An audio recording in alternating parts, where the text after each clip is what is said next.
The Hudson River is a river in New York State, USA stretching 507 kilometers. It originates from Lake Tier of the Clouds in the Adirondack Mountains and flows into New York Harbor. It serves as the economic lifeline of New York State. However, this does not mean the Hudson River is particularly beautiful. In fact, when factories lined its banks, industrial wastewater was discharged directly into the river. In that era, no living creature could survive in its waters. Fortunately, after humanity embarked on a new wave of industrial revolution, those highly polluting and energy-intensive factories began to close one after another, and the Hudson River gradually recovered its original appearance. The abandoned factory workshops and docks along the riverbank, having been left unattended for a long time, gradually became hotspots for dark incidents in New York. Dark incidents naturally occur mostly at night, especially on rainy nights. The heavy rain washes away most evidence, leaving the police with no leads. On just such a rainy night, a black SUV drove into an abandoned factory along the Hudson River. The car stopped expertly by the riverbank, suggesting the driver had been here more than once. "Damn it, the rain is heavy today. Hey, come down and help." A tall white man got out of the driver's seat, cursed the weather, and shouted back into the car. All right. Another smaller man tightened his collar as he climbed out of the passenger seat. "This damn rotten weather." The rain was pouring. Without exchanging any further words, the two men quickly walked to the back of the SUV and pulled open the rear door. Sheltered from the rain by the open door, the smaller man felt slightly better. But looking at the large wriggling travel bag in the trunk, he pursed his lips. What did this kid do to deserve all this trouble? The boss is running for district councilor recently. This kid saw something he shouldn't have and called the cops. The boss said to dispose of him without a trace. Called the cops? The smaller man exclaimed, glancing around nervously. Won't his disappearance raise suspicion among the police? Relax. This unlucky guy ran into buddies from the 47th precinct. Half the station is our people. His report wasn't even recorded. But to prevent him from blabbing elsewhere, we still have to take care of him. As the smaller man realized the situation, the travel bag in the trunk started moving more violently. The person inside had clearly heard their conversation, but it was futile. Bound hands and stuffed in a bag, even unrestrained, he would be no match for the two men outside. Inside the travel bag was a young man named Kane Zhou, a Chinese American whose Chinese name was Zhou Ong. He had just celebrated his 20th birthday not long ago. He was a college student in New York and worked part-time as a bartender at a bar. The previous night, as usual, he was closing up and taking out the trash to the back alley when he witnessed a filthy scene. A bald man was sexually assaulting a girl while two burly men gripped her hands and covered her mouth. Seeing the girl's helpless eyes and tears, Kane dashed madly toward the alley entrance while the three men were stunned. By chance, a patrol car was passing by the alley mouth. He recklessly jumped onto the police car and reported what he saw to the two officers. However, things did not go as he expected. The two officers drew their guns upon seeing the two men chasing out of the alley. Just as Kane thought they were going to arrest the assailants, he felt a sharp pain at the back of his head and his vision went dark. When he regained consciousness, it was still pitch black. His hands were tied behind his back and his mouth was taped shut. From the sounds around him, he realized he was in a vehicle. Soon the car stopped and the voices of two men came from above. He then understood that the patrol officers were the legendary dirty cops, and they were exactly the ones bribed by the people he had witnessed. Kane was resilient by nature. Even in such dire straits, he did not despair. He kept groping inside the bag, trying to find a way to escape. However, as an ordinary person, his chances of escaping from professional criminals were extremely slim. These two were black gang members specialized in disposing of bodies. Kane was not the first and certainly would not be the last to die at their hands. The tall white man ignored Kane's struggles. He called to the smaller man, grabbed one end of the travel bag and skillfully tied a heavy dumbbell to it. Then, each taking one end of the bag, they lifted Kane out. Inside the bag, Kane sensed something was wrong and struggled more violently. But his movements did not cause the two men much trouble. They carried him swiftly to the riverbank, swung the bag slightly, and threw it into the Hudson River. The heavy dumbbell dragged the travel bag swiftly to the river bottom. Looking closely, several similar travel bags were piled on the riverbed, each with a dumbbell tied to one end and covered in moss as if they had been there for some time. With a thud, the travel bag containing Kane hit the riverbed, stirring up mud. A large amount of river water rushed into the bag, entering his lungs through his mouth and nose. Within seconds, he lost consciousness and his body stopped struggling. The two killers on the bank looked down to confirm no accident would occur, then turned around, got into the car, and drove away. However, at that moment, among the travel bags on the riverbed, a pitch-black stone began to emit a red glow. The light was a dark red like bloodstains, seeming to emanate from the center of the stone, flickering as if breathing. As the red light on the stone flickered, a stream of gray gas gradually seeped out of the travel bag containing Kane and drifted toward the stone. The red light from the stone flickered faster and the gray gas seeped out more quickly, its color deepening. Slowly a grayish-white phantom emerged from the travel bag, taking human form, its features vaguely resembling Kane's. Just as the gray phantom was about to fully leave Kane's body, a burst of golden light flashed from his chest. With the appearance of the golden light, the phantom slowed its departure slightly. Unfortunately, the golden light seemed very weak. It could only slow the phantom's extraction into the stone, not stop the stone from continuing to pull. As the last trace of the gray phantom left Kane's body, a slight cracking sound came from his chest. The golden light then followed the phantom into the gray figure and was absorbed together into the red stone. After all of Kane's phantom had entered, the stone ceased to glow. The riverbed returned to its calm, waiting for the next unfortunate soul. After an unknown duration in the darkness, Kane began to regain some sensation. The solid touch beneath his feet felt familiar.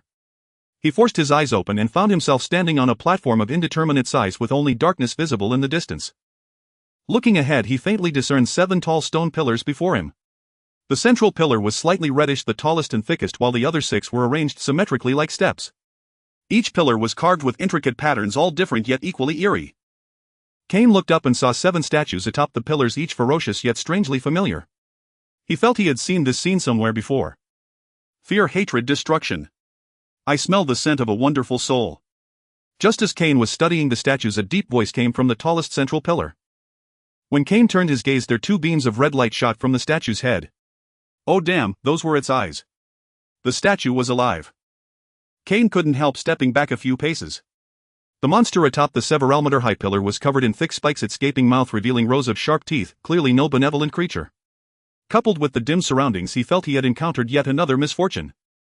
After waiting so long, a final soul has entered this damned place. I can't wait to go out and see the wonderful mortal world. The statue on the pillar to the right of center also opened its eyes. Through the red glow, it looked like an octopus-like monster, its upper body supported by 4 tentacles like a spider. Those words seemed like a signal. All 7 statues on the pillars came to life, opening varying numbers of eyes and staring at Kane with cackling laughter. Tough as Kane was, he couldn't help feeling frightened. The monster's words gave him some information. First, he was already dead. They mentioned souls, so he was no longer in physical form. Second, this was likely not the rightful place for souls, and these monsters seemed to need souls to resurrect.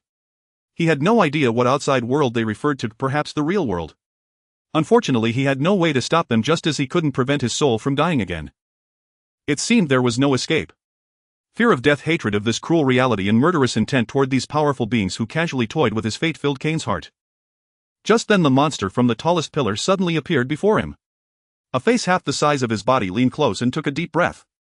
Ha, a powerful soul with a tragic fate, even more exquisite than the 2 I devoured before. Come, as a reward for consuming you, I will destroy your enemy's body and soul. Now let me taste you. The monster opened its massive mouth, releasing a sulphurous stench. And Kane finally saw the creature clearly: Diablo, the Lord of Terror, the youngest yet most powerful of the 3 great evils ruling hell. Kane had once played this globally popular game and slain this demon countless times for loot.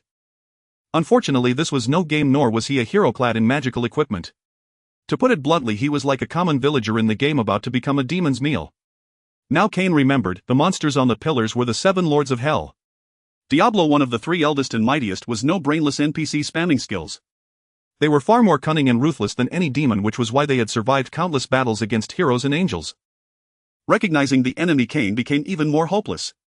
No matter which version of Diablo this was, it was no match for an ordinary human. He couldn't even delay his death. Just as Diablo's maw was about to close on him, 2 ripples appeared in the void behind Kane. A pair of large hands reached out, grabbed his shoulders, and yanked him backward. The space swallowed him like water, leaving no trace. No! Diablo roared as his delicacy vanished before his eyes. His massive claws swiped at the void but caught nothing. Are you all right, young man? Before Kane could see where he was, a voice sounded behind him. Startled, he spun around, assuming a defensive posture. Don't be afraid, young man. I mean no harm. The voice spoke again, unchanged in tone despite Kane's reaction. Kane saw a tall man with fair skin, handsome features, and long white hair. He wore a simple black robe without any pattern. The most striking thing was his face, smooth and youthful like that of a teenager, yet his golden eyes held the wisdom and experience of an elder. Kane was no pessimist. Looking at the man's smile, he felt this couldn't be an enemy. After all, going through the trouble of saving him from Diablo just to do something worse would be far too costly. I suppose it was you who saved me from the demon. Thank you so much. May I have the honor of knowing your name? Hey, you may call me Rathma, young Nephilim. Cain bowed to the man in gratitude. Nephilim. Cain looked at the other in surprise. He had played the latest Diablo game and knew the meaning of the word, the ancestors of humanity and sanctuary, powerful beings born of angels and demons. No, Mr. Rathma, I think you're mistaken. I am just an ordinary human not from your world and not a Nephilim. Although he didn't know why so many things related to the Diablo game were appearing, Cain still explained immediately, not wanting Rathma to misunderstand and cause a problem. No, I cannot be mistaken. Your soul bears the unique mark of a Nephilim. Why else would Diablo be so eager to personally devour you? As Rathma spoke, he used his finger to lightly tap the air over Cain's chest. Cain looked down and saw a golden mark emitting light on his chest. It was a circular imprint at the center of which 3 patterns resembling the Tai Chi yin-yang fish were connected end to end, while the outer ring was carved with a string of ancient script. Despite his proficiency in both Chinese and English, Cain could not decipher what was written, yet he was certain it was of Eastern origin, for it bore no resemblance to the Western scripts evolved from cuneiform. Your appearance is very much like that of a Xiansai native, yet your soul bears the mark of the Vanradani. I know not how extraordinary your background may be, but both these things prove your identity. Rathma said with a smile. No, I believe there must be some misunderstanding. This mark was originally on an amulet I wore on my chest. I have no idea how it came to appear on my skin. And the Nephilim you mentioned is a race from a game I played. I am certain I am not. Cain recognized the pattern. It was a gift from his grandfather, who had insisted he wear it always. He had no clue why it now manifested on the chest of his soul. Is that so?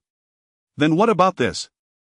Rathma interrupted Cain and condensed a stream of cyan gray energy in his hand, which instantly plunged into Cain's body. As the energy entered, Cain felt a strange force flowing through him, neither painful nor accompanied by any sensation of heat or cold. Peaceful was the only word he could use to describe it. It seems you are not as ordinary as you thought.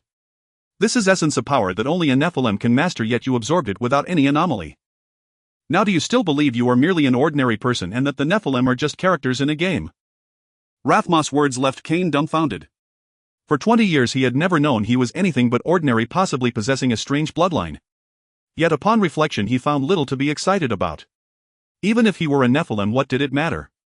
He was already dead, reduced to a soul.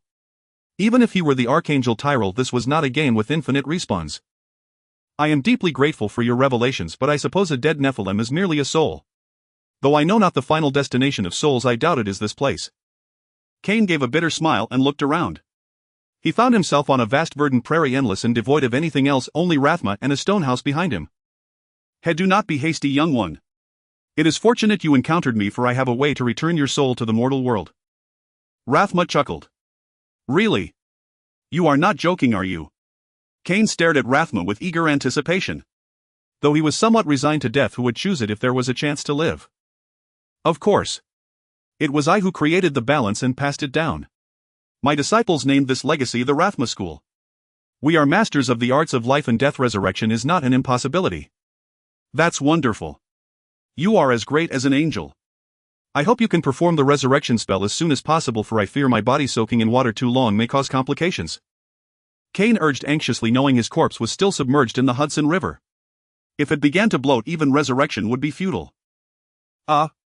Young one, do not rush. There is a small complication. Seeing Cain's impatience, Rathma showed a hint of awkwardness. Seeing the prophet like Rathma wear such an expression, Cain felt a foreboding sense of dread. After Rathma's explanation, Cain learned that resurrection was possible, but not without its twists and turns. It turned out that the fallen angel of death, Malthal, after the Nephilim once again defeated Diablo, had taken the Black Soulstone, which imprisoned all the prime evils, to the legendary Third World, the Chaos Realm, the main battlefield of the eternal conflict. There he intended to reshape the Black Soulstone to end all life in sanctuary except for angels, and to devour all demonic essence from the mortal realm, including that of humans with demonic blood. Finally, after countless Nephilim warriors and Tyrael's counterattack, the incarnation of Death, Malthal, was annihilated in an explosion of energy filled with void and anguish, releasing all the souls he had devoured, including Diablo and the other 6 primevals. The cunning primevals, knowing they were no match for the Nephilim and Tyrell in their weakened state, slipped into a fragment of the Black Soulstone and, aided by the energy of Malthal's dying explosion, tore through the dimensional barrier to a new world, Earth. Rathma, hidden within the realm of Tragal, keenly detected this and emerged to pursue the Black Soulstone. In the endless void, just as he was about to seize it, a powerful suction force pulled him into a space, ultimately foiling his efforts. Trapped in this space, Rathma did not give up. He continuously used the demonic power within his bloodline to track the prime evils in the Black Soulstone.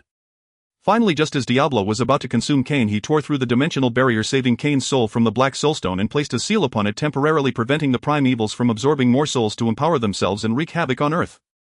Of course, this came at a cost. After accomplishing all this, Rathma had little energy left and could hardly open another spatial passage to send Kane's soul back to Earth. So I must wait until your energy is restored before I can be resurrected. Kane felt a pang of despair, for this did not sound like something that could be done quickly. By then his body would likely be nothing but bones. Forgive me, young one. I fear I will need your assistance. It turned out that Rathma's balance spells required a vast amount of essence, yet this seemingly beautiful space held no animals.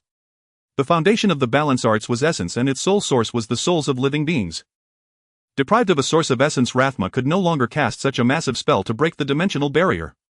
He hoped Kane would learn the balance arts, go out to collect essence, and help him escape. For in his haste to pull Kane into this world, he had discovered that while he himself could not leave this space, Kane seemed able to come and go freely, unbound by its confinement. Rathma priests could transfer essence to one another without hindrance. Thus, to return to Earth and aid his savior, Kane became Rathma's student and began learning the balance arts. Through his studies, he also learned the other name for the balance arts, necromancy. Manhattan is hailed as the heart of New York, as countless renowned corporations have their headquarters here. Yet this heart is not entirely healthy. It has its ailing areas, such as the several blocks centered around 39th Street. Though situated on Manhattan Island, this district is notorious for frequent crimes and rampant gangs, earning it the moniker Hell's Kitchen. At the end of a narrow alley beside 41st Street lies a small bar, a time-honored establishment as ancient as the street itself. The local residents favor it for their breakfast, thanks to the exceptional culinary skills of its Chinese-American owner. Fortunately, before his passing, he imparted his craft to his grandson, a spirited young man of mixed Chinese and American heritage bearing the same name as Kane. Orphaned in a car accident during childhood, he was raised by his grandfather and naturally inherited the bar. Yet come tomorrow morning, the neighboring residents will likely have to seek breakfast elsewhere, for that spirited young proprietor now lies on the cold floor, crimson blood oozing from a bullet wound in his heart, while two gunmen rummage through the cash register. Damn it, there's only $500 here. Aren't those yellow monkeys supposed to be good at saving money? Where do they stash it all? A gaunt man with yellowed teeth angrily smashed the cash register with his pistol grip. His trembling hands betrayed how drugs had corroded his nerves, nearly rendering him useless. Let's check upstairs. I've heard they don't trust banks and keep their money at home. Maybe we'll find a safe or something. Another thug urged, their ingrained ignorance driving them to take risks that had already cost an innocent young life. Hey, where do you think you're going? Just as the two addicts planned to search upstairs, a voice suddenly rang out behind them. They spun around in terror to find the young proprietor shot in the chest, rising from the ground. As he stood, his shoulder-length jet-black hair began to slowly turn white. This horrifying sight reminded them of a movie they'd seen where zombies rose just like that. Ah! Ah! Ah! Consumed by sheer terror, the gunman fired wildly at the young proprietor. Yet the drugs had so ravaged his nerves, combined with his fear, that he missed every shot. Heaven knows how he had managed to shoot the young man dead when they first barged in. The young proprietor, having completed his transformation in an instant, had actually become Kane. Rathma had expended all his magical power to send him here, but with little energy left, he could only transport Kane's soul to the world where that space existed and find a freshly dead body that matched his original form for resurrection. Rathma, a devoted mentor, had not only sent Kane into this newly deceased corpse but also left him a sliver of essence to aid his spellcasting. Repent for what you have done. As Kane's soul entered this body, he learned of the young proprietor's tragic fate from the last fading remnants of his spirit, which also stirred memories of his own death. Fueled by rage against these villains, he summoned the essence within and unleashed life drain. As he raised his hand, a swirl of red and white energy seeped from the gunman's facial orifices and connected to Kane's palm at lightning speed. The energy stream flowed into him and the gunman's skin visibly shriveled.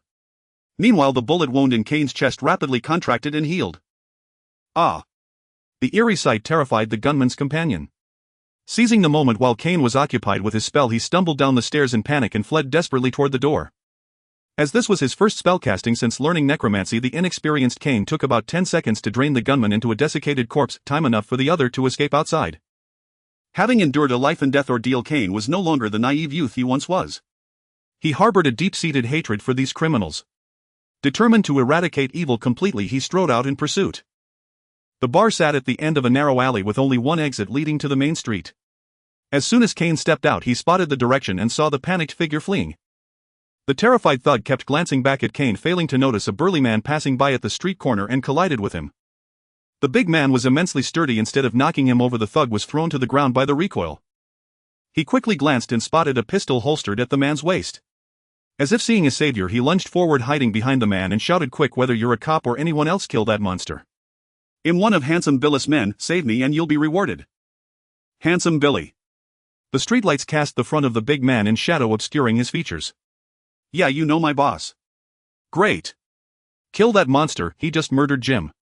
The thug clung to the man's leg in relief, looking up to recognize his savior's face. Squelch. His answer came in the form of a sharp tactical knife. The big man deftly drew the blade from his thigh and plunged it into the thug's head. The streetlight illuminated the man's half-turned body, revealing the large white skull on the bulletproof vest across his chest. Hell, is this the Marvel Universe? Kane's heart jolted. Having been an avid fan of superhero movies in his past life, he couldn't mistake the Punisher's iconic outfit. How could this be? Not only might the world of Diablo be real, but he had also been resurrected into the Marvel Universe. Frank Castle, the Punisher, the most famous ordinary anti-hero in the Marvel world. Unlike Iron Man or Captain America, who save the world daily, he operates within the ordinary world, dedicated to eradicating all evil and rarely leaves survivors. Compared to those lofty superheroes, Kane preferred the Punisher, for he alone consistently fought against criminal forces, staying closer to everyday life. Yet the Punisher seemed in poor shape now. After killing the thug, his body swayed and he steadied himself against the wall. Kane quickly concentrated his essence into his eyes, activating the spell all Rathma priests knew, the Eyes of Rathma. As both eyes turned white, he noticed the Punisher's soul appeared blurred, as if injured. Before he could discern the exact injury, the Punisher swayed again and collapsed. Frank, lying in bed, regained consciousness but did not immediately open his eyes. Years of combat experience told him that revealing his awakening in an unfamiliar environment was unwise. He quietly assessed his condition through bodily sensations, discovering his combat suit had been removed and all his weapons were gone. However, the bullets in his wounds had been extracted and someone had wrapped bandages around him. It seemed his rescuer harbored no ill intentions. Frank breathed a sigh of relief, for neither the police nor gangsters would dare to refrain from restraining him with handcuffs even when he was wounded. Frank opened his eyes and immediately saw Kane sitting across from him on the bed. "Hello, Mr. Castiglione. My name is Kane Joe. I apologize for only having basic medical tools at home. If you feel unwell anywhere, I can purchase more medicine from the pharmacy tomorrow. You know me." Frank moved his wounded shoulder and realized the white-haired young man's skill was decent. He hadn't enlarged the wound while extracting the bullet. "Yes, such a distinctive mark makes it hard not to recognize you." Kane smiled, pointing at the bulletproof vest emblazoned with a skull emblem lying nearby. When he turned back, he found Frank had somehow drawn his pistol and pointed it at his forehead. "I heard that scumbag call you a monster before he died. Can you tell me what that means? Also, gunshot wounds aren't something just anyone can handle easily. I want to know your true identity." A seasoned veteran of the battlefield, Frank never parted with his firearm. Since declaring war on the underworld, he had severed all ties with relatives and friends. His few remaining allies did not include this white-haired young man.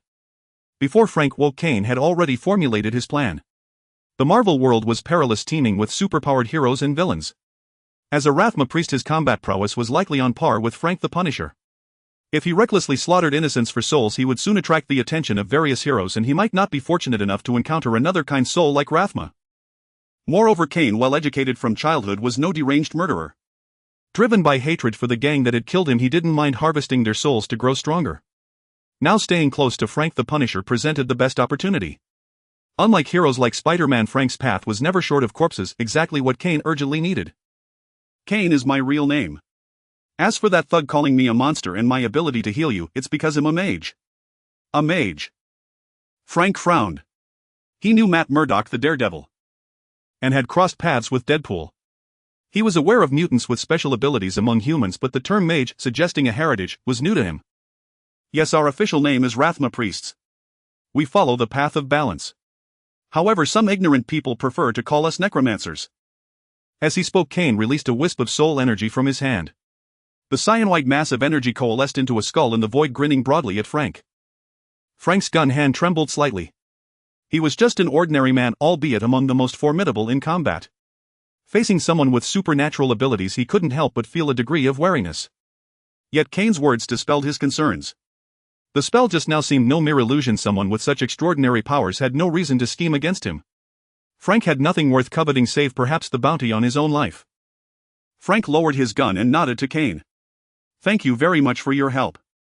Otherwise, I might not have survived tonight." "You're welcome." Kane waved his hand. "I've read about your deeds in the newspapers, ridding the world of scoundrels. To be honest, I've always wanted to become a righteous hero like you, but my master never approved my graduation. So before I could only silently cheer you on." Unexpectedly, upon hearing this, Frank showed no trace of a smile. Instead, he slumped dejectedly into the nearby sofa as if Kane's words had touched a raw nerve. "What's wrong, Mr. Castiglione? Did I say something inappropriate?" Kane asked with concern. He hadn't expected the Punisher, always portrayed as a tough guy in comics, to reveal such an expression. Frank waved his hand. "Call me Frank. All my friends do. The people I kill aren't always deserving of death. Tonight I accidentally killed a good man, an undercover detective. I don't know if I'm doing the right thing. I don't even know if I've mistakenly killed other good people before." It was clear this incident had hit Frank hard. Kane watched the man bury his face in his hands, finding it hard to believe that a hardened warrior would confide such private pain to a stranger. It only showed how shaken his heart truly was. "Frank, don't blame yourself so much. You both shared the same goal, to eradicate evil. It was just a misunderstanding that led to his accidental death. It was an accident.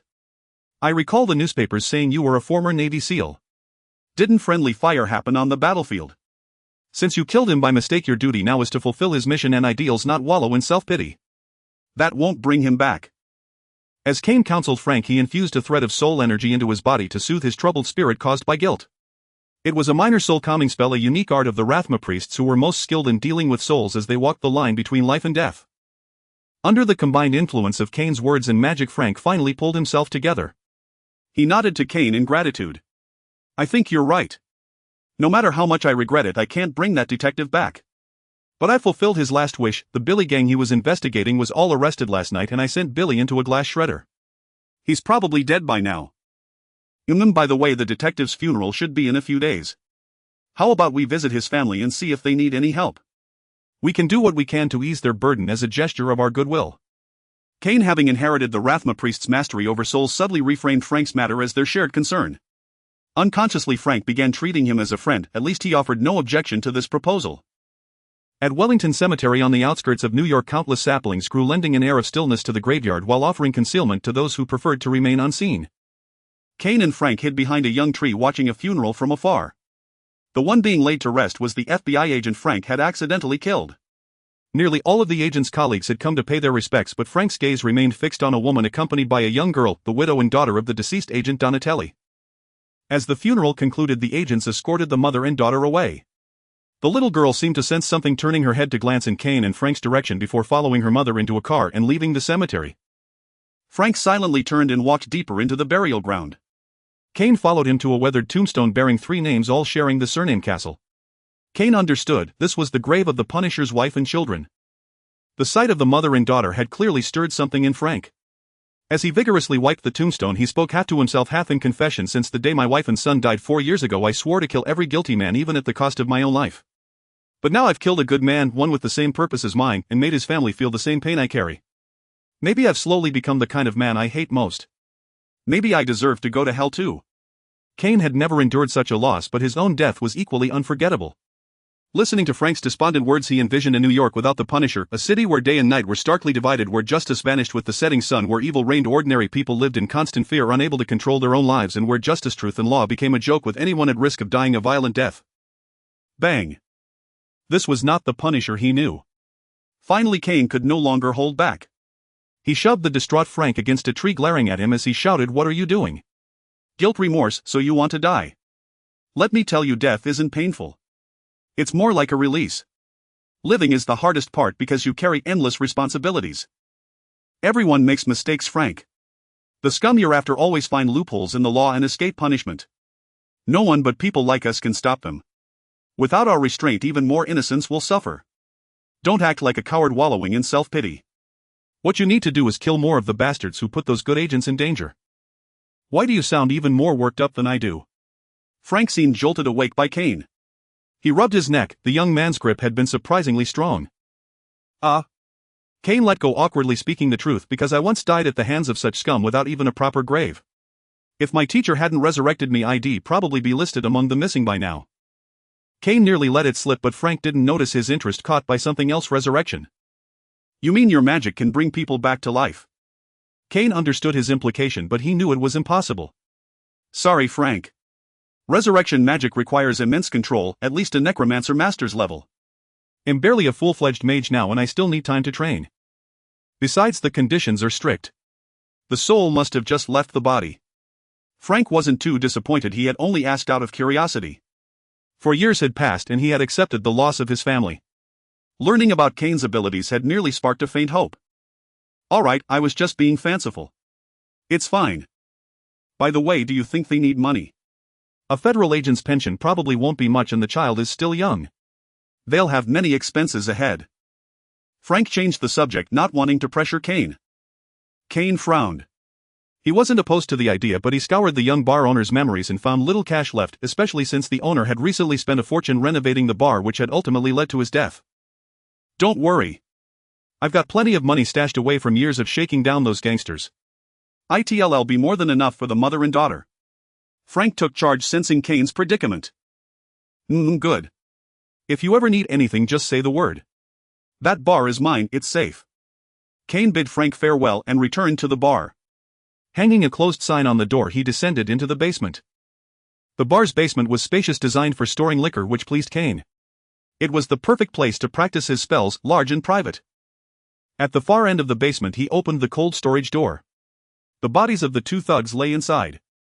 Modern technology certainly had its uses, at least Kane didn't have to worry about preserving corpses. He dragged the bodies out, ready to test a newly understood spell. The Rathma priesthood's techniques were open, structured from the apprentice level. They could learn all necromantic spells, but most powerful ones required vast amounts of essence to sustain. Even if an apprentice learned them, they couldn't cast them. As a priest's rank increased, they could command more essence, granting their spells greater versatility. The Rathma hierarchy had only 4 ranks: apprentice, priest, full priest, necromancer, master, and speaker of the dead. Yet the gap between each rank was immense. Take the basic command skeleton spell. An apprentice's skeletal warriors could barely overpower commoners, let alone trained soldiers. But a necromancer master's skeletons could rival angels and demons.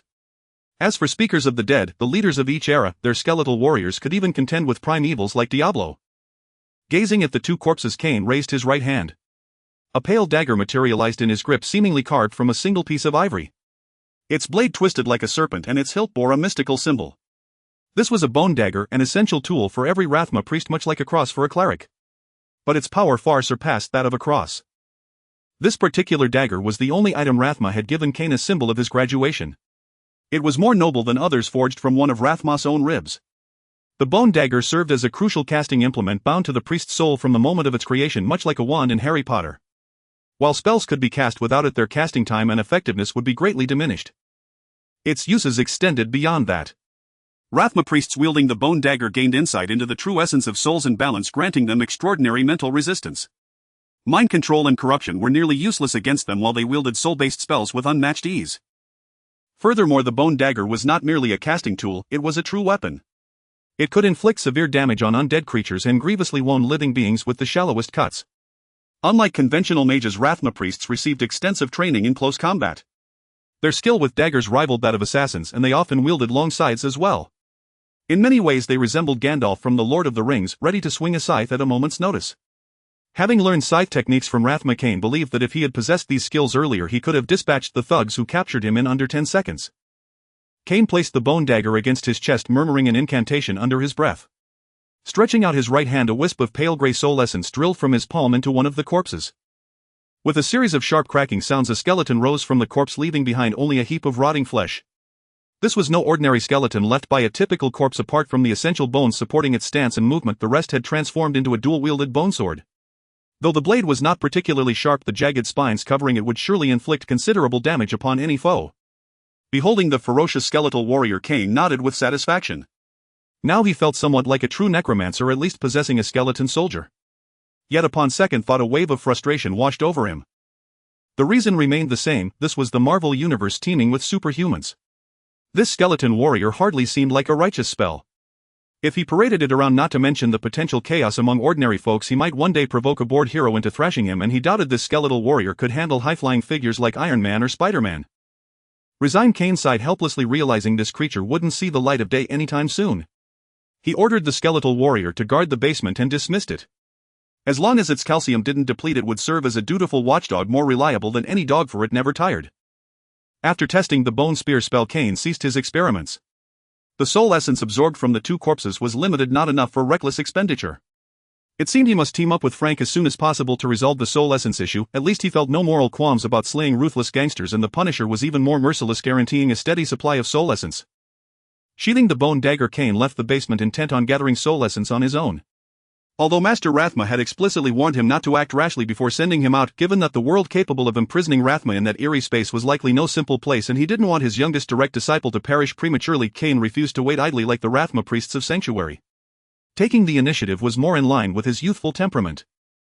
Years of bombardment by Marvel superhero movies had given Kane a rough understanding of this world. Earth was the main battlefield of the Marvel universe, where countless world-ending enemies would descend one after another, clashing with the Avengers. This world was no safer than Sanctuary, and power was his key to eventually returning home. If he didn't strengthen himself quickly, he might fall during a Chitauri invasion or a Hulk abomination battle, and no one would revive him a second time. It seemed he too must begin to act like a hero. Kane glanced at the darkness beyond the bar and chuckled wryly to himself. But before that he needed a disguise. Unlike Iron Man, he couldn't afford to have his true identity exposed. Kane went upstairs and rummaged through the wardrobe. This hoodie would do. It could cover his eyes and upper face when pulled down, but that was all. The other clothes offered little help in concealing his identity. After all, as a former bar owner, there was no way his wardrobe hid anything like a masked bodysuit. After a moment's thought, Kane returned to the basement. His first skeletal warrior, Pippi, stood motionless like a true specimen. Pippi was the name of a dog head owned in his past life, and Kane thought the skeletal warrior served a similar purpose, even needing no walks, hence the name. Of course, Kane wasn't seeking Pippi. He strode directly to the other corpse the one had used as a target and extended his hand again. This time he absorbed not soul essence but the bones within the corpse, the bone armor technique of Rathma's priests. It allowed him to absorb bone from corpses or even living beings to form armor on his body. A master necromancer could even encase himself as a heavy knight, but Kane needed far less bone. He merely compressed the bone into a mask to wear. Perhaps influenced by the path of balance had long cultivated, the mask took the shape of a skull. Fully equipped, Kane stepped out of the bar. The world had gained another hero of the night, one who would strike as ruthlessly and mercilessly as the Punisher. If the villains knew in advance, they might weep, but the ordinary citizens of New York would likely be a little safer. In the 51st block on the edge of Hell's Kitchen, a young girl hurried through the late-night streets. She was a dancer just returning from Broadway. She knew this area was dangerous, but Manhattan's rents were only affordable here. She had no choice. A clatter from an alley across the street startled her until a black cat emerged from a trash can, letting her breathe a sigh of relief. But her relief was premature. A filthy hand reeking of marijuana clamped over her mouth and dragged her into the alley behind her. 3 men pinned her against the wall, brandishing a knife near her face before leering at her. Unarmed, the girl could only plead in a trembling voice, "Please don't hurt me. There's $50 in my bag, take it all. Just let me go." "Shut up, bitch," the lead thug snarled at her. "You earn more than that giving rich guys a blowjob. Don't try to fool Mad Dog Harry. No, I'm not that kind of person. I really don't have any money. I'm not lying to you."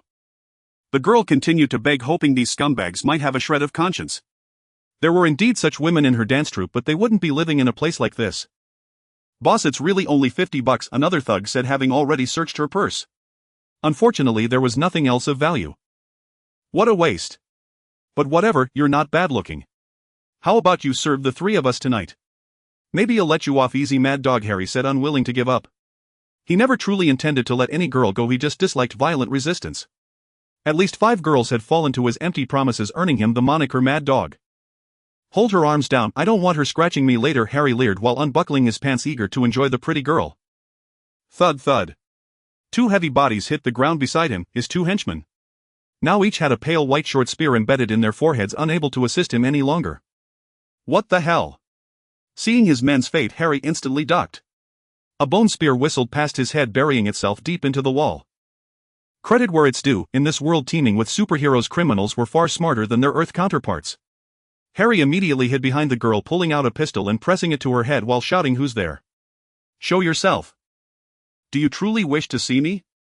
A figure in a hoodie slowly emerged from the shadows at the end of the alley. Under the dim light, both Harry and the girl before him saw the face, a ghastly white skull mask. "All right, I'm here.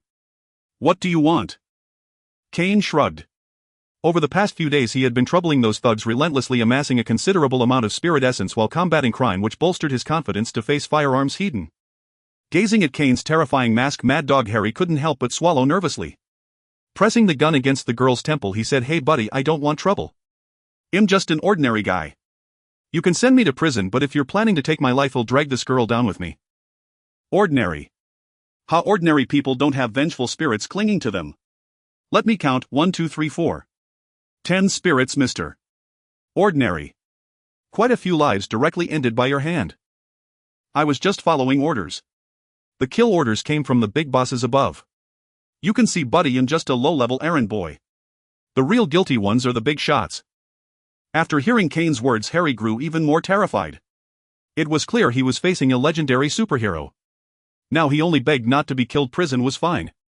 Really, I just need your word. If you let me go, we'll release this girl. Look, she's so young, she shouldn't die with trash like me. You make some sense. Kane tilted his head in thought. Just as hope flickered in Harry's eyes, a single word came from behind the mask. Aging. Without any visible movement from the skull-faced figure, Harry felt his strength suddenly drain away. The gun in his hand seemed to weigh tons, dragging his grip down from the girl's face, and his body went limp against the wall. He couldn't even muster the strength to move a finger. Seeing the girl was unharmed, Kane wasted no time. He reached out and began performing life siphoning on Harry and his men. The girl stood frozen, watching the three thugs wither at a visible pace, too terrified to speak. Though this man had just saved her, his dreadful mask and sinister spell made her feel even more frightened than before. "Miss, this is your bag." Kane picked up the bag from the ground and handed it to the girl, who instinctively stepped back. Sighing, Kane placed the bag in front of her and turned to leave. Though he hadn't killed those three for gratitude or praise, her look of horror still irked him. He was only 20, still at an age seeking validation. Thank you, sir." Just as Kane was about to exit the alley, the girl finally uttered a faint "thank you." Kane paused, waving a hand without looking back. "No problem. Try not to go out late at night. Stay safe. Oh, and if anyone asks, call me the Death Speaker.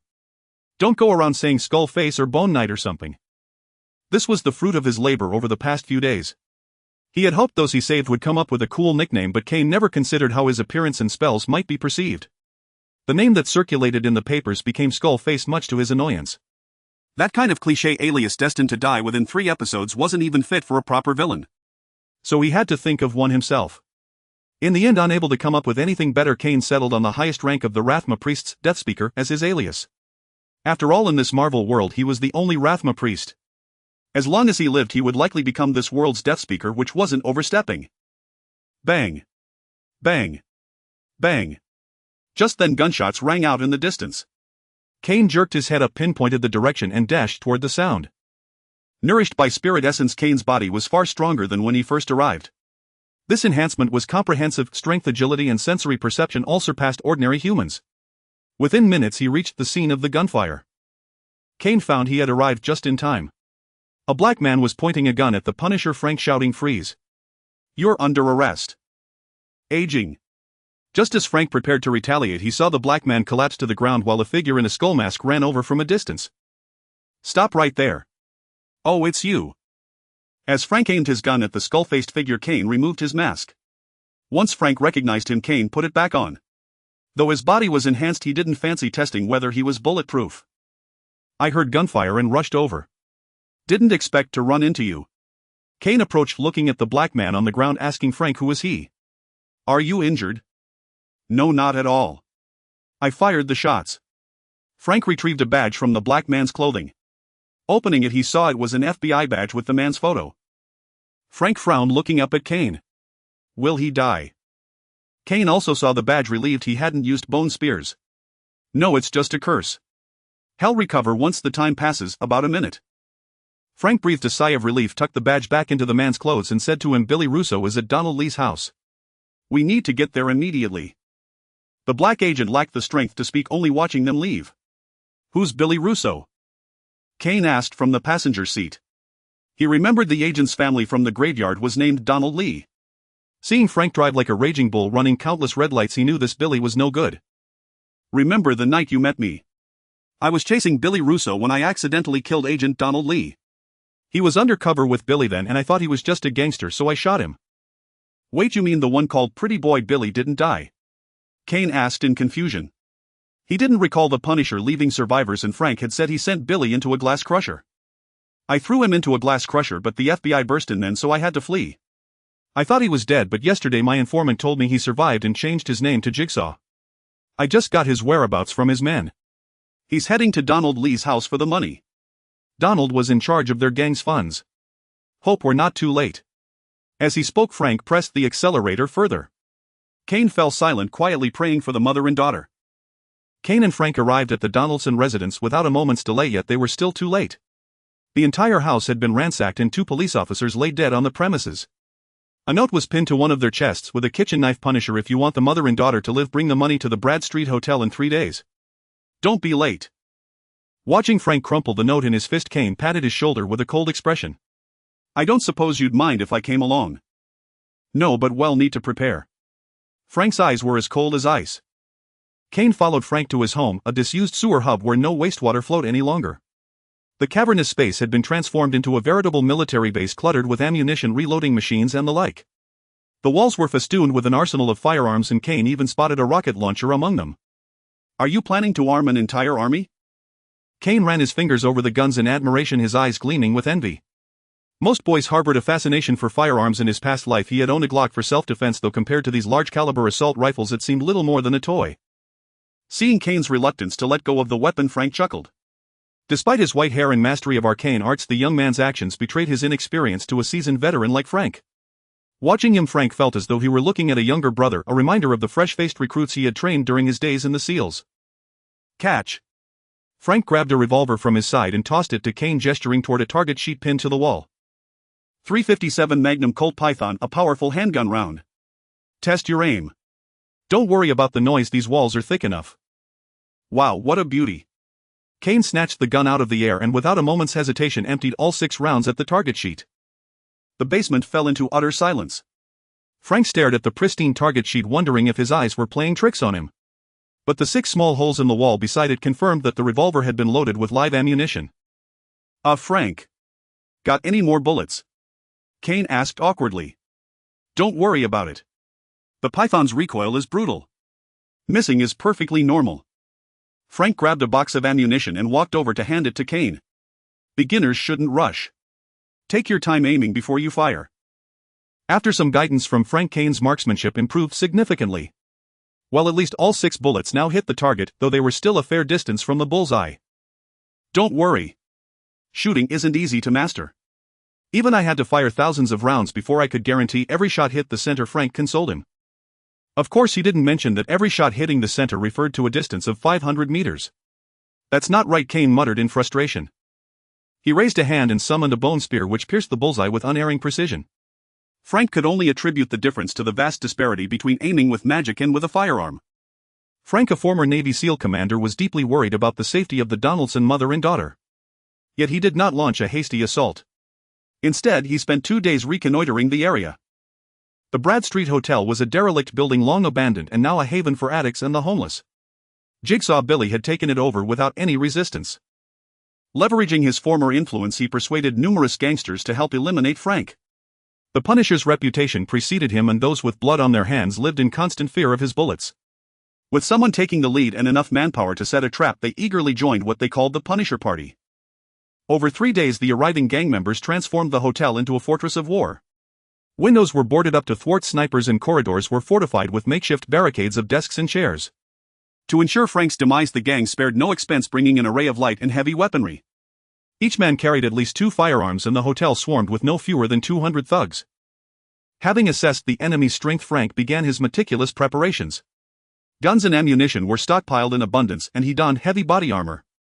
Kane declined the offer of a vest, trusting his bone armor instead. He also refused to carry a firearm. Given his current accuracy, he was more likely to hit Frank than the enemy. Night had fallen. A knock echoed against the iron gate of the Brad Street Hotel. Bang! Bang! Bang! A dozen guns inside the hotel trained on the entrance. Who would be knocking at such an hour and at a clearly abandoned establishment? The gang members guarding the front door took cover behind obstacles, their weapons aimed at the gate. Bang! Bang! Bang! 3 more knocks. The gang leader, hidden behind a pillar, signaled to a subordinate. A burly bald man reluctantly approached the door and called out, "Who is it?" "I'm here for the Punisher Party." The gang leader frowned. The meeting was set for tomorrow. Why would anyone arrive now? Still only those in the know were aware of this operation, so he nodded at the bald man to check who it was. The bald man slid open the small window on the iron gate. What greeted him was a figure in a hoodie, apparently alone. At the sound of the window opening, the figure looked up, revealing a ghastly white skull. Before the bald man could scream, a bone spear buried itself deep in his forehead. With a thunderous roar and a flash of white light, a massive scythe cleaved the hotel's iron gate and the bald man in two. Kane, scythe in hand, charged into the hotel through the smoke of the collapsing door. He swept the lobby with his soul sight, and every gang member was exposed. Their souls shone like beacons in the darkness. At the same time, he could see the heavy stains of blood that marked their spirits. Seems like you're all carrying quite a debt of blood. That makes it easy to decide who deserves to die. Open fire. The gang leader had no patience for his words. The moment he saw his man fall, he gave the order. A hail of gunfire erupted. Bullets of every caliber tore into Kane, shredding his black hoodie. But the gang members' anticipation of a bloody spray was met only with a shower of bone fragments. Kane had tested his bone armor with Frank in the secret base. It could withstand automatic rifle fire, only anti-material weapons or rocket-propelled grenades posed a real threat. Clearly the gangsters here wouldn't have brought such arms, they'd risk bringing the entire dilapidated building down on themselves. The fierce gunfire reached the neighboring street. A patrol car, hearing the commotion, quickly changed course and sped toward the scene. But before it could go far, a black sedan blocked its path. A man in a black suit and sunglasses flashed a badge and said a few words. The patrol car promptly turned around and drove away. The man glanced back at the hotel, shook his head helplessly, and resumed his task of keeping the area clear. The main entrance is under attack. You sons of bitches, get down here and help. Amidst the gunfire, the gatekeeper shouted into his walkie-talkie. Calm down. What's happening on the first floor? Puzzle's voice crackled through the radio. As one of New York's most formidable crime bosses, his presence instantly silenced the gatekeeper's curses. A monster just stormed the front gate. He's wearing bulletproof armor and wielding a scythe that can slice through steel doors. Oh hell, he's throwing javelins too. Half of my men are already dead. Understood. Reinforcements are on their way. Hold your ground. Puzzle switched off the radio pace twice, then smashed it to pieces, his face, disfigured by glass, twisting with fury. Damn it. Instead of the Punisher, we get a freak. Head doesn't matter. The more the merrier. Want me to take him out? Just pay me extra. A mocking laugh echoed from the shadows behind Puzzle. A dark figure lounged on a sofa, blowing smoke rings. No thanks. My men can handle him. You just wait for the Punisher. The Shadow's words restored Puzzle's composure. This mercenary had a decent reputation, but his fees were exorbitant. And right now Puzzle was strapped for cash. If he let this guy kill two people, there'd be little left for himself. Puzzle grabbed another walkie-talkie. All men on the second and third floors moved to the first floor for support. Everyone else stay put. Be alert for sneak attacks. Setting down the radio, Puzzle spotted the bound Donaldson mother and daughter. He sauntered over with a grin, using his pistol to lift Mrs. Donaldson's chin. Didn't know you had so many lovers on the side. While your husband worked for me, you must brought plenty home, huh? Anyone with a conscience would come to punish a villain like you. Mrs. Donaldson was terrified, yet she spoke with conviction. Since her husband's death, she had grown stronger, knowing she had to shoulder his responsibilities and protect their daughter. Cowardice would save no one. Conscience. Ha ha ha. Madam, you are adorably naive. Do you think I was released because I'm innocent? Of course not. I traded a vital piece of intelligence to the FBI for my freedom. See? That's the conscience you rely on. When faced with a choice between their positions and justice, they chose the former. Puzzle laughed heartily. Since his disfigurement, his mind had grown increasingly unstable. The penthouse was rigged with high explosives. If things went south, he'd blow up the Punisher and everyone in the building. As for himself, a zip line to the adjacent building was already set on the roof. Just then a sharp crack echoed. A burly figure crashed through the stairwell window between the third and fourth floors, invading the hotel. The large white skull on his chest revealed his identity. The man Puzzle had been waiting for, the Punisher, Frank. Endless training funded by the state's violent machinery and years of relentless combat on New York streets had honed Frank into one of humanity's elite fighters. Two muffled thuds rang out as two unlucky lookouts fell headshots, staining the floor with blood. Without hesitation, Frank moved swiftly along the wall, one hand pulling the pin from a grenade and tossing it into the room the two men had exited. A deafening blast silenced the room. But the explosion alerted every gangster on the floor. Armed thugs poured out of rooms, only to fall one by one into pools of blood. Having scouted for 2 days, Frank was fully prepared. His magazines were extended and even the wheeliest enemy couldn't tell when he'd run out of ammo. When his rifle emptied, he switched to a submachine gun. When that ran dry, he drew his pistol. In just 5 minutes he cleared the entire floor. He swiftly reloaded all his weapons, leaving no one else alive in that level, only countless corpses lying in blood. Compared to Frank's surgical precision, Kane's methods were far more brutal.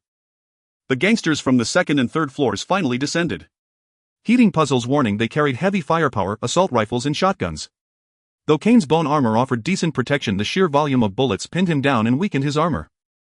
Forced to take cover behind a stone pillar, the seasoned thugs didn't let up. They kept pouring fire into the pillar until it was half gone, then paused to reload. TSK. Trying to outnumber a Rathma priest.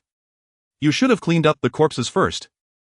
Kane's voice came from behind the pillar, sending a chill down the gatekeeper's spine. He stared in horror at the bodies on the ground. Corpse explosion. Perhaps people gain abilities before death.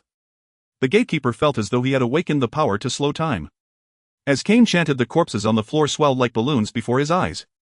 He watched, clear and agonizingly slow, as they expanded to their limit and burst apart. The shockwave hurled everyone nearby into the air. Bones flew like shrapnel in every direction. The gatekeeper thought this must be the power of a grenade. With his final thought, a broken rib pierced his heart, pinning him to the wall. The most terrifying aspect of corpse explosion was that as long as the first blast caused death and the necromancer had essence, the chain reaction continued until every corpse was consumed. Of course, Kane wouldn't waste resources. In truth, after detonating the 10th corpse, no one remained alive on that floor.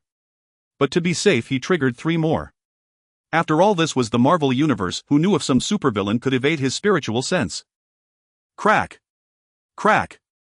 With the clatter of bones, 5 skeletal warriors rose from the blood-soaked battlefield, bone swords in hand, encircling Kane. They were his minions, summoned after the battle taught him that magic wasn't invincible, excessive damage could threaten his own life. So he cautiously raised a few skeletons and reinforced his bone armor. After absorbing the lingering essence, Kane dashed upstairs. If even he with his spells had been forced to take cover, Frank must be in even greater danger. No doubt he would need Kane's help. Kane sprinted upward, his skeletal minions trailing behind him. It had to be said, Frank's killing efficiency far surpassed his own. Though devoid of any supernatural abilities, Frank had single-handedly taken out 2 floors of gangsters using modern firearms, most with a single shot to the head. The lingering spiritual essences along the path delighted Kane, fueling his absorption. Following Frank had undoubtedly been his wisest decision. The harvest from this single venture exceeded what he could have gathered alone in a month. Reaching the top floor hall without hindrance, Kane pushed open the door and froze. In the vast chamber, a disfigured man in a white suit sat on a distant sofa drinking, while the Donaldson mother and daughter were bound beside it. Frank was nowhere to be seen. So you're the monster? Puzzle, seeing Kane with his skeletal warriors, was taken aback.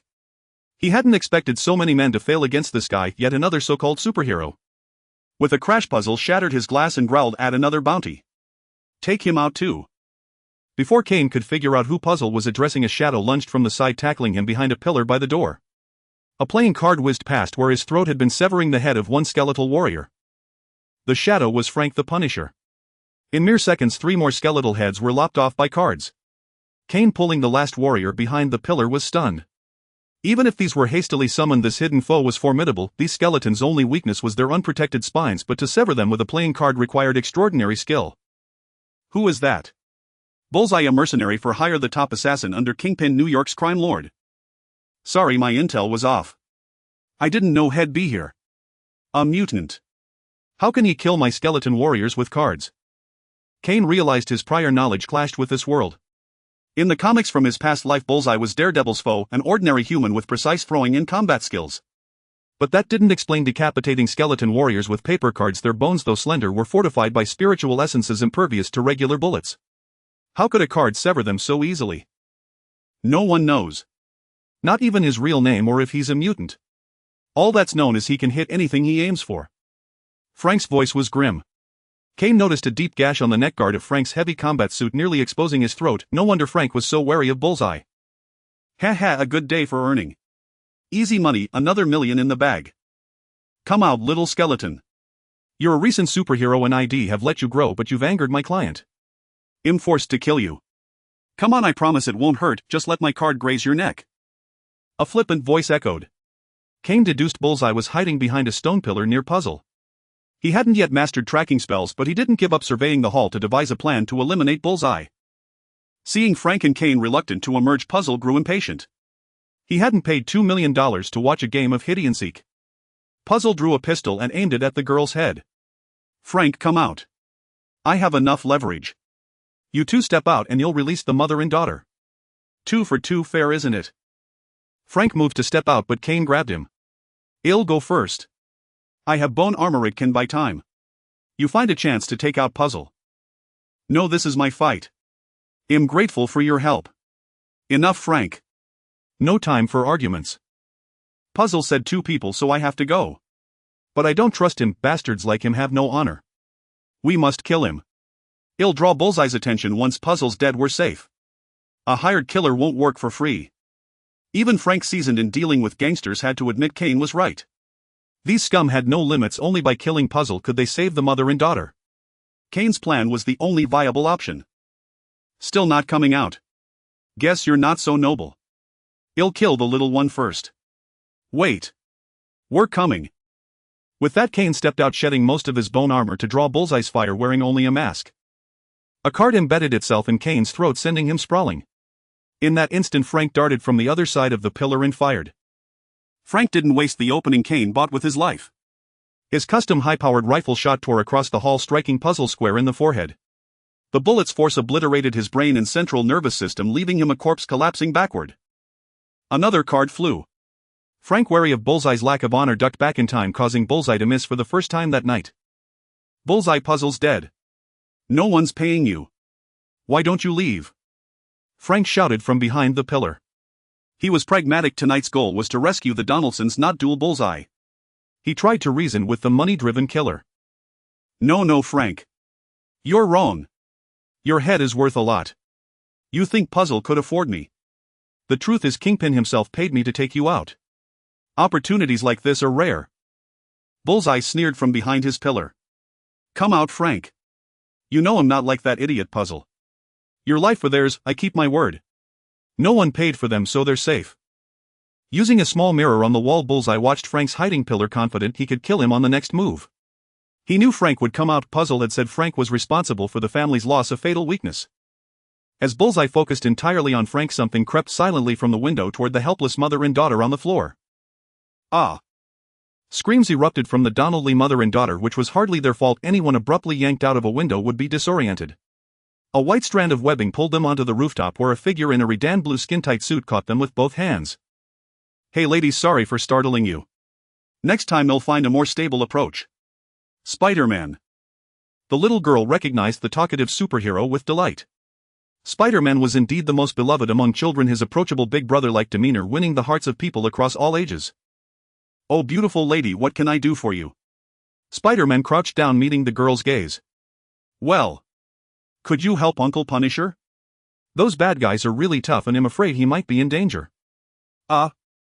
Spider-Man scratched his head awkwardly. Honestly, he wasn't fond of Punisher, whose vigilante justice clashed with his own principles. Yet Punisher did fight crime, so Spider-Man usually turned a blind eye. But faced with the little girl's hopeful eyes, he couldn't refuse. "Yes, mister. Spider-Man, Punisher is in danger because of us. I hope you can help him." The girl's mother also spoke. Unlike her daughter, she understood that both Punisher and the skeletal man lying motionless on the ground were risking their lives to save them. With Spider-Man's help, their chances of survival would surely improve. All right. You two stay here, I'll be right back." With that, Spider-Man swung through the window into the top-floor hall. But he was met by a flurry of playing cards thrown by Bullseye. With no place to dodge, Spider-Man had to backflip away, missing his entry and landing stuck to the outer wall. Hey Spider-Man, I know you're here. Well, 2 superheroes are too much for me. How about this? I'll abandon the mission and you both let me go." Bullseye declared loudly. "Oh, that cowardly behavior is typical of criminals. I know there are plenty of gentlemen with similar traits in the raft. I think he'll introduce you to them. You'll have plenty to talk about, maybe for a few hundred years inside." Spider-Man never killed, but that didn't mean he let criminals off, especially someone like Bullseye with special abilities whose damage far exceeded that of ordinary thugs. Spider-Man, don't think you've got me cornered. This place is rigged with bombs by Jigsaw and the detonator is in my hand. You just left that mother and daughter on the rooftop. Guess what happens if I press this button? Will they be safe? Frank's heart raced at Bullseye's words. He quickly looked around and sure enough spotted red blinking lights on remote bombs hidden under tables and in other concealed spots. Fearing Spider-Man might act rashly, he shouted, "Spider-Man, don't do anything stupid. This place is full of bombs. Damn it, why can criminals always get their hands on so many explosives?"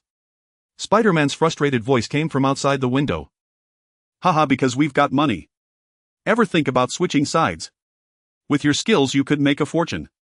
Bullseye laughed heartily, knowing both Punisher and Spider-Man were now hesitant. His chances of escaping safely grew. "Well, it's been a wonderful night. I may have lost some money, but chatting with two superheroes under the moonlight isn't bad. So until we meet again." Decay. Just as Bullseye was about to leap out the window, a change occurred. Kane, who had been lying on the ground, suddenly sat up and cast a curse of decay on Bullseye. Though Bullseye possessed extraordinary abilities, he was still human. The decay curse rapidly drained his strength. Yet being stronger than average, the remaining power allowed him to press the detonator in his hand. "No." Frank raised his rifle, but Bullseye was alert. The window he was escaping through was separated from Frank by a broken door blocking his line of fire. Spider-Man, who had just climbed in, couldn't web the detonator in time. In that critical moment, a flash of cold light struck from an angle. A pale long sword precisely severed the hand holding the detonator. It was Kane's remaining skeletal warrior. After Kane was knocked down, the skeletal warrior had wandered aimlessly, bumping into pillars and tripping over a fallen chair, causing Bullseye to ignore it. Unbeknownst to him, all of this was a ruse orchestrated by Kane, controlling the skeletal warrior to create illusions, slowly moving it closer to Bullseye. The severed hand enraged Bullseye. He flung the playing card, decapitating the skeletal warrior, then lunged for the detonator on the floor. He no longer sought escape now, he only wanted to take Punisher and Kane down with him. "Hey, don't be rash." This time Spider-Man had enough time to react. He shot webs, sticking Bullseye to the ground and stopping him. "Look, you've only lost a hand. That won't affect your life in prison too much." Corpse Spear. While Spider-Man was rambling, Kane uttered another incantation. As the words left his mouth, 3 bone spikes emerged from Puzzle's corpse, piercing deeply into Bullseye's head. "Oh damn it, you monster. He was defenseless, why did you have to kill him?" Confirming Bullseye's death, Spider-Man erupted in fury, shouting at Kane and raising his hands ready to attack if the answer didn't satisfy him. "An eye for an eye, a tooth for a tooth." Kane pulled a playing card from his throat, the very one Bullseye had shot at him. Had he not anticipated the attack and placed a bone plate there, he would have died.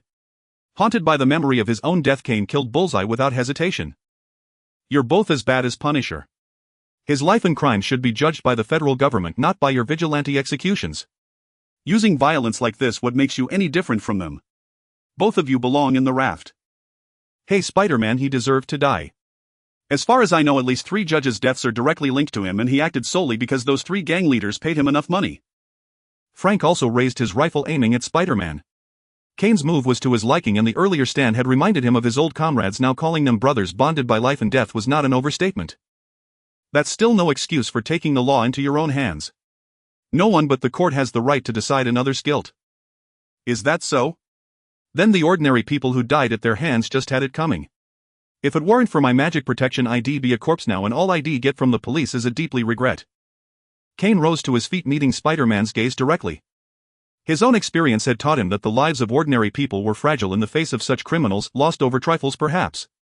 In those helpless moments, how they yearned for a superhero to appear and save them.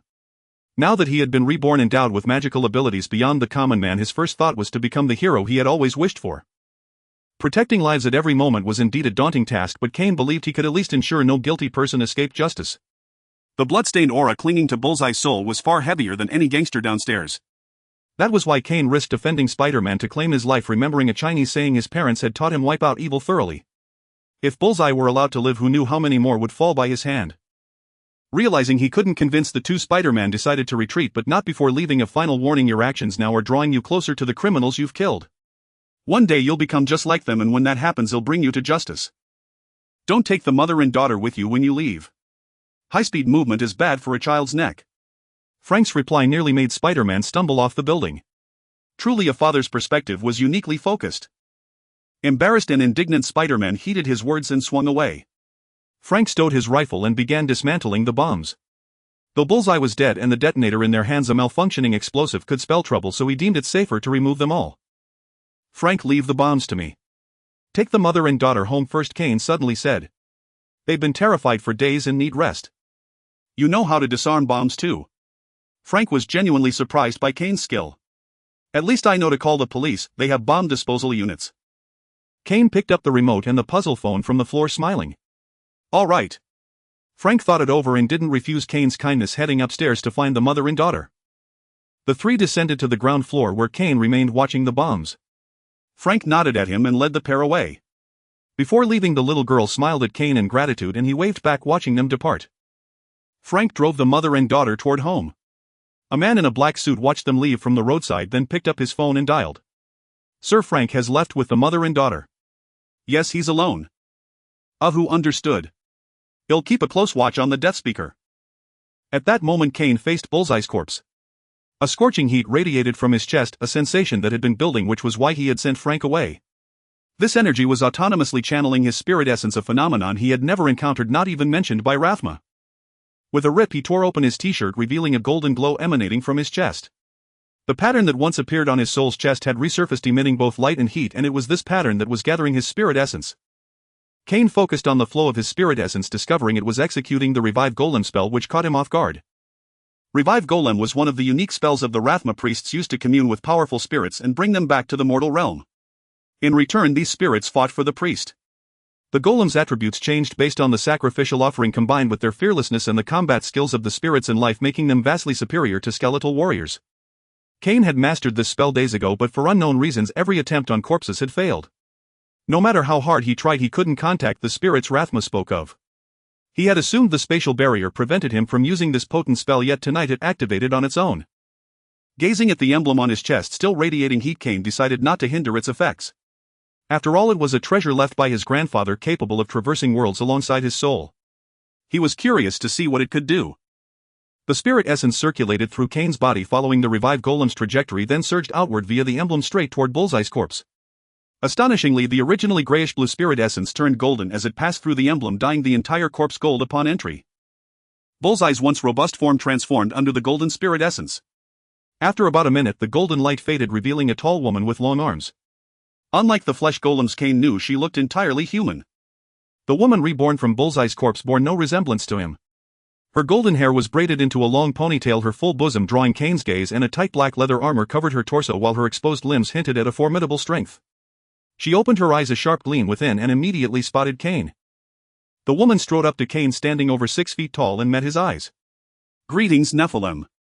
I am Morina. It is a pleasure to return to the mortal world and fight alongside you. This spirit's soul was this intact. Kane was even more astonished to hear her speak. Typical flesh golems, due to the spell, only absorbed fragments of a spirit's instincts and combat skills. Speech was rare, let alone clear articulation. But this aberrant golem not only had a more natural form but also spoke with remarkable clarity, retaining most of her memories. Truly a rarity. Just as he thought that, Kane froze. What had she said her name was? Morina.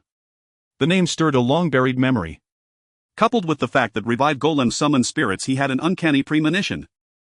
Miss Morina, it's a pleasure to meet you. Since you know of the Nephilim, you must be a hero from Sanctuary. Have I heard your name somewhere before? Kane inquired, recalling that he had once looked up some references while playing Diablo where that name had appeared. Morina hesitated for a moment but eventually replied, few know of my past life. You likely learned my name from my first resurrection when I was called Blood Raven. Blood Raven. Kane was taken aback, a name no Diablo player could forget. She was the first boss in Diablo 2 with her own story, and one who had given many newcomers a fair share of trouble. So Miss Morina, where have you returned from this time? Kane pondered and decided to clarify. Her first resurrection had been due to her soul's corruption by hellish forces, but now she seemed freed from that evil. From the Hall of Heroes in Veridani. This question didn't embarrass Blood Raven, and she answered promptly. The Hall of Heroes in Veridani. Kane was stunned. Rathma had indeed said the mark on his chest was the emblem of Veridani, the birthplace of the monk Nephilim located in the mysterious eastern continent of Xiensai. Its secrets had only been partially unveiled in Diablo 3, and Kane knew little of it. Indeed, Veridani is the temple in the snowy holy city of Agrod. They revere all things as divine and believe that through spiritual and physical trials one can become a true emissary of the gods. They hold that such emissaries achieve immortality of the soul, so they built a hall of heroes there to summon lost spirits. Through detailed questioning and Morina's candid answers, Kane finally understood the situation. It turned out that the Hall of Heroes in Veridani did possess the power to attract souls, but not just those of the gods' emissaries as the monks imagined. In truth, it absorbed the souls of Nephilim. Morina, with her partial Nephilim bloodline, did not dissipate upon death but instead entered the hall. As more spirits gathered, Veridani discovered this truth, but they couldn't dismantle the hall as many true monk heroes were also Nephilim. Moreover, the hall was a vital place of inheritance for Veridani. Monks strong enough to graduate would come to receive power and soul marks. But other Nephilim couldn't channel their power into monks. To prevent the lingering spirits from harboring other intentions, they devised a compromise, creating a batch of amulets. Through these, non-monk spirits could infuse power into chosen successors and experience rebirth through their bodies. The emblem Cain once wore was such an amulet from Veridani, but for some reason it had been imprinted directly onto his soul and followed him into the Marvel Universe. So you don't know why you emerged from the hall as a flesh and blood puppet? Cain scratched his head. This was nothing like infusion, which had most conjured a spectral mentor. This was a direct resurrection. How had it gone so wrong? Yes, I merely sensed a body well suited for archery, but I was resurrected directly upon leaving the hall. Morina seemed to know little herself. Well then, Miss Morina, this era may be vastly different from Sanctuary. You can come with me first and I'll gradually teach you the ways of this world. All right. Many of the words I've gleaned from you are unclear in meaning. You can read my thoughts? Cain asked curiously. Yes, and I feel a bond with you. I'm not sure what it is, but it seems we can communicate mentally. Morina didn't open her mouth this time, yet her voice resonated clearly in Cain's mind. Telepathy. My God, what is this? Cain was astounded. Rathmos' teachings had never mentioned magic like telepathy, at most remotely controlling puppets and skeletal warriors. Wait, could it be that Morina's resurrection wasn't true necromancy but a different form of puppet revival? I'm afraid so. I sense an invisible constraint preventing me from attacking you, Morina replied mentally. Attacking me? I haven't done anything. Cain was speechless. Bloodraven was still Bloodraven, fierce even in resurrection. It seemed Morina was ultimately his puppet, self-aware with a complete soul yet bound by the laws of Rathmos magic. True, you resurrected me and restored my former appearance, but staring at a woman's chest with lewd thoughts deserves a slap, doesn't it? Morina's voice returned, embarrassing Cain. He had indeed glanced a few times. After all, he was just a young man in his 20s. Of course you look quite fit and I wouldn't mind something happening between us, but here might not be appropriate. This time Morina spoke aloud. With her Amazonian blood, she was no shrinking violet. Noticing Cain's shyness, she immediately teased him. Let's forget it. Let's just go home. Cain turned and headed downstairs, unable to forget that Morina had been summoned from Bullseye's corpse and was his puppet. It felt too awkward. He planned to recall Rathmos' spells to find a way to sever the link between puppet and master. This mental connection didn't please him. Hey, this young man is quite innocent. At least this time I won't face an evil master like Aunt Ariel. Morina smiled and followed. In truth, when she realized she had become a puppet again, she was even more frightened than Cain. Her memories of being Bloodraven were far from pleasant. But it seemed she needn't worry. This master was interesting and perhaps this life would bring a different experience. Cain returned with Morina to his second-hand Ford parked by the roadside and drove home. As he turned the corner, he suddenly felt he had forgotten something, but after a moment's thought he couldn't recall it and drove on. Meanwhile, the bomb detonator he had dropped on the ground when Morina appeared now displayed a set of numbers representing time steadily decreasing. After Cain left, the man by the roadside dialed the phone again. Sir, the death speaker has left as well and there's a woman in the car with him. Yes, I'll arrange for surveillance on him. Alright, I've already taken care of the cleanup, they'll be at the scene soon. Boom. Before the words had faded, a violent explosion erupted from the top floor of the hotel on Brad Street. Fortunately, thanks to the puzzle's entry, the entire abandoned street was devoid of even a single vagrant, so no collateral damage occurred, merely disturbing the sleep of a few nearby residents and giving them a mild start. Slapping his thigh in the car near home, Cain exclaimed, "Damn, I forgot about the bomb." He quickly pulled out the puzzle's phone, called the police and then discarded it. Unfortunately, he remained unaware that he was already being watched. Though S.H.I.E.L.D.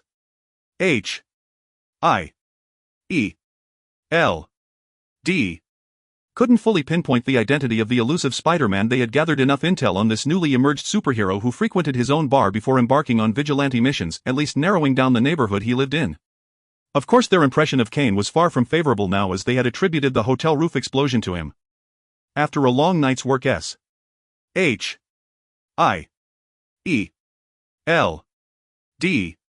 the police and the fire department finally managed to tidy up the hotel. The man in the black suit who had been making calls by the roadside earlier returned to S.H.I.E.L.D. E. L.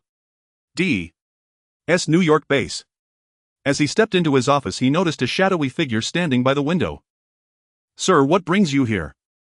Recognizing the silhouette, the black-suited man holstered his gun.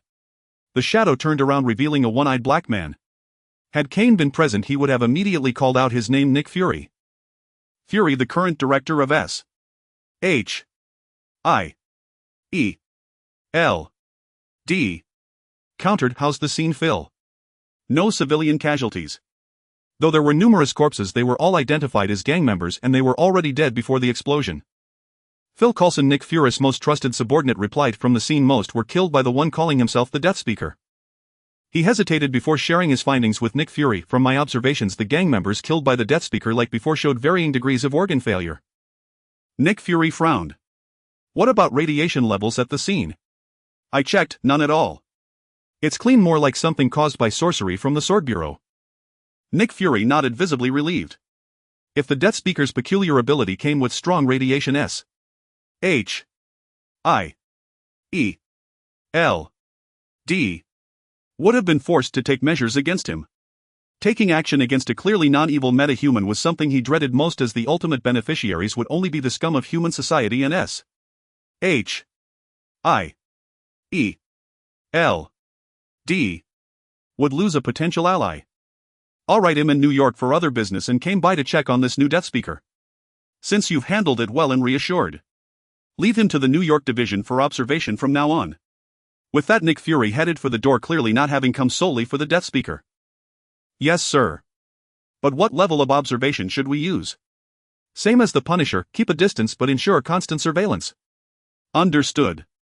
Understood."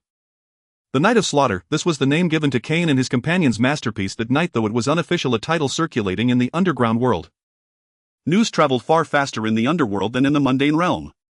Within a week, New York's public order had vastly improved. Well-informed habitual criminals had long since fled the city, and even the entrenched gangs strictly ordered their men not to cause trouble during this sensitive period. It was even said that Kingpin had found an excuse to leave New York. After all, over 300 heavily armed gang members had been slaughtered in a single night, with even Bullseye falling there, a force capable of overwhelming the NYPD headquarters.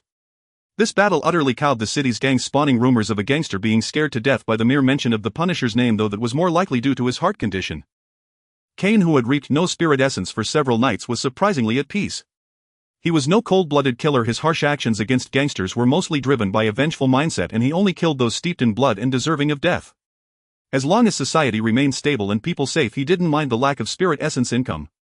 The balance of Rathma did not teach its followers to go around turning the living into skeletons. With time on his hands, Kane decided to revive his little bar.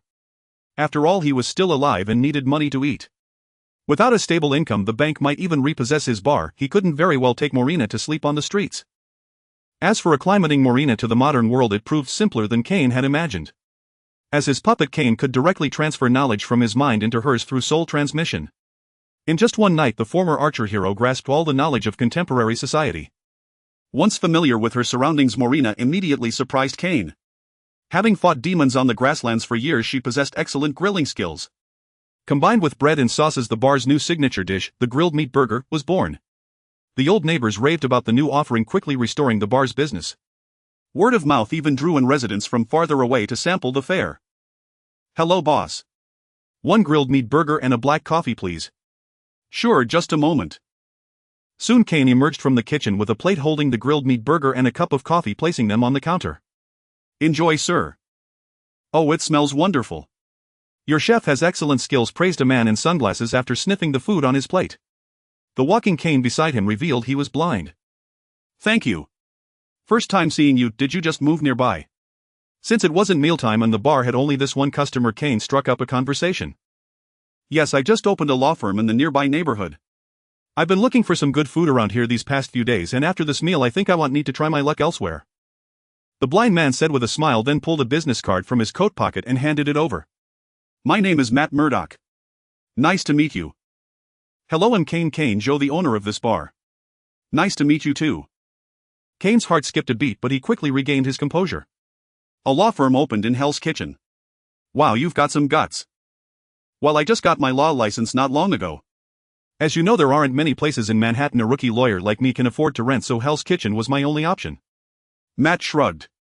By the way, do you know me? Kane refilled his coffee and smiled. Why do you ask? Matt pointed to the spot over his heart. When I said my name, your heartbeat picked up a little. I may be blind, but my other senses have sharpened a bit. Kane couldn't help but marvel. Daredevil was still Daredevil. Nothing escaped those ears of his. But how to explain? He recalled from past memories that Daredevil seemed to have a good relationship with Spider-Man and Frank. So he replied with a smile, I once heard that name from a little spider that shows up at night, and Frank is also a friend of mine. Matt thought about Spider-Man's personality and immediately believed Kane's words. He shook his head with a wry smile. That guy never knows when to shut up. Why does he have to blurt everything out? Alright, let's start over. Matt Murdock, Daredevil. Kane Joe, the Death Speaker. Kane extended his hand and Matt shook it firmly. Matt's hand was strong and covered in calluses, a testament to his mastery of the boy staff and relentless training. No superhero's path was ever simple. So Matt, did you come looking for me specifically? Kane asked curiously. Besides Frank, Daredevil was the second superhero to know his true identity, and he was somewhat puzzled about how Matt had found out. Oh no, actually I was just out looking for food and the aroma of barbecue from your shop drew me in. But once I stepped inside I noticed that you and your chef are both physically extraordinary, so I paid a bit more attention. Well, Morwenna's barbecue was truly something special. It even had the power to attract superheroes. Kane honestly didn't know what to say about that. By the way, Kane, be careful lately. I heard someone's got their eyes on you. Oh really? Do you know who they are? Kane's interest was piqued, as it had been days since he last absorbed any soul essence. It's the Hand, a ninja assassin organization that works for money. Rumor has it the mob pooled their resources to hire them to take out you and the Punisher. You two need to be careful. Their stealth techniques are formidable and they're skilled in both martial arts and firearms. Worst of all, they have no fear of death. You might face an endless wave of ninjas. Matt described earnestly. No fear of death. Endless. Kane laughed. His impression of the Hand came only from movies, and aside from knowing they were Daredevil's enemies he had no other knowledge. So he wasn't too worried. How many people does this Hand have? 300. I doubt they'll be tougher than those guys from the Night of Carnage. Matt shrugged. Indeed, facing over 300 rioters, the young man and the Punisher had survived and wiped them all out. Perhaps the Hand wasn't such a big deal. In fact, Matt's knowledge of them came only from his master stick. He hadn't yet faced these legendary assassins himself. So he didn't argue, instead smiling. You've got a point. What you two did that night was impressive. But better safe than sorry. Give me a call if anything comes up. More hands make lighter work. Sure, I'll let you know if I need you. By the way, can I come to you for legal matters? I'm still in need of a lawyer. Living in American society, a lawyer was indispensable. For superheroes like them, having a lawyer who was also a superhero was the perfect choice. Sure, I just opened shop and haven't had any clients yet. Come with me to sign the contract later. As my first client and for the delicious burgers here, I'll give you a 50% discount. Hey Matt, can you help someone get a new identity? I'm a legitimate lawyer. Well then I'll ask Frank instead. Meanwhile, in the Osborn Group laboratory on Manhattan Island, a burst of manic laughter rang out. Ha ha ha, fantastic. I've finally found the right formula. Now my gene modification plan can proceed smoothly. Peter, you're a genius. Do you realize we might be ushering in a new era, an era without defects, without weakness, a perfect era? The laughter came from a one-armed man in a large laboratory with Spider-Man Peter Parker standing beside him. Professor, I think we still need extensive testing. This formula is a long way from clinical application. Peter quickly reminded Dr. Connor's afraid he might act impulsively. After all, whether the formula was truly correct remained uncertain. I know. Don't worry, I'm just too excited. Peter, do you have any idea how much effort I've poured into this project? It's the pursuit of my life. I won't ruin it. I'll start live trials as soon as possible, aiming to perfect the formula within a year so it can enter the clinical phase. I think he'll need your help. After all, this formula came from you. How about becoming my assistant? I'm short an experimental assistant and the salary will definitely satisfy you. Dr. Kurt Connors spoke enthusiastically. Peter didn't object. He did need some income, even superheroes had to eat, and he was constantly upgrading his gear, which didn't come from thin air.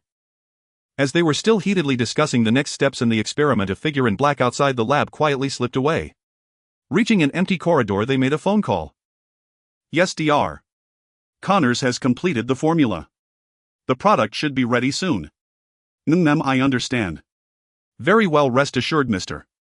Osborne. In the dead of night, the lights in Osborne Laboratory still blazed. Dr. Connors carefully secured a white mouse with a broken leg onto an apparatus, then injected a small vial of green serum into its body. Come on, little one, let me see your strong will and the feasibility of this technology. Dr. Connors stared intently at the struggling mouse. Suddenly a miracle occurred. Pink granulation tissue began to sprout from the long-severed stump, and before long a brand new leg appeared, indistinguishable in form from its other limbs. Clap, clap, clap. A round of applause rang out as a man in a black suit emerged from the shadows, his gaze fixed on the mouse on the table. This is a miracle, isn't it, Dr. Dr. Connors frowned at the man in black, clearly displeased. This is the result of rigorous science and hard work. Well, whatever it is, it's a milestone in human medical history, isn't it, Doctor? I believe we can proceed with human trials immediately. No, I refuse, Dr. Connors said firmly. This serum isn't ready for that. I need more time to observe. I'm afraid we don't have that much time. What do you mean? Doctor, as you know, Osborne Corporation has invested heavily in your experiments. Recently, due to Stark Industries' successful development of the new Jericho missile, our stock price has plummeted. The board urgently needs a flagship product to restore our standing with the military, and this serum is an excellent candidate. That's your concern. I am merely a scientist. Science demands precision. Arbitrarily shortening the research process will lead to disaster. Doctor. Seeing Dr. Connors' stubbornness, the man in black suddenly raised his voice. Don't forget my position. I have the authority to shut down this lab and dismiss you at any time. All research results here belong to Osborne Corporation, not you. I hope you remember that. Faced with his intransigence, Dr. Connors relented. But where will you find volunteers? We have good relations with the military. There are countless wounded soldiers awaiting our help. No, you can't do this. Dr. Connors was furious. A former army medic who had lost his own arm and wore his conscience would not allow these unscrupulous capitalists to use an unverified serum on his fellow comrades. Alas, his power was too weak. The man in black narrowed his eyes and dropped his smile. Very well. As of now, you are no longer an employee of Osborne Corporation. You have one night to pack your things, including these mice. I don't want to see you here tomorrow morning. With that, the man in black turned and left, taking the serum on the table with him. This is my research. How can you so easily take it away and use it on soldiers disabled for their country? Fine, if human trials are inevitable, let them begin with me. After all, I created this. In despair, Dr. Connors retrieved a vial of serum from the cold storage and injected it into his own body. The excruciating pain caused him to lose consciousness, sparing him from witnessing the horrifying scene that followed. The mouse that had been injected earlier suddenly swelled in size, bursting its cage. Its teeth and claws elongated, becoming sharp and savage. Its temperament turned vicious as it tore open the neighboring cage and lunged at its former kin. After an unknown period, Dr. Connors awoke. To his astonishment and delight, the arm he had lost over 20 years ago had regrown, appearing even stronger than before. He soon discovered that not only his new arm but his entire body had become far more powerful, a surge of strength that made him feel he could kill a bull with a single punch. However, his immediate task was to stop the man in black. With himself as a living specimen, there was no need to harm those innocent wounded soldiers. Emma, where has Mr. Robert gone? Doctor, I saw Mr. Robert's car heading north. All right, I understand. Bang. The enraged Dr. Connors smashed the phone and receiver to pieces, yet his hand remained unharmed. Too consumed by fury to notice, he looked out the window toward the north, where a sea-crossing bridge was faintly visible. North. That's the Veterans Hospital. That damn bastard can't wait. I must stop him. Dr. Connors hailed a taxi heading north toward the bridge. The Veterans Hospital lay on the other side. The fire in his chest burned relentlessly, blinding him to the scaly patches beginning to appear on his skin. Meanwhile, the man in black, Robert, had arrived at Osborne's private residence. He stood respectfully before a frail-looking middle-aged man holding the serum developed by Dr.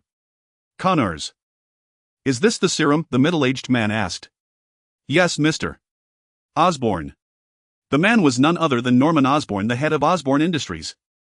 You've done well, Robert. Starting tomorrow, assemble a team to continue research on this serum. Don't worry about test subjects, they will be delivered to you shortly. Very well, Mr. Osborne. But is it truly fine without Dr. Connors? You said the most critical formula for this serum was provided by an assistant named Peter Parker, didn't you? Promote him to lab director and let him continue the research. However, don't let him know the specifics of the trials, just give him the data.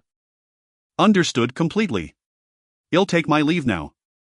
After watching Robert depart, Norman Osborn clutched a vial of serum and walked into his spacious study. Passing row after row of bookshelves, he reached the innermost corner where a painted self-portrait of himself hung. Without hesitation, Norman Osborn pressed a pattern on one corner of the portrait. The painting slowly rose to reveal another canvas strikingly different from the first. It depicted a creature covered in green scales with sharp fangs in its mouth and two horns atop its head set against the backdrop of a blazing volcano. Norman Osborn began to chant softly before the painting. To his astonishment, the words were not of any human language. After a few sentences, a green mist began to emanate from the canvas, and through the haze the painting seemed to come alive.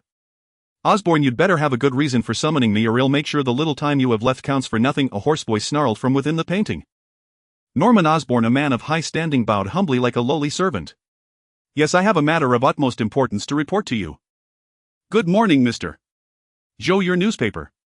In the early morning, a likable little fellow pushed open the door and walked into the bar, placing a copy of the New York Times on the table by the entrance. Hey Jimmy, there's bread and milk on the table. Have some before you go. Kane greeted the little one with a smile. He was a child from a nearby household. Thanks to the recent good public security, the boy had taken on a newspaper delivery job to help support his family. Kane was fond of this well-behaved child, so he usually prepared a breakfast for him. No thanks, Mr. Joe. The papers came late today, so I have to deliver them quickly. Thank you for the bread. Jimmy smiled at him, grabbed the bread from the side, and dashed out of the bar. Kane walked to the door, picked up the milk, and sipped it while reaching for the newspaper. However, a photograph on the front page immediately made him stop drinking. Godzilla invades New York, Spider-Man saves the world was the day's headline. The accompanying image depicted a colossal monster, its body covered in scales, lifting a car and hurling it toward the sea. In the distance, Spider-Man was rushing through the air, his hand poised as if shooting a web.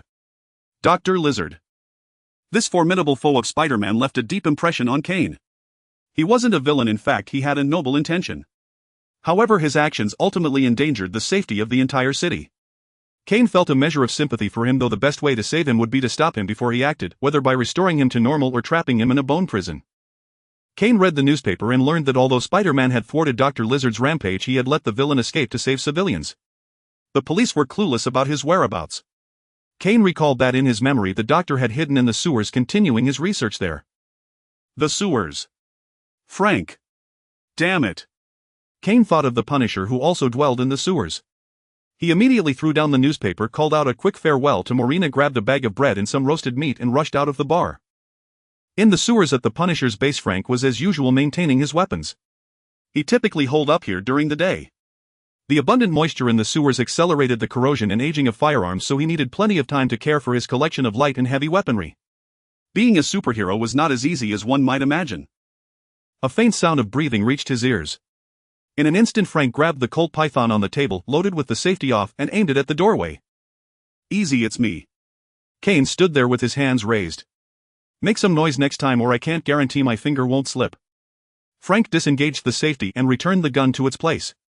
Come on, if I'd made noise you wouldn't have pulled out a pistol, I know you too well. Kane tossed the food onto a nearby table. Here, brought you some grub. Eating military rations all day, aren't you worried about malnutrition? Military rations are nutritionally balanced. They just taste bad. True, but they're also high in calories. In 4 years they could turn a young stud into a lump of old fat. Kane remarked, glancing at an old photo of Frank. Frank felt a renewed urge to reach for his pistol. Did you come all this way just to bring food? No, I'm not that idle. Here, take a look at today's paper. Kane tossed the page about Dr. Lizard in front of Frank. What's this got to do with me? Frank asked, puzzled after reading it. Come on, think about it. A creature that caused such massive destruction would attract everyone's attention. And yet it managed to evade the police and the FBI. Where do you think it's hiding? You're saying it's in the sewers. Look at its appearance, it's reptilian. Dark, damp sewers are their favorite haunts. They're also a labyrinth with no cameras. Why else would you choose to hide here?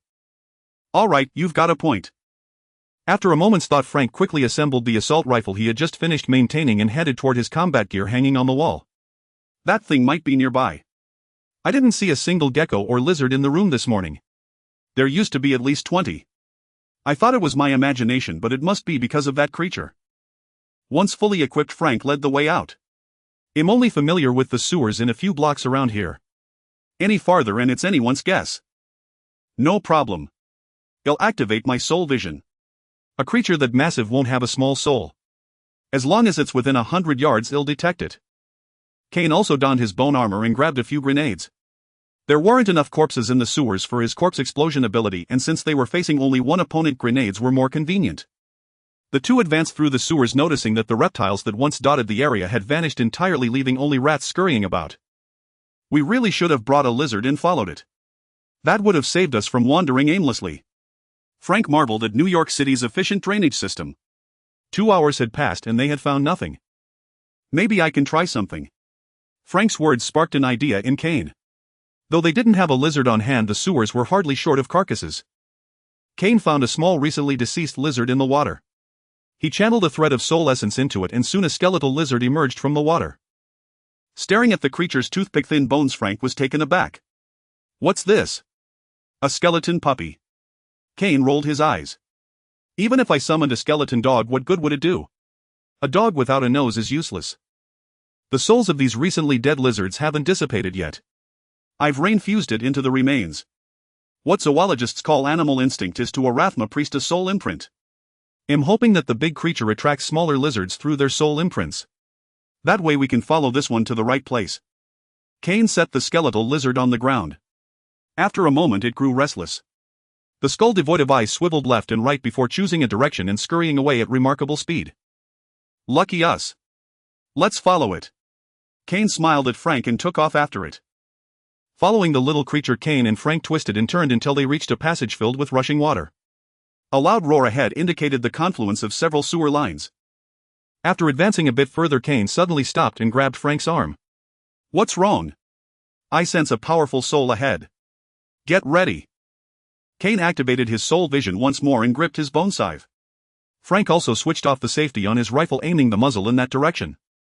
At the final corner, the sound of rushing water echoed in their ears. Frank patted Kane on the shoulder, signaling that he was in position and ready to provide covering fire at any moment. Kane nodded slightly and dashed out in a burst of speed. But the scene before them was nothing like they had imagined. Beside a wide pool lay a figure clad in a redanned blue skin-tight suit. Frank, it's Spider-Man. Kane called out and hurried over. 3 gruesome gashes marred the chest of Spider-Man's suit, beneath which the skin was turned inside out. The wounds, blanched by water, still oozed blood, and he appeared to be unconscious. Frank arrived shortly after and yanked off Spider-Man's mask. Such things hindered breathing, which was why Frank never wore one. After a moment's reflection on the youthful face beneath the mask, Frank prepared to administer first aid. Kane, however, was less anxious and advised Frank, don't panic. His injuries aren't as severe as they look. At least I don't sense much weakness from his soul. Frank immediately looked at Spider-Man's wounds. True enough, though slow, they were gradually healing on their own. Come on, let's take him back to the safe house first, Kane suggested. In that short time, the skeletal lizard had crawled into a pipe spewing water. Kane lacked the ability to breathe underwater, so he had to abandon the chase. Besides, he figured the hot-tempered lizard wouldn't linger long in the sewers anyway. It would be easier to deal with him on the surface. Spider-Man's regenerative abilities were truly remarkable. Within half an hour of returning to Frank's safe house, he opened his eyes and saw the person he least wanted to see. Oh damn. The Punisher and this white-haired guy. I'm guessing you're the death dealer. My luck is just terrible. Chased by a sewer alligator all the way, only to end up facing 2 executioners. Spider-Man truly lived up to his reputation as one of the Marvel world's greatest chatterboxes, rivaling Deadpool. Kane felt a sudden urge to silence him. Hey, we saved you. Can't you show a little gratitude? Gratitude? Why? I was far from dying. Oh, let me think. A wound that would have healed in 10 minutes will now take half an hour thanks to your treatment. Is that what you call help? Hey, Bug Boy, when I say I saved your life, I mean I stopped Frank from blowing a hole in your head with his shotgun. I doubt a headless spider would survive, right? Kane, only 20 years old, was no slouch with words himself. Ha! Isn't the Punisher supposed to only kill criminals? Finally showing your true colors, huh? American citizens have the right to shoot intruders invading their homes. Home? You mean the sewer? Oh please, since when did the government sell that to the Punisher? Besides, aren't the crawlies in your place a bit too big and numerous? Ever think of cleaning up? Get out. Frank, who had remained silent, finally lost his patience and issued a direct eviction. Peter Parker turned and walked out, but as he reached the door, a police dispatch over the radio made him stop. Dispatch, this is Sherwood Street. We've spotted the alligator. Engaging now. Good, it's down. 2 squads moving in to confirm. No, it's not dead. It's releasing gas grenades. Damn, the men are poisoned, they're mutating. Dispatch, we need backup. Can you help me? Help all of New York. Spider-Man suddenly turned to Kane and the others. Unlike before, he looked exhausted and tormented. I know that monster. His name is Dr. Connors. He used an equation I provided to develop a cross-species gene fusion serum and injected it into himself, but it turned him into this. I found his lab in the sewers and discovered he plans to use a vaccine disperser from Oscorp to aerosolize the serum over the city. Everyone in New York will be infected and mutate, this place will become hell. Kane and Frank exchanged glances, then immediately grabbed their gear and headed for the door. Kane patted Spider-Man on the shoulder and said, "Come on. Did you really think we were looking for you? We were after that monster. You're just a freebie we picked up along the way." Hey, you can't call a good citizen of New York a freebie. Good citizen. I seem to recall the papers calling you a vigilante who dispenses private justice. Your reputation isn't much better than ours. Meanwhile, high up in Oscorp Tower, Robert stood by the floor-to-ceiling Windows phone in hand, gazing into the distance. Boss, the monster is approaching Oscorp Tower. On the other end of the line, Norman Osborn was admiring his new appearance in the mirror, smooth skin, firm muscles, everything pleased him greatly. You think it's Dr. Connors? Yes. I reviewed the footage from that night. The serum caused him to grow an extra arm, and the smaller monster was his mutated lab rat. Fine. Evacuate the entire building. These employees are the company's valuable assets. Should I mobilize security? No, don't. Just evacuate everyone. Leave the labs open and ensure the surveillance feeds are working. I want to see what this oversized Dr. Connors is up to. Yes, boss. As you wish. Dr. Connors advanced unhindered toward Oscorp Tower, overturning every car in his path. The police, under orders from headquarters, merely monitored from a distance, avoiding suicidal confrontations. The lizard genes were exerting an ever stronger influence on the doctor. Finding walking too slow, he leaped onto a building and began crawling on all fours, making it even harder for his pursuers to track him. Kane and Frank couldn't scale walls. Peter, take to the air. Just keep him occupied.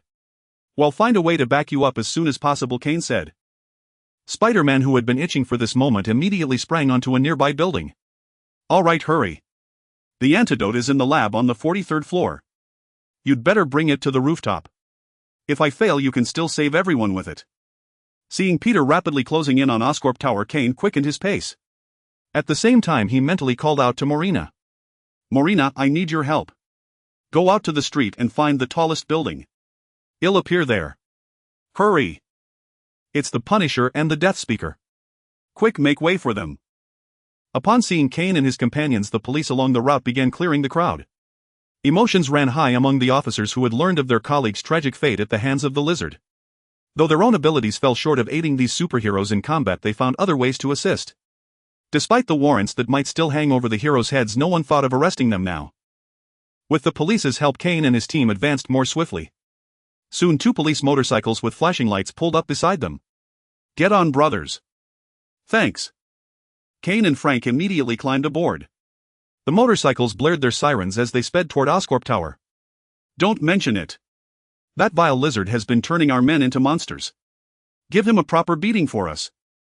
Meanwhile, the swiftest of them all, Spider-Man, had already engaged the lizard on the rooftop. With a thunderous crash, the lizard's tail smashed through a railing. But the agile Spider-Man dodged just in time, spinning around to fire a web at the lizard's face.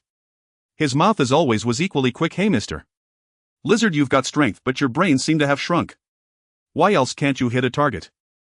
Peter Parker has your enhancement all gone to your tongue. Ha! Aren't you just like me?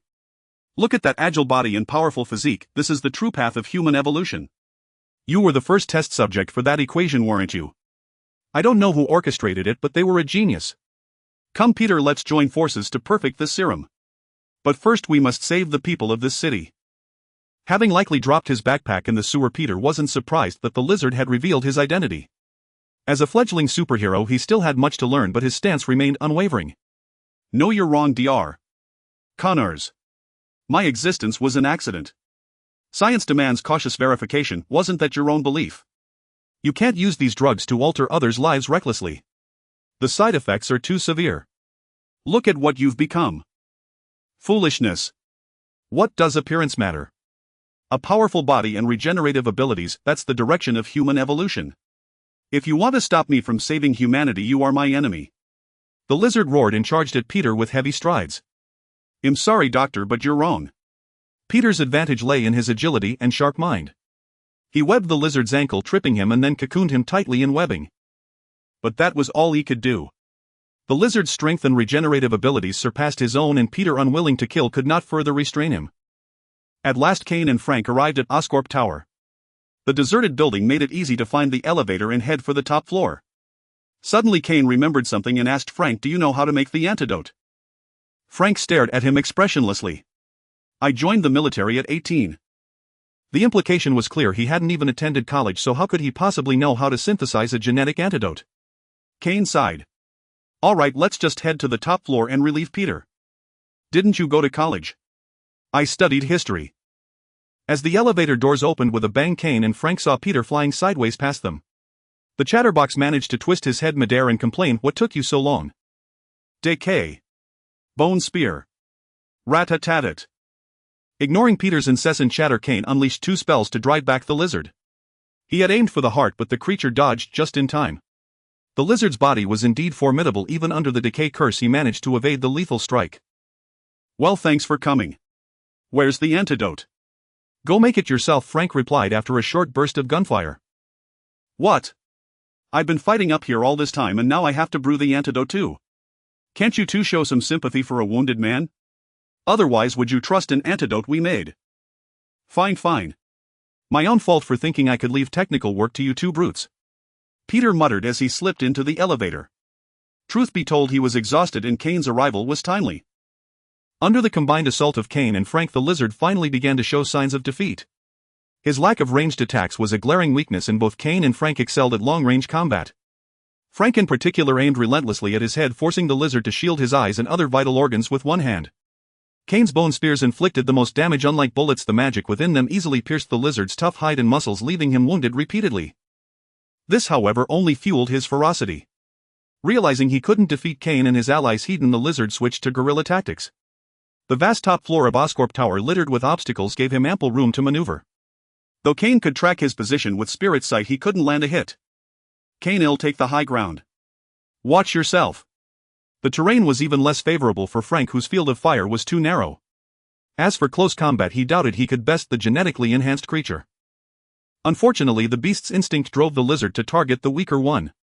Just as Frank climbed atop a structure, the lizard pounced, knocking him down. Kane arrived in time, striking the lizard with a bone scythe and sending him flying. The creature rolled without hesitation and vanished into the concrete jungle of the rooftop. "Morena, haven't you found a spot yet?" Kane called out in his mind. He was beginning to regret letting her choose her own position. The sanctuary lacked tall buildings, and Bloodraven might easily get lost in this urban maze. "Hey little boy, I've already spotted you." Morena's reply came as a pleasant surprise. "Great. Where are you?" "Move toward us." "Why should I move toward you?" "I'm on the roof of the building next door. I think I'd be more useful providing support from here." On the adjacent rooftop, a tall figure stood, gripping a longbow that matched her height. Well, Kane had to admit that Bloodraven's combat experience surpassed his own. He comforted himself with that thought, then grew worried again. "Morena, can you support us from such a distance?" "Hey, don't worry. When it comes to marksmanship, I'm no worse than this boat's former owner."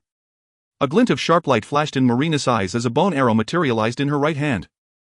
It must be said that the demons possessed exceptionally discerning eyes. They knew precisely which heroes were worth corrupting. Although Bloodraven was merely a low-difficulty mini-boss in the game, in the real world her archery skills were unparalleled. Now she had fully proven that her reputation was well-deserved. Bloodraven's archery could only be described with one word: swift, extraordinarily swift. Since leaving the rogue encampment alone in her teens, Morena had spent her entire life battling demons. Demons came in countless varieties, each adept at different attack methods, yet Morena was an archer who could fight them all with just a bow. She had even faced Diablo, the Lord of Terror, directly. On the battlefield, being a fraction faster could mean the difference between life and death. There was no room for flashy techniques in battlefield archery. It was purely about who could shoot faster, more accurately, and farther. Morina was the paragon of this art. With her bow in hand, she seemed to regain the heroic bearing of an Amazon warrior standing there as if Blood Raven had been reborn. Drawing the bow, nocking an arrow and releasing, these two simple actions alone completely suppressed Dr. Lizard. Each bone arrow seemed to teleport, striking his body with unerring precision. Ice, fire, venom and explosive force, the various elemental properties imbued in the arrows, left him battered and utterly unable to defend himself. After a volley of arrows, Dr. Lizard dared only to cower behind a concrete platform, not daring to show even a hint of himself. Though he could regenerate severed limbs, that did not mean he felt no pain, and the regeneration also consumed a tremendous amount of his stamina. Moreover, there was still a formidable opponent nearby. Good heavens, how can such an ancient weapon still possess such immense power? Frank stared in disbelief at Morina in the distance. Even the skin of Dr. Lizard, impervious to assault rifles, could not withstand her arrows. This completely overturned his understanding, even though his perception had already been broadened by Kane and Peter. That's because a bullet's power comes from the lifeless firearm, whereas Blood Raven's arrows draw their strength from her own being. The body is the ultimate weapon, capable of constantly surpassing its limits. Kane said this, though in truth such power also stemmed from the puppet's strength summoned by the Rathma priest. It was one of the most potent summoning spells, requiring a high degree of compatibility between the spirit and the summoned vessel, and the quality of the vessel was equally crucial. Bullseye's innate ability was shooting, which perfectly matched Morina's attributes. When her soul merged into Bullseye's corpse, coupled with the enhancement granted by the spell to the puppet, it gave rise to the super puppet Blood Raven. It could be said that this archer, fusing the abilities of Bullseye and Blood Raven, had surpassed their original selves in power. With Blood Raven suppressing him, Dr. Lizard could no longer roam freely. Kane seized the opportunity to circle around to his flank. Bone prison.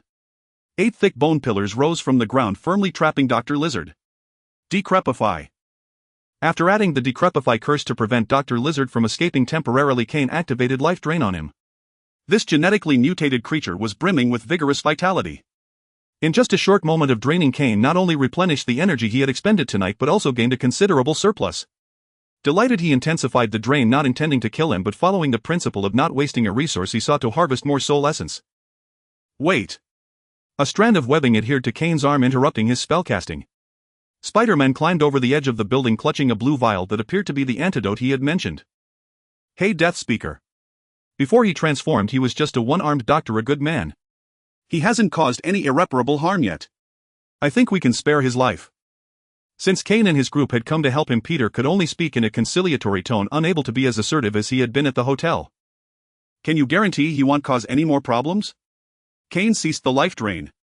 Though he was helping out of goodwill, gaining a favor from Spider-Man was not a bad thing. No, I can't. But we can't just disregard a life because of a potential threat, can we? He hasn't started committing evil, nor has he succeeded. I have the antidote here. He'll return to normal soon. Everything he did was caused by the beast factor within him, it wasn't his intention. Peter continued trying to persuade Kane. Frank, what do you think? Kane turned to ask. The Punisher had also approached from a distance. He's your trophy. Frank shrugged, indicating he didn't want to be bothered with such troublesome matters. Kane used his soul vision to examine Dr. Lizard more closely. Indeed, thanks to Peter's intervention, the doctor had not yet killed anyone. There were no resentful spirits clinging to him. All right, Peter, administer the antidote as soon as possible. As long as he returns to normal, I won't lay a hand on him. Thanks, buddy. I'll be right on it. Overjoyed, Peter swiftly climbed to the top of Oscorp Tower, where the aerosol generator was located, and replaced the green gene-altering agent with the blue antidote vial. Pressing the button, the antidote was launched into the air and exploded. A blue mist spread, followed by falling snowflakes. The SWAT officers who had been infected by the earlier drug began to revert to human form. Though Dr. Lizard at the top of Oscorp Tower was the most deeply infected, he was also at the epicenter of the aerosolized antidote. Snowflakes fell upon him and large patches of green scales began to slough off. His body gradually transformed back into human form, although the arm he had regrown dissolved in the antidote as well. What doesn't belong to you will eventually be lost. As the antidote took full effect, Dr. Connors finally regained his human form. With the change in his appearance, his reason seemed to return to him as well. He collapsed to the ground, murmuring to himself, "Is cross-species gene fusion impossible? Then all my years of research have been for nothing." Seeing Dr. Connors in this state, Peter didn't know what to say. His intentions had been good, but this was the result. Now the doctor would likely spend the rest of his life behind bars. However, none of those present noticed that the security camera installed on the roof of Oscorp Tower had recorded everything, and Norman Osborn had been watching the entire broadcast. Tisk tisk, what a pity. I had hoped Dr. Connors would stir up something interesting, but these fellows ruined it. It seems I'll have to take matters into my own hands. Norman Osborn clicked his tongue, turned off the television and strode into a high-tech laboratory. Countless mechanical arms were assembling something within. He passed through the workstations and entered the innermost sterile laboratory. There a large vat of green liquid was being dispensed into small syringes, and the lab was already lined with medical kits filled with these syringes. The crisis in New York City was averted amidst the cheers of the populace, and Spider-Man handed Dr. Connors over to the police, accepting the applause of the crowd. Meanwhile, Kane and Frank quietly slipped away from the back of Oscorp Tower. Their reasoning was simple: given their methods, they should not become role models for the public, especially children. They preferred to be the nightmares of criminals. Peter, unable to persuade them, had no choice but to let them go. Frank, let's grab a drink at my place later. You can't keep holed up in that sewer. The damp environment will ruin your health. A drink sounds fine. New York has been relatively quiet lately. Unfortunately, their plans ended before they began. As they exited the back of Oscorp Tower, 3 black SUVs pulled up in front of them. The rear door of the lead vehicle swung open and a man in a black suit with a receding hairline stepped out, smiling broadly. Hello, gentlemen. I'm Phil Coulson, agent of the Strategic Homeland Intervention Enforcement and Logistics Division. I'd like to invite you for a chat. An old friend wishes to meet you both. S. H. I. E. L. D. Kane was well acquainted with this infamous Marvel enforcement agency. However, having been indirectly killed by corrupt cops, he harbored no goodwill toward government organizations. Moreover, he recalled that S. H. I. E. L. D. had been heavily infiltrated by Hydra, with even high-ranking officials among their ranks. In his eyes, few in such intelligence agencies were truly good people. Thus he maintained a policy of keeping his distance from S. H. I. E. L. D. from the start. An invitation. So can I refuse? Faced with Kane's obvious refusal, Coulson's expression remained unchanged. I'm sorry, Mr. Joe, but I'm afraid you cannot. We are a government agency and we have the authority to investigate you and any unidentified individuals in your household. S. H. I. E.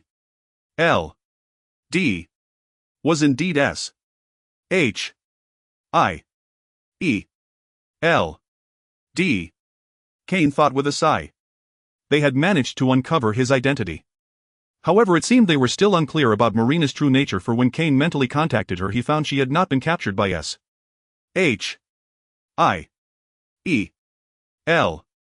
D. agents. Fortunately, S. H. I. E. L. D. was not omniscient. There were still things that could be hidden from them. And by keeping them in the dark, he also kept Hydra unaware. Compared to them, those guys were truly ruthless. Kane, let's go. If they meant us harm, they wouldn't have sent these people. Surprisingly, Frank showed little reaction and instead tried to persuade Kane. With no other choice, Kane instructed Marina to return home and followed Frank into the vehicle. The convoy drove into the underground of an unremarkable old building. Kane and Frank followed Coulson up the elevator to the top floor, where they met Nick Fury, who was still standing with his hands behind his back, gazing out the window. As soon as they entered, Nick Fury turned around, his one eye fixed on Frank. Long time no see, Frank. Hearing this, Frank's expression grew complex. After a moment, he replied, Yes, it's been a long time, sir. Kane looked at them in astonishment, never expecting such a connection. Have a seat. Nick Fury gestured toward the sofa and sat down first. However, Frank had no intention of reminiscing. Once seated, he asked directly, What did you call us here for? There's a mission I'd like you to help me with. I hope you'll agree. A suicide mission. You have plenty of agents under your command, why come to us? Kane sneered. S. H. I. E. L. D. had its own strike teams. What mission could possibly require them? Frank was just an ordinary human, and he himself had only recently emerged. Such impromptu tasks were usually extremely dangerous. Government officials like Nick Fury wouldn't bat an eye at sacrificing a few street-level heroes. Only those as powerful as the Avengers could force his compromise. Kane knew he was far from that level. He was neither a S. H. I.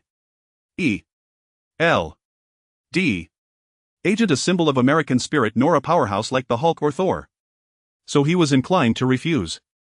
Even if it meant his shop being shut down and joining Frank in the sewers, it was better than rushing to his death.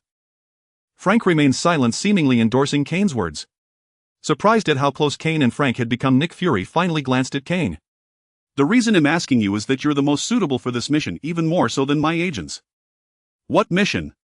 Kane frowned, unable to think of any task that required their involvement. Nick Fury glanced at Frank. The Punisher remained stoic, deferring to Kane. With no other choice, the one-eyed man opened a folder on the table and placed a photo in front of them. Tony Stark, owner of Stark Industries, America's largest weapons manufacturer. He went missing 48 hours ago during a weapons demonstration in Afghanistan. An entire infantry squad was wiped out. Nick Fury waited until Kane had a clear look at the mustachioed man in the photo before continuing, "I want you to find him and bring him back alive. The U.S. military lost him. Why do they need us?" Frank finally spoke. "Because his father was Howard Stark, one of S.H.I.E.L.D.'s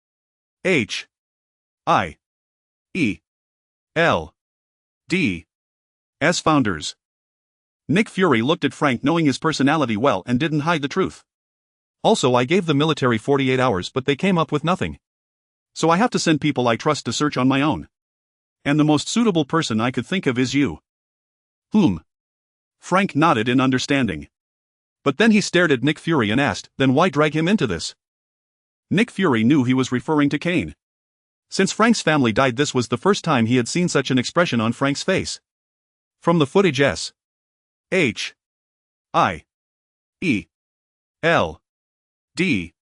had obtained, Frank had been expressionless while killing people with brutal methods over the past 4 years, a state of utter desolation. He killed purely for revenge. In that abnormal state, once he felt his revenge was complete, he would end his own life. But now he finally had someone he cared about. As an old friend, this brought Nick Fury some comfort. Nick Fury took another photo from the folder and placed it before them. It showed a group of armed thugs dressed in the style of Central Asia. What drew attention was the banner hanging on the wall behind them, 10 rings inscribed with text with 2 curved swords at the center. This is a newly emerging terrorist organization in Central Asia called the 10 Rings. They've grown rapidly and have already replaced the existing groups there. Various signs indicate that some of their members possess abilities resembling magic. At this point, Nick Fury turned to Kane. "We currently know little about this ability, so we'd like to enlist Mr. Joe's help." Kane and Frank exchanged glances. It seemed they couldn't refuse this mission. Whether the 10 Rings truly had magical abilities remained uncertain, but S.H.I.E.L.D.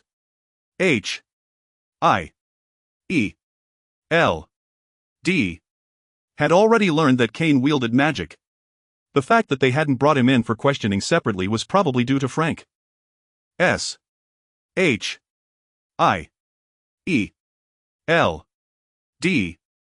had tolerated Frank's killings in New York City not only because he had no abilities and fell outside their jurisdiction, but also because of Nick Fury's understanding of him.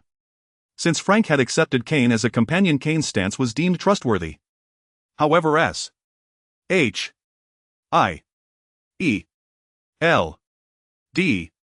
wouldn't immediately classify him as a reliable superhuman. This mission was likely a test. If he succeeded, S.H.I.E.L.D.'s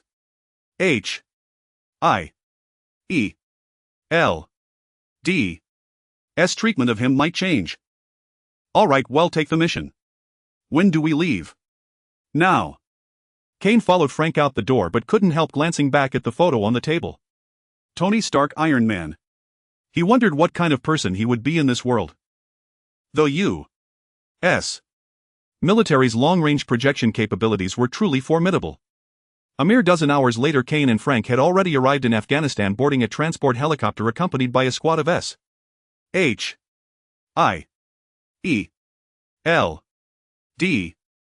tactical response unit, not agents like Coulson's team but genuine special forces recruited from the world's most elite military units. Naturally, they were a prideful bunch, openly expressing their dissatisfaction at being commanded by an outsider. "Hey boss, I recall you've been through the Iraq War and the Libyan conflict. Why did command send a deranged killer who spends his days butchering defenseless thugs in cozy New York to lead us?" A special forces operative deliberately asked in a loud voice. Almost everyone knew of the Punisher's fearsome reputation, yet few were aware of his prior military service. Frank remained silent, his eyes closed as if he hadn't heard a thing. However, the team leader Brock Rumlow sharply reprimanded his man. "Shut it. He was an instructor for the Navy SEALs and earned a Medal of Honor. When he was fighting in Afghanistan, you were still wet behind the ears. Frank still didn't open his eyes, but no one in the cabin dared to utter another sarcastic remark. Kane, however, asked curiously, Frank, you fought here before? Frank finally opened his eyes. Yes. I fought here during the Cold War. Back then the enemy was the Soviets and my commanding officer was Nick Fury. Oh, so that's why you call him sir. But it doesn't seem like you two get along very well. That was my last mission. We were ordered to destroy a Soviet secret base, but we left some traces behind. To eliminate those traces, Nick Fury gave the order to blow up the entire village. There were still dozens of local residents inside. After that I left the front lines and took up training duties. Kane fell silent. This kind of war trauma was probably one of the reasons he became the Punisher. That cold-blooded bastard. He's a pure soldier who would sacrifice even his own life to complete a mission. But he's been good to me. I've survived in New York all these years partly thanks to his help. It's just that every time I see him I'm reminded of those innocent villagers. Help! Really? That night you were so badly wounded I didn't see anyone lending a hand. He can't watch over me constantly. He only steps in when something big happens. Otherwise, why do you think there were no cops around the night we took down Jigsaw? All that gunfire would have alerted them. Oh, so that's why I felt like something was missing that night. So they were the ones who intervened. Kane's sudden realization brought a faint smile to Frank's lips. He was increasingly treating Kane like a younger brother. For Kane's sake, he was even willing to accept Nick Fury's mission. His relationship with Nick was far more complicated than he let on. Sir, we've arrived at the location. Brock approached and spoke loudly as the helicopter slowly descended onto a dirt road. Although the area had already been searched by U.S. forces, shrapnel and bloodstains still littered the roadside. Frank jumped off the helicopter, rifle slung over his shoulder, meticulously examining the traces. Kane, however, wandered around as if nothing was amiss. Nearly 60 hours had passed and no soul would linger here, rendering him useless in this setting, even less effective than the Special Forces operatives behind him. Let's go. After a short while, Frank stood up and walked back toward the helicopter. Where to? Brock asked. The mountains. The mountains. They used missiles to attack the convoy. They're no ordinary bandits. They must be elite terrorists. Shouldn't they be hiding in some city? Brock, worried that Frank had been away from the battlefield too long, quickly asked. Frank glanced at him and shook his head. Afghans have been fighting for 30 years. They know better than you where it's safe, especially after provoking someone they shouldn't have. Even though they're under the control of the 10 Rings, I believe these men will still use that experience. Though skeptical of Frank's judgment, Brock faithfully executed the order. After all, his instructions were to follow Frank's command. If they failed to find Tony Stark, the responsibility would not fall on him. The helicopter turned toward the mountains. Frank resumed his rest with eyes closed. Afghanistan was a mountainous country and the rugged terrain was its most common feature. Now everything depended on Kane. Fly east. Half an hour later, Kane suddenly strode to the cockpit and ordered the pilot. What's there? An immense concentration of death aura. The pilot froze and turned back, meeting Kane's ghostly white spirit eyes. Swallowing hard, he immediately complied without a word, banking the helicopter. This time they didn't fly long. Soon they spotted a small village ahead. The helicopter landed outside the village and all Special Forces operatives disembarked, immediately raising their rifles and forming a combat formation. Ignoring them, Kane strode toward a large house at the village entrance. His spirit eyes remained active and he could see a towering column of death aura emanating from it. With a thunderous kick, he smashed open the door. Kane's face instantly turned ashen. What had once been a warehouse was now a slaughterhouse, blood, corpses and countless flies swarming everywhere. Frank and the Special Forces team close behind him also paled at the sight. Men, women, children. This doesn't look like the way terrorist groups recruit soldiers. Though the operative didn't finish, Kane had some idea of what he meant. Times had changed.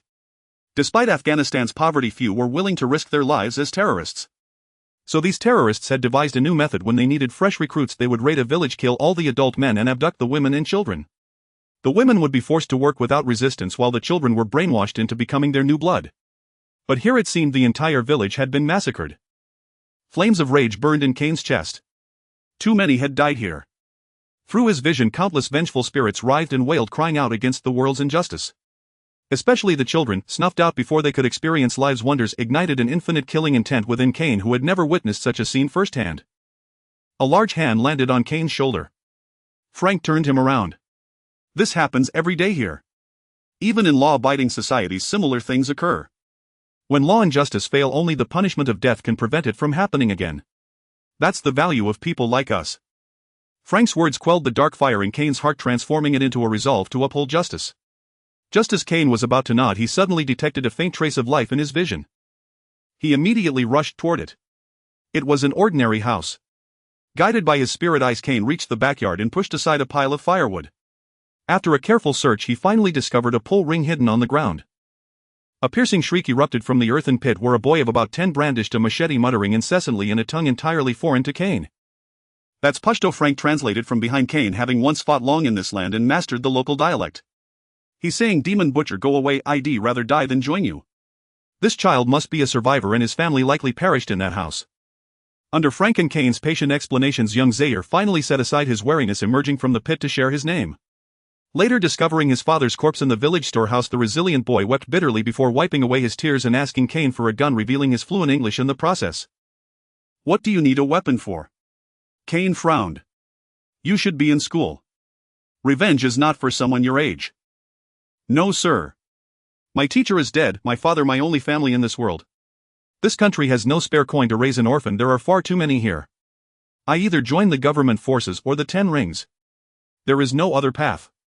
So sir, I beg you, give me a gun. I must avenge my father." Though tears still clung to Zaire's face, his gaze was unyielding, ablaze with nothing but the fire of vengeance. Both Kane and Frank recognized that look, having once walked that same road themselves. Yet understanding Zaire's pain did not mean endorsing his plan. Kane knelt before him. "Your father gave his life for you. He wouldn't want you to seek revenge. He'll take you to the nearest town. You must live on to honor his sacrifice." Zaire hesitated, then nodded with a maturity beyond his years. Children here grew up fast, though lacking in education. They grasped the harshness of survival all too well. He didn't fully agree with Kane, but perhaps this was the wiser choice. But Brock stepped forward. "Mr. Joe, it's been over 60 hours since the target was ambushed. His chances of survival are dwindling. We have no time for irrelevant matters." Just as Kane was about to argue, Zaire spoke up. "Are you looking for a 10 rings convoy? They stopped here 3 days ago." "How do you know they're 10 rings?" Kane asked quickly. "We're far from any city, everyone uses donkey carts. Only the government forces and the 10 rings have vehicles, but the government never comes here." Zaire shared his observations with sharp wit. 5 days ago the 10 rings surrounded the village. Father hid me in the pit. 3 nights ago when I crept out, I saw a convoy entering from the southwest. I thought the 10 rings had returned, so I hid again. They didn't stay long before heading northeast." Brock and Frank exchanged glances. This area was far from the 10 rings' usual turf. They wouldn't appear here for no reason, especially on the very day the U.S. convoy was ambushed. And the massacre of the entire village might have been to cover their tracks. This group was likely their target. "Prepare to move out." Brock called to the commandos. "Wait, in taking the boy," Kane said. "We're going into battle. Taking him will endanger his life." Brock frowned, implying the child would be a burden. "Once we find Stark, will you come back for him? His safety is my concern, not yours." Reasoning failing, Kane scooped up Zaire and headed for the helicopter. "Hey, you can't bring outsiders on board," Brock protested. At his words, the commandos trained their guns on Kane. They might still respect Frank, but that didn't extend to this greenhorn. "I believe I'm the highest authority here," Frank declared, stepping before Kane to face the muzzles. "Take the boy. Move out." With Frank's order, the commandos exchanged looks and reluctantly lowered their weapons, watching helplessly as Kane carried the child aboard. The helicopter lifted off, heading northeast over a sea of jagged peaks. Kane activated his soul sight, though its range was no greater than his natural vision. It merely pierced through obstacles. "Are you hunting the 10 rings villains?" Zaire suddenly asked. "Yes. They've taken a very important hostage. We're here to rescue him. I think I might know where they are." "Really?" Kane looked at him in surprise. "A while back one of our goats went missing. While searching, I saw a group of 10 rings men moving weapons through here. I thought they were just passing through, so I didn't tell anyone. Then 2 days later they surrounded our village." Zaire lowered his head, guilt weighing on him. Kane patted his head. "It's not your fault. They had been planning this for a long time. Your village never stood a chance." He then looked up at Frank.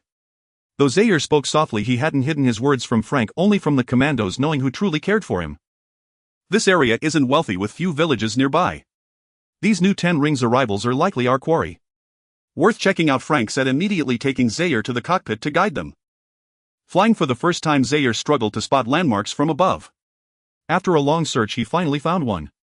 See that Eagle's Beak Cliff? I remember it. 2 ridges to the right from there. Good. Land there. Well, go on foot, Frank ordered. No one objected. They were here to rescue, not to force the terrorists into killing their hostage. A stealthy approach was the only way. The helicopter touched down in a valley. Kane and the others disembarked, entrusting Zaire to the pilot before setting off toward the indicated location.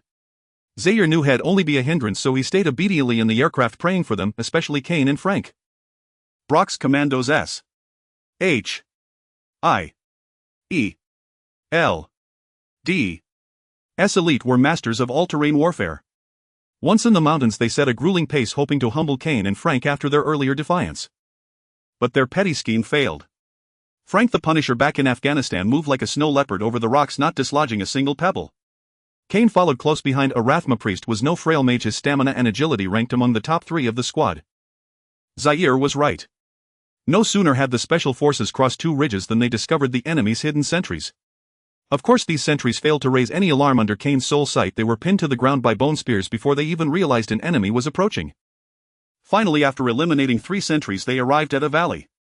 The cacophony of noise indicated that this was their destination. Kane peered over. In this small valley, a vast array of weapons was piled up, including missiles.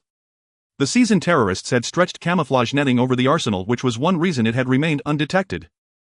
At the far end of the valley was a cave. The area around it was swarming with armed militants, all vigilantly scanning their surroundings. It seemed that something or someone important was inside. As the Special Forces commander, Brock observed more keenly than Kane. There are preset machine gun positions on the slope. We can't go down without taking them out. But they're behind a ring of fortifications. It's hard to eliminate them without alerting the enemy. Frank saw even more. And that's not all. There are enemy snipers on the opposite peak, those 2 bushes. And see that large boulder? There must be a rocket launcher ambush behind it. Damn, these guys have incredible tactical skills. No wonder the government forces can't resist them, Brock said, feeling a bit troubled. How about we attack at night? Frank shook his head. Look down there. They even have the most advanced American missiles. It's highly likely they have infrared night vision. And if they also have thermal sensors, our chances of exposure are even higher. Then what? Should we call for backup? No time. The sooner we rescue the hostages, the better, Kane. Can you see inside the cave? Kane's soul sight had never been deactivated, but the cave was deep and its innermost part was nearly beyond his range. There are quite a few people in the cave, most concentrated near the entrance and the middle section. There are 2 deeper inside, but they're too far for me to see clearly. However, the ones at the entrance carry a much heavier aura of resentment than those outside. Frank understood Kane's meaning. Those inside the cave had killed more people and were more elite than those outside. This indicated they were not only preventing outsiders from entering but also keeping those inside from escaping, a typical feature of hostage holding by terrorists. Frank patted both their shoulders and retreated to the back of the ridge. I have a plan. Brock, your team and I will launch a fierce assault on the enemy, making sure they have no time for anything else. Kane, your mission is the most critical. Get into the cave and rescue our target. Are you so sure the target is inside? Brock asked in confusion. No mission is guaranteed to succeed. Based on our intel, there's over an 80% chance the target is here. That's enough to warrant action. Is S. H. I. E. L. D. S mission success rate 100. Fine, one last question. Are you sure this kid is up to it? He's more capable than your entire team. Since Frank the commander said so, and given Kane's magical elimination of the sentries earlier, Brock said no more. Everyone checked their gear and moved into their attack positions. Open fire. With Frank's command in their earpieces, the assault team immediately followed him over the ridge, unleashing a torrent of bullets on the terrorists in the valley. The sudden attack caught the members of the 10 Rings off guard. They hadn't expected anyone to dare attack them in broad daylight. In an instant, over a dozen exposed men were mowed down. The machine gun position had been aimed at the valley entrance. As they swung their guns toward the opposite slope, a high-powered rocket sent the heavy machine gun and its operators skyward. Meanwhile, the Special Forces snipers had already taken out their targets. They then trained their sights on the large boulder, picking off the rocket launcher operators who emerged from behind it, preventing a single rocket from being launched. However, this didn't mean the enemy was finished. At a furious command, a group of vicious bandits charged out with state-of-the-art rifles, delivering a fierce counterattack. These were no rookies spraying bullets wildly. They suppressed Frank's advance with suppressive fire, then quickly took cover and began precise short bursts, their accuracy nearly matching the special forces. One team member, slow to dodge, was hit. A fierce-looking bald man emerged from the cave to direct the bandits, firing his own assault rifle with considerable accuracy. But this was part of Frank's plan. With the frontal assault drawing their attention, Kane was able to approach the cave from the side. Blood Rush, one of the three major spell systems of the Rathma priesthood, a blood magic spell, and the first Kane had mastered. This spell dispersed the Rathma priest's body into a mist of blood, which then reformed 50 meters away. It proved highly useful on the battlefield, where no one paid attention to a patch of blood mist amid the constant casualties. Kane, now at the cave entrance, steadied himself against the wall. This spell wasn't without cost. Unlike bone magic, which consumed spirit, most blood spells drained the caster's own blood. Hence it couldn't be used recklessly. Glancing back at the raging battle, Kane gritted his teeth and dashed into the cave. There was no time to rest. Not all the 10 Rings terrorists had rushed out. The bald leader had left 10 men inside. His arrangement seemed sound. 8 would delay any intruders, giving the 2 guards outside the hostage room enough time to kill the prisoners. Unfortunately for them, they faced a superpowered opponent. Precise gunfire couldn't penetrate Kane's bone armor, while their own bulletproof vests were no match for a single bone spear. Kane sprinted while launching bone spears, each one driven by fury, embedding itself in the foreheads of the bandits without exception. The 8 blocking bandits didn't slow Kane down for a moment, they fell almost simultaneously. Seeing 2 figures fleeing deeper into the cave, Kane didn't hesitate. He used Blood Rush again, appearing before them. With a flick of his wrists, 2 short bone sickles materialized in his hands, and he swung them back viciously. A cold gleam passed over the necks of the 2 men, who couldn't stop in time. Their heads dropped to the ground as a fountain of blood sprayed into the cave. After killing the last 2 terrorists trying to enter the hostage room, Kane combined the 2 short sickles into a single long scythe and cleaved open the heavy iron door with one blow. A white man with a glowing bulb on his chest saw Kane clad in bone armor and wielding a scythe. His hammer clattered to the floor. "Ethan, pinch me. Am I dreaming? Has Death himself come to reap my life? Mr. Tony Stark, I don't know if the Grim Reaper personally harvests lives, but if you don't come with me now, you won't need him to come for you, your life will soon come to an end." Kane replied, finally confirming that his target was right before him, and he relaxed a little. Having been in this world for some time, he had come to understand that reality was different from the movies. Any minor deviation could lead to a different turn of events. Being able to rescue a living Iron Man was quite good, at least he no longer had to hide from S.H.I.E.L.D.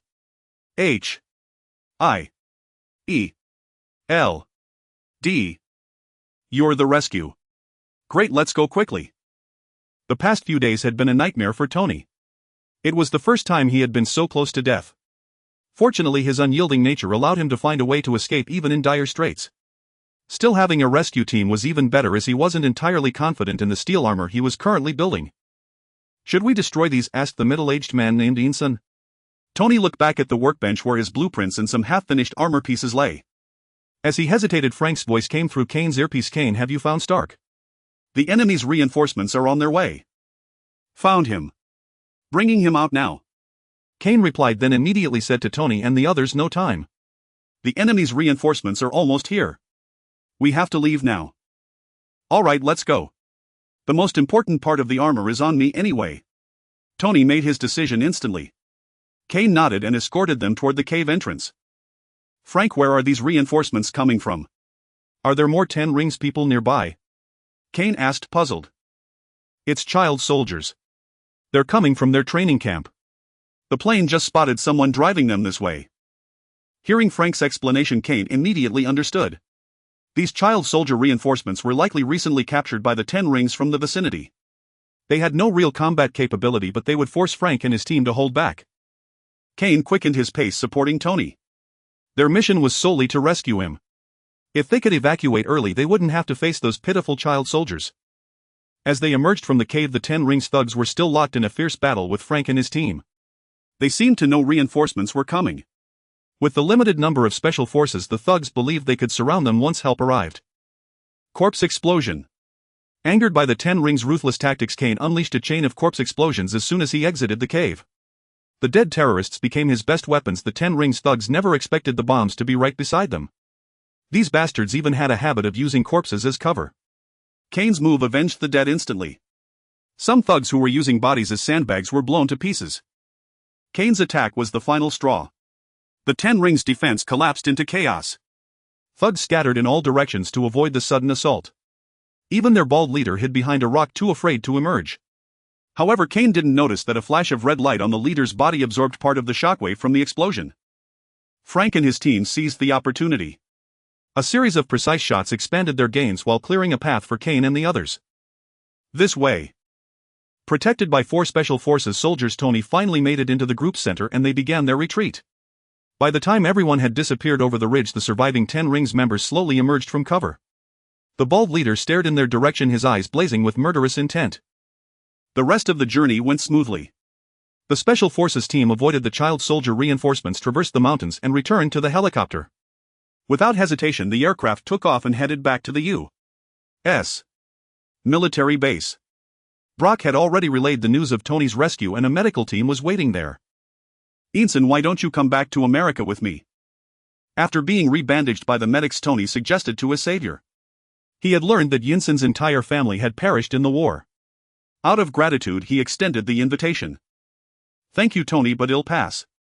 Though my family is gone, this is still my homeland. I want to use my skills to make life better for my people. It may be difficult, but I don't regret it. Besides, I have a new family now."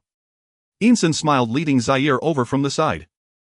During the journey back, Ensign and Zaire, sharing a similar fate, quickly bonded. Ensign decided to adopt him and raise him as his own child, while Zaire naturally came to see Ensign as a father figure. Both were intellectuals with much in common.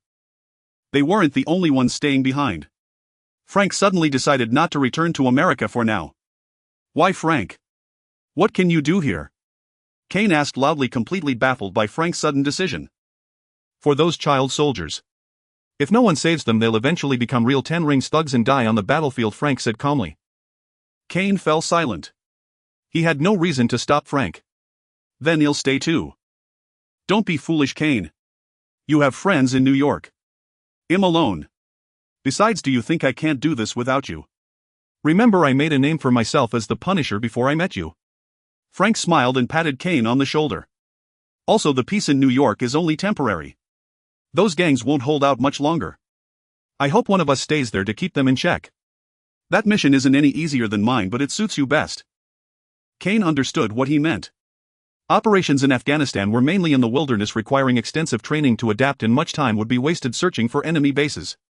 This wasn't Kane's forte. In contrast, using constant killing to prevent crime in the city was more his style. "All right," Kane finally nodded. "But if you run into anything you can't handle, call me. I'll come help right away. Don't worry. I'm not as fragile as you think." Watching S.H.I.E.L.D.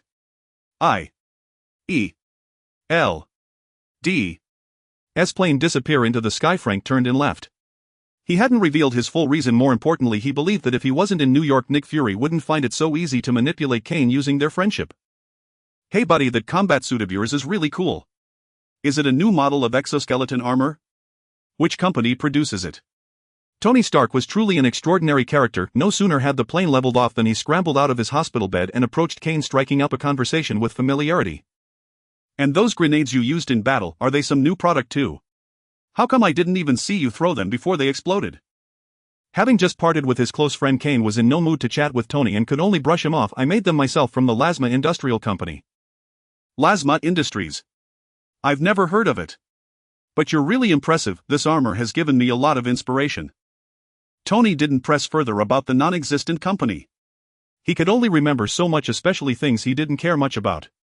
He hadn't even recalled where had seen his savior Ethan before, though Ethan had told him the time and place of their meeting. But Tony's words caught Kane's attention and he asked inspiration. "Are you planning to go back to developing weapons?" In Kane's memory, this great ordeal was the catalyst that transformed Tony into Iron Man, both physically and mentally. Could it be that by rescuing him early they had nipped Iron Man in the bud? That would be a pity. Though Tony was a playboy who wasted his talents, he was reliable when it came to matters of great importance. As one of the smartest and wealthiest superheroes in the Marvel Universe, losing him would spell disaster for the Avengers. Kane's words stirred Tony's memories, reminding him of the weapons from his own company he had seen in the Ten Rings camp and near the destroyed convoy. He knew they would have captured him regardless, but just thinking about how he had been mutilated by his own inventions filled him with rage. "No, I won't develop any more weapons. They're the keys to the gates of hell," Tony shouted, staring at the empty seat across from him. Calm down, Tony. Sensing Tony's agitation, Kane quickly moved to soothe him, channeling a wisp of soul essence into his body to steady his emotions. Sorry, my recent experiences have made me a bit jumpy. Tony waved off the medics who were about to rush over. It's fine. If you're not going to research weapons anymore, what about your company? Energy. Tony tapped the glowing device on his chest. Actually, I've been working on clean energy. This attack gave me new ideas in that area. An invention that can help all of humanity. That's where scientists like us should focus our efforts, don't you think? Kane remained silent. History had proven that no matter how noble the intention, any invention could be turned to warfare, yet that same drive also propelled human progress, neither good nor evil. So what exactly is this inspiration you mentioned? Oh, your exoskeleton armor. After this incident, I think it's time to invent protective gear, something like exoskeleton armor to safeguard lives.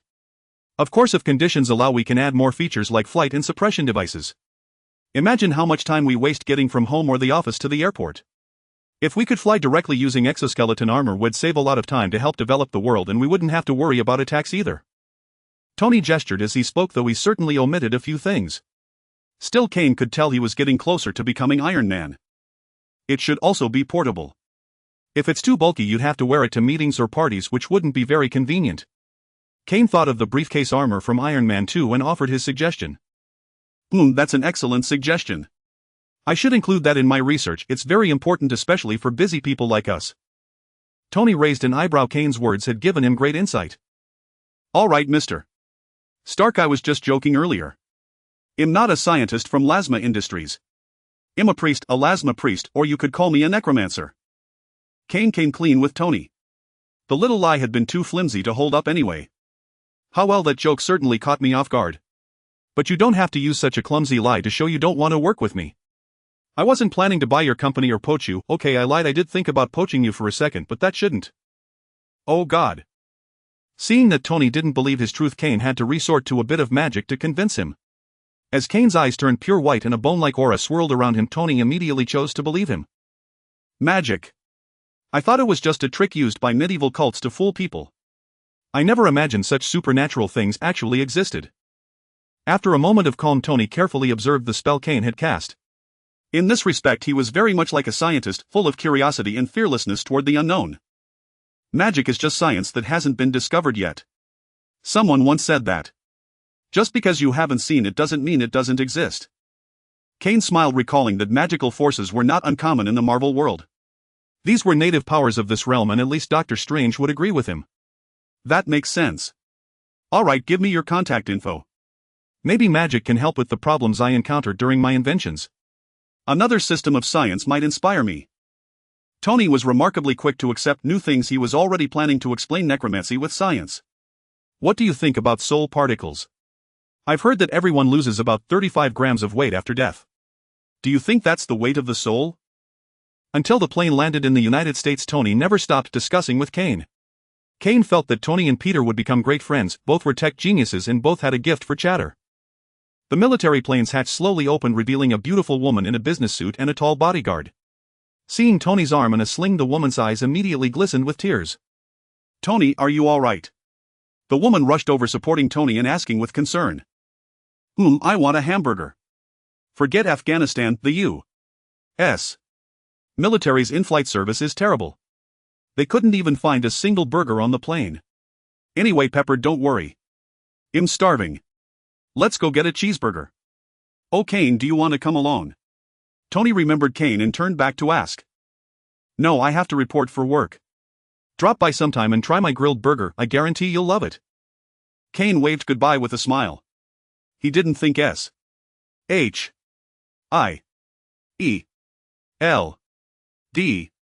would let him go home so easily, and besides, he still had his payment to collect. Even if they wanted him to leave, he wouldn't. So Frank chose to stay in Afghanistan. At the S.H.I.E.L.D.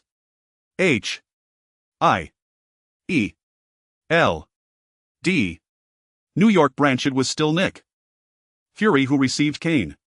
He seemed quite concerned about Tony's safety, but considering Tony's father's status in S.H.I.E.L.D.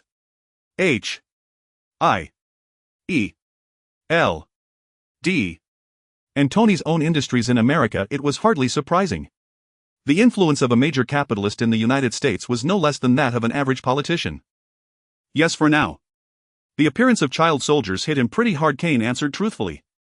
There was no need to conceal such matters. But it'll be taking over his work. His work. Nick's head began to ache again. Frank's so-called work was eliminating evil, but could that be called work? It was clearly murder. Yet he really had no good way to deal with the young man before him. Arrest him. Remember, this was the guy who had committed the hotel massacre alongside Frank. What price was S.H.I.E.L.D.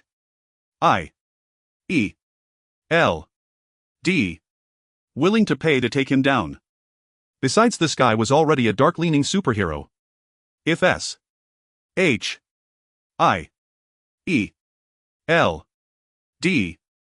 arrest pushed him completely toward the forces of evil who would bear the responsibility. Moreover, Nick Fury had already begun plotting a plan in his mind, and a battle-hardened hero like Kane was exactly what he needed. Fine, just make sure you know who you're killing before you do it, and no harming the innocent. Otherwise I will definitely lock you up.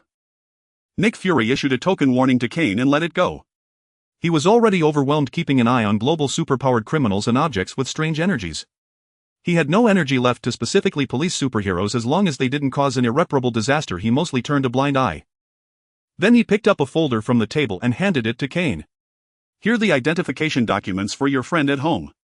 Your criminal record has been cleared too. Be more careful in the future, don't change costumes in front of cameras. You're not Spider-Man. This was the reward Nick Fury had promised Kane for completing the mission, and he accepted it with a clear conscience.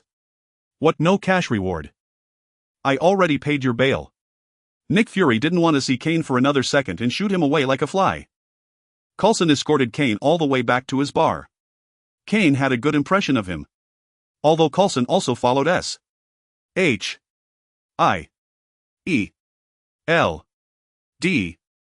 regulations, he wasn't as cold-blooded as Nick Fury. Moreover, knowing that Coulson might become the future director of S.H.I.E.L.D.,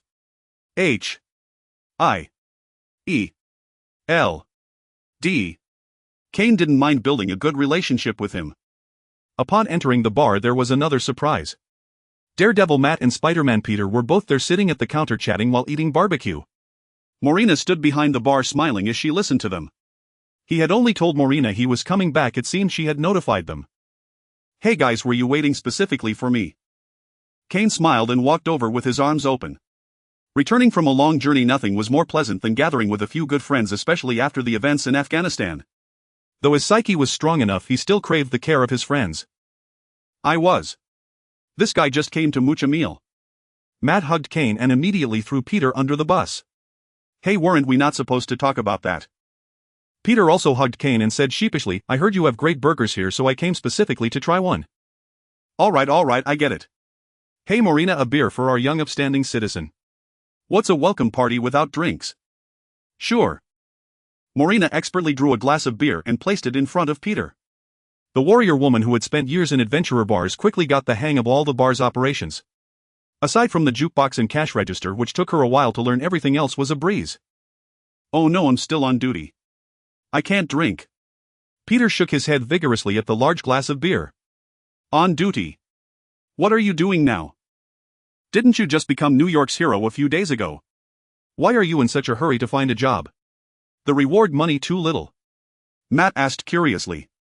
Although they were friends, they usually didn't discuss their daily lives. If not for welcoming Kane, they probably wouldn't have gathered today. Oh, don't even get me started. Dr. Connors was going to hire me as his assistant, but then he turned into the lizard. Oscorp still wanted to hire me, but how could I agree to such dangerous research? And as for the reward you mentioned, it doesn't exist. The Connors case was an emergency, there was no warrant. The police captain already told me that not arresting me was reward enough. The frustrated Peter didn't mention one thing, that police captain was also his future father-in-law. Who would dare ask for money while working for their father-in-law? But luckily Dr. Connors' recommendation letter was still useful. I used it to get an assistant job at another lab. Dr. Otto was very impressed with my interview. Today is my third day on the job and the experiment is tonight, so I could come to welcome you. Peter said with no small amount of pride. Being an assistant in 2 top-tier labs was a testament to his intelligence. Hey, race to the best wall-crawling scientist of the future. Kane raised his glass and Matt did the same with a smile. Hey, can't you find a better adjective? Clink. A glass of milk was set before Peter. Morena also raised her glass and said with a smile, then hair raced to our milk-drinking superhero. You guys are jerks. Ha ha ha. That evening at Otto's lab most of the top brass of Oscorp Group had gathered, including the big boss himself, Norman Osborn. Dr.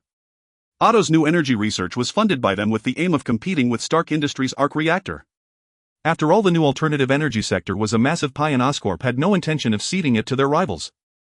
Dr. Otto was a stout man. Checking the time, he stepped before the crowd and said proudly, "Ladies and gentlemen, welcome. Today you will witness the birth of a new energy source, a safe, sustainable energy that will provide electricity for everyone and at a lower cost than Stark Industries." Everyone from Oscorp smiled knowingly. This was the purpose of their investment. Dr. Otto continued, "Now I will put on my assistant to demonstrate this new energy source. Oh, I forgot to introduce it, my assistant, the intelligent mechanical arms." Dr. Otto walked to a strange frame, turned his back and removed his shirt. As he pressed a button, a row of centipede-like devices attached themselves to his spine, inserting a series of fine needles into his body. He seemed accustomed to this device, only wincing slightly before enduring it.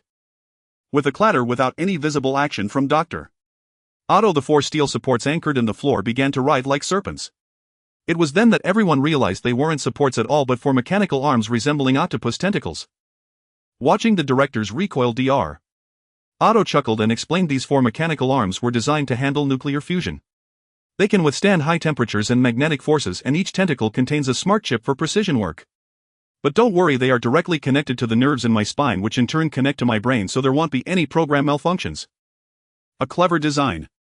Among the board, only Norman Osborn hadn't stepped back. Instead, he watched the four mechanical arms with keen interest. "Thank you, Mr. Osborn. Well, I won't waste any more of your time. Let us now witness this groundbreaking moment." With that, Dr. Otto turned and activated a massive device, placing a rare element inside it. As the machine whirred to life, countless lasers struck the spherical element, causing it to instantly expand. In moments it had swollen dozens of times in size, radiating a blinding light like a miniature sun. "It works. I've done it. Look, this light represents the future." Dr. Otto was ecstatic at the sight, and the Oscorp executives beamed with delight. But Peter, acting as the lab assistant, noticed something was wrong. The energy core was releasing energy far faster than anticipated. It was just past 8 in the evening, the peak business hour for Kane's bar. The nearby neighborhoods enjoyed an astonishingly good security situation due to its presence. Even the most foolish thugs wouldn't dare to approach this area, as it often meant death or disappearance. Gradually, the local residents also noticed this, and after a busy day they became accustomed to stopping by the bar for a drink, chatting with familiar old friends. Of course, having dinner here was also a wonderful choice, as the owner, despite being a premature gray-haired man, Kane roared, "You're the premature gray-haired one, your whole family is," was quite skilled at mixing drinks, and their beautiful chef's barbecued meats were renowned for their deliciousness. The bar's jukebox played soothing jazz music, and Kane's hands danced up and down with the rhythm, while the shaker in his hand seemed to be glued to him, moving in sync. The metallic body of the shaker reflected the bar's lights as though it were a dancing sprite. With a clang, the shaker came to a halt. He twisted off the lid, and a liquid as beautiful as a sapphire flowed into a transparent goblet. Kane gently presented the glass to a blonde girl with 2 fingers and smiled slightly. "Your Blue Monday, I hope you enjoy it." "Thank you." The girl smiled alluringly, scratching Kane's palm as she accepted the glass and casually slipped a rolled-up bill into his hand. "Thank you." Kane skillfully placed the $20 bill into the cash register behind the counter, then crumpled a small note with a phone number written on it and tossed it into an already nearly full bin which was filled with similar notes. With the extensive refining of his body through spiritual energy, Kane's physical abilities improved significantly, making his bartending skills stand out, attracting many young women. However, Kane chose not to respond to any of them for now, as he was still slowly adapting to this world. After all, he wasn't a native Marvel human. More importantly, he felt a sense of crisis, not only because he needed to quickly acquire a large amount of spiritual energy to elevate his rank and leverage Losmos power to return to his world, but also due to the supervillains in the Marvel universe. Who knows which one might come for his life or the lives of those around him. He certainly did not want to experience Frank's suffering. "Hey Kane, I would like a cocktail just like the one that girl ordered. You can keep the change as your tip." Another girl with black hair approached Kane, handing him a $100 bill. Kane looked at her designer clothes and wondered if she mistook him for a part-time gigolo. "Sure, please wait a moment." With the mindset of not passing up free money, Kane accepted the bill. After all, he was just selling his skills, not his body, and he wasn't worried about being forced by that girl. However, just as he picked up the shaker, the entire bar suddenly plunged into darkness. "Ah!" the girls exclaimed in surprise. Kane quickly shouted, "It's just a power outage, don't panic." Marina, please light a few candles there in the cupboard. A few antique candlesticks were set up, bringing a glimmer of light to the bar and calming everyone down. Some familiar regulars even continued drinking by candlelight, jokingly saying, "Hey Kane, did you forget to pay the electricity bill?" In my opinion, our little Kane must have rejected some girl and she, out of love and hate, cut off the bar's power supply. Ha ha ha. Kane knew these were not the facts, but he was more concerned that it might be the appearance of a supervillain. After calling out to Marina, he left the bar alone, checking that no one was around, and quickly climbed onto the roof using the nearby fire escape. Sure enough, it was a citywide blackout. Except for a few important buildings that could generate their own power, all of New York was engulfed in darkness. In the distance, police sirens wailed. Something must have happened. Such an environment was perfect for crime. Even those who usually wouldn't dare to commit crimes would likely take advantage of the darkness to engage in illegal activities. The bone armor immediately covered Kane's body. He leaped onto the roof of the adjacent building and ran towards the sound of the police sirens while reminding Marina to protect the customers in the bar. Before long, a man in a red bodysuit ran up beside him, keeping pace with him. It was Daredevil Matt. "Hey Kane, do you know what's going on?" "No, I just came out of the bar. This citywide blackout can't be anything trivial. I hope no supervillains show up." "Yeah, you're right, but the urgent task now is to stop ordinary criminals. He'll go this way, you go that way, let's split up." "Sure, be careful out there." "You too." The two parted ways on the rooftop, running in different directions. However, they didn't notice that far off, over 100 meters away, an empty rooftop suddenly twisted and then two small masked figures appeared out of nowhere. They quietly exchanged a few words before splitting up, each following Kane and Matt's retreating figures, gradually vanishing into the air as they ran. At that moment, Otto's laboratory, located by the West River, was in utter chaos. It seemed a massive explosion had occurred, with half of the laboratory already gone. A despondent Dr. Otto stared blankly at the moon through the rubble, muttering, "How could this happen? How could this happen? My calculations can't be wrong. Why did the explosion occur?" The source of New York City's blackout tonight lay here. At first, the experiment went very smoothly, with a surging energy continuously released from that device. However, as time passed, the situation changed. The energy output increased dramatically, even generating a magnetic field around the machine, attracting all the surrounding metals towards its center. Peter loudly warned Dr. Otto to turn off the power, but the impatient doctor refused to listen. With no alternative, Peter had to run out of the room and change into his Spider-Man suit. While the situation hadn't yet spiraled out of control, he rescued everyone. The uncontrolled device ultimately exploded, destroying half of the laboratory and paralyzing New York's power grid, resulting in the death of an electrical engineer named Max. Dr.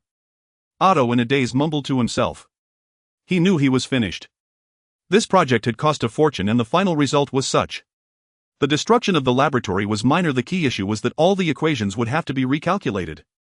The problem was whether the Osborn group would still have the patience to support his project. "Doctor, are you all right?" A gentle voice rang out. Dr. Otto turned to see Norman Osborn beside him, kindly resting a hand on his shoulder. "Mr. Osborn, I apologize. This may have been a minor technical error. Please give me some time. Next time I will definitely succeed." "Oh, don't worry, Doctor. I believe in you. It was just a small problem that was caused by that meddling Spider-Man, leading to the failure of the experiment. Rest assured, once you fully recover, we can restart the experiment." No one noticed that a small vial of green liquid was nestled between Norman Osborn's fingers, injecting itself into Dr. Otto's body. Yes, Spider-Man. If it weren't for him, my experiment would have surely succeeded. A glint of green light flashed in Dr. Otto's eyes, and the mechanical arms deeply embedded in his body due to the explosion began to slowly move. "So you've lost your job again?" Kane couldn't help but chuckle. Peter had trudged into the bar early in the morning, dejectedly downing one glass of whiskey after another. Gulping down a large mouthful, Peter wiped his mouth with a bitter smile.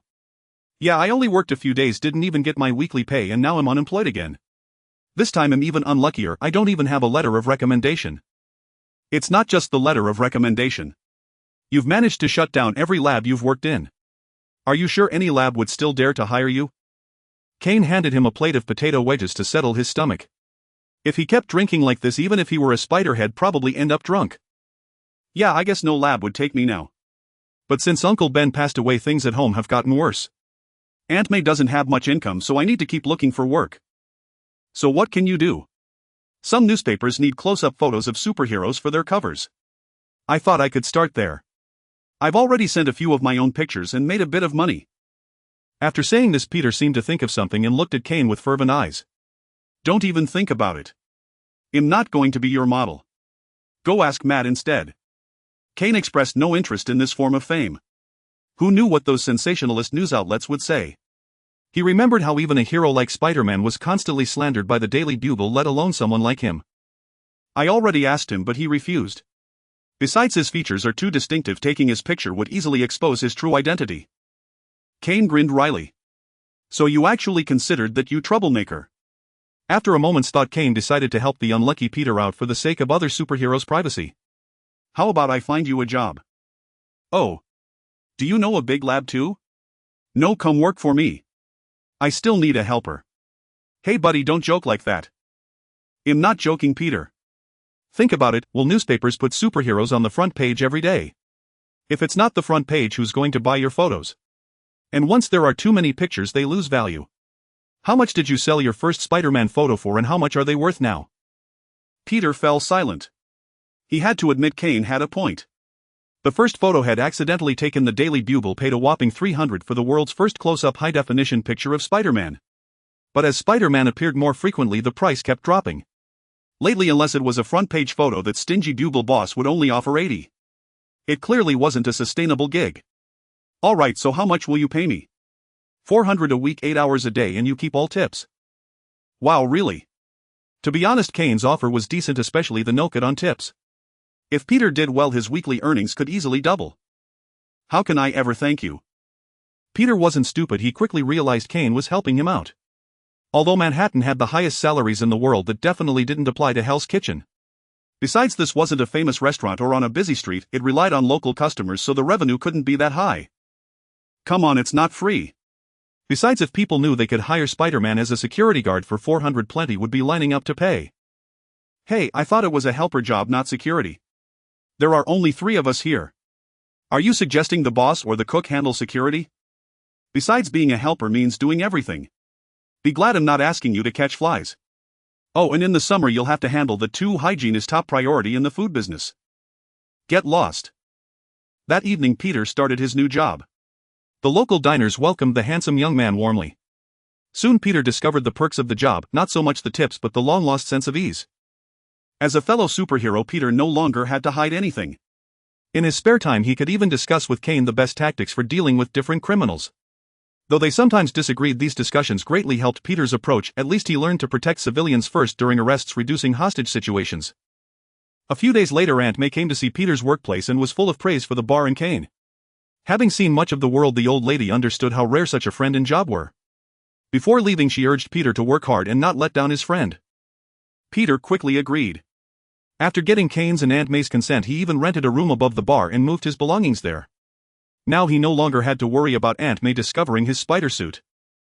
Along with his things came all his equipment, the web shooter manufacturing and repair tools, the police frequency scanner, and so on. Peter was indeed a clever guy, a poor man's Tony Stark in terms of invention. Of course, his mutated talents were a bit wasted, ultimately relegating him to a melee support tank, which ironically complemented his natural taunting abilities. I'm sorry, Dr. Octavius. I'd love to help, but this loss is too significant. The board is still debating the feasibility of your energy experiment. It'll certainly argue in your favor, but you'll need to wait. Of course, if you can secure some investment, my chances of convincing the board will greatly increase. Norman Osborn's voice came through the receiver. Oh, thank you so much, Mr. Osborn. I understand your difficulties. Rest assured, I have some friends and I'll persuade them to invest in the project soon. You'll have good news shortly. I won't keep you. Goodbye, Mr. Osborn. Standing amid the ruins of his lab, Dr. Octavius hung up and muttered to himself, where can I find an investment? He had only said that to placate Norman Osborn. In truth, he didn't know any wealthy friends. If Peter were there now, he might not even recognize Dr. Octavius. His once slightly plump frame from years in the lab had transformed into a lean, muscular build. Upon closer inspection, his exposed skin seemed to have some horny protrusions glinting coldly in the moonlight. As Dr. Octavius paced casually over the rubble, something caught his eye. He turned his head. A giant Federal Bank neon sign glittered across the river. Staring at the sign, a sinister smile curled at the corners of his mouth. The night was deep and the bar's patrons had all departed from this warm and cozy place to return to their homes, the tipsy sensation promising them pleasant dreams. Kane and Peter began tidying up the bar, wiping down every table and chair to leave a good impression on tomorrow's customers. Hey Kane, I don't quite get it. Why do you Matt and Frank have to be so ruthless? Wouldn't it be better to be a good neighbor to the citizens like me? You could become a role model and idol for kids, making society a better place. Peter asked curiously while mopping the floor, a question that had been weighing on his mind for a long time. Only after becoming friends with Kane did he feel he could finally ask it. Kane smiled, placing a wooden stool on the table before looking at Peter. That's a good question. Actually, I've thought about it too. Haven't you noticed the biggest difference between us? Difference? What do you mean? In terms of abilities. Look at yours, you can traverse buildings as if on flat ground, move at high speed through the city with webs, and possess super strength, agility, and reflexes. These abilities let you help people in so many ways, making you seem approachable like the boy next door, just with a bit more talent. But some of you have those abilities too, right? Peter expressed confusion. Yes, some of us do, but we only have a few of them. For example, if a building catches fire, you can go in and save everyone. What can we do? Probably only Frank can make the building collapse faster with explosives. Another example, if someone on the roadside needs emergency medical help and traffic is jammed, you can take them through the air to the hospital. What about us? I'm afraid I can only bring their soul back to their corpse to create a flesh puppet. As for Matt, no matter what amazing feats a blind man accomplishes, he'd end up in a lab for dissection and research. Oh, that's disgusting, but it does make some sense. However, what about the ruthlessness? Can't you give those criminals a chance to reform? Why must you kill them? Explain that. Peter, I can only say it's a matter of upbringing. Frank was a soldier who spent the first half of his life on the battlefield.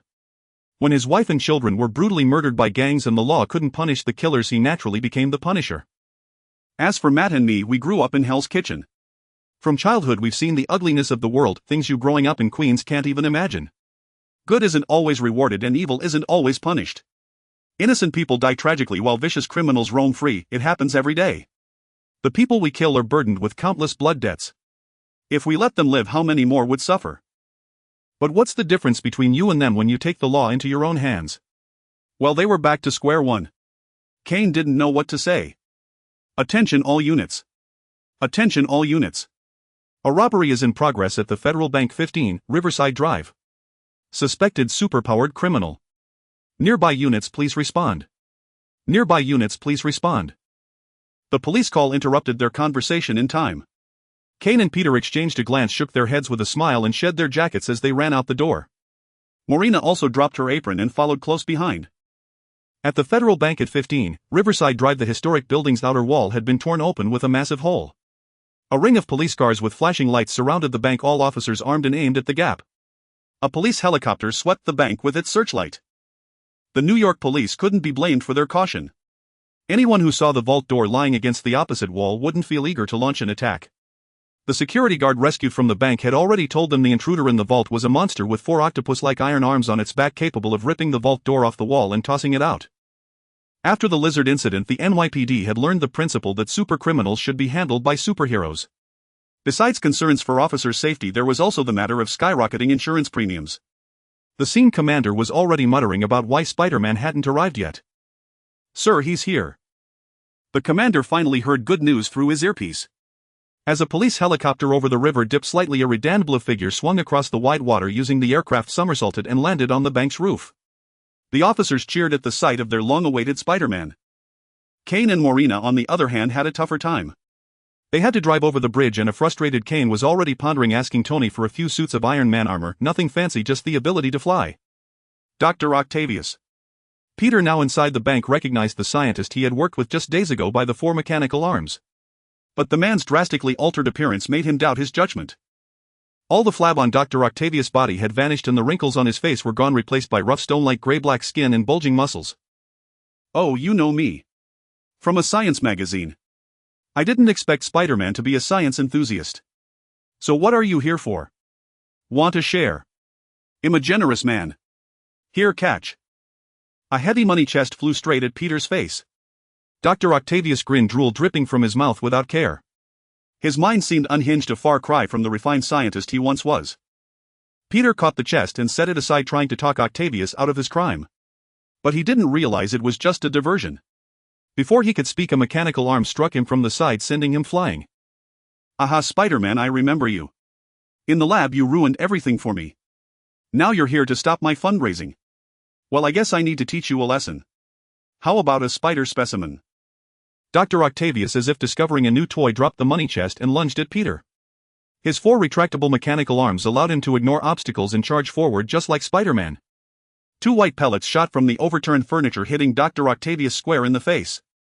Fired from Peter's web shooters, which could launch webs hundreds of meters, these golf ball-sized projectiles packed a force no less than a professional tennis serve. Normally a single hit would knock out an average thug. Peter had calculated well. Octavius' mechanical arms were formidable, but the man himself was just an ordinary human. Knocking him out would end it. But this time Peter miscalculated.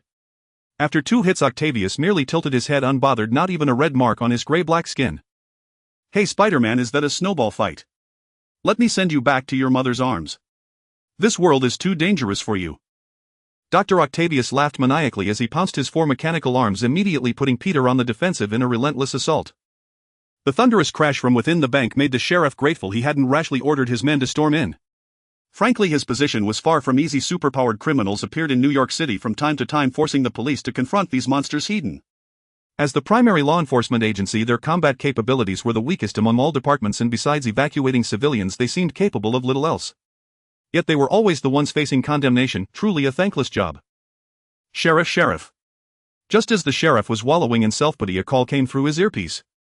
What is it? The sheriff snapped impatiently. The death speaker and a lady wish to enter. Should we let them through? Of course. Are you brainless? Do you even need to ask? Let them in immediately. The sheriff roared. His subordinates were a constant source of frustration. Superheroes were free combat power, the more the better. Why would anyone intercept them? If he had their contact information, he would gladly notify them for every mission. As for being ridiculed by the media, he'd have to be alive to see that. He wasn't foolish. Kane's car pulled up smoothly at the bank's entrance. As soon as he stepped out, the sheriff approached and shook his hand. Mr. Death Speaker, thank you so much for coming. Please act quickly. Spider-Man has been inside for a while, but there's still no good news. What abilities does the super criminal inside have? Kane asked. Since the police seemed to harbor no hostility toward them, he didn't mind gathering more information from them. The known abilities are 4 mechanical arms with immense strength, capable of directly destroying the vault door. The sheriff pointed at the massive iron door on the wall. All right, thank you. Sheriff, have your men step back to avoid being caught in the crossfire. So it was Dr. Octopus. Kane had already figured it out. After instructing the sheriff, he charged into the bank with Morena. Seeing Kane and Morena enter, the sheriff promptly ordered the perimeter to be expanded further. He understood the wisdom of heeding good advice. The moment they stepped through the bank's doors, Kane and Morena saw Peter fly past them like a cannonball once again. The scene was strikingly familiar, as if it were a replay of their encounter with the lizard. Spotting new adversaries, Dr. Octopus paused his assault, warily giving Kane a chance to taunt Peter. Wow, Spider-Man, even if you're agile, do you have to get sent flying every single time? Shut up. Peter, nursing his injuries, climbed out of the wrecked furniture and warned, be careful, he's far tougher than the lizard. Is that so? I don't think so. Kane sneered, then turned to Dr. Octopus and extended his palm. Decay. Kane had fully grasped the utility of his curse through these battles.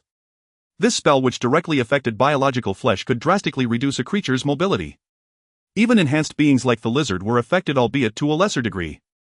As for Dr. Octopus, Kane recalled his natural mobility was poor. After being struck by the decay curse, he would likely be unable to move a finger. Bang.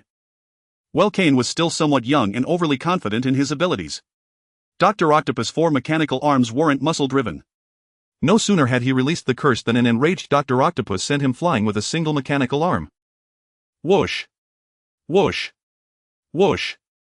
3 explosive arrows halted Dr. Octopus' pursuit. Thankfully, Morena hadn't let her guard down. She calmly sought out the enemy's weaknesses. Ha ha ha. Death Speaker, looks like you're not much better off than me. Peter laughed exaggeratedly, finally getting some relief.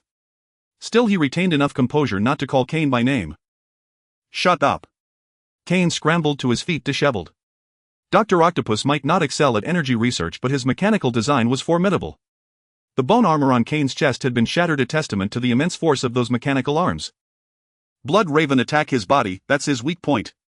Kane shouted. But Morena seemed to have already figured that out.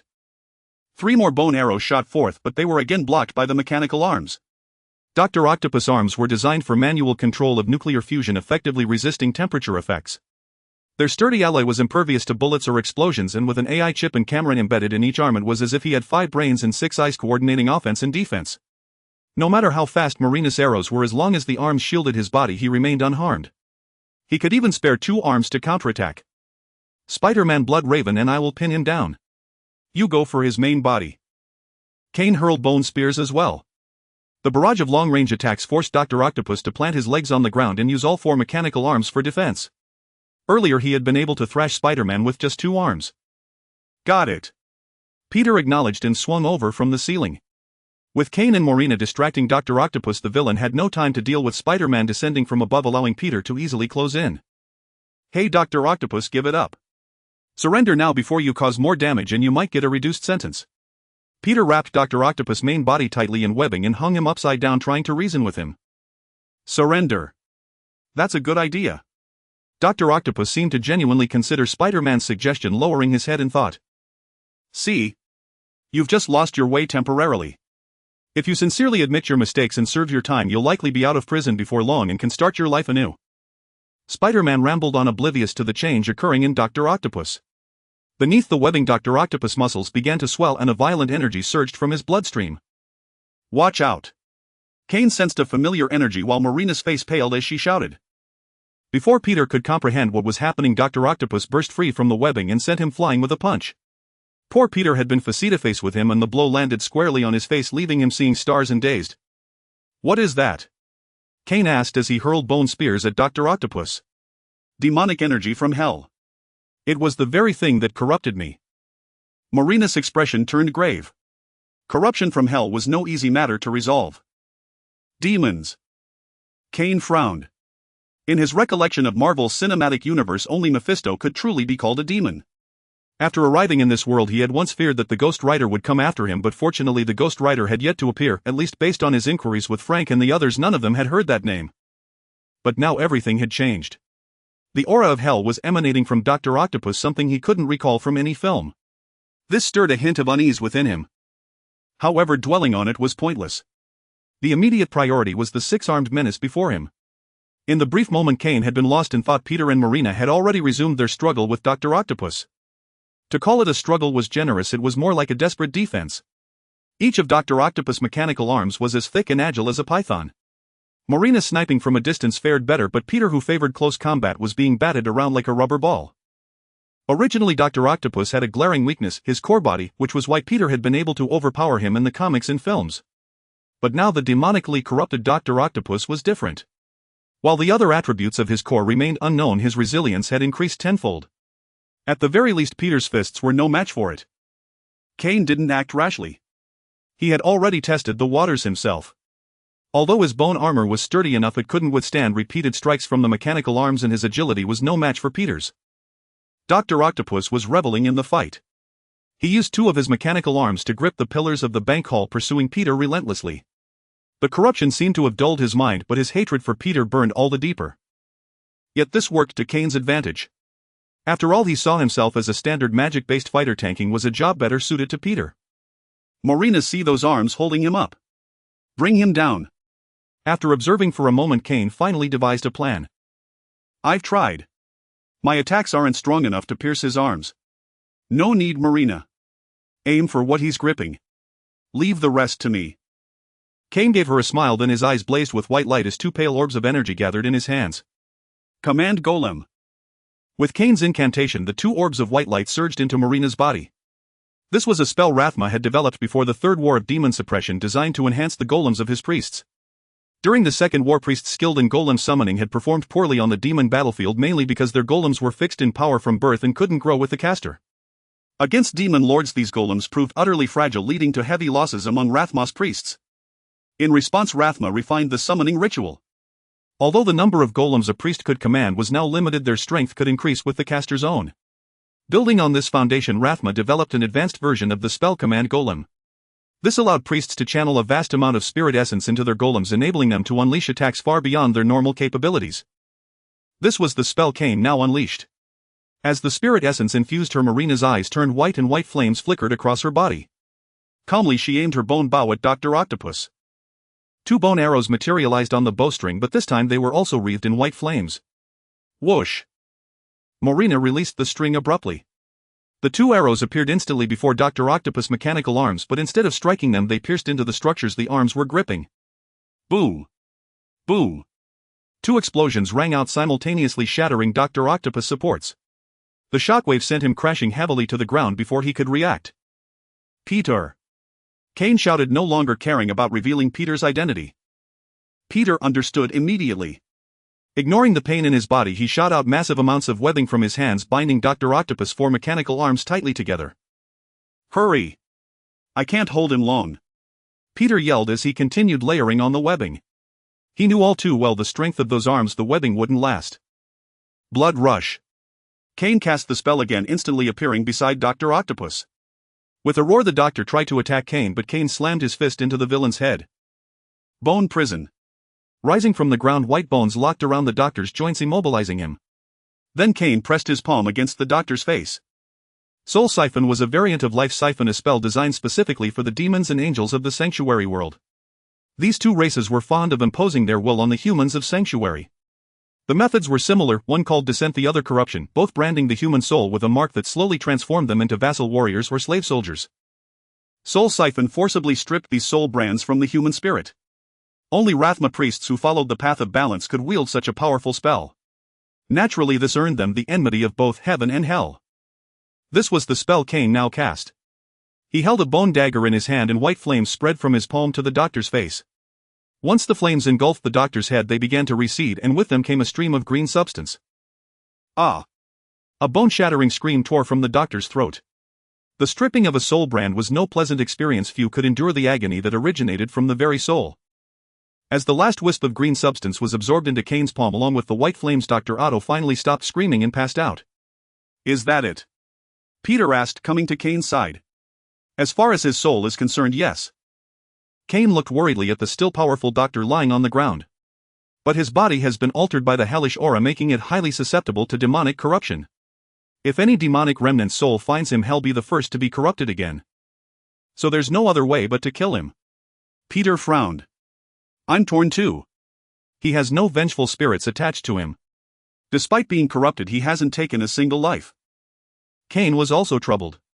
Killing someone solely because of the potential for corruption was something he couldn't bring himself to do, especially since Dr. Otto was not inherently evil. Maybe isolating him from the world so he can't access demonic power could solve the problem, Kane said after a moment's thought. Oh, that's simple. Bank robbery is a serious crime. Just throw him in prison, Peter suggested quickly. Avoiding bloodshed was his greatest hope. And what about these? What prison can withstand a strike from these? Kane pointed at the mechanical arms on the ground.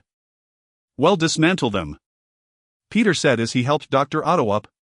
He had worked in the doctor's lab before and knew the mechanics of the arms. But when he lifted the doctor's shirt and saw his back, he groaned. Damn, the inhibitor and release switch for the arms are destroyed. Probably from the failed nuclear fusion experiment that night.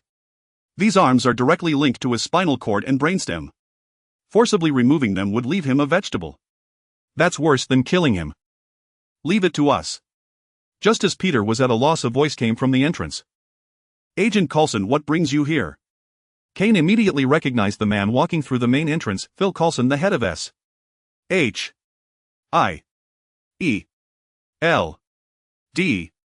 in New York. Just call me Phil, Coulson said with a smile at Kane. Superpowered crimes are our responsibility anyway. We were just delayed by other matters today, hence our late arrival.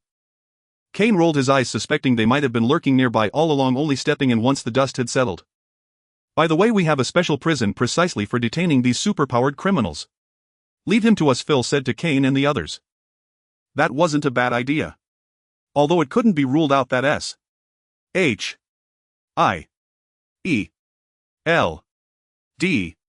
might conduct some scientific research on these super criminals. They were undoubtedly the most professional choice for handling them. Since killing Dr.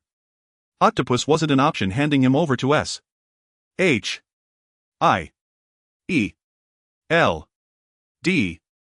seemed a reasonable course. However, it couldn't be done for free, otherwise they might develop the habit of always arriving after the fight was over. Phil, what about the reward? We can't just work for you for nothing, Kane said. He dared to demand payment directly from Nick Fury, so speaking to Phil was even easier. Reward. Well, Kane was the first superhero to dare ask S. H. I. E. L. D. for a reward. But as a senior agent, Phil was no pushover. He immediately pleaded poverty. As a government agency, our expenditures are strictly controlled. There's no reward fund for such extras, so I'm afraid we can't offer any financial compensation. I don't need money. Kane readily accepted Phil's excuse, which gave the latter an ominous feeling. But you owe me a favor. How about that? Kane's words unsettled Phil. Debts of gratitude were the hardest to bear. What kind of favor, how significant, and how to repay it? There were too many nuances involved. Mr. Joe, you understand that given my position I can't agree to any excessive requests. So such a promise is meaningless, Phil confessed.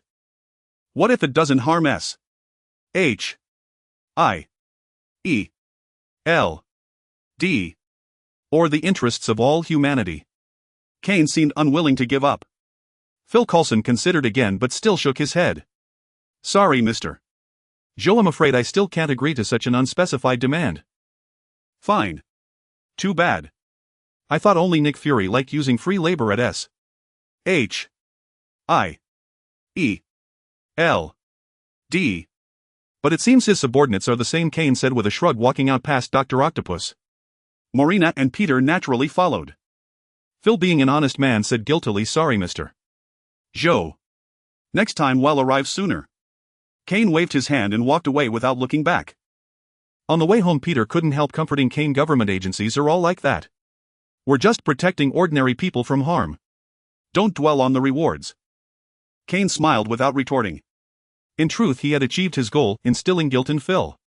Unlike machines, humans have emotions. Even the most brutal serial killer has a soft spot. Phil, unlike the ageless Nick Fury, was a simple man. When he felt guilty towards someone, he would inevitably treat them differently. That was enough. Though he didn't know where this hidden card would be used, it certainly wouldn't be a loss. Unlike the naive Peter, Kane, after his trip to Afghanistan, had gained insights. He realized that a hero's influence wasn't solely determined by combat ability. Their status and importance in human society might be even more crucial. Was Tony Stark formidable? Of course, his intellect was among the best in the Marvel world. But was he truly irreplaceable? Hank Pym, the original Ant-Man, Bruce Banner before his transformation, even Maya Hansen, the inventor of Extremis, none were inferior in certain fields. Yet Tony Stark became one of the leaders of the Avengers. Kane pondered deeply. Perhaps this was inextricably linked to his vast business empire and new energy technology capable of impacting human society. This was a real world, not a simple superhero movie. In a capitalist country like America, an energy business empire's significance was self-evident, with countless politicians and military interests tightly interwoven. When Tony got into trouble, S. H. I. E. L. D. immediately went to great lengths to rescue him before they even knew he would become Iron Man. So it must have been Tony's intrinsic value that warranted such effort. And where did Tony's value lie? Was it really as Nick Fury claimed, simply because his father was a S. H. I. E. L. D. founder? Nonsense. Peggy Carter was also a founder, yet look at what became of her niece, just an ordinary agent used to seduce Captain America. So Tony's true value wasn't being Howard Stark's son, but being the heir to Stark Industries. Moreover, even Tony's father, Howard Stark, was no saint. As a S. H. I. E. L. D. founder, he knew the government's true face. Consider what he left his son: a new upgraded arc reactor and a matching new element. Why did he pass such valuable things to Tony in such a covert way? Surely not because he feared Hydra would seize them. After all, he believed Steve had completely destroyed Hydra back then. So there was only one conclusion: he was guarding against S. H. I. E. L. D. and the U.S. government. A new element that could replace existing energy sources along with its core energy device. This was a world-changing invention. Entrusting such a marvel to human honesty. Come on, we're all adults here. This item elevated Tony's importance to the level of the U.S. president. That was the true amulet he left his son. Of course, Tony's own intelligence and emotional quotient were also admirable. Though he didn't mass-produce Iron Man suits, he cleverly gifted the military an Iron Patriot and generously introduced new energy to society through normal business practices. Look at his intellectual peers. Dr. Pym invented the Ant-Man suit but refused to share it, so he was promptly ousted from S.H.I.E.L.D.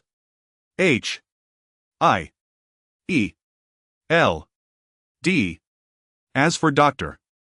Banner, after transforming, he wasn't even lucid. The government clearly preferred to bet on General Ross. Kane certainly liked Tony's inventive genius and cunning old man, but he knew another path: amassing formidable power and enough influential allies. History taught him that when a person and their allies are strong, even a nobody in society can leave a significant mark on history. Of course, this was a harsh and real world. Power alone wasn't enough, one needed the right values. Villains were powerful but stood against the entire world. Individual human strength might be limited, but society's collective power was infinite, especially when concentrated in law enforcement.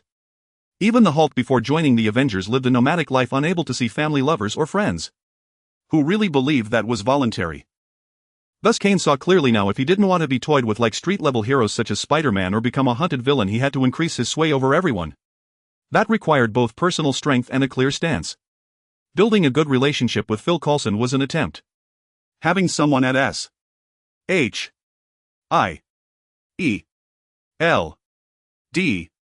who could speak for him was certainly not a bad thing. Upon returning to the bar, Kane immediately took Morena to the basement, intrigued by the substance he had extracted from Dr. Otto's soul and eager to study it together with her. Peter chose not to follow, knowing that the basement was where Kane conducted his magical research. He had observed before as Kane never concealed his magical practices from him, but the so-called alternative science of magic proved far too esoteric for Peter's understanding. After just 2 visits, he lost all interest in going down again. Descending into the basement, Kane scanned the surroundings to ensure no one else was present, then sat cross-legged in a magical array at its center. Although Pippin stood guard, this was still the Marvel world, and a touch of caution could never be amiss. The black circular magical array drawn in blood aided the priests of Rathma in wielding their spells with greater precision. This was why Kane had Pippin keep watch there. He had no desire to be mistaken for some cultist sorcerer. Several drops of green liquid emerged from Kane's palm, the substance he had drawn from Dr. Otto's soul. Suspended in the air, it remained restless, constantly shifting shape as if alive. Closing his eyes to sense it deeply, Kane perceived destruction, slaughter, and annihilation.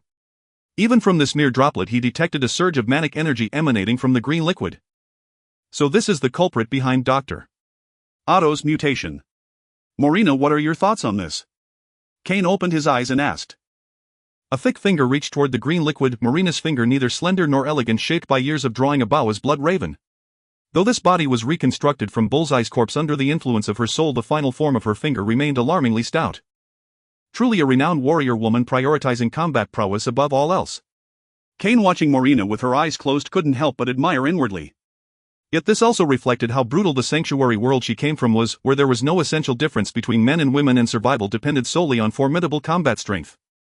Morena's large blue eyes suddenly snapped open, causing Kane, who had been staring at her, to touch his nose guiltily. The blood raven paid it little mind, instead focusing on the green liquid on her finger, and said, "The aura of slaughter and destruction feels familiar, much like what I experienced after being corrupted. However, it doesn't originate from the 7 evils. Unlike what exists in Sanctuary, this drop of green blood carries a more intense, chaotic, destructive essence resembling that of a beast-like demon." "You say this is blood?" Morena's words drew Kane's attention back to the liquid. "Yes, demon blood. It has a strong scent of sulfur." With a whoosh, a pale dagger appeared in Kane's hand, the Rathma bone dagger. As the first Nephilim, direct descendant of angels and demons, Rathma possessed abilities surpassing those of his parents. Even his bones were extraordinary. The tip of the bone dagger slowly approached the green liquid.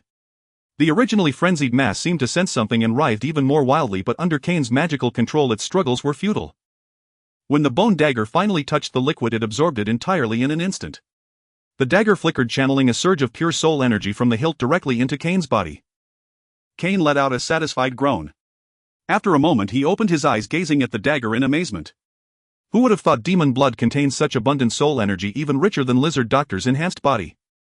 That's not surprising. Priests of Rathma are natural enemies of angels and demons, and conversely angels and demons are their finest prey. I recall there was once a fallen necromancer master who specialized in hunting angels and demons. During that time all demons and angels lived in fear, and the high heaven even sealed itself to evade his pursuit. Morena shared the tale she knew.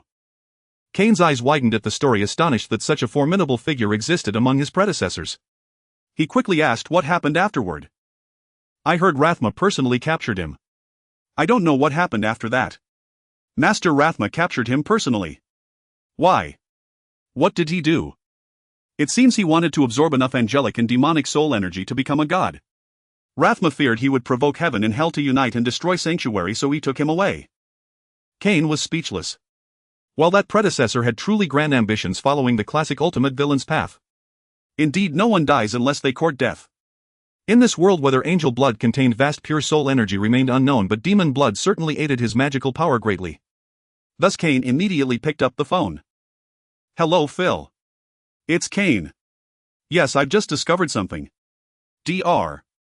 Otto's mutation wasn't an accident, someone injected demon blood into his body. Yes, I'm not joking. You accepted that I'm a necromancer, so why can't you believe in angels and demons? Right, investigate who Dr. Otto has been in contact with recently or where he's been. It might lead to traces of the demon. My purpose. Very simple. I want you to notify me once you find any demon traces. I'd like to join the operation. Of course, it benefits me. Demon blood can greatly enhance my magical power. Don't worry, I won't be affected. Plus my magic has a suppressive effect on demons. How else do you think I discovered the cause of Dr. Otto's mutation? Alright, I'll wait for your good news." Cain hung up with a smile. Whether tracking people or demons, it was best to rely on professionals. SHIELD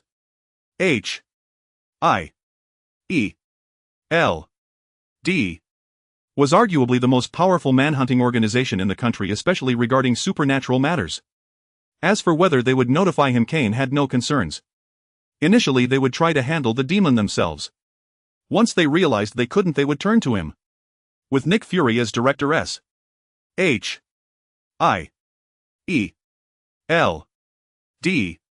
would never tire of tricking superheroes into helping for free. While Cain studied the drop of demon blood, a man in black was reporting in the study of Osborn Mansion boss Dr. Otto failed. Spider-Man and the Death Speaker were involved, accompanied by a woman wielding a bow. Norman Osborn showed no particular reaction, asking calmly how was Dr. Otto's performance. Physically formidable, Spider-Man alone couldn't have handled him. However, his mental state seemed compromised, nowhere near his former intelligence. And no matter. He was an experiment anyway. At least he proved our reagent works well. Alright, proceed with the next phase. Yes, boss. At that moment, a golden-grid humanoid suit of armor streaked across the skies of Central Asia, heading straight for the Afghan border. The armor flew unhesitatingly in that direction, its long tail of flame cutting through the air like a shooting star. The garishly painted armor was, of course, Tony Stark's Iron Man suit. Upon returning home, he immediately set to work developing this epic-making creation. The tribulations he had endured in Afghanistan had already provided him with ample motivation. When he applied himself, Stark was truly worthy of the title of genius. After countless failures, he finally completed the Mark II Iron Man suit. After testing the Mark II's various attributes, he promptly began integrating weapon systems into the armor. Since he would be the one using it all, the top-tier yet Obemus-produced weaponry was incorporated into the suit. What he had told Cain about ceasing weapons development didn't apply to these gadgets. At heart, he was still that thrill-seeking boy. At most, he could commit to shutting down his company's weapons R&D and manufacturing plants. As for these cutting-edge items, he fondly referred to them as his toys. Given that the Iron Man armor was primarily for combat, real-world testing was indispensable. At this moment, Tony's first thought was of the 10 rings, the group that had left a hole in his chest. So with impulsive determination, he donned the armor and flew halfway across the globe to their location. The abandoned border outposts flew past beneath the Mark II. Tony called out to his AI butler Jarvis, "Help me find the 10 rings." "Certainly, sir." A synthesized voice echoed within the helmet. Soon a holographic video appeared before Tony, an aerial shot showing an Afghan village where countless armed militants were breaking into homes, forcing women and children onto trucks while rounding up the men against a wall. Jarvis' synthesized voice spoke again, "Sir, this is a village near the border about 20 miles from your current location." The footage came from a U.S. reconnaissance drone. As the military's largest arms supplier, it was only natural that Stark could easily find a backdoor into their systems. "Jarvis, give me the coordinates." At Tony's command, a navigation route appeared before his eyes. He then increased the output of his boot thrusters, arcing through the sky in a graceful trajectory toward the target. Rat-a-tat-tat. Gunfire erupted across a quiet Afghan village. This peaceful, secluded place could not escape the ravages of war. Gangs of thugs armed with the latest weapons invaded their homes, herding the villagers like livestock. The women and children on the trucks wept their ominous premonitions, fueled by the armed men standing behind their loved ones. "Don't look. Turn the children away. You must survive." An Afghan man being pushed toward the wall choked out to his wife. He knew he would soon be separated from his family forever, but at least his children were alive. Where there is life there is hope, though he knew not where that hope lay. Still he needed his family to believe. The armed thugs gave him no time for farewells. A bearded man roughly shoved him against the wall and cocked his rifle. Clearly the man's words had angered him. "Lord, help me overcome the pain and hardship of death," the man murmured, pressing his head against the mud wall, praying for a miracle in his final moments. A heavy thud echoed behind him, followed by the enraged shouts of the thugs. "Who are you? What do you want?" Bang! Boom! Rat-a-tat-tat! Strange sounds erupted behind him. Unable to resist, he turned around. The sight before him felt like a dream. A robot straight out of a sci-fi movie was battling the armed thugs. Its fists were powerful enough to send a man flying over a roof. Its armor was impenetrable to their bullets. It was as if Allah himself had descended to punish the wicked. But soon the robot encountered trouble. Several thugs near the trucks grabbed villagers as human shields, pointing their guns and shouting. In moments all the militants in the village converged surrounding the robot. The man watched in anguish, his wife and children among the hostages. Yet he could say nothing. This stranger's arrival to save them was already a miracle. He could not ask for more. If his family perished, he could only accept it as Allah's will, making them sacrifices for the village's salvation. Events took another surprising turn. The robot lowered its laser-emitting hands, but as the thugs relaxed, two devices emerged from its shoulders, firing a swarm of micro-missiles that precisely struck each militant. Well, almost all.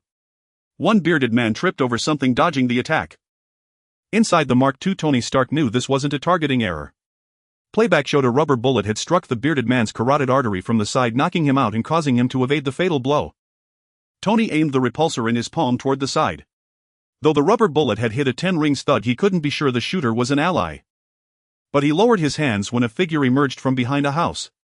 It was indeed an ally, the Punisher, clad in desert camouflage, who waved his rifle and pointed at the U.S. insignia on his uniform. "Frank, what are you doing here?" Tony knew Frank hadn't recognized the armor, so he raised his faceplate to reveal his face. "That's my line," Frank replied, surprised to see a familiar face the billionaire had once rescued. "What's a billionaire like you doing here?" "Because of these bastards," Tony said, pointing at the bodies. "Do I look like a forgiving person? And they're using weapons from my company. I don't recall signing any contracts with terrorists. Now it's your turn to answer my question." Frank walked over, hoisting the unconscious bearded man. "It's because of him. He's the second in command of a child soldier training camp. I need to get the camp's location from him. I was planning to take them out one by one from the perimeter, but your arrival saved me a lot of trouble." "Well, as repayment for saving my life, I'll help you this time," Tony said. Then, remembering something, he turned to the stunned villagers. "Does anyone have any food? I flew all night from the US and haven't eaten a thing." Half an hour later, Frank emerged from a house, wiping his blood-stained hands on a cloth. "Hey, hungry? I've got one of these. What do they call them?" "Oh, right, naan. Want some?" "It's not bad," Tony said, munching on a piece of Afghan flatbread. He felt nothing about Frank's interrogation methods, having experienced plenty himself in the 10 Rings cave. Using them on these thugs didn't bother his conscience. Tony gently shooed away the curious Afghan children crowding around him and offered them the naan. "So did you get anything?" "Yes, I know the location of one of their secret training camps," Frank nodded, taking a bite of the naan. "Then what are we waiting for? Let's go," Tony said, stuffing the last piece of naan into his mouth before lowering his helmet and taking off. Frank shook his head, finished the naan in a few bites, gathered his gear and straddled a motorcycle, heading out of the village. Frank and Tony's objective was sound. The training camp was the 10 Rings' largest secret facility in Afghanistan, stocked with vast supplies and even housing their highest-ranking commander in the region. Unfortunately, when they descended upon the location, that very commander had just led a squad to another site. Several SUVs pulled into a makeshift camp in the Afghan wilderness. The armed, rugged thugs surrounding it and the 10 Ring insignia they bore proclaimed their allegiance to the 10 Rings. As the vehicles came to a halt, a group of black-suited bodyguards escorted a bald old man stepping out. Anyone following the news would recognize him instantly: Obadiah Stane, the CEO of Stark Industries. Obadiah glanced at the dust-laden 10 Rings thugs, furrowed his brow, and strode briskly toward the large tent at the camp's center, his men in tow. Pushing aside the tent flap and stepping inside, another bald figure came into view, none other than the very leader who had once appeared at Tony's place of captivity. Bang! Obadiah stormed to the table and slammed his palm upon it, glaring at the bald man. "You idiot, didn't I tell you to kill Tony outright? Look at the mess you've made. Now he's back in America living the high life. Is this how the 10 Rings handles business? And I even shipped you the equipment ahead of time." Hearing Obadiah's insult to the 10 rings, the bald man's eyes flickered with a crimson glow as he fixed his gaze on him. The 10 rings do not need your criticism on how we operate. At the strange light in the man's eyes, Obadiah finally calmed down. He had chosen the 10 rings as partners not only because they were the ideal choice for the job but also due to the mysterious power backing them. Now in Afghanistan on their turf, though they had been harried and humiliated by the Chinese government and the Ministry of Divine Spear, he, a mere businessman, could not dictate terms. This isn't what we agreed upon. Obadiah's tone softened. Slap.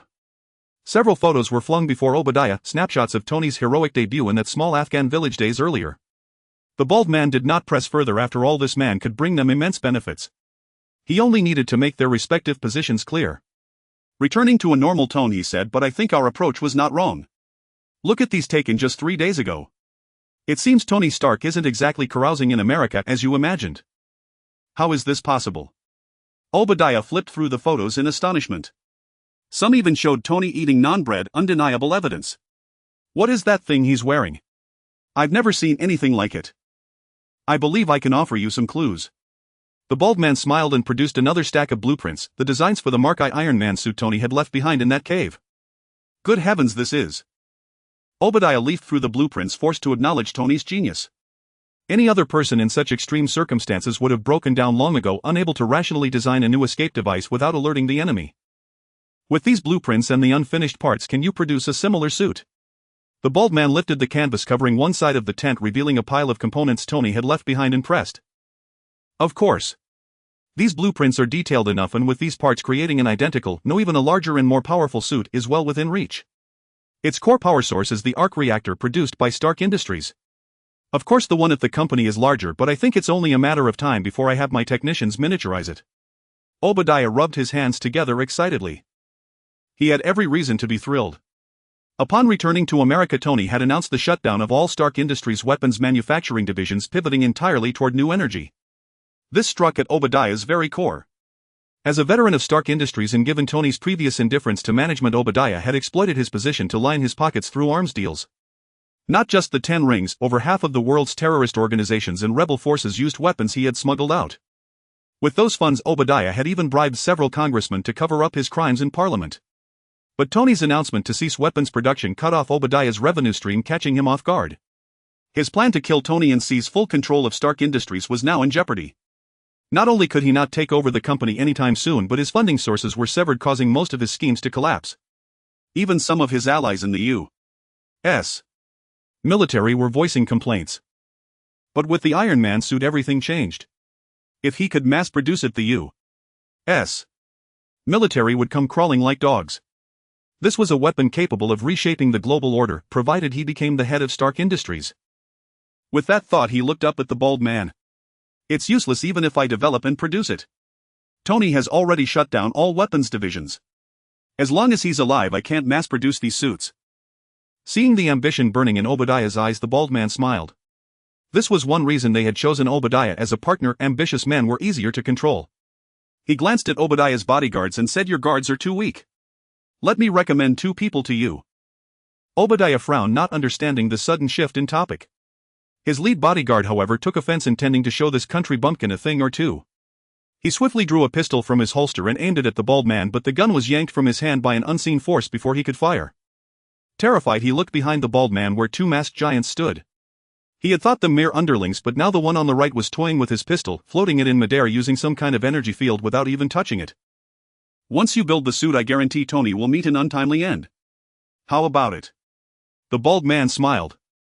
Obadiah smiled back, already envisioning Tony's demise. As for being double-crossed later, he had no worries. He was the only one in the world who could manufacture the Iron Man suit and sell it to the 10 rings.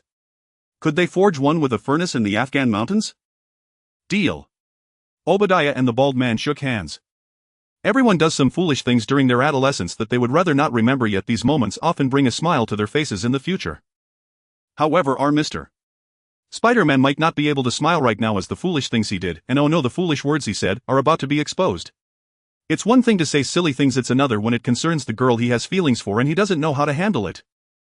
Typically most boys would consult their friends about such matters, and Peter is no exception. Although he is much stronger than the average boy, he still makes the same choice. He set aside his work and hesitantly approached Kane. "What's wrong, Peter?" Kane asked, having already noticed that Peter was not himself today, looking rather distracted. Kane. What do you think? If a boy tells a white lie to please a girl, will God forgive him and help him cover it up? Alright. Kane set down the glass he had just finished cleaning and looked at Peter helplessly. What exactly did you say that requires my help to smooth over?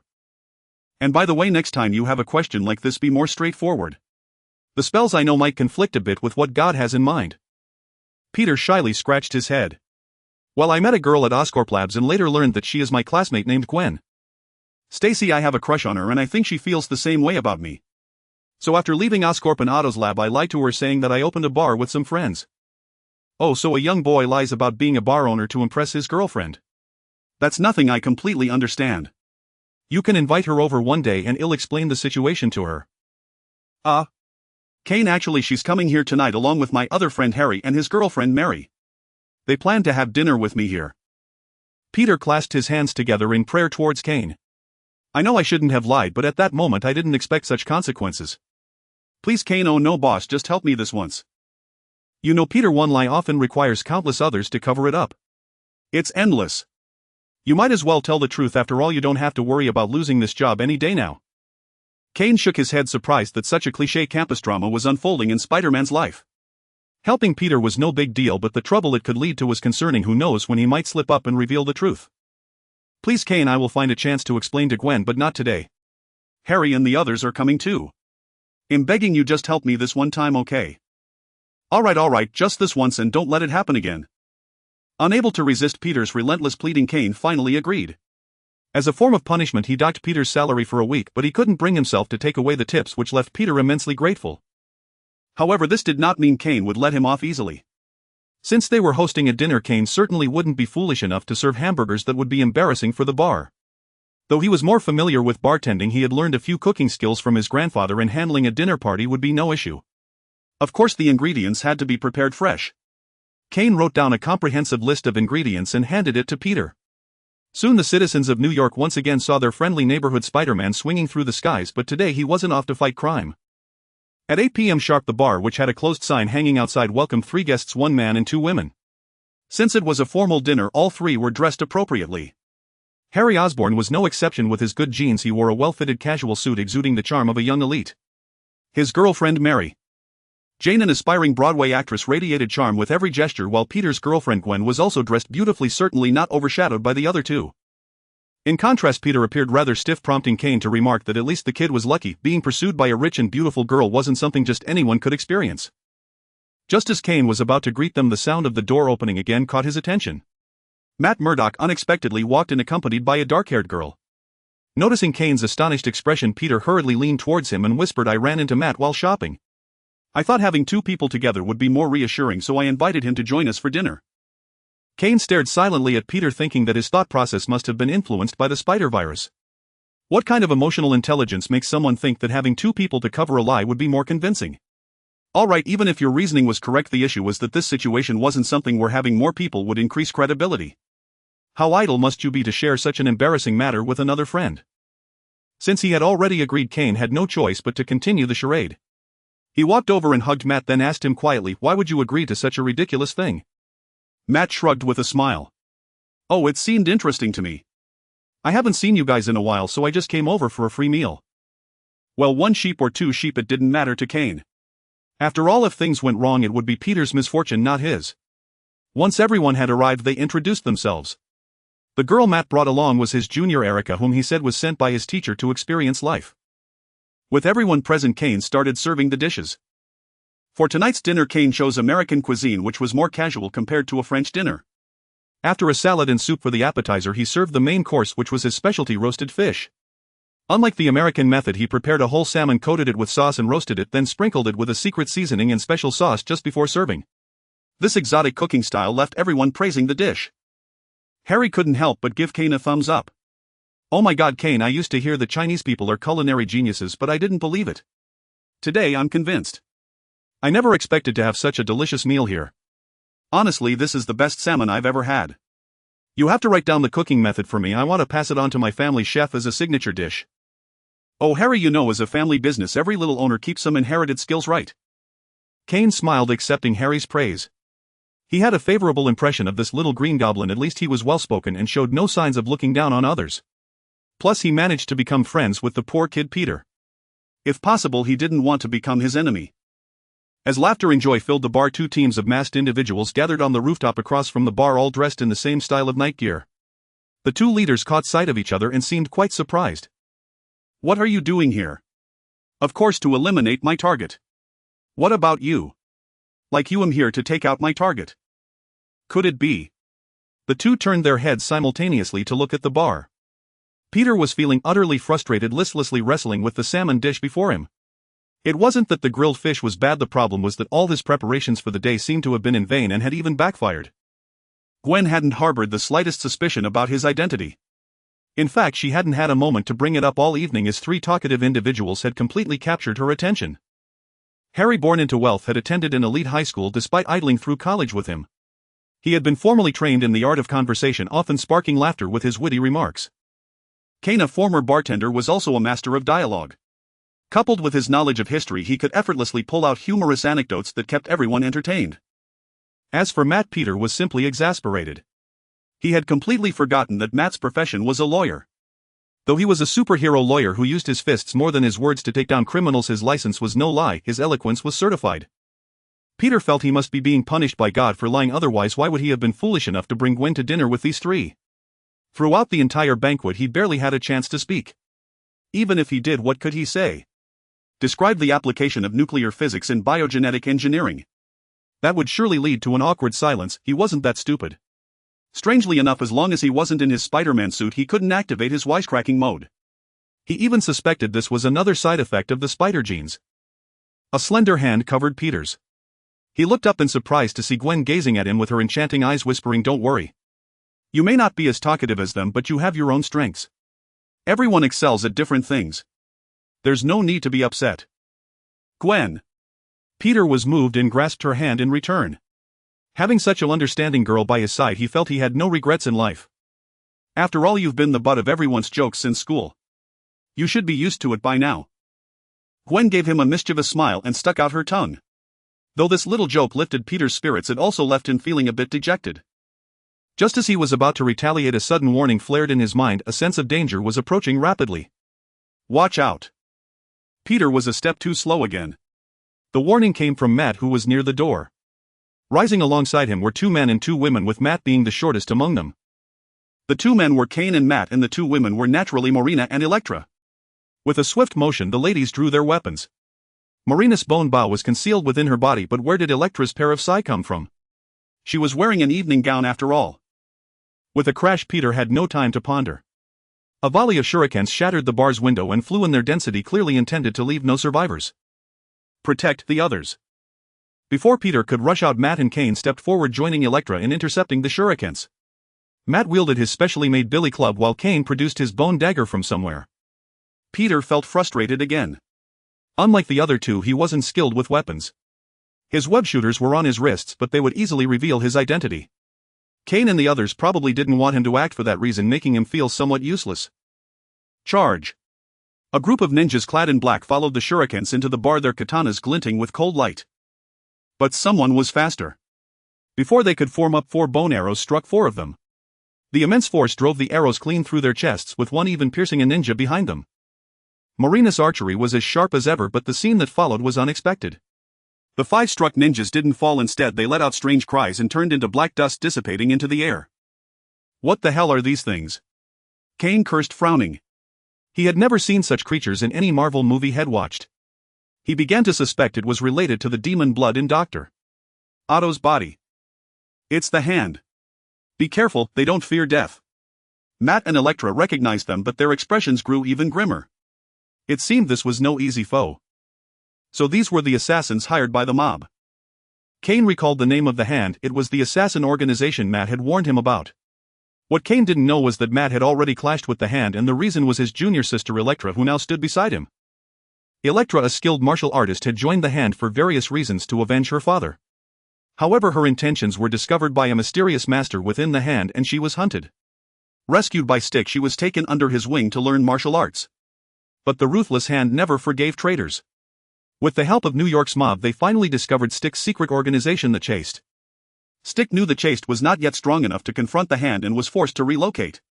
Before that he entrusted Elektra to Matt, hoping she could find refuge in the city. Unfortunately, Matt's distinctive features had been recognized by the Hand's ninjas during a previous battle between the chased and the Hand, leading to tonight's attack. The other group of ninjas was sent by the Hand to deal with Kane, as they had been paid for some time and needed to deliver results to the mob. The bizarre deaths of their comrades didn't intimidate the Hand's ninja assassins, instead it seemed to ignite their ferocity. With another sharp command from outside, all the ninja assassins charged at them with murderous intent. Not daring to take them lightly, Kane formed a layer of bone armor beneath his coat, then brandished his bone dagger and engaged the ninjas. Upon first contact he realized their strength and agility were within normal human limits, but the trouble was their complete disregard for life. As Kane's dagger slashed a ninja's throat, the dying man unhesitatingly sliced at Kane's abdomen. Fortunately he had donned the bone armor. Before Kane could even finish his relief, two more ninjas wielding short blades charged at him through the black dust left by their fallen comrade. Their strikes aimed for his vital points, leaving themselves almost entirely unprotected. This reckless assault reminded Kane, well versed in history, of Japan's kamikaze pilots from World War II. Damn those little Japanese, they seem to have a peculiar fondness for such life-for-life attacks. This was precisely the Hand's reliance for establishing a foothold in New York, a city rife with firearms. Fearlessness and trading life for life were fundamentally different concepts. Even the most brutal gangsters couldn't withstand such onslaughts, let alone those protected by police or bodyguards. Countless witnesses had fallen under the Hand's blades this way. Frank had even clashed with them over this, but ultimately, being just an ordinary man, he was forced to retreat. He never mentioned it to Kane, fearing he might impulsively seek out these madmen who held their lives so cheaply. But now conflict seemed inevitable. Kane wielded his bone dagger and engaged the Hand's ninjas. Afraid of revealing his identity by using magic, he was not the most conspicuous among the group. Of course, not even the blind Matt was the most eye-catching. That honor belonged to the two ladies. The contrast between the graceful female form and the brutal, bloody scene was immense. Elektra was a martial arts prodigy. For various reasons her strikes were even more ruthless than Matt's. Her pair of sai were beautiful yet deadly in her hands. Unlike traditional sai, the aggressive Elektra had them sharpened. Besides using them for parrying, she could kill with the dagger-like central prong. Two ninjas had already been struck in the throat and turned to ash. If Elektra's movements were as beautiful and deadly as a butterfly's, then Marina's arrows were the venomous stinger of a wasp. The concept of distance simply didn't exist for her. Every draw of her bow claimed a ninja. Even the fearless ninjas began to give her a wide berth. Not fearing death was one thing, but courting it was another. A string of Japanese erupted from outside the bar, and the ninjas inside immediately changed their tactics. Half of the ninjas entangled Kane and the others in close combat, while the other half unleashed a volley of shurikens at Marina, then drew their blades and charged in right behind the projectiles. But they had miscalculated. Goro was no ordinary archer. In the perilous world of Sanctuary, the bow was her second life. She dealt with both melee and ranged enemies using her arrows, so the Hand ninja's petty tricks caused her not a flicker of panic. Whap whap whap. Her bone bow traced an arc, knocking down all the shurikens flying towards her. However, this stopped her from shooting. The charging ninjas barely had a second to rejoice before a long, graceful leg swept across their faces. In the next instant, the turned blood raven had 3 arrows knocked on her bone bow, precisely striking the nearest enemies. Marina's fluid, seamless combo drew sparkling admiration from Gwen and the others. They had never witnessed such a beautiful yet lethal fighting style. Coupled with the ninjas dissolving into ash, the fight's low gore made it feel like watching a stage play. Marina and Elektra are both incredible, and their movements are so graceful, like dancing. Gwen watched the scene with delight. This was something you'd only see in movies, and even movies weren't this thrilling. Yeah, I've never seen combat that blends beauty and technique so perfectly with such devastating power. Now I feel like the boxing I learned is just crude brawling. Peter, you know them, what is this? Harry chimed in. Probably kung fu. Peter replied glumly. He wanted to say he could fight just as beautifully and lethally, but that was just wishful thinking unless he was willing to reveal his identity, the consequences of which were unpredictable. As the ninjas in the bar turned to ash, the commander outside could no longer hold back. Losing a few men was nothing, failing the mission was a much bigger problem. Thump. Thump. Several small red spheres flew into the bar and burst before Kane and the others could react. A thick cloud of red smoke instantly filled the room. Kane shouted urgently, "Cover your mouths and noses. It's a smoke bomb." Elektra, who had once infiltrated the Hand, recognized the tool. But it affected her the most. Unable to see anything, she stepped back, holding her sai crosswise before her chest. Hearing the smoke was non-toxic, Kane breathed a sigh of relief. He was indifferent to poison gas, but there were ordinary people like Harry in the bar. However, the enemy deploying smoke bombs so early clearly wasn't a sign of retreat. Kane immediately activated his soul vision. The world turned gray-white in Kane's eyes. The smoke in the air lost its color, becoming a thin veil that obscured nothing. Harry and the others appeared as pale red, the color of life force or vitality. Peter, Matt and Elektra were a deep red, indicating their abundant chi and blood. But what Kane focused on were the ninjas. In his soul vision, their bodies were also gray-white. If not for the faint red at their hearts and brains, they would look like the dead. What troubled him more were the two figures who had leapt in with the smoke bombs. The red areas on their bodies were far larger. Strangely, Kane saw black spots on them like rust clinging to the red vitality. These two newcomers also wielded different weapons from the previous ninjas. One carried a sickle with a chain attached to its handle, while the other wore a pair of steel claws. Despite shouting orders outside the bar, these two were clearly not reckless. From the moment they entered through the smoke, they made not a sound. Their martial skills and techniques were far superior to the earlier grunt ninjas. But Kane merely sighed in admiration. He had to admit the hand ninjas had rotten luck choosing to assassinate someone during a gathering of superheroes. It reminded him of a joke from his past life. A clumsy thief rushed into a bank to rob it only to have every customer pull a gun on him. He had shown up on payday for the FBI. Reality is far more brutal than a joke. The two ninja leaders who have unleashed their best skills happen to encounter Kane and Matt, who completely ignore the smoke bombs, and they are known for their mercilessness. Matt swung his guiding stick to confront the ninja leader wearing steel claws, while the other scythe-wielding ninja Kane naturally took over. With the cover of smoke, he could finally unleash his true power. Clang! A short-handled bone scythe blocked the ninja leader's scythe, and before the leader could comprehend how Kane could see through the smoke, another bone scythe whistled towards his neck. The ninja leader broke into a cold sweat, barely dodging the blow with his iron chain, but the tip of the scythe still left a deep gash across his chest. Baka, the leader, muttered under his breath, but no blood seeped from his chest. Instead, a faint black ash emanated. Though he didn't understand why the white-haired young man before him seemed unaffected by the smoke, and his strength was considerable. The two scythes he had drawn from Waknoshire were also extraordinarily sharp, so he decided to use ranged attacks to wear Kane down. Poor fellow, he must have not checked the lunar calendar before heading out tonight. Of course, it's worth questioning whether Japanese people even have a lunar calendar. From the moment he started attacking, he had managed to make every wrong decision possible. As an assassin, competing in ranged attacks against a mage was truly foolish. However, Kane, who had knocked away the shuriken with his bone armor, was not in a hurry to take the other's life. The anomalies on the bodies of the Shohei ninjas piqued his interest. He needed to conduct some small tests on this guy. Aging. This curse, so effective against living beings, flashed across the ninja leader but had no effect whatsoever.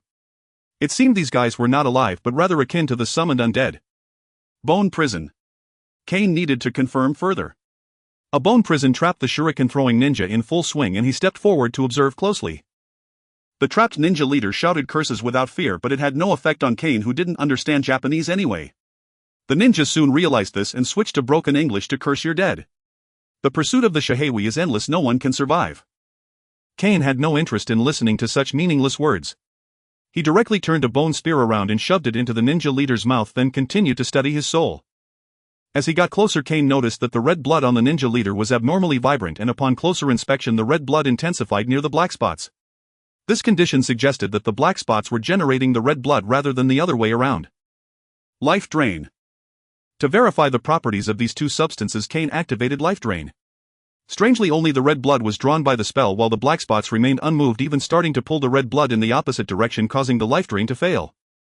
This is intriguing. It was Kane's first encounter with such a situation. He also noticed that when the spell and the black spots were pulling on the blood, the ninja leader exhibited an extremely painful expression. He remembered that ninjas had exceptionally high endurance, and to elicit such a reaction from one who feared even death clearly indicated that the red blood and black spots were their source of life, possibly even their soul. Kane looked up to assess the surroundings. Matt was handling his opponent with ease. The steel-clawed leader posed little threat to him. Any ninja who dared to show their face would be pinpointed by Marina's bone arrows, and through the eye of the soul it was evident that when those ninjas turned to ash, all their red blood was absorbed into the black spots, fleeing at an astonishing speed. This thing looks undoubtedly like a parasite. Kane couldn't help but frown. The Shohei had existed in New York City for quite some time. Had no one ever questioned the nature of their deaths? I must figure out what this creature truly is. Otherwise, attracting such inhuman entities could lead to trouble. Kane swiftly drew out his bone dagger and plunged it into the ninja leader's heart. He needed to use the asthma bone dagger for the final verification. Ugh! The ninja leader could only emit such a wail with his mouth stuffed, yet his nearly bulging eyes and the veins popping on his face indicated the excruciating pain he was suffering. Kane couldn't afford to pay attention to the anomalies on his face, for the changes within him were even more astonishing. The bone dagger sank deep into his heart, and just like the others, the ninja leader's blood rapidly constricted towards the black spots. However, unlike the others, the black spots that absorbed all the blood did not flee. Instead, they were completely absorbed by the bone dagger. A surge of pure energy flowed from the handle of the bone dagger into Kane's body, brightening his vision. This sensation was almost identical to the one he felt when he absorbed the drop of demon blood that night. Could this black spot have something to do with demons? Meanwhile, on a street filled with Japanese-style buildings near Times Square, a series of screams echoed from a structure resembling a shrine. Several men in kimonos hurried to the innermost room's doorway, anxiously shouting, "Sir, what happened? Are you all right?" The door swung open to reveal a 7 or 8-year-old boy clutching his chest, sweat-soaked clothing clinging to him. A closer look revealed that his black pupils nearly filled his entire eyes, making him stand out. He glanced at the group of men at the doorway and asked in a hoarse voice that was severely mismatched with his age, "Who went on missions tonight?" The men exchanged glances, and one of them lowered his head to reply, "It was the Wild Wolf and the Scorpion. They took their respective teams on missions." "Who were their targets?" the boy continued to inquire. "The Wild Wolf's target is Erica, and the Scorpion's target is the Death Speaker. Cancel those 2 missions, but dispatch 4 teams to check where they went and what happened there." "What do you mean?" "Both teams were just annihilated. I need to know who was responsible." "Understood, sir." "What about the bounty for killing the Death Speaker? Should we refund the money to the client?" The boy shot a vicious glare at the man who spoke and coldly replied, "Is this your first day on the job? When has the Shihewi ever refunded money? If he wants his money, let him come ask me for it. Tell him that because his intel was incorrect, causing us to lose 2 teams, that money shall be considered compensation." "Fool, must I teach you this?" The man outside the door quickly knelt, not daring to utter a word. The boy snorted coldly and turned back into the room. Once the men outside left, he clutched his shirt at the chest and collapsed to the ground, gasping for air. "Damn it, who could possibly harm my soul seed in this world? Don't let me find out who you are."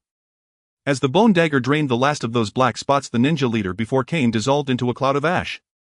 Unlike the previous ninjas, nothing flew away this time. Kane suspected that this one would find it exceedingly difficult to revive.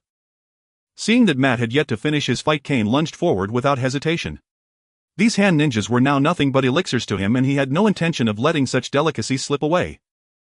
The ninja leader, who had already struggled against Matt, faced a combined assault from Kane. Within 2 moves, he too became ash beneath the bone dagger.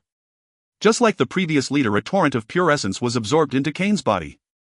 With the 2 strongest leaders dead, the remaining ninjas were utterly routed. However, the hand's strict system of rewards and punishments was evident. None of them fled even when facing certain death. As the last ninja turned to ash, the smoke bombs gradually dissipated. Harry and the others gazed at the now empty bar, lamenting that the ninjas had ruined their chance to witness an even more spectacular fight.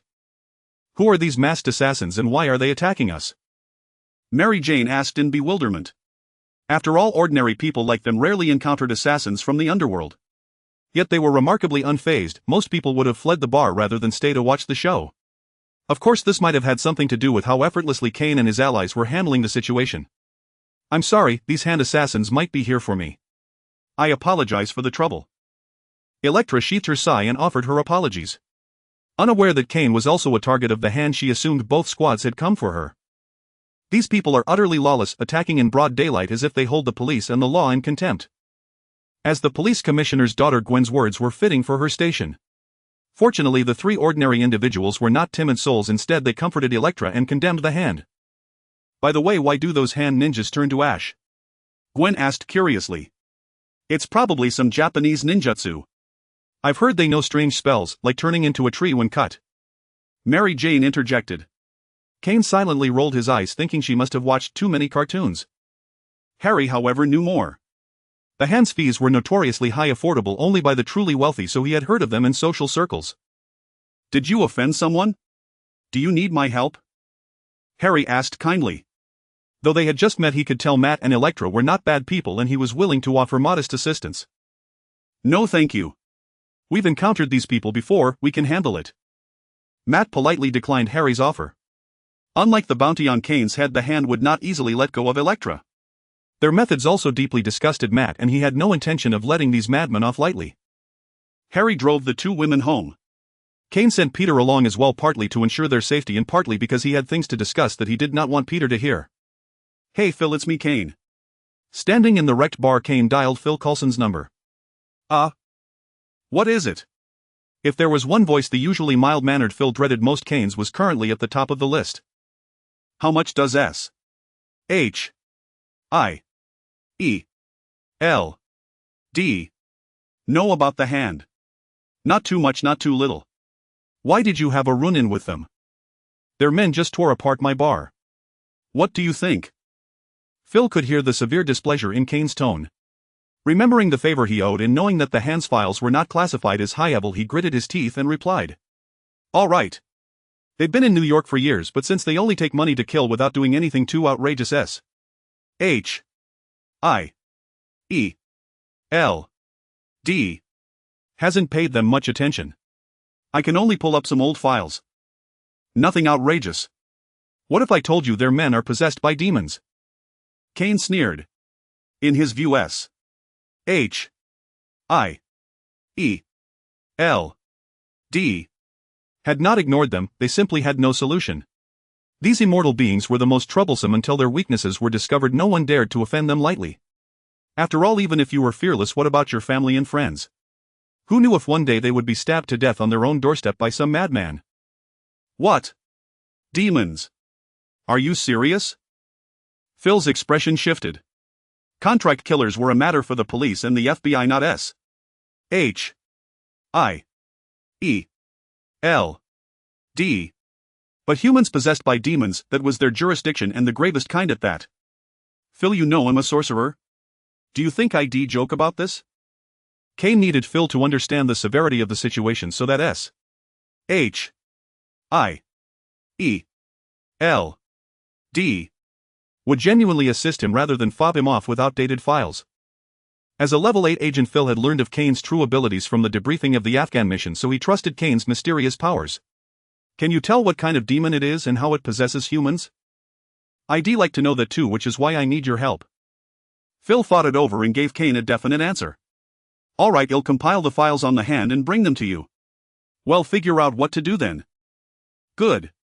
I'll be at the bar. As Kane hung up, Matt approached and said gratefully, Kane, this is really Electra's and my personal affair. I'm sorry to trouble you so much. Kane looked at Matt and smiled. They were paid to take my life, how is that not my affair?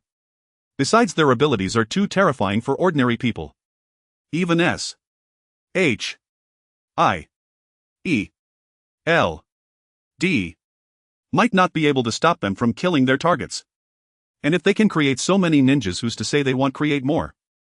So by all logic, we must eradicate this organization. You make a good point, but do you have a way to solve the problem of them being unkillable? Matt asked, somewhat troubled. He was unaware that the ninjas killed by the bone dagger could no longer revive. Elektra had just shared everything she knew about the ninjas' resurrection process with Kane.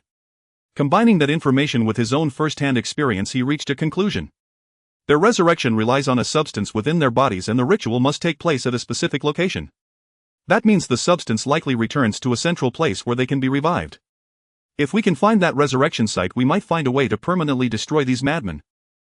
Of course, there was one thing Kane did not mention: he believed he could harvest a vast amount of high-quality essence there. Is this all? Early in the morning, Kane sat before the newly replaced window, flipping through the thin dossier Phil had brought, looking at him with a puzzled expression. Kane, you must understand, S. H. I. E. L. D. is only responsible for handling special matters and those involving human safety. Organizations like the Hand, being a mercenary assassin group, fall under the jurisdiction of the FBI, at most reaching the CIA level. We only have their files because of their bizarre methods of death. Phil felt a bit embarrassed. He had nearly scoured the archives all night only to find this scant information about the Hand. All right. Kane resigned himself to reality. In the movies, S. H. I. E. L. D. seemed omnipotent, capable of obtaining any intelligence, but in truth, how could an organization detached from all nations, even with its headquarters in America, easily access a country's entire intelligence and act without restraint? Would the U.S.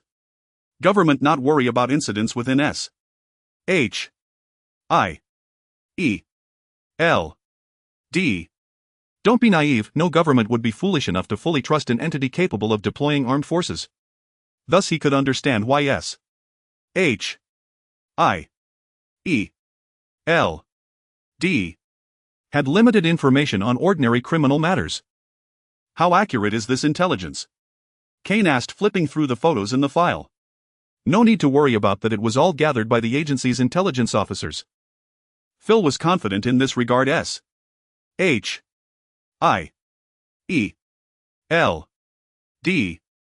S reputation in intelligence was well earned. Alright, I think we need to pay these fellows a visit. Kane picked up the last photo, which showed the shrine-like headquarters of the Hand. Late at night the streets were nearly empty of pedestrians, but on the rooftop opposite the shrine a crowd had gathered.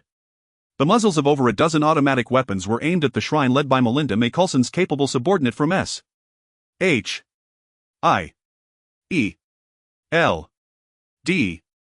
S Special Forces. Kane glanced at the tense Coulson beside him and asked, "Do we really need so many people?" "For an ordinary assassin organization, no, but this time our foe is a demon. If I weren't worried about low combat effectiveness holding us back, I'd have brought every agent from the New York branch," Coulson replied, now clad in S.H.I.E.L.D.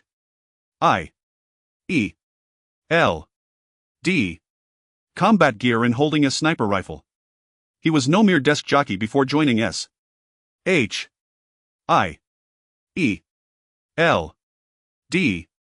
He had served in the U.S. Army Rangers. Of course, the night's protagonists were not them. Kane, Matt, and the other two were the main combat force, while Coulson and his team provided long-range cover. "Alright, we're moving in." As the words fell, a layer of bone armor enveloped Kane. With his cultivation advancement, the armor's sturdiness had increased and even its appearance had changed. Sharp bone spikes emerged at the joints, granting it close combat capabilities alongside defense.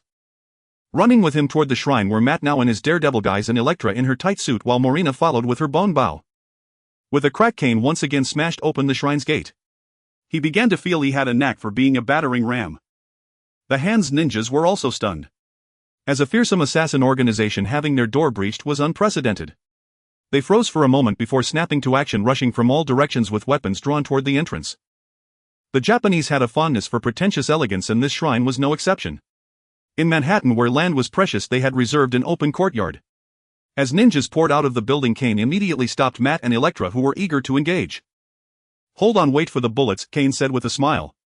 It wasn't that they couldn't handle these foes, but after working with Frank so often, Kane had picked up some simple tactical coordination.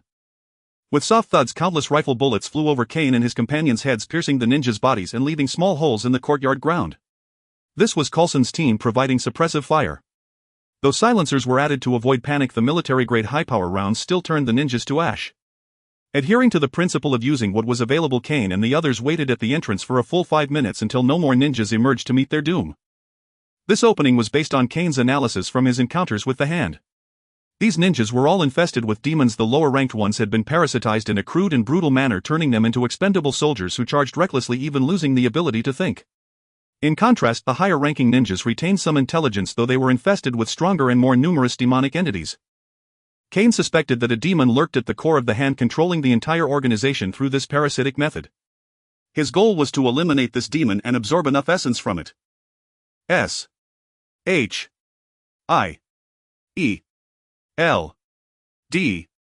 had fulfilled their mission. All the low-level ninjas who had rushed out were gunned down in the courtyard. Those remaining inside were undoubtedly the Hand's elite. As Kane and his team stormed into the building, the true battle began. As soon as they entered, several well-equipped ninjas charged out. Judging by their weapons, they were clearly not the standard-issue grunts, and their skills were certainly on par with the 2 ninja leaders who had attacked the bar that night. Moreover, these elite ninjas actually used their brains. Unlike the grunts who swarmed mindlessly, they coordinated based on their weapon specialties. Besides the 8 who engaged Kane and his team, 6 more assisted from a distance with shurikens, causing some trouble for the group. At that moment, the young boy watched the battle on a monitor with 2 subordinates. One of them spoke bitterly. "These damned bastards have become government lackeys, teaming up with S.H.I.E.L.D.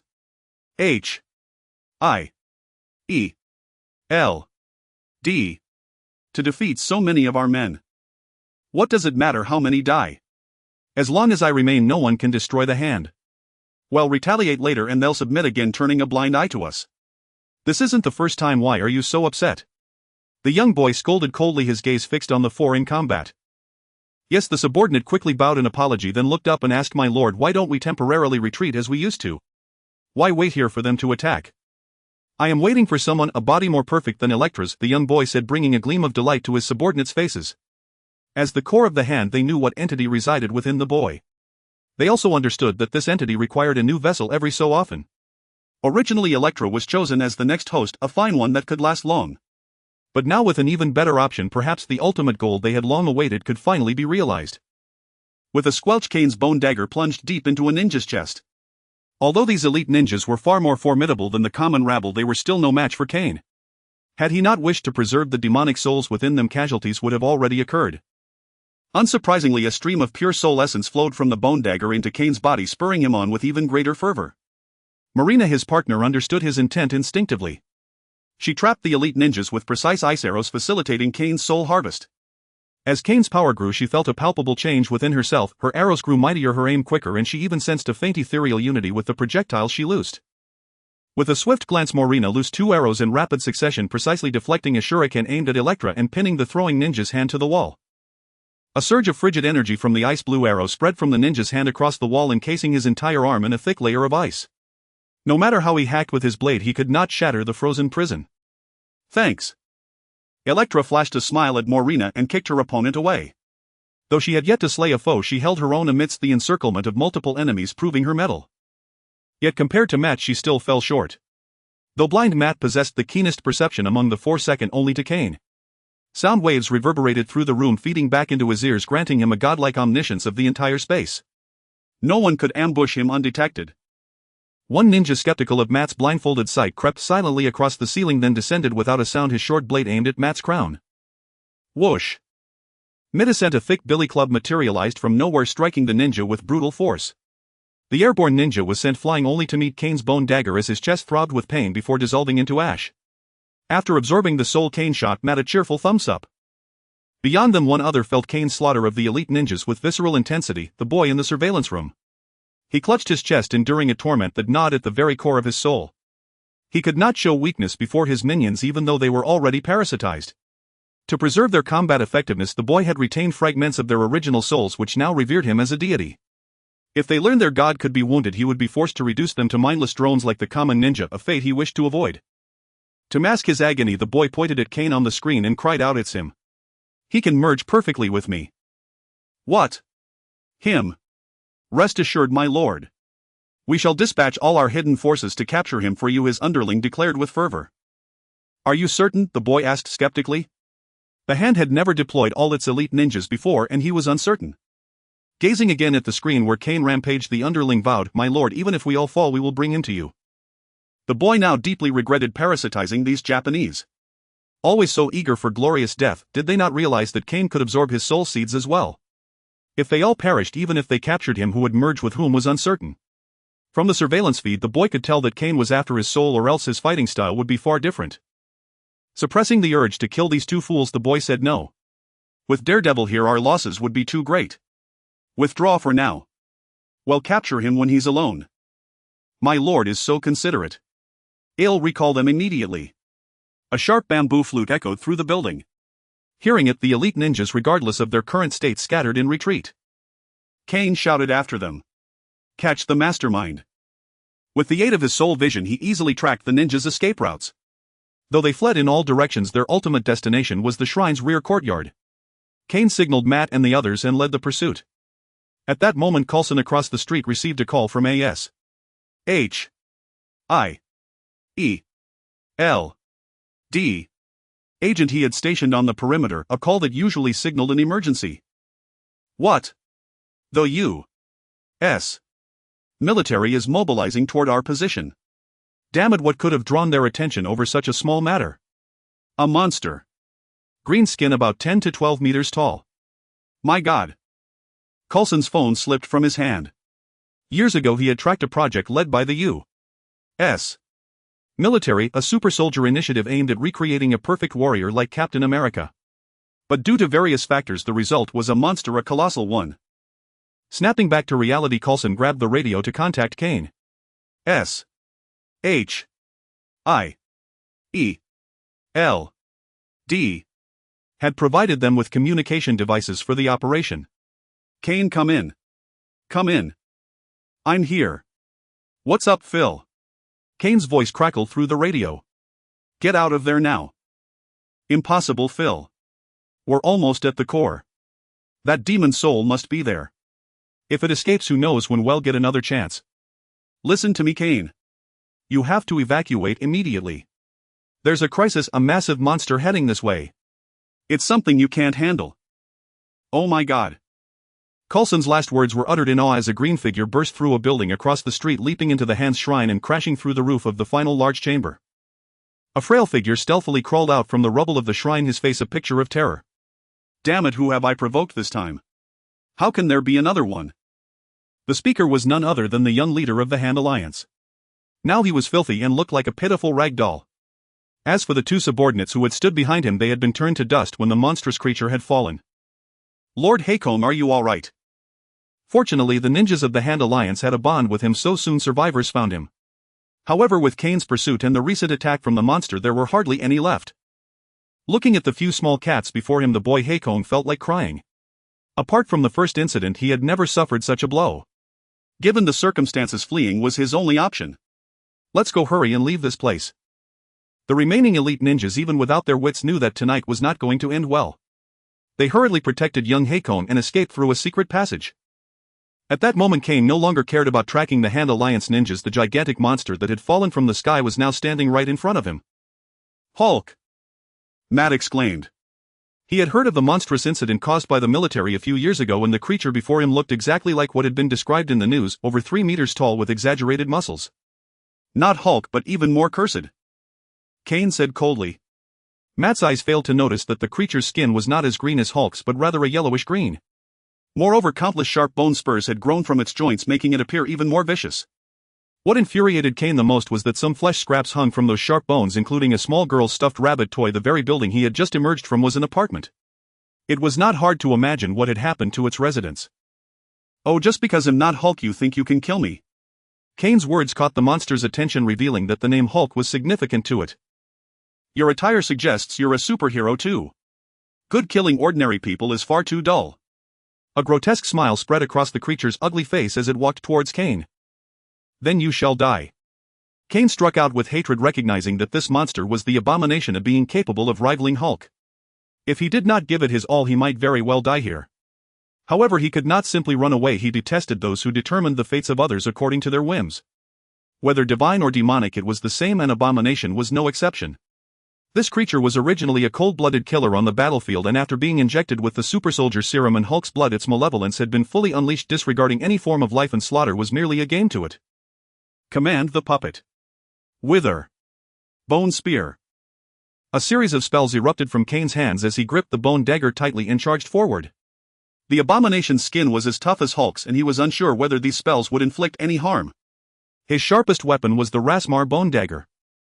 3 bone spears flew towards the Abomination's head. Unfamiliar with necromantic spells, it dared not ignore these sharp magical constructs and raised its arm to shield its face. Good opportunity. Kane's eyes brightened and he immediately unleashed blood surge, propelling his body behind the Abomination.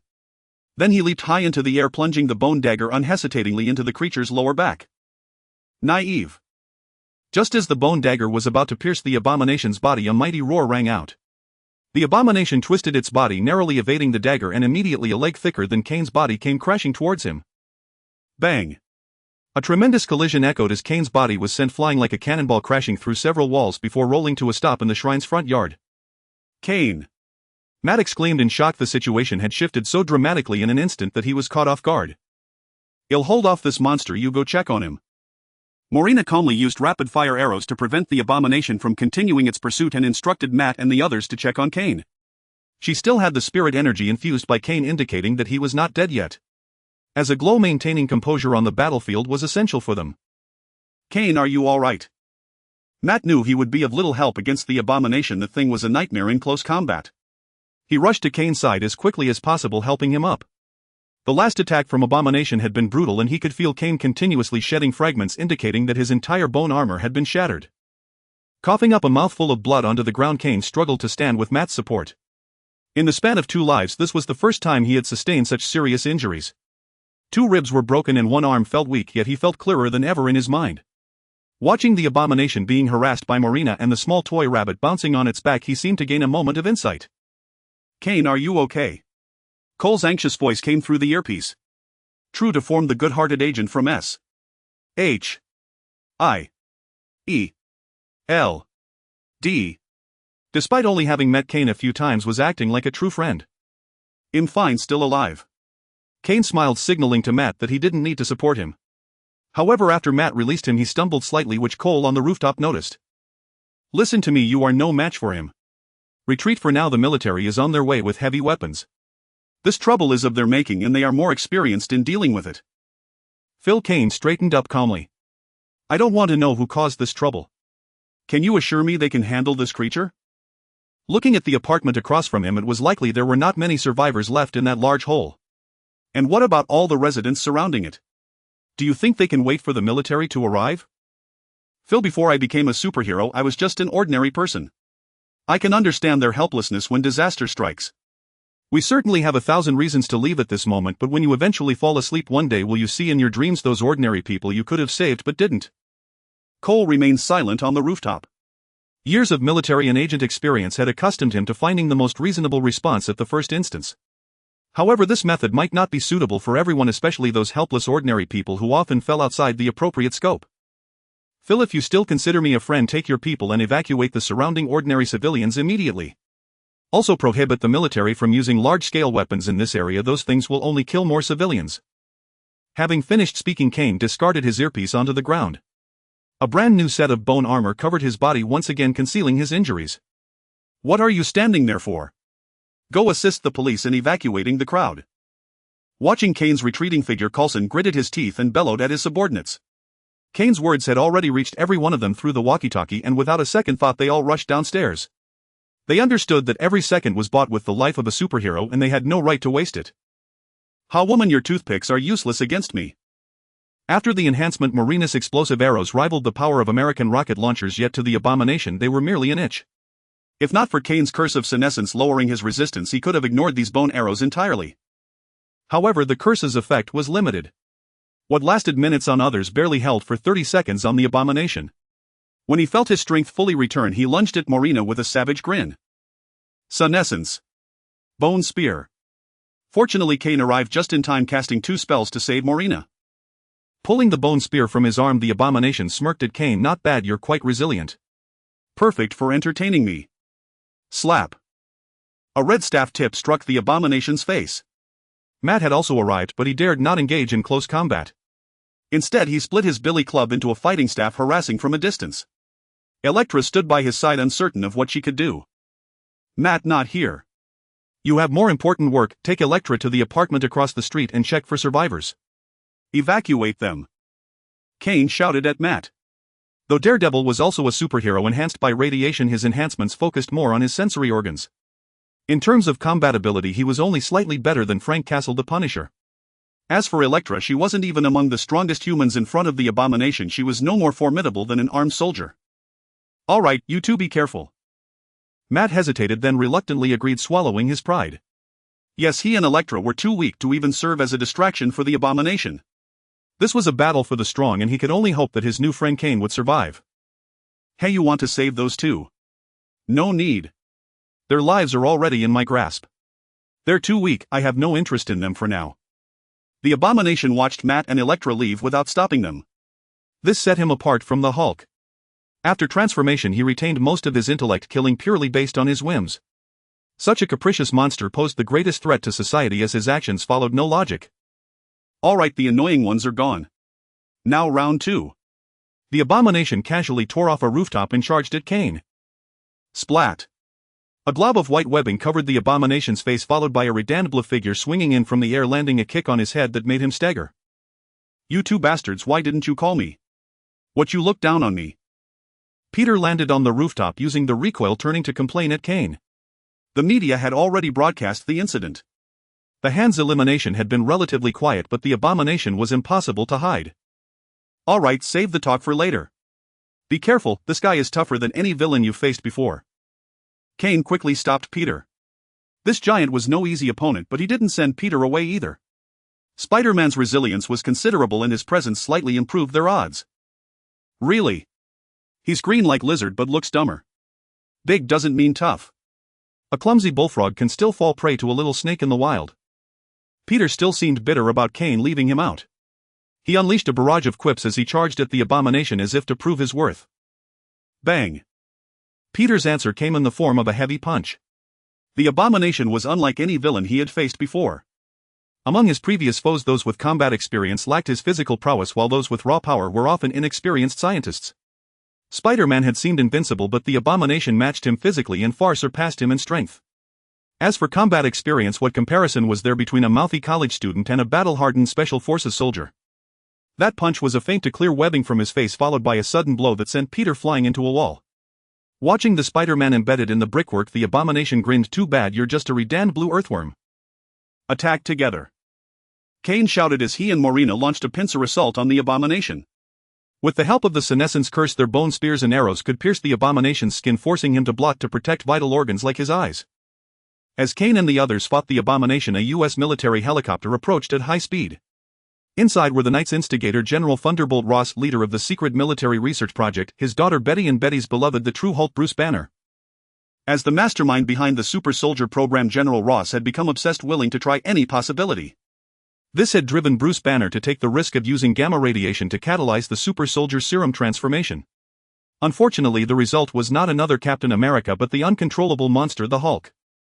Transformation tormented Bruce Banner as well, forcing him to be forever separated from his beloved. No one knew when he might transform and kill Betty. The lives he had taken already numbered in the double digits. To change this, Bruce Banner sought solutions even after leaving the United States. He contacted another scientist in New York, Samuel Stearns, who proposed a hypothesis that seemed the most viable among those Bruce knew. However, without the Hulk's blood, they couldn't confirm its effectiveness. Finally consumed by longing, Bruce couldn't resist sneaking back to New York. But this was discovered by the ever-pursuing General Ross.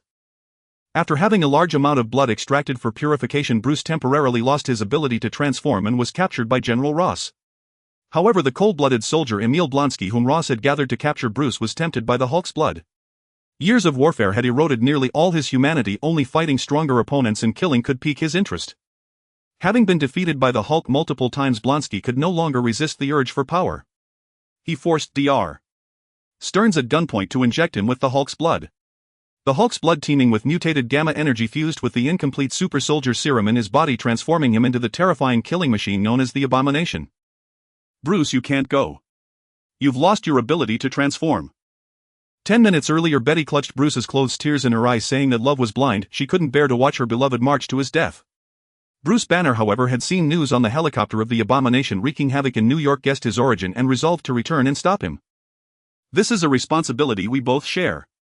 Bruce glanced at General Ross and said to Betty. General Ross fell silent. He was a federal general, stubborn yet still devoted to his country and people.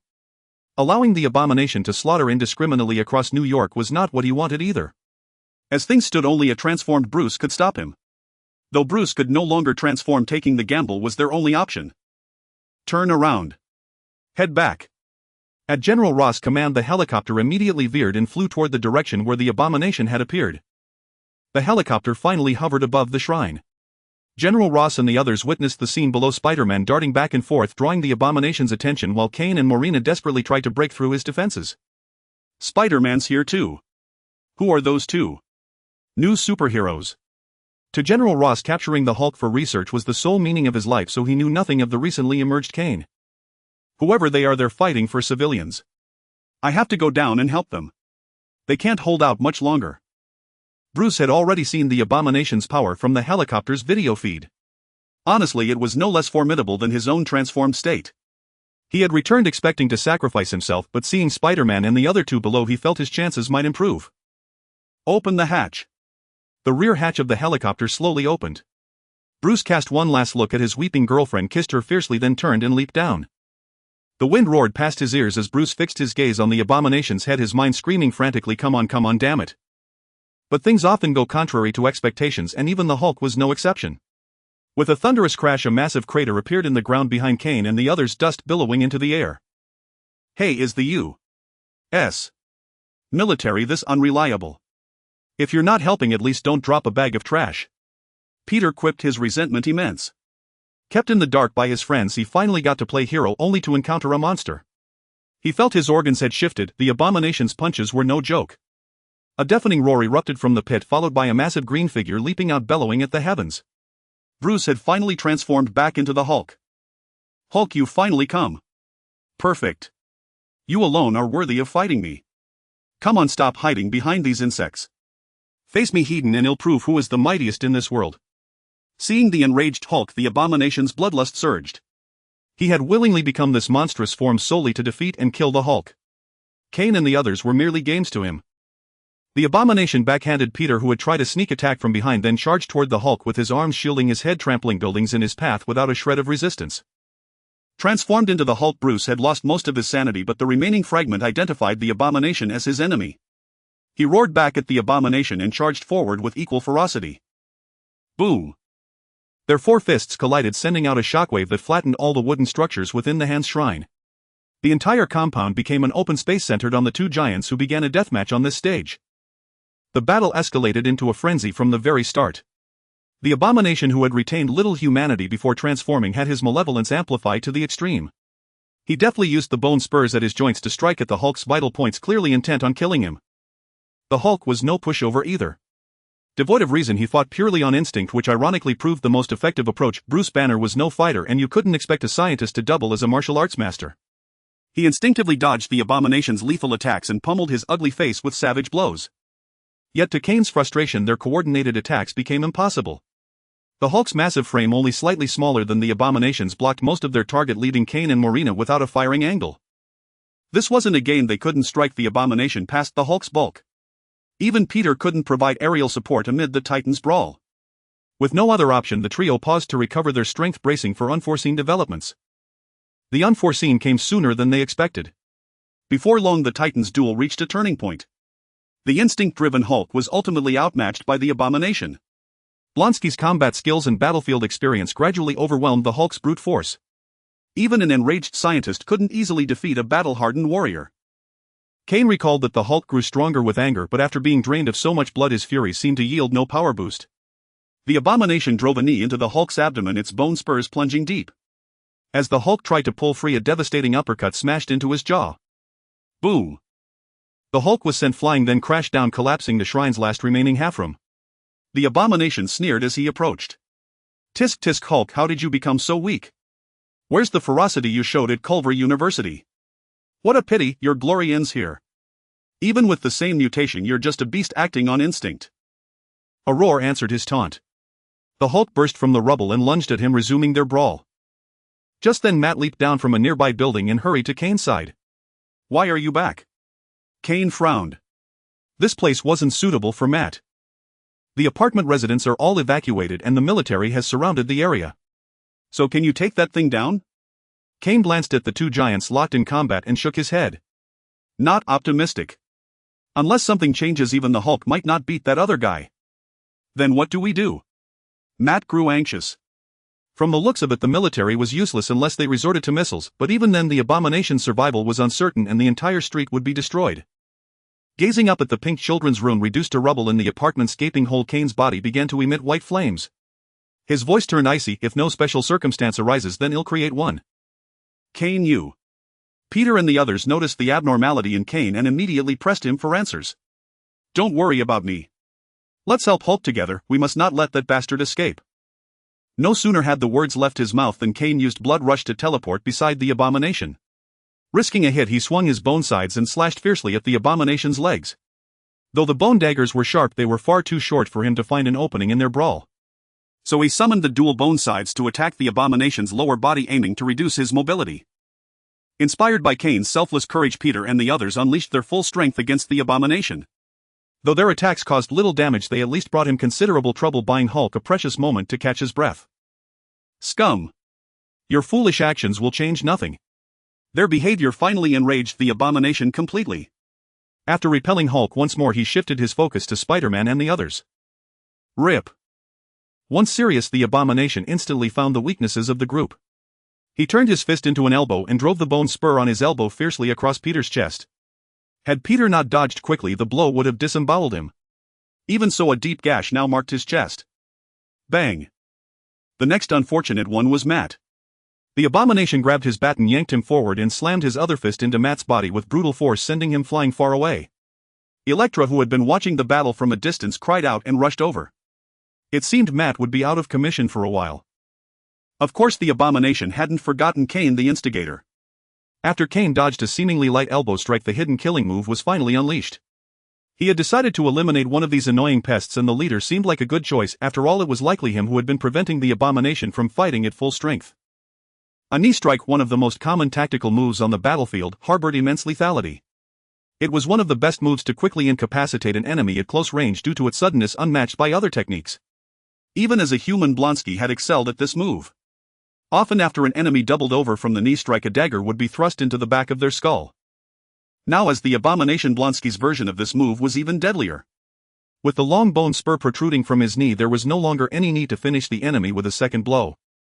At that moment, that vicious move was used against Cain. Having just evaded the elbow strike, Cain had no time to dodge this one. Due to the height difference, the bone spur was aimed directly at Cain's head. "Watch out!" As the sharp bone spur loomed before his eyes, a sharp cry rang out beside him. Then a powerful force slammed into his shoulder, shoving him aside. With a squelch, the long bone spur mercilessly pierced a slender body, its tip protruding from the other side. Cain was stunned. It was Marina. The abomination grinned, savagely grabbed Marina's body and hurled her away. Cain instantly used Blood Rush to teleport and catch her. His mind went blank as he stared silently at the female warrior in his arms, speechless. Seeing an opportunity, the abomination lunged at him to finish him off once and for all. But Hulk, having gotten back up, slammed into him and sent him flying, resuming their brawl. Hulk's roar finally snapped Cain back to reality. He hurriedly gathered soul energy in his hands to heal Marina's body, but a large hand grabbed his wrist just in time. "Hey big boy, now's not the time to waste soul energy on me. If we don't take down that big guy, well, I'll die in the end." Marina smiled faintly at Cain, the blood at the corner of her mouth unable to mar her beautiful face. "The Nephilim, I remember, were never so weak. Besides, the priest of Rathma has always been the most powerful of mages. Don't let me down, big boy." "Yeah, you're right." After a moment of hesitation, Cain gently set Marina down, leaning her against a wooden stake so she could watch the battle. "Marina, rest for a while. You'll come back to help you once I've dealt with that bastard." Cain gave Marina a long deep look before standing up and facing the abomination, extending both hands. The white flames that had just ignited on him blazed anew, growing ever brighter. All along, Cain had never used his full power in spellcasting. He had always hoped to one day accumulate enough soul energy to send it to Rathma, using his power to return to his own world. Because he had always seen this world as a movie or a game, though he sometimes felt emotions, he had never truly immersed himself in it. Thus, no matter what happened, he always kept a portion of soul energy within him and continuously tried to contact Rathma, though for some reason he had never succeeded. But tonight was different. He had watched Marina get impaled by the abomination while protecting him, and the pain and sorrow filled his entire heart. He recalled the police officer who had been killed by the puzzle piece while doing his duty, the villagers slaughtered by the 10 rings to keep their presence secret, and the rabbit plushie he had just seen. A voice cried out in his heart, "This is a real world and they are real lives. So are you. You can be hurt, you can die, and your weakness can cause harm to those around you. It's not that you lack ability, you've just been running away, running from your responsibilities in this world. Then tonight let me see how far I can go." For the first time, the soul energy within Cain surged without reservation. He was about to unleash a spell he had yet to fully master, using all his power to eliminate the abomination, his most formidable foe. Cain's hand slowly rose and the 2 largest balls of white flame gathered in his palms. As he did so, his head tilted upward and he began to chant. "Soul energy is the spark that ignites life. With all my soul energy I call upon you. Spirits who guard the world and the fate of humanity, heed my summons. Return from another world. The dead return and the living perish." As the final incantation ended, a ball of grayish-white flame appeared above Cain's head. Pale faces emerged within the flame and even scenes of battle flickered through it. Peter stared with his mouth agape, and though Matt could not see, he felt a terrifying power gathering above Cain. Rathma priests are spellcasters who walk the path between life and death. The balance they learn to master is less a form of magic and more a means of communing with the realm of the dead. Blood and bone, spirit and soul, these energies form the foundation of all their spells. They are called necromancers by the world precisely because they alone can converse with departed souls and summon them back to the mortal plane. Most of the Rathma priest's ultimate spells are tied to this. The spell Cain was weaving was no exception. It was called Mage Rebirth. Its difficulty lay in the fact that mages were always the most arrogant of practitioners. Even in death they refused to set aside their dignity and be ordered about. The original Mage Rebirth spell summoned skeletal mages, those who in life were mere apprentice mages wielding bone staves to cast simple low-level spells. This made them easy for Rathma priests to summon in great numbers. Yet like skeletal summons when facing the lords of hell, these skeletal mages were as fragile as fallen leaves by the roadside, utterly unable to aid the Rathma priests. Thus, just as with skeletal summoning, Rathma modified this spell, allowing his priests to commune with and summon the heroic spirits of deceased mages from various orders. However, this was far more difficult than summoning skeletons or golems. How could noble mages be willing to be summoned by just anyone? When a Rathma priest's rank was insufficient, attempting to summon a mage spirit beyond their power could cripple or even kill them. Hence Rathma strictly decreed that this spell could only be cast upon reaching the rank of necromancer. Indeed, it was the very threshold that separated a formal priest from a necromancer. Cain could no longer heed these restrictions. His sole desire now was to slay the abomination, and this spell was the only one he could cast beyond his current rank. The cloud of spirit energy continued to coalesce, but just as with summoning the golem, Cain could not reach the heroic mage spirits no matter how he tried. In his anxiety, a thought struck him and he recalled the emblem he had used to summon Morina.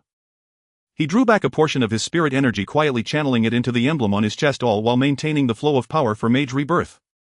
True enough, a wave of warmth surged within his chest once more. A golden energy began to circulate along the magical trajectory of mage rebirth, and the cloud of energy above Cain's head was tinged with gold. As the magical circuit was completed, a brand new world exploded into being within Cain's mind. It was a void realm where countless souls drifted, some chanting incantations with bowed heads, others constructing spell models between their hands. Was this the Hall of Heroes for mages? Cain had no time to delve deeper into this world. He needed to quickly contact a powerful mage capable of destroying the abomination. A mage spirit wielding a sword and shield was the first to respond to Cain's perception, but he gave up on it immediately. This was a mercenary mage from the Iron Wolves Guild. They were only marginally better than the skeletal mages of old, mastering but a single intermediate spell and never grasping the true essence of magic. Another mage approached, this time from the Zakaram faith. They were a sect that had replaced the Horadrim and once suppressed Mephisto, a primeval. Such a feat was testament to their magical prowess. Yet Cain hesitated, for in the end they had failed to resist the corruption of evil and became its minions. Finally, Cain found a group of mages casting spells. He recognized Blizzard, Thunderstorm, Meteor. They were the mages of Chaldeum who had risen during the Second War against evil. It was they who, alongside Tyrell, sealed away the three brothers of Diablo. Just as Cain was about to reach out to these Chaldeum mages, a solitary figure in the distance caught his eye. It was a small, thin silhouette hunched over, scribbling and sketching something. It seemed less like studying magic and more like solving equations, utterly out of place among the other mages.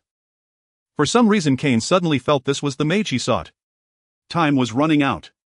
Without a moment's hesitation, he guided his spirit energy into that figure. A flood of spirit energy caused the figure to gradually solidify and grow clearer. The figure rose to its feet and turned to look at Cain. Only then did he realize it was a female spirit, and she looked no older than a teenager. Had he made a mistake? Just as a flicker of doubt crossed Cain's mind, the spirit spoke. "Nephilim, Rathma priest, you wish to summon me?" Without waiting for Cain's answer, she shook her head and said, "You are too weak. This spirit energy cannot even support a single spell from me." Cain felt a surge of joy. Spirits could not lie, and her words indicated she was a powerful mage. But then his heart tightened. This was all the spirit energy he had. If it couldn't support a single spell from her, then this mage rebirth would fail. After deducting most of his spirit energy, the backlash would be severe, making his hope of defeating the abomination even more remote. Suddenly he recalled his master Rathma's teachings when instructing him in this spell. Summoning a mage spirit beyond one's power could cripple or kill, but he never said the spell itself would fail. That meant even with insufficient spirit energy, the spell could still be completed. It just required something more to sustain it.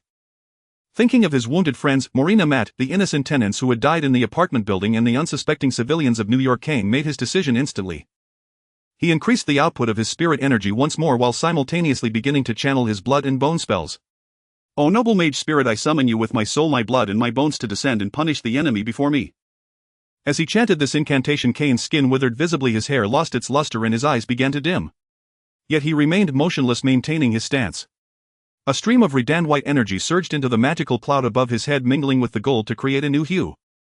After the color shifted, the cloud spun faster and faster, gradually expanding outward to form a ring. At the center of the ring, a void opened, a space where light itself twisted as it passed through. The moment this void appeared in an ancient building at 177A, Bleecker Street in Manhattan, a middle-aged man abruptly lifted his head, staring in the direction where Cain fought the abomination. "Master Daniel, what's wrong?" The two young men beside him, noticing his sudden change, asked urgently. "Someone is connecting to another dimension." "What?" Just then the space behind the man called Master Daniel shimmered with a golden ring of light, and a figure in a yellow hooded robe stepped through the portal. All three present seemed to recognize him. They bowed and said, "Master Ancient One." On a vast expanse of verdant prairie, a solitary stone cottage stood. A white-haired man sat cross-legged before it, immersed in silent meditation. Suddenly a tiny golden ring materialized in the air not far before him. A wisp of redand white energy emerged from the ring and drifted toward the white-haired man. In a flash, without any discernible movement, the man who had been seated appeared before the ring. He extended his hand, gently guiding the energy to coalesce in his palm. As the energy touched his skin, it seeped in without the slightest resistance. He closed his eyes, savoring the sensation like a fine wine that invited contemplation. Yet before he could indulge even for a second, his eyes snapped open and he frowned at the strand of energy. How can there be the energy of blood and bone? Razma murmured to himself. When that trace of energy first appeared, he was exceptionally delighted, for it signified that this accursed dimension was no longer flawless, it could indeed be breached from the outside. Moreover, it was almost certainly from the child he had rescued from the 7 lords of hell. That the boy could transmit his soul force here in such a short time filled Razma with pride for his youngest disciple. Yet when he sensed that this strand of energy was mingled with the power of blood and bone, he knew something must have happened to Cain. The spells of Razma's priesthood were clearly demarcated. Rarely did one need to employ 3 types of energy simultaneously. Such an occurrence generally meant that a Razma priest was at a critical juncture of life and death, compelled to muster all their strength to survive.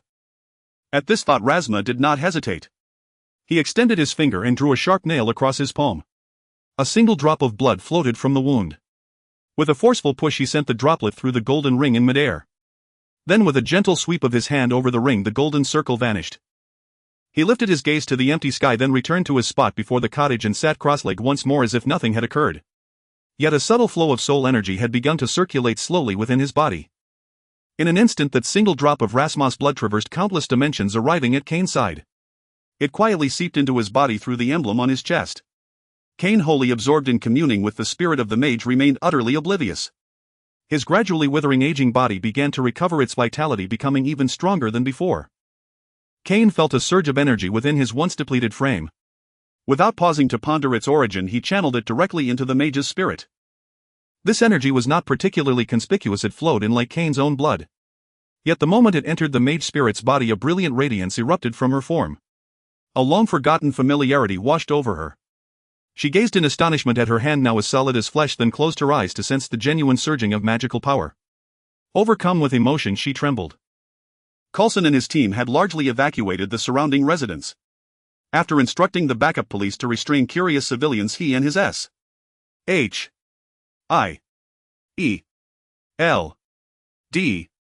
agents hurried back. Reason told him this matter should be left to the military, but conscience drove him to run with unwavering resolve. Behind them, heavily armed soldiers were also converging on the area. Arriving at the former hand shrine, they were all stunned.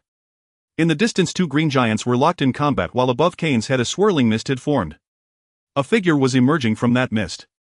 Whether it was an illusion or not, with the figure's movements, Coulson and the others felt as if their bodies were about to float. "Master, shall we intervene?" Behind Coulson on the rooftop, they had previously occupied Master Daniel, and the Ancient One had appeared at some unknown moment. As they watched the figure step out of the mist, Master Daniel could no longer restrain himself from drawing his weapon. "No, wait." The Ancient One, still clad in his yellow hood, raised a hand to stop him. "I sense no malice from that space. The one summoned does not seem like those beings filled with destructive intent. Let us observe a little longer."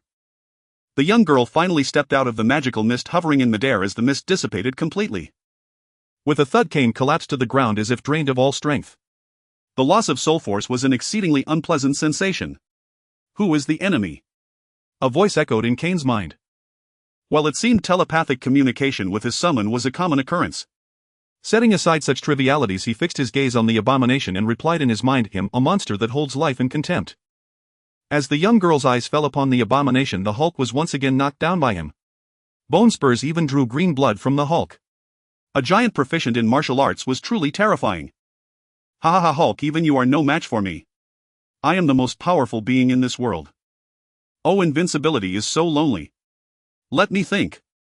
There are still many superheroes in this world. Though I think they are as weak as ordinary people, perhaps there are powerful ones out there. How to draw them out? How about slaughtering everyone on Manhattan Island? I'm sure they'll come out then, right?" The abomination planted a foot on the Hulk, laughing heartily down at him.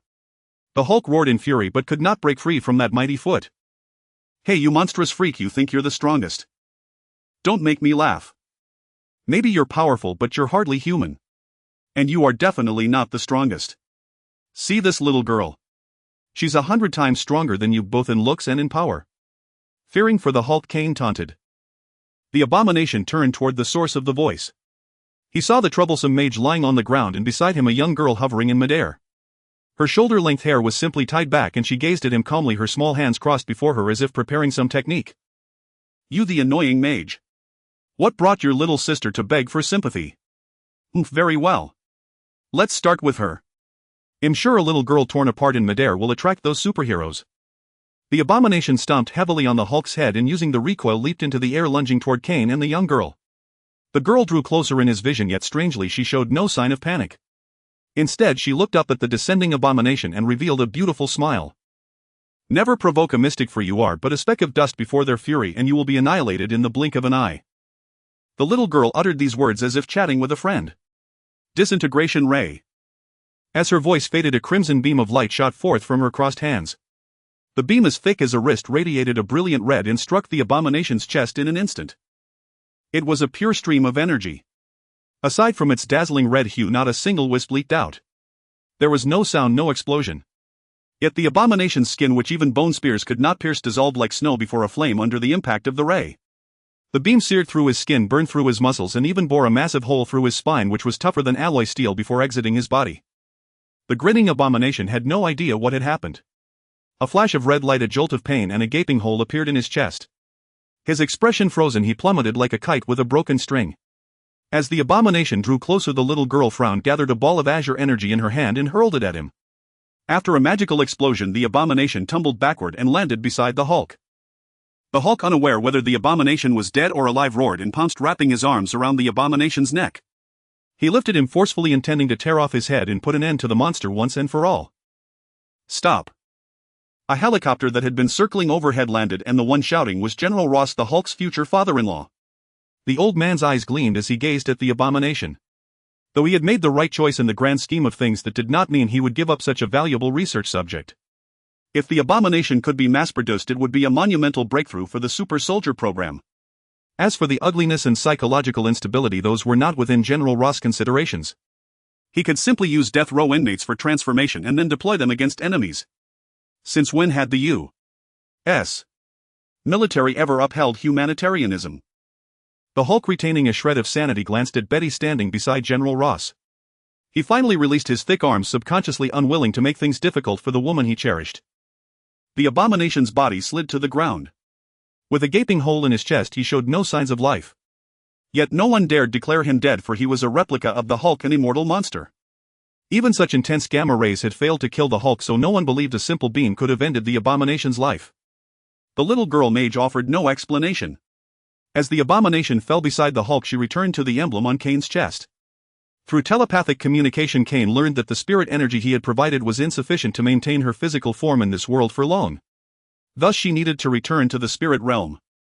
However, she discovered a small spirit space within Kane's emblem which could serve as her refuge. Moreover, when Kane summoned her again, he would no longer need to expend effort opening a dimensional passage. However, General Ross was not the only one who wanted the abomination. As Coulson approached to help him up, Kane whispered in his ear, "Phil, help me secure the abomination." True to his nature as an agent, despite hearing such an outrageous request, Coulson maintained a concerned expression and said calmly, "How is that possible? Our relationship with the military isn't good and General Ross is notoriously stubborn. Think of something, Phil. I've been working for you for free. To be honest, summoning that little girl drained all my mana. I need to replenish it quickly, and the abomination is the best source," Kane said, looking at Coulson. Faced with Kane's direct gaze, Coulson looked away. This matter was too significant. Even Nick Fury would be troubled, let alone him. The U.S. military had long hoped to replicate the glory of World War II through the super soldier serum. Otherwise they would not have continued supporting General Ross' operations after the Hulk incident. All these actions were aimed at S.H.I.E.L.D.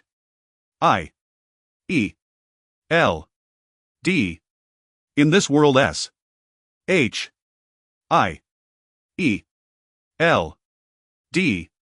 was established after World War II. Though it was formed by several victorious nations, having its headquarters in the United States was an insult to the military. It seemed to declare to the world that the U.S. military was helpless against special phenomena and individuals. After all, Captain America was the first special individual known worldwide, and he was a legitimate U.S. soldier. If General Ross reported to the military that S. H. I. E. L. D. had taken the closest test subject to the super soldier program. Coulson suspected that by morning tanks and planes would surround every S. H. I. E. L. D. facility in the United States. Footsteps sounded. Morena dragged her broken body over and helped Kane up. Being a puppet, she survived even such severe injuries. But without Kane's spirit energy to replenish her, she could not repair herself. She could only stagger with Kane toward the abomination. Coulson watched her retreating figure, a pang of regret rising in his heart. Hey, who is that kid? Who let him approach? Stop him. General Ross, who had been fixated on the abomination, immediately spotted Kane and Morena. Seeing the surrounding U.S. soldiers, he flew into a rage and began barking orders. A series of clicks echoed across the clearing as Coulson and his men positioned themselves between the soldiers and the abomination, raising their weapons at the military. Damn it! Whoever you are in S. H. I. E. L. D. How dare you obstruct a military operation? General Ross was furious. The abomination's body was of paramount importance to him. Even the President of the United States would struggle to stop him from obtaining it, let alone S. H. I. E. L. D. which was already at odds with them. I'm sorry, General Ross. We've detected high levels of gamma radiation on that corpse. This radiation source poses a threat to humans. Our mandate authorizes us to prevent anyone, including the military, from approaching such a source. Coulson was no slouch when it came to making excuses. Though he could not help Kane retrieve the body, he could at least prevent others from interfering. He felt he already owed Kane too much. If he could not help him now, his conscience might drive him mad. Retrieve Blonsky's body. Kill anyone who gets in the way. General Ross was on the verge of madness.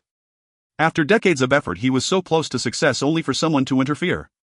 He even drew his sidearm and pressed it against Coulson's head, implying he would shoot if Coulson did not step aside. General Ross had truly stirred up a hornet's nest this time. S. H. I. E. L. D. agents immediately raised their weapons, while the U.S. soldiers, honed by years of training, also leveled their rifles at the opposition without hesitation. Hey, calm down, there's no need for this. A strand of webbing shot forth, disarming General Ross of his pistol, while Peter selectively ignored Coulson's firearm. He hopped down from the adjacent rooftop, limping slightly, twirling the pistol in his hand. Look, you're not enemies with each other. The real threat has been dealt with. My friend simply wanted to inspect his prize. The spoils belong to the hunter who felled the beast, don't they? That belongs to the United States military, not some beast from a hunting ground. General Ross declared righteously, though lacking his weapon, his confidence seemed somewhat diminished.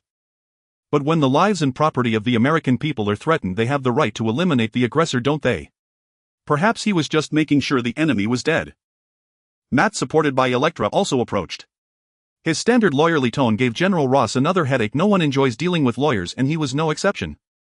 Dead or alive, it's military property. That masked individual has no right to touch it. Either you kill me or let us reclaim military property. General Ross' words stirred a sense of camaraderie among the soldiers, who took a step forward in unison, their rifles aimed at the chests of S. H. I. E. L. D. agents and superheroes. Roar. Whether the soldiers' movements triggered some unpleasant memory in the Hulk's mind, the green behemoth let out a bellow and positioned himself behind Matt and the others. His green eyes swept over the soldiers, sending a chill down their spines. Alright, this big guy is technically your military property too, isn't he? Why don't you start by reclaiming him? Peter chuckled, leaning against the Hulk's thigh to taunt General Ross. But the Hulk seemed displeased with this behavior, twitching his leg muscle and sending Peter tumbling to the ground. With the Hulk stepping forward, General Ross had to be cautious. His earlier words were fueled partly by anger but also by a calculated attempt to rally the soldiers. Unlike a purely academic general, he was a veteran of the battlefield, cunning and adept at motivating his troops effectively. However, the Hulk's presence served as a more potent green tranquilizer than his incitement. Soldiers could charge into battle against comparable foes, but they weren't eager to throw their lives away against a monster with no hope of victory. Every soldier present had participated in missions to capture the Hulk and knew the insurmountable gap between them, a gap that a few rifles couldn't bridge, especially with Spider-Man, Daredevil and S. H. I. E. L. D. also present. Exchanging glances, the soldiers slowly lowered their weapons. While they were locked in a stalemate, Kane naturally benefited. Though Morena was severely wounded, she was still able to support him as they reached the abomination. Is he dead? Morena helped Kane sit down beside the abomination, staring at the body brimming with terrifying energy. Not yet. Kane shook his head. Through his spirit eye he could see that, though weakened by severe injuries, the abomination's soul still resided within its body, showing no signs of departing. Morena, is there a way to obscure my movements from others? Kane looked up and asked. The abomination had to die. It was a sentient creature. If Ross took it away and healed it, who knew when it might return to settle scores? That would be irresponsible to himself and his friends. So he had to kill the abomination, but to avoid provoking Ross into unforeseen trouble he needed some cover. Will these work? Kane looked down. In Morena's palm lay 2 dust-covered red spheres which she had apparently picked up from the rubble. He recognized them as smoke bombs used by the Hands ninjas. Recalling the scene at the bar that night, he nodded. These devices were quite effective against ordinary people. With 2 soft pops, a thick cloud of red smoke enveloped the abomination's body, along with Kane and Morena obscuring them from view. Damn it, what are they doing? Get out of the way. The disturbance alarmed General Ross, who grabbed Coulson's shoulder, trying to rush in. But the Hulk, sensing that Kane and his companions were safe, wouldn't let him pass. Though he had obeyed Ross' order not to kill the abomination for Betty's sake, that didn't mean he'd allow the old man to interfere with his allies. Even in his rage, the Hulk could distinguish friend from foe. Thus General Ross was met with a thunderous roar from the Hulk, which not only sent him sprawling but also halted the restless U.S. soldiers in their tracks. The moment the mist rose, Kane drew his bone dagger, gripped it with both hands, and plunged it deep into the abomination's heart. He trusted that this dagger, capable of absorbing demonic souls, would not disappoint him. Indeed, no matter how powerful the abomination's body was, its soul's strength couldn't compare to that of a hellish demon. Although the Hulk's blood had strengthened both its body and soul, the moment the bone dagger entered, that sliver of soul wailed as it was absorbed into the blade. Not just the soul, the abomination's vitality, more vigorous than any creature on Earth, also flowed into the dagger along with the soul. The dagger transformed this vitality into pure spirit energy, which poured into Kane's depleted body, rapidly replenishing his lost life force. His skin and hair returned to normal at an astonishing speed, while the spirit energy from the dagger continued to flow into him unabated. For 1 second, 10 seconds, 30 seconds, a minute, the absorption continued for a full 5 minutes before the abomination's life force was completely drained. Kane even felt a sense of satiety, though on a spiritual level. The vast spirit energy coursed through his mana circuits, granting him a deeper understanding of Rathmos balance, not merely using death energy souls or flesh and bone, but harnessing the very energy of life itself, much like a mage wields natural forces. Yet just as he was on the verge of comprehending it all, a wave of fatigue washed over him, pulling him from his meditation. How long was I meditating? Kane withdrew the bone dagger. The abomination's corpse had withered to skin and bones. With a wave of his hand, a stream of spirit energy entered Morena's body, beginning her recovery at a pace nearly as rapid as his own. About 5 minutes. Things are getting pretty heated out there. We need to get out soon. All right, let's go. Well, leave this corpse for them. Kane nodded and stood up. Just as he and Morena were about to step out of the mist, another anomaly occurred. Master. A surge of energy emanated once more from the mist, prompting Master Daniel to issue another warning. Yet Master Gui still raised his hand to stop him. Do not panic. This aura resembles the previous one. It must be a spell the young man has mastered. Let us observe further. Yes. A wave of heat radiated from Kane's chest. The sensation was not unfamiliar. It was the same feeling that had summoned Morena during the night of slaughter. Kane shed his bone armor and opened his chest, revealing the emblem once again blazing with golden light. With the experience of summoning Morena fresh in his mind, Kane no longer resisted the emblem. He allowed it to operate on its own, unleashing the spell of puppet resurrection once more. However, Kane noticed that the spirit energy summoned for this resurrection was far greater than that used for Morena. It seemed the emblem was about to call forth a truly substantial entity this time. Golden spirit energy shot forth from the emblem, once again merging into the abomination's corpse. Soon the transformation began. The gilded corpse started to shrink, reducing the once formidable abomination by half to a mere 2 meters. Nevertheless, its frame remained robust. Kane gazed at the body, silently praying it would not be female like Morena. If it were a woman of such immense stature, he would be at a loss as to how to arrange her work in life. She would be far too conspicuous. What was he to do? Send her to try out for the WNBA? As Kane's mind wandered, the transformation neared completion. The golden light faded and a bald, burly man rose from the ground. His bulging muscles shimmered with a bronze hue. The man grinned broadly at Kane, revealing 2 rows of gleaming white teeth. The smile reminded Kane of the Hollywood actor Dwayne Johnson from his world. Greetings, Nephilim. My name is Korik. May the spirit of nature be with you. This man Korik extended his hand to shake Kane's. Though his greeting differed from the customs of this world, he clasped Kane's forearm directly. Are you a druid? Hearing his blessing, Morina could not help but ask curiously. Having encountered a wide array of heroes, she was well-traveled and familiar with such a salutation. No, I am a barbarian, though I carry druidic blood and can wield some of their nature spells. Contrary to his rugged appearance, Korik was quite talkative and ever ready with a smile. Very well, Korik. Let us discuss this later. For now, could you do me a small favor and deal with some outsiders? We have a bit of a disagreement. Kane, who had intended to return the abomination's corpse, now found it impossible. Thus he could only rely on the newly arrived spirit to help fabricate a white lie. Truly, what goes around comes around. Just days ago he had taught Peter about honesty, and now he himself was forced to deceive. With a sharp sound, 10 razor-sharp claws extended from Korik's hands. A hint of savagery crept into his smile. What? Have demons once again tried to alter the Nephilim's fate? What kind of demons are they? Let me rip open their chests and see the color of their hearts. While judging by this scene, Korik certainly resembled an irascible barbarian. However, now was not the time to delve into his lineage. Kane quickly stepped forward and placed a hand on Korik's shoulder. No, it's not that serious. Just some human soldiers. They want the corpse you used for resurrection. Obviously I can't give it to them now, so I need you to help provide an explanation. Oh, ordinary human soldiers. The weak, they do maintain a semblance of order. Very well, I have no objection to offering them an explanation. Fortunately, Korik appeared reasonable, which allowed Kane to breathe a sigh of relief. After several more minutes of delay, General Ross could endure no longer. He had a premonition that with each passing moment the abomination's corpse slipped further from his grasp. Ignoring the threat of the Hulk, he exercised his authority, ordering helicopters to ascend and all soldiers to charge into the mist at any cost to reclaim their abomination. Hold! We're coming out. At this tense and critical moment, Kane's voice rang out from the mist, bringing a collective sigh of relief.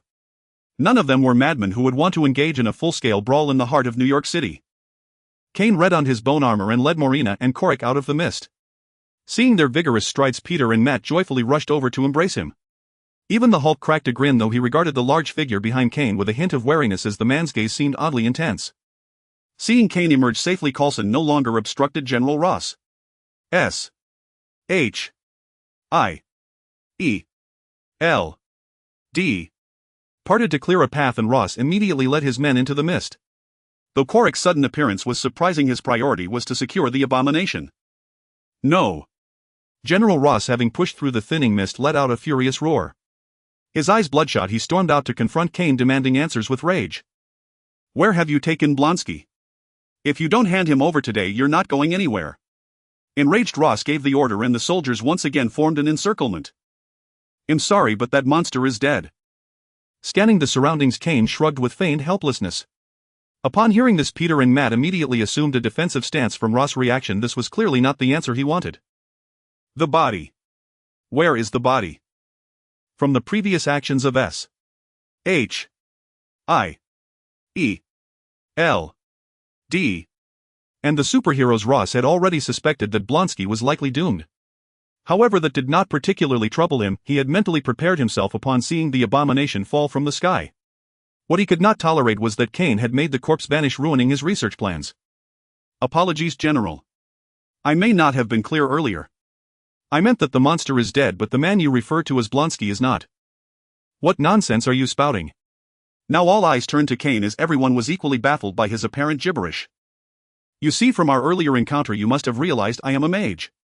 The shift in Blonsky's cognition after his mutation is, in our terms, a form of mental confusion caused by magical turbulence. Kane's mind raced as he pieced together terminology from his magical knowledge to weave a story. His aim was to fob off General Ross with these unfamiliar concepts. Whether it would succeed he could only leave to fate. So this Mr. Chorich is actually Mr.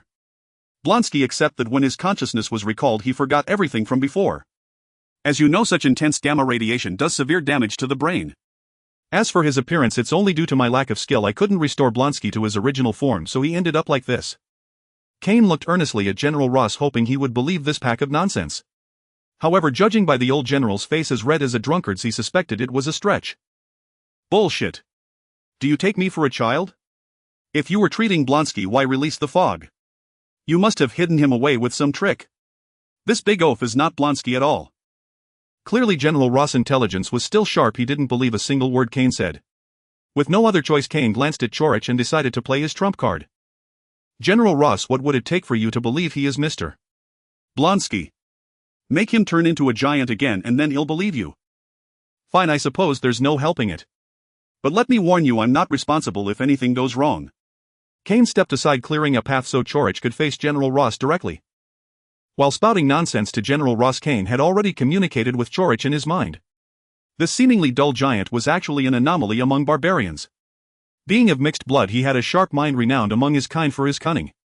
Moreover, relying on his clever intellect, he had mastered the druidic art of shapeshifting, which bolstered Kane's confidence in fobbing off General Ross. Mr.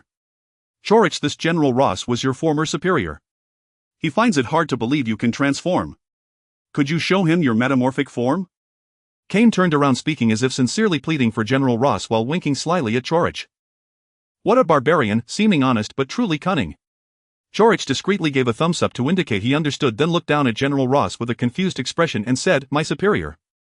I have no superior, and I don't know this old man. I grew up in the forest and Kane brought me out of there. He's a good man. Everyone else always tries to shoot me with hunting rifles. Don't think you can fool me by pretending to be Tarzan. You can't deceive these eyes of mine. You're just an accomplice of that kid. Don't think being tall makes you Hulk. You're far from it. Waists like you are a dime a dozen on the basketball court. Show me your transformation if you dare. General Ross had clearly gone mad, daring to say anything. Unfortunately, his frenzy might work on others, but against a barbarian. The old general's attitude successfully enraged Chorich. Even the most ordinary barbarian despised being called a waste, let alone a barbarian spirit like Chorich. No sooner had General Ross' words faded than Chorich's eyes began to redden. His already coarse body hair grew longer and denser, his height steadily increased, and long sharp claws extended from the tips of his broad hands. In less than a second, a giant bear over 3 meters tall stood before General Ross. It opened its massive maw and let out a roar directly at the old general's face. The sound waved like a jet engine, smoothed out the wrinkles on his face and styled his hair into something resembling a pompadour. The surrounding soldiers, trembling, raised their rifles and aimed at Chorich. Even the most loyal soldiers couldn't help but feel a tinge of resentment toward General Ross. Why must you curse out these superpowered heroes? Now look, no green giant, but this brown bear doesn't seem any less formidable. Look at those claws, nearly as long as their rifles. One swipe and it'd be dismemberment. General Ross was stunned too. He was certain this wasn't an illusion. From that wide-open bare mouth he could even see the trembling little tongue deep in its throat.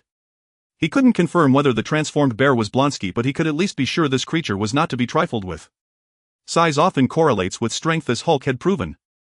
Calm down, Chorich. They are not enemies. At that critical moment, Kane leaped forward, standing fearlessly before the giant bear with arms outstretched. His frame appeared so frail in front of the bear, yet so towering to the soldiers, for he was risking his life to protect them.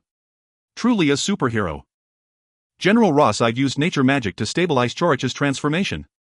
Please don't provoke him anymore. The mysteries of magic are beyond your understanding, and his power has nothing to do with Hulk's anymore. Kane turned around and declared with righteous indignation. Morena felt his acting was even better than that of the finest bards. Just then Coulson hung up the phone and walked over, looking seriously at General Ross. General, I've just reported the situation here to Director Fury and submitted an arbitration request to the International Security Council. I believe orders will be issued to you shortly. Please remain calm and await the final resolution. I am a general of the United States. The International Security Council has no authority over me. Before General Ross could finish, an officer hurried over with a phone, whispered a few words in his ear and handed it to him. As soon as he picked up the phone, the old general heard a familiar voice bellowing, Ross, you idiot. What the hell are you doing? How could you let Hulk appear in New York and cause such a mess? General Ross recognized the voice of the Secretary of Defense, who represented the military and the president. As seasoned as Ross was, he dared not be disrespectful. He replied in a low voice, Sir, please let me explain. This was an unforeseen incident. Colonel Blonsky injected himself with Hulk's blood without authorization. His body may now be in S. H. I. E. L. D. S. hands. We must retrieve it. Forget the International Security Council, we are close to success. Ross, you fool. I don't care what the International Security Council says, but you cannot let Hulk appear there. Do you know where that is? Manhattan, the International Financial Center, the true heart of America. Nearly all major U.S. S. Corporations have their headquarters there. Do you have any idea how many complaint calls the White House received in just a few hours? Let me put it this way: if you don't withdraw immediately, the president will be close to impeachment. And then do you think your super soldier program can continue? So I order you to evacuate Manhattan immediately. Right now. As for Blonsky's body, you'll negotiate with S. H. I. E. L. D. You pull out first. Yes, Mr. Secretary. General Ross seemed to age years in an instant. His hand holding the phone slowly dropped. He looked at Kane and the giant bear beside him and said helplessly, "Fall back." Yet as he turned toward the helicopter, he whispered to his adjutant, "Go to the lab where Blonsky's incident occurred. Move all the relevant materials. Don't leave a single piece of paper behind, including that doctor." The U.S. soldiers breathed a sigh of relief as they holstered their weapons and began to withdraw in an orderly fashion. The surrounding police officers couldn't help but applaud Kane and his team. These superheroes had not only saved the entire city but also their lives, and as frontline officers they were genuinely grateful. Peter waved at the police, feeling immense pride in having perfectly resolved the crisis of the abomination. In contrast, Kane couldn't muster the same joy. He had managed to get through this with a mix of humor and evasion, but he could foresee that his name would now be etched into the U.S. military's grudges. The crime of making the abomination disappear was not one easily forgiven. As for leveraging S. H. I. E. L. D. as his backing, he didn't even entertain the thought. Not to mention how deeply Hydra had infiltrated the organization. But even if S. H. I. E. L. D. were clean, could they truly be relied upon? When a crisis became insurmountable, the World Security Council had bypassed Nick Fury and ordered a nuclear strike on New York City. Having such people as his support system would be like being sold without ever knowing the price. In the end, he could only rely on his own strength, becoming a transcendent figure beyond worldly affairs for greater safety. But there was no use in thinking so far ahead. Kane steadied himself and walked toward the Hulk. This massive creature was the most pressing issue at hand. A wisp of pure spirit entered the Hulk's body. It was Kane's calming soul spell. From the few times he had used it, he knew it was highly effective for soothing the mind and calming the spirit. He hoped it would work this time as well. The Hulk's existence was born from the power of rage. When his emotions stabilized, he would revert to the brilliant and refined scientist Bruce Banner.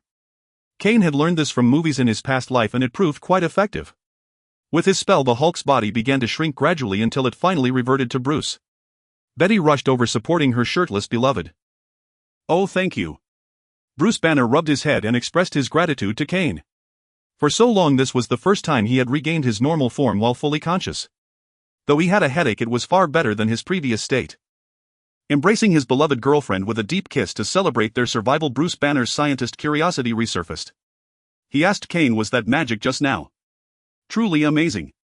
This is the first time anyone has been able to restore me to normal. Can I learn this kind of magic?" "Oh, don't misunderstand. I just want to find a way to control myself." "I'm afraid not, Bruce. The magic I practice has very strict bloodline requirements. Not just anyone can learn it. However, I can offer you a piece of advice. The East has many schools of mind cultivation. Perhaps you can learn to control your emotions there." Kane spoke truthfully and gave Bruce a sincere suggestion. He knew Bruce was a kind-hearted man who never intended to harm others and was actively seeking solutions. Kane believed he should try the East.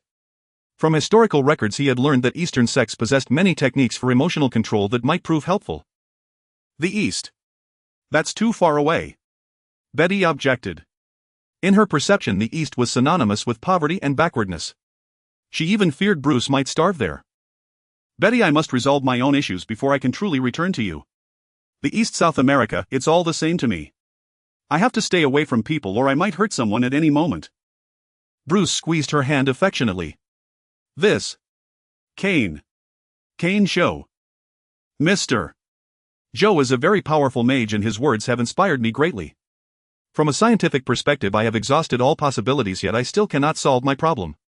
Perhaps mysticism and religion are exactly what I need. Their idealistic knowledge systems might offer a solution, for instance, controlling my emotions to prevent anger. So let me try for our future." "All right, Bruce. Go ahead. Just remember that there is always someone waiting for you." Betty wiped away her tears and let go. Bruce smiled at her and Kane then turned and disappeared into the crowd. Kane sharply noticed Melinda by Coulson's side quietly following him. It seemed S. H. I. E. L. D. was determined to have the Hulk. He would have been a worthy opponent, but he cannot control the power within him, said Korik, who had reverted from his bear form to human as he came to Kane's side with regret. From the start he had set his sights on the Hulk. In his perception, among everyone present, only Kane and the Hulk were worthy of a fight. Unfortunately, that battle would have to wait. Hey Kane, who's this big guy? That bear transformation was really cool. Aren't you going to introduce us? Peter limped over, finally done basking in the crowd's cheers and remembering his friends. And you two had better give me a good explanation for sneaking out tonight without telling me. Alright, come on. Let's head home and talk over a drink. Kane smiled and patted Peter on the shoulder, then pulled Matt along as they walked out. The long night was finally coming to an end and the superheroes could afford a little rest. Wait, Kane.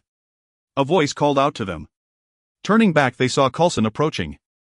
I'm terribly sorry about tonight, Coulson said with a look of shame. Kane knew he was referring to the incident of seizing the abomination's body.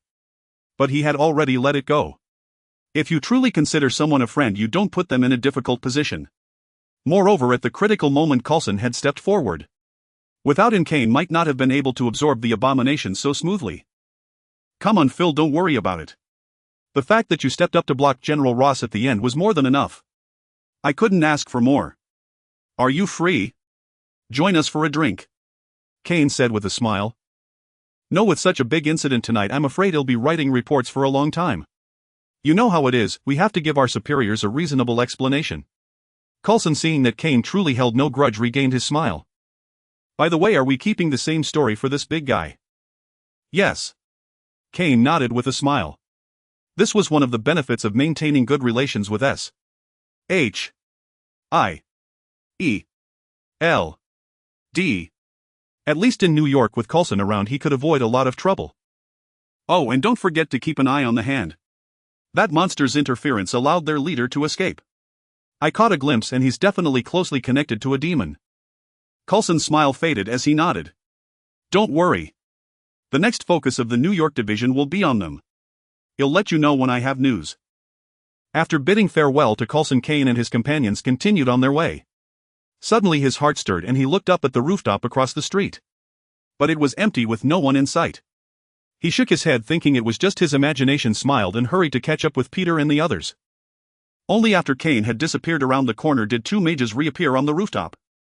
Master Ancient One, it seems that young man noticed us, Daniel said, staring in the direction Kane had gone.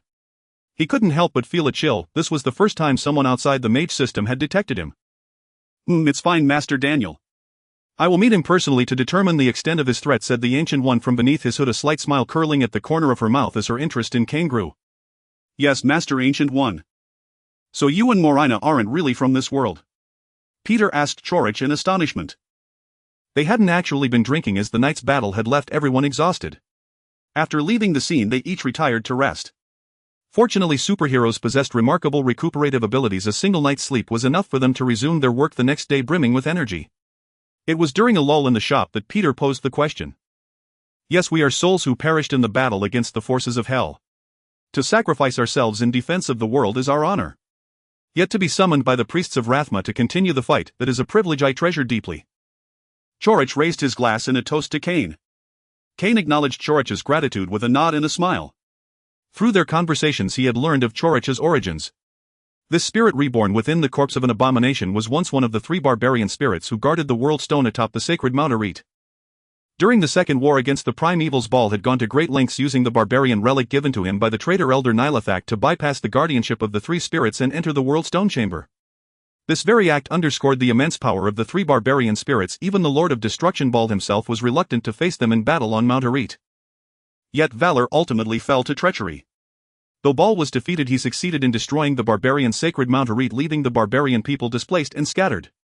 As for Chorich and his 2 fellow spirits, they were separated from their statues and vanished without a trace. Chorich was fortunate. He was eventually taken in by the Hall of Spirits in Bradani. This allowed him to be resurrected in this world through Kane's peculiar puppet resurrection spell. After all, in terms of sheer physical prowess, no one in the Hall of Spirits could surpass a barbarian who had mastered druidic magic. Is your life nothing but fighting? Come on, look at this beautiful world, there's so much more worth your attention. Like sports or movies. Take your appearance for instance, it would suit either of those fields perfectly. Peter was concerned about Chorich's battle-obsessed mindset. This seemed like another dark hero much like Frank or Cain, and he felt he should try to steer them toward a different perspective. Little boy, if your world were invaded by demons every few decades you wouldn't care about other things either. Imagine rats the size of borzimps who delight in setting your house ablaze as your neighbors, man-eating plants and rotting corpses as your guests. Besides fighting, what else is there worthy of our attention?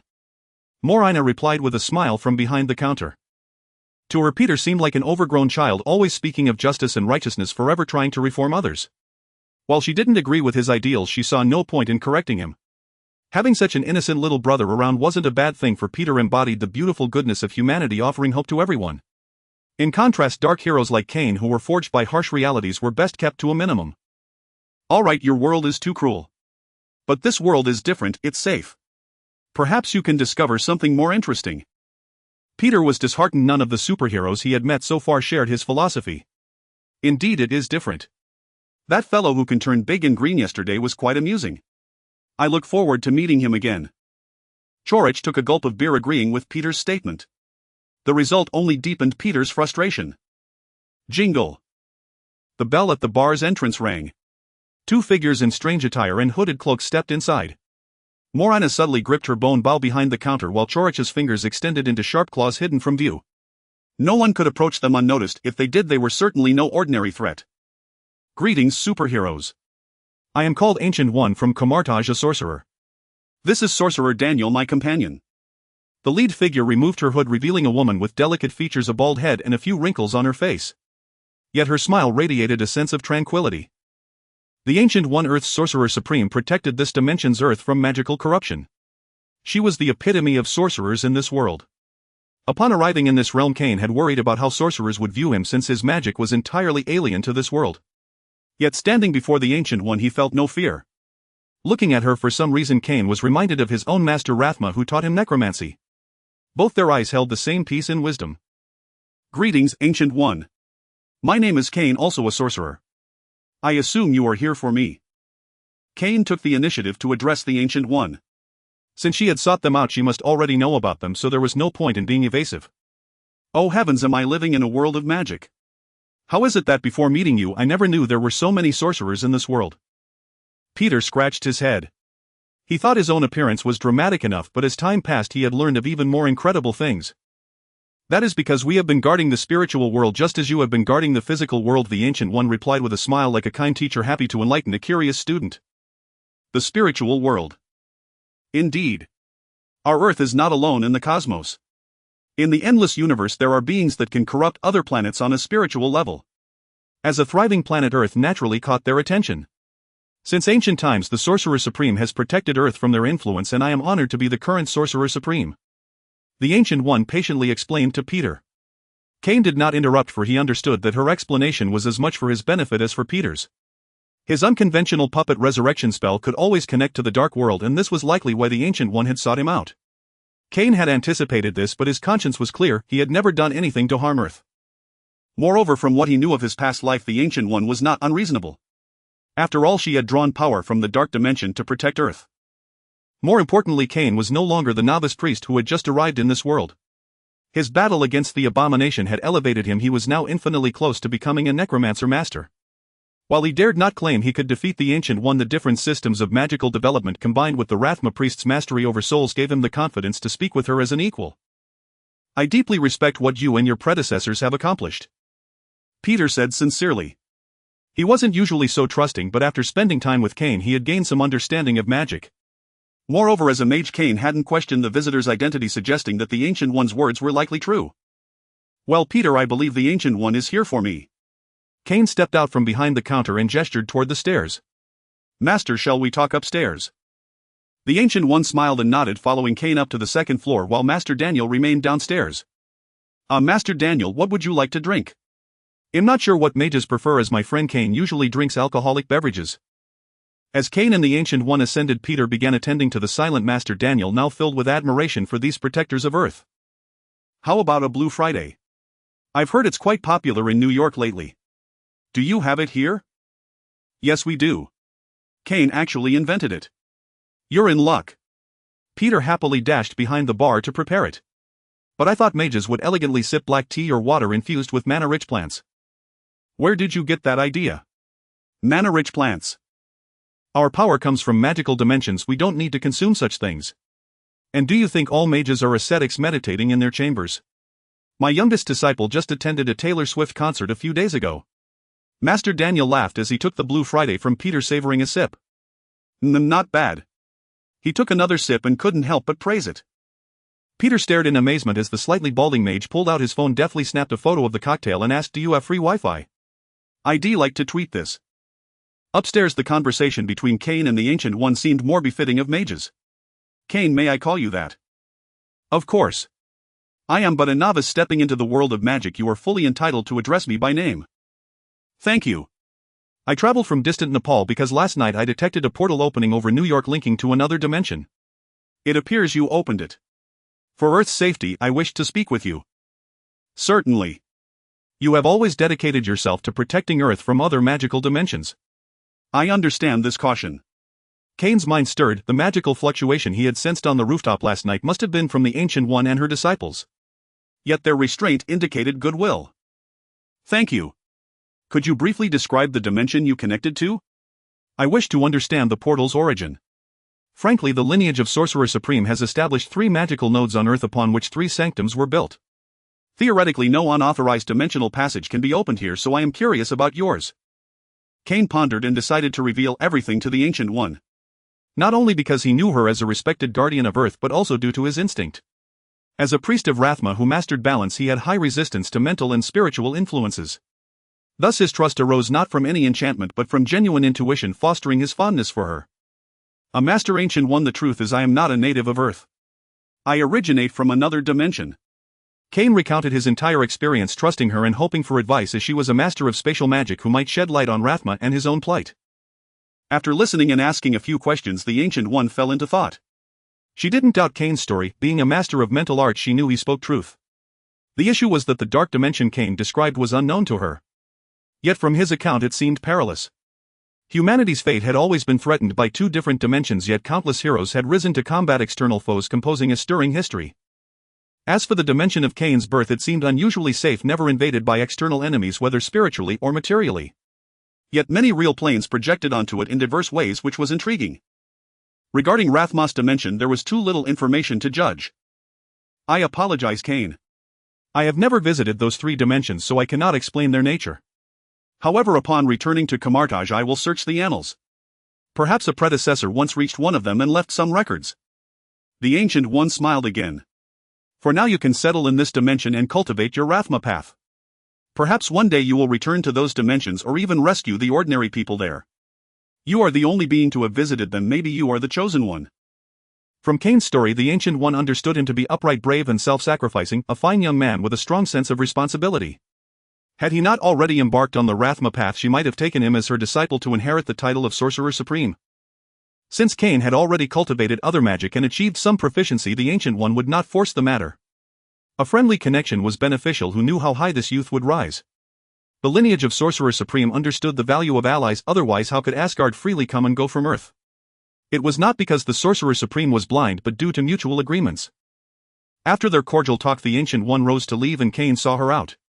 Seeing Kane unharmed, Marina and Korik sheathed their weapons and the artifact in Master Daniel's sleeve dimmed. At the door, the Ancient One turned back with a smile.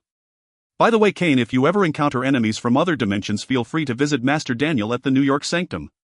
We will offer what aid we can." Kane was taken aback. It seemed the demon hidden within the hand had also caught the Ancient One's attention, prompting her sudden remark. However, Kane might not seek Master Daniel's help, for these demons were his nourishment. "Master Gui, is he all right?" It was not until they returned to the New York Sanctum that Master Daniel finally asked the question that had been weighing on his mind. From what I've seen so far, he is still a good child. However, his actions are somewhat ruthless and there is a possibility he could be corrupted by the power of darkness. So I must trouble you to keep a close watch on him." The Ancient One had no particular reservations about Kane himself, but she was deeply concerned about the demon lords he mentioned. Too many heroes, strong-willed and ready to sacrifice, had ultimately become their puppets. If such demons were to invade this world, it would likely be no better than Dormammu's arrival. "What about that large being he summoned?" the Ancient One asked. She had left Master Daniel below earlier partly to have him inspect the creature from another dimension. The mist could not obscure their vision. Crude, bloodthirsty and highly vigilant but not cruel. He seems more like a warrior steeped in battle for years. Moreover, that woman gave me the same impression, at least she had her bow in hand from the moment we entered. Master Daniel shared his observations. Anyone who could become the chief sorcerer of a sanctum was no ordinary person. And that little girl. I could not find any trace of her. Finally, the Ancient One raised another key question. Last night, while observing from above, aside from Cain, who could open dimensional passages, the little girl had left the deepest impression. The spells she cast were entirely different from those of the Ancient One and her disciples, focused purely on destruction. If the Ancient One's magic was meant for protection, hers was for devastation. The disintegration ray that directly decomposed the very essence of matter was terrifying even to the Ancient One.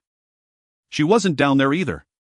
Could it be that the little girl's power is too terrifying for her to remain long in this dimension? Master Daniel offered his opinion. That is a possibility. These powerful warriors were all summoned by Cain. Perhaps the little girl was as well. Since they are all connected to Cain, he is the key. Master Daniel, I may need to rely on you from now on. Please don't say that. It's all for the stability of this world. Seeing the Ancient One bow to him, Master Daniel quickly returned the gesture, making Cain's matter his top priority. At that very moment, Cain's bar welcomed a new guest. Hey Cain, your Rathma group is well staffed, isn't it? So many excellent employees here. Are you holding a board meeting? A frivolous voice came from the doorway as a man in large sunglasses walked into the bar. Dressed in a sharp suit with a hairstyle and beard carefully styled, his flamboyant entrance left no doubt about who had arrived.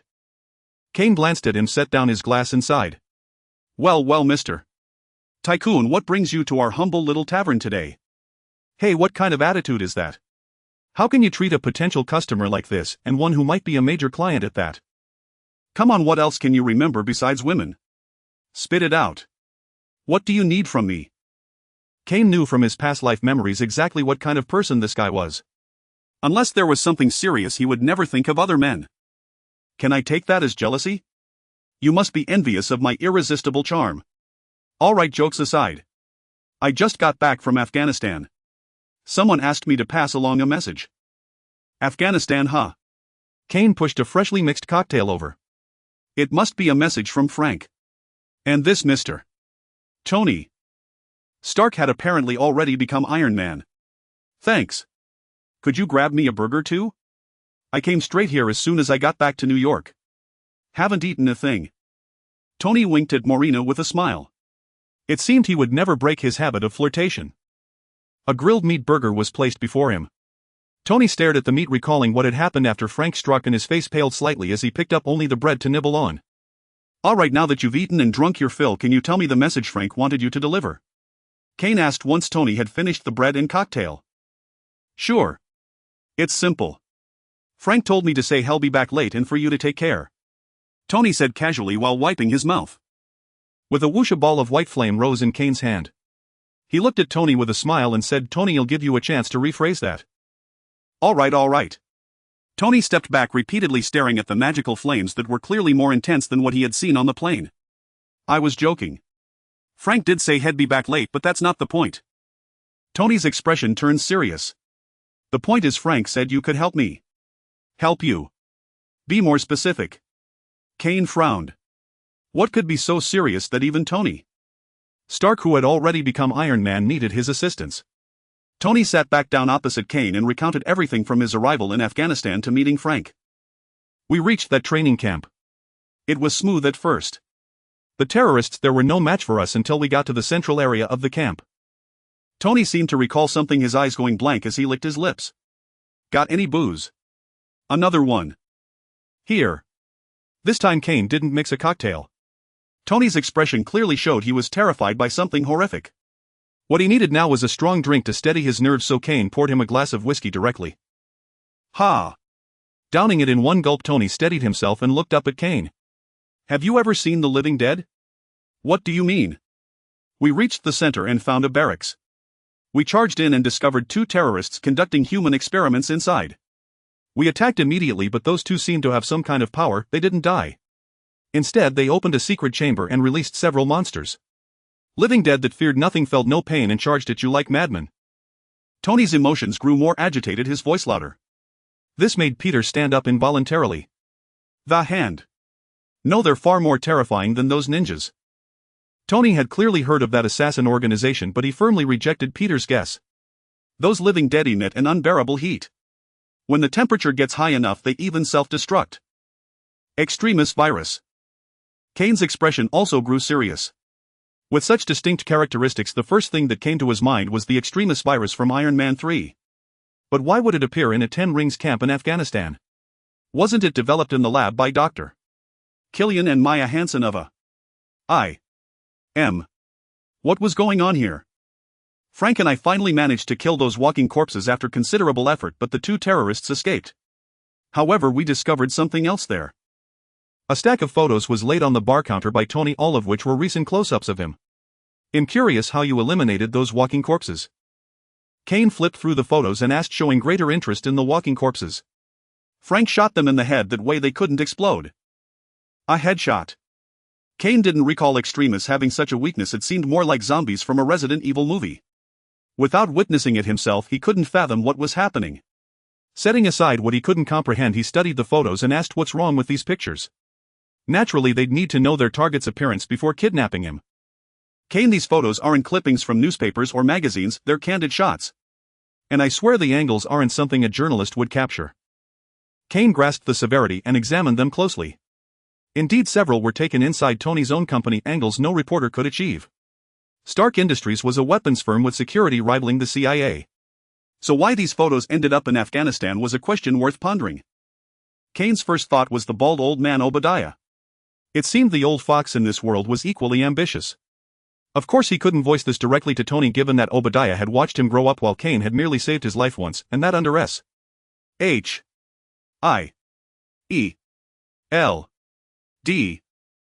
commission. The weight of each relationship was obvious.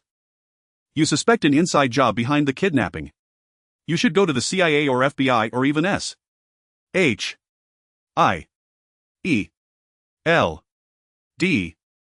They'd be more useful than me. Why did Frank send you to me? I'm not a cop, how can I help you find a mole? Kane pushed the photos back to Tony. There's definitely a mole. Initially, I suspected the military leaked my whereabouts, but these photos point to someone inside my company. Tony slammed his fist on the bar. But that's not why I came to you. No matter how deep the mole hides, he'll root them out. Plus, I can now defend myself. Ordinary folks can't touch me. The real issue is that Frank fears the 10 Rings might come after me in New York. You stormed the 10 Rings camp with Frank in Afghanistan, why would you still fear them? A clattering of metal sounded. Tony took a briefcase from his bodyguard Happy, and before Kane and the others donned the Iron Man suit, Peter stared in awe. This invention far surpassed his web shooters. Clang. The golden faceplate opened and Tony pointed at the scratch marks on the gauntlet. See these? Those walking corpses left them on my armor. They can harm me. Plus, Frank said the two escaped terrorists are more suspicious. They deflected bullets with some strange energy. Frank suspects it's magic. Among his acquaintances, you're the only one versed in the arcane. And among mine, you're the sole expert too. So Frank worries the 10 Rings might use magic to come after you in New York. Kane frowned. This diverged from the movie's plot, and unpredictable variables would complicate matters. Yes. This suit incorporates the world's most advanced military tech. Conventionally, no one can kill me while I'm wearing it. But magic is uncertain, I know nothing about it and have no defense. That's why I need your help. Tony finally shed his flippant facade and looked at Kane earnestly. Kane wondered why Frank had directed Tony to him. He felt no particular affinity for Tony. Tony was wealthy, but so what? Even a fortune couldn't elevate Kane's power, and when the true crisis in the Marvel world struck, money would be worthless. As for the Iron Man suit, Kane could only scoff. Aside from the Iron Patriot, did S.H.I.E.L.D.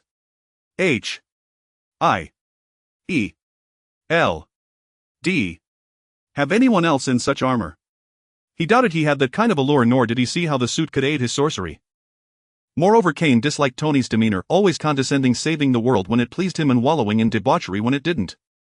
Without a few harsh blows, no one could instill responsibility or a worldview in such a man. Ultimately born into privilege, Tony was cut from a different cloth than Kane and his kind. As for S.H.I.E.L.D.,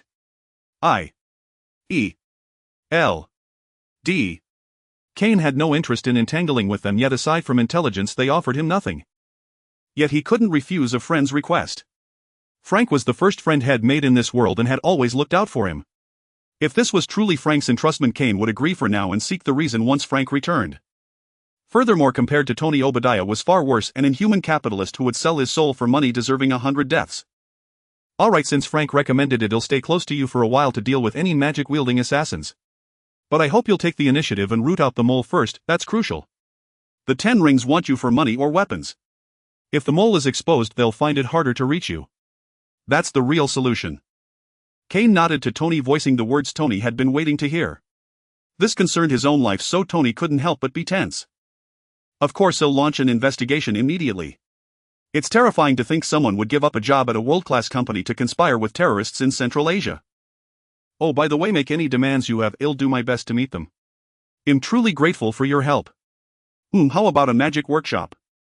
I don't know much about a mage's needs. Or would you prefer to relocate the bar? Kane rolled his eyes at Tony's words. Indeed, the wealthy repaid in such simple, crude ways. But he couldn't blame Tony, no one had told him what a Rathma priest required.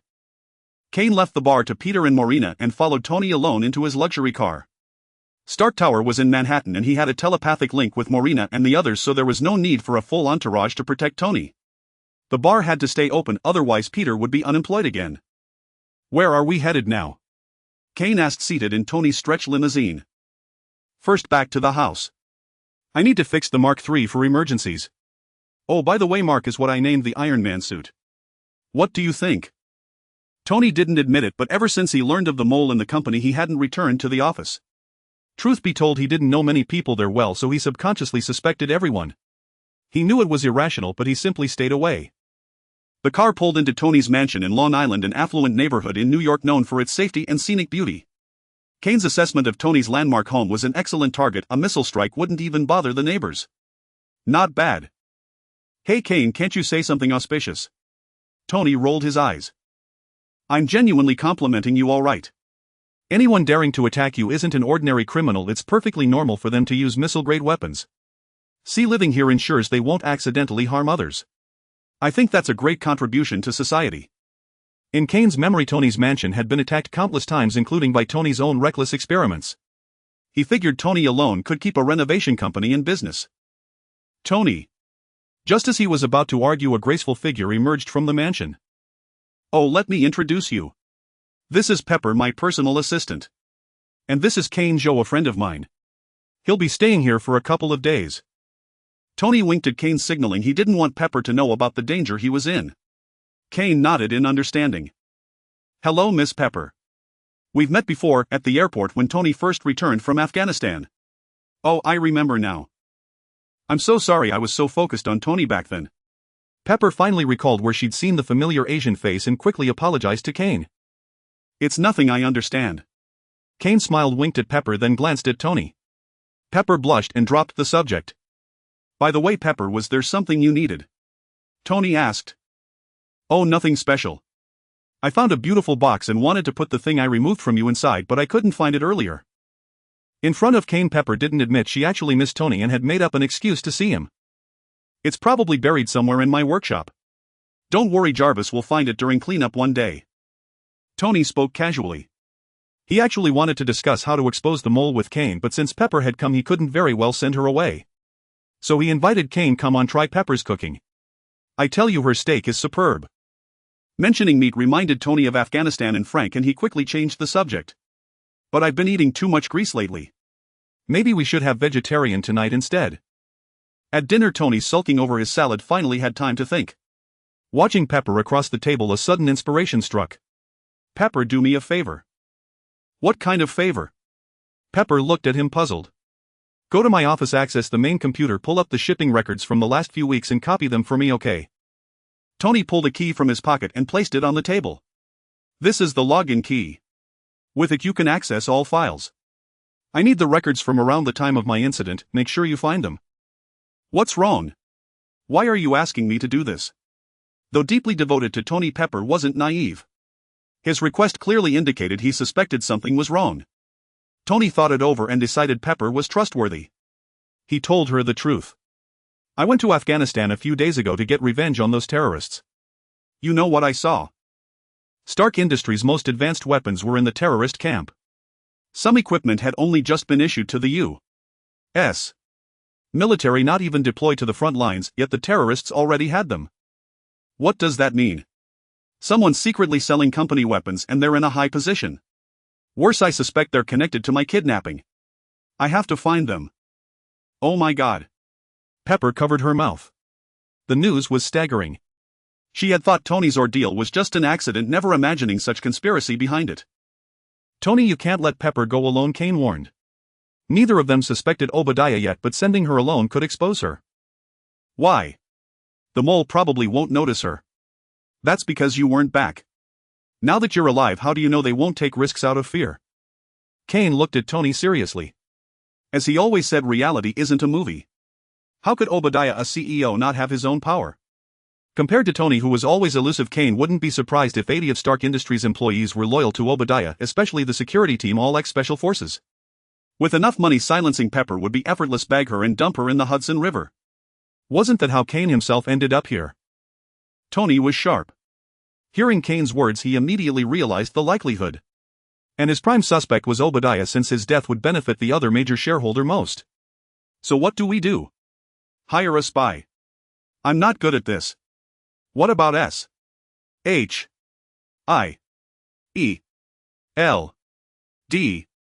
Didn't they help rescue me with you last time? A spy. Kane's first thought was S.H.I.E.L.D.'s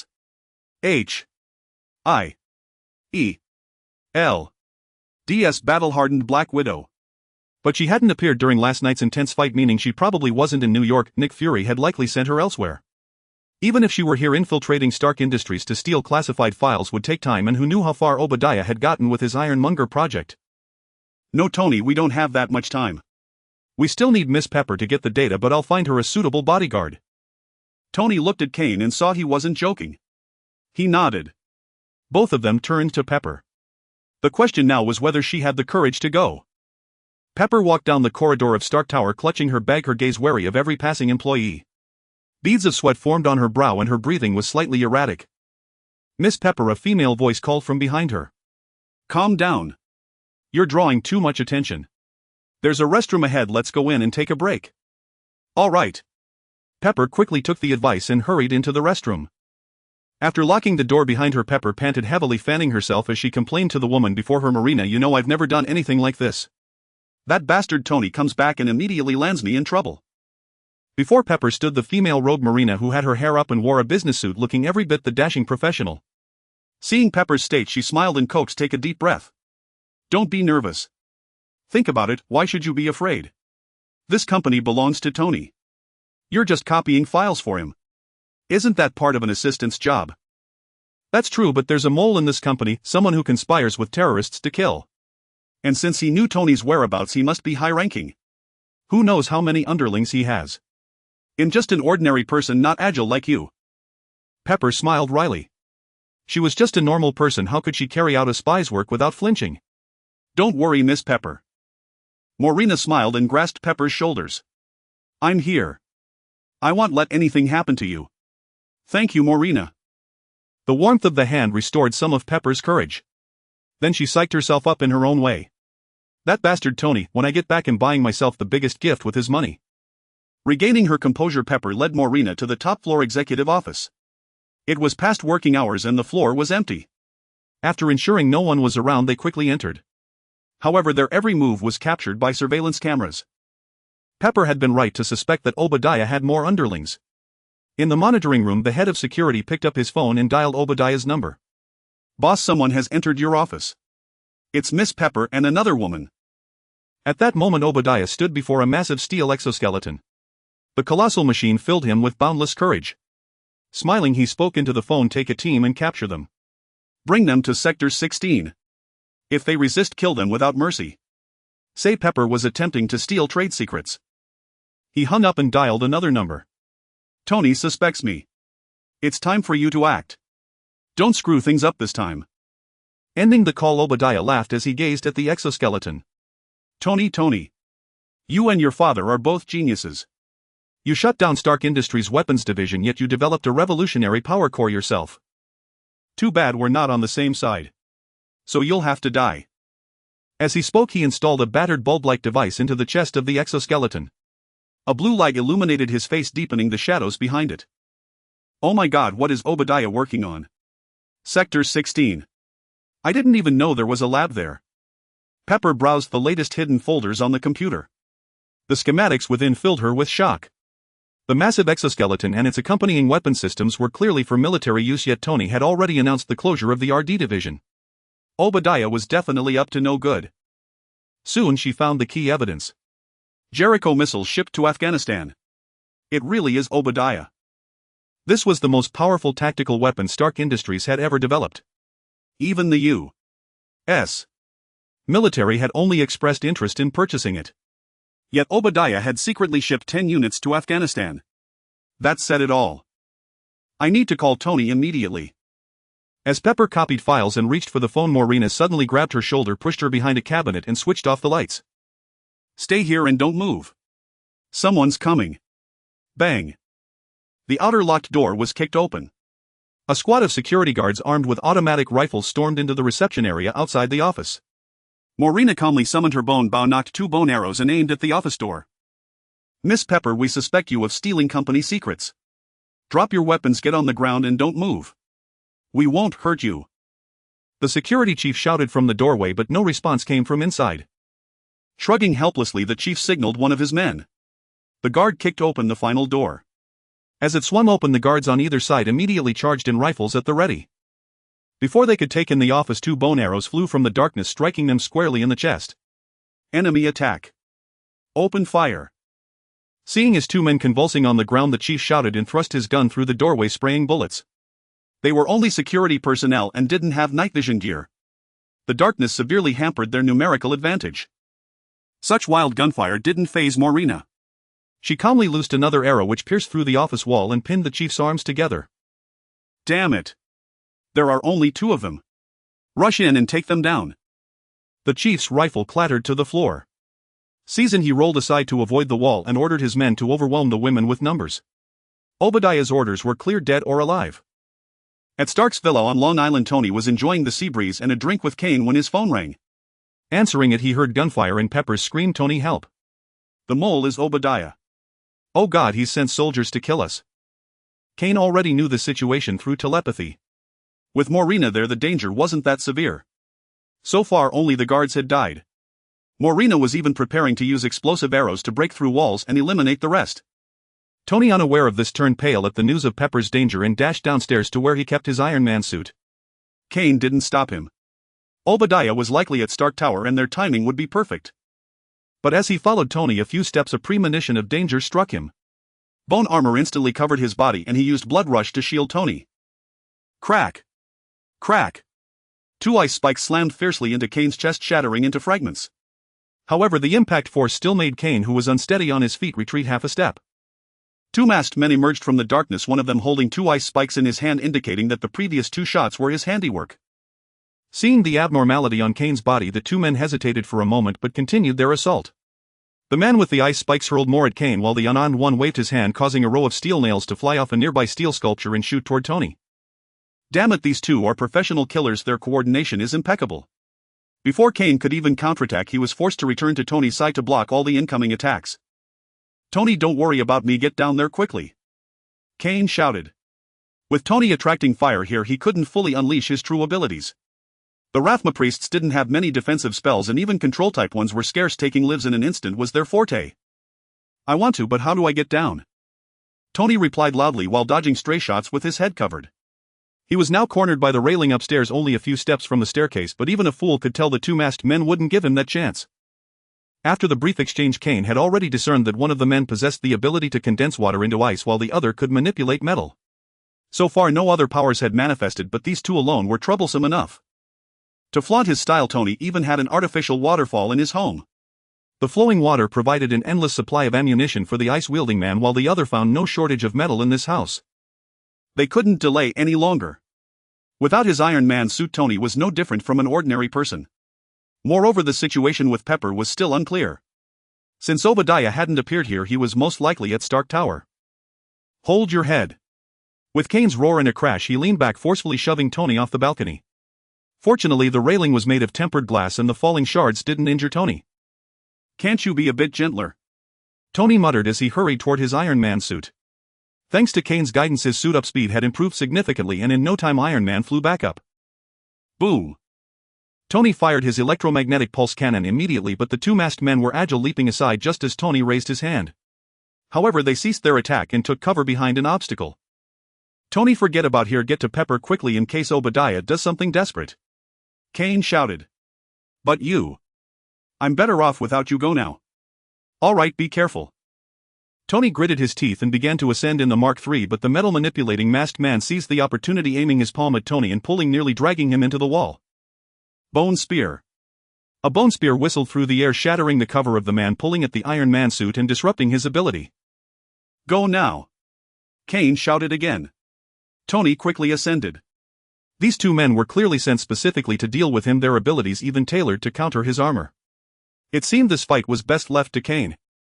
Watching the Iron Man suit's exhaust fade into the night sky, Kane finally relaxed. Two pale bone-white sides appeared in his hands as he addressed the two men. "All right, it's my turn now." Flying swiftly towards Stark Tower, Tony called Pepper. This time the line was much quieter, with only sporadic gunfire in the distance. "Pepper, how are things over there?" "Tony, why aren't you here yet?" "It's mostly under control now. Morena has dealt with most of Obadiah's men, but some are still hindering our escape. I suspect he has another scheme." "All right, I understand. I'm almost there, hold on." The Mark III accelerated again. Tony didn't tell Pepper about the ambush to avoid worrying her, but Obadiah's continued absence cast a shadow of unease over his heart. After hanging up, Pepper followed closely behind Morena down the stairs. The last armed gunman was blasted away by her explosive arrow. Seeing the main entrance ahead, they quickened their pace. At that moment, a colossal figure slowly descended from the sky, landing at the entrance of Stark Tower. It was an iron giant radiating a cold gleam with a circular blue light on its chest that reminded Pepper of Tony's Iron Man suit. "Obadiah!" Pepper exclaimed. She had seen blueprints of this behemoth in the computer files earlier, but she hadn't expected Obadiah to successfully develop it so quickly. "Tisk tisk, I've always said you're a remarkable woman, Pepper." Obadiah's voice emanated from the iron monstrosity, sounding relaxed and carefree. "Tony really doesn't appreciate your talents. With your intelligence, being an assistant is a waste. How about coming to work for me as vice president?" "Don't even think about it, you madman who sells weapons to the entire world. I will never stoop to your level. Just wait, once I expose your true face to the world, you're finished." Pepper refused with righteous indignation. She was a kind-hearted woman, which was precisely why Tony was so devoted to her. "A madman, ha ha ha. Pepper, you're so naive. The U.S. government is the biggest arms dealer. How many weapons have they funneled out to the world? I'm just picking up the crumbs they drop. And do you think they don't know I sell arms to terrorists? How do you think those weapons get loaded onto ships and shipped out? Let me tell you, Tony's decision to shut down Stark Industries' weapons research division has already angered the military. Go ahead, try to bring me down with your evidence. Of course, that's assuming you survive tonight." Boom! Just as Obadiah's iron giant lunged to grab Pepper, Tony arrived just in time, landing gracefully in front of him. "Oh, my dear Uncle Obadiah, stop playing these childish games. Let's talk about you hiring assassins to kill me. And I must say I'm impressed that your dull mind managed to develop arc reactor miniaturization technology." Tony pointed at the energy source on the iron giant's chest, taunting him. "Well, this is a gift from your little girlfriend. To be honest, I've been worrying about energy sources, but I never expected this problem to be solved so easily. Tony, you're a genius in invention, but unfortunately we're not on the same path." "No, I didn't give it to him," Pepper hastily explained, her face flushing crimson. "It's okay, Pep. I think I know where that discarded arc reactor went." Tony, of course, wasn't fooled by Obadiah's clumsy attempt at sowing discord. He immediately recalled the missing old reactor Pepper had mentioned. After all, his home had comprehensive security measures. Besides himself and Pepper, only Obadiah could come and go with ease. "Uncle Obadiah, it's not too late to stop now. The arc reactor on your chest is just a crude one I made in a cave in Afghanistan with limited tools. Its energy storage is terrible. How much power is left now? 50%. 40%. Give up. You can't defeat me. If you surrender now, I want to take back your shares and you can still have a dignified ending. Even a heart of stone can be moved." Despite what Obadiah had done when Tony confirmed that the man who had raised him was behind his assassination, his resolve wavered. Having lost both parents early in life, he had once regarded Obadiah as his closest kin. Such bonds are not easily forgotten. The Iron Giant halted. Tony thought his words had taken effect and was about to persuade him to surrender when suddenly a pair of wing-like armor plates opened on the giant's back, revealing two large jet nozzles that spewed hot exhaust. The resulting thrust propelled the giant forward at incredible speed, grabbing hold of the Mark III and crashing through everything in its path. If not for Marina's quick reflexes pulling Pepper aside, she would have been crushed. With a thunderous crash, the two metal behemoths smashed through the thick marble decorative wall of the lobby. The Iron Giant straddled the Mark III, pounding it with its fists while Obadiah roared dignity. "How many years have I worked for the Stark family? But you and your bastard of a father treated me like a servant, never consulting me about anything. You shut down the weapons business on a whim. Do you know how the military cursed me out during those days? Is that what you call dignity? After I kill you, we'll have 10,000 times more dignity." Cough. "Finally speaking the truth, are you? As I recall, the military hadn't even started pressuring you when I was attacked. You're just after money and power. Don't pretend to be some oppressed working man." Activating the energy thrusters in his hands and feet simultaneously, Tony burst out from the rubble. That last blow had revealed Obadiah's true nature to him. Perhaps it was for the best. Now he could let go of their shared past. "Miss Marina, please take Pepper farther away. I'll deal with this counterfeit in a moment." The new arc reactor provided ample power to the Mark III, enabling Tony to fight far more effectively than in the movies. Even without his instruction, Marina had already led Pepper far from the lobby. The battle between the two Iron Titans could demolish the entire building at any moment. It was safer for them to stand outside. Tony's strategy was clear. At a disadvantage in weight, he opted for hit-and-run tactics, using agile movement and continuous attacks to drain the Iron Giant's energy. He knew exactly how crude the first-generation arc reactor was. The remaining power couldn't sustain Obadiah for long. "Marina, should we call the police?" Pepper asked nervously while watching the fight. With no combat experience, she couldn't discern Tony's strategy. All she saw was him evading without making headway against Obadiah. Marina chuckled wryly. "Pepper, spare the NYPD. This kind of fight is beyond their capacity. Even calling S. H. I. E. L. D. might not help much. S. H. I. E. L. D. That reminds me, a few days ago a man left me his card. He said he was from S. H. I. E. L. D. and to contact him in an emergency." Pepper pulled out her phone and dialed Coulson's number. At that moment, the situation changed abruptly. The Iron Giant's shoulders suddenly opened, launching two micro-missiles that caught Tony off guard and blasted him away. How is that possible? In Tony's calculations, the Iron Giant's energy should have been nearly depleted. How could it still launch such an attack? Tony. Maybe I'm far behind you in invention, but I know what a truly good weapon should be.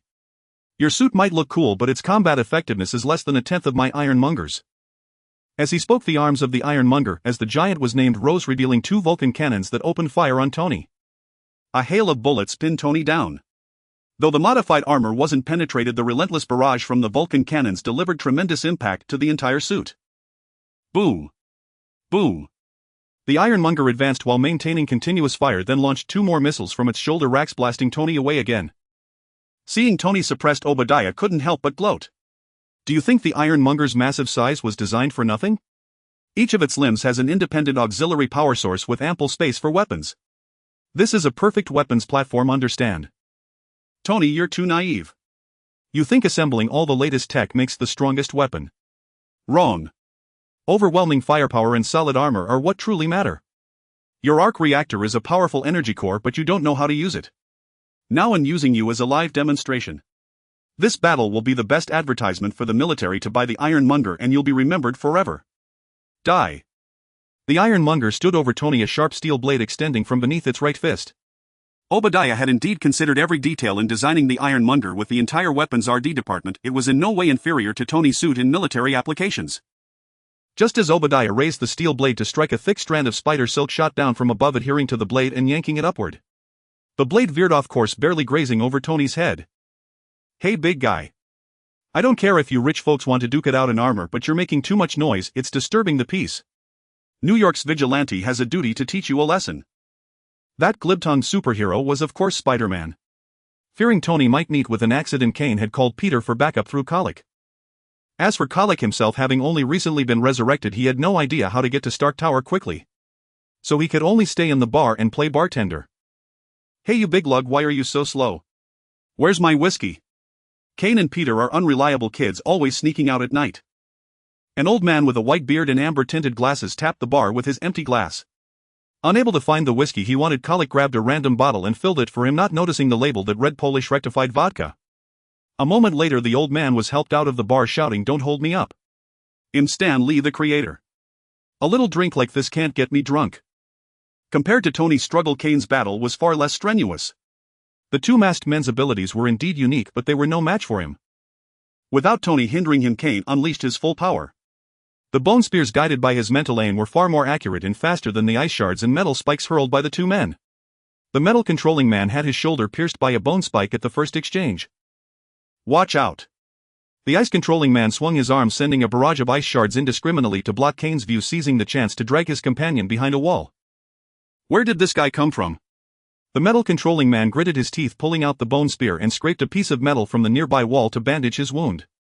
"No idea. Obadiah's files don't mention him. From his moves, he's an ability user too. What now? What else?" The Elder's orders were to kill Tony Stark, not to fight ability users. From their conversation, Stark's gone to the company and Obadiah's there too. "We need to get there fast. Killing Stark completes the mission." "What about the guy behind us?" "Kill Stark first. Even if we die, Obadiah can't welch on the deal." "Fine, your call." The two men quickly made their decision. The ice controllers summoned another wall of ice shards to block Kane's view, and they dashed for the car hidden in the distance. Their swift retreat caught Kane off guard. In truth, across his two lives, this was his first encounter with true assassins. They were no street thugs or suicidal ninjas. Assassins prioritized the mission above all else, strike and vanish without a trace. The Hands ninjas should have been the same, but they followed the wrong master and their style became twisted. Watching the black sedan speed away, Kane sighed helplessly. He had no Iron Man suit to fly and had even come in Tony's car. He didn't even have a vehicle. "Wait, Tony's got a car." A spark of inspiration hit Kane and he ran back to the villa. Moments later, a custom R8 sports car roared out of the garage, chasing after the black car. The powerful thrust thrilled Kane. True to form, Tony's custom ride was nothing like his old secondhand Ford. With his enhanced senses, he dared to push the car to its limit. As he was about to catch up, he contacted Marina mentally. "Marina, is Tony okay?" Miss Potts is fine. Tony. I'm not sure. What happened?" "Peter just arrived, but even together they couldn't threaten Obadiah much. Then Mr. Stark seemed to get an idea and flew Obadiah's Ironmonger into the sky. I don't know where they are now." Marina looked up at the sky, still seeing no trace of them. But she wasn't as worried as Pepper. From the earlier fight, Tony's Mark III might be weaker than Obadiah's Ironmonger, but its defense was decent. The Ironmonger's conventional weapons couldn't do much damage quickly. Flew into the sky. Kane pondered, unsure of Tony's plan. But the priority was dealing with the two ability-wielding assassins. They posed too great a threat to an unarmored Tony and had to be eliminated first. Just then something seemed to be falling from the sky in Kane's vision. He leaned toward the windshield for a closer look, a massive dark object with two exhaust trails closing in above it. "It's Tony." Kane finally remembered. The Ironmonger lacked an antifreeze system and Tony had taken it high into the sky until it froze solid. But shouldn't it have fallen near the arc reactor? No time for that now, the thing was heading this way. Kane slammed on the brakes. The R8's tires left 4 long skid marks on the road before stopping. The massive object crashed onto the highway just ahead, scattering ice shards. The car in front seemed to recognize the Ironmonger and stopped too. The two men got out but didn't approach, they hid to the side. With a clang, the Mark III landed before Kane as he stepped out of the car. Tony was startled to see him. "What are you doing here? I should be asking you that. You landed right in front of my car."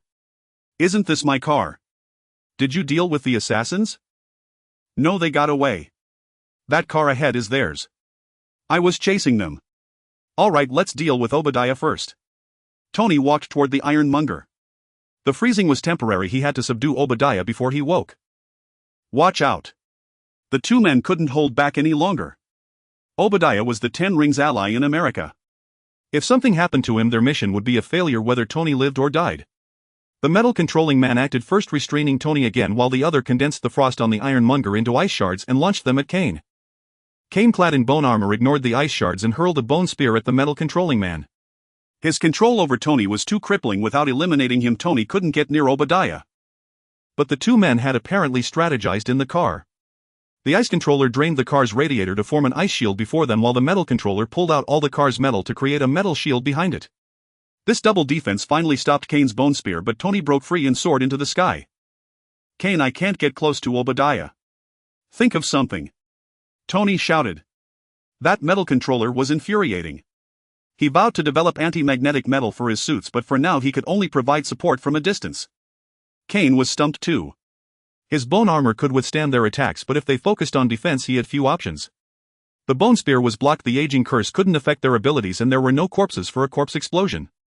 He'd have to close in. Gripping his bone scythe, he prepared to use Blood Rush for melee combat. Just then the ironmonger on the ground stirred. "Kane, watch out!" Tony shouted from above, his vision clear as Kane lunged toward the combined double barrier formed by the masked men just as the ironmonger staggered to its feet.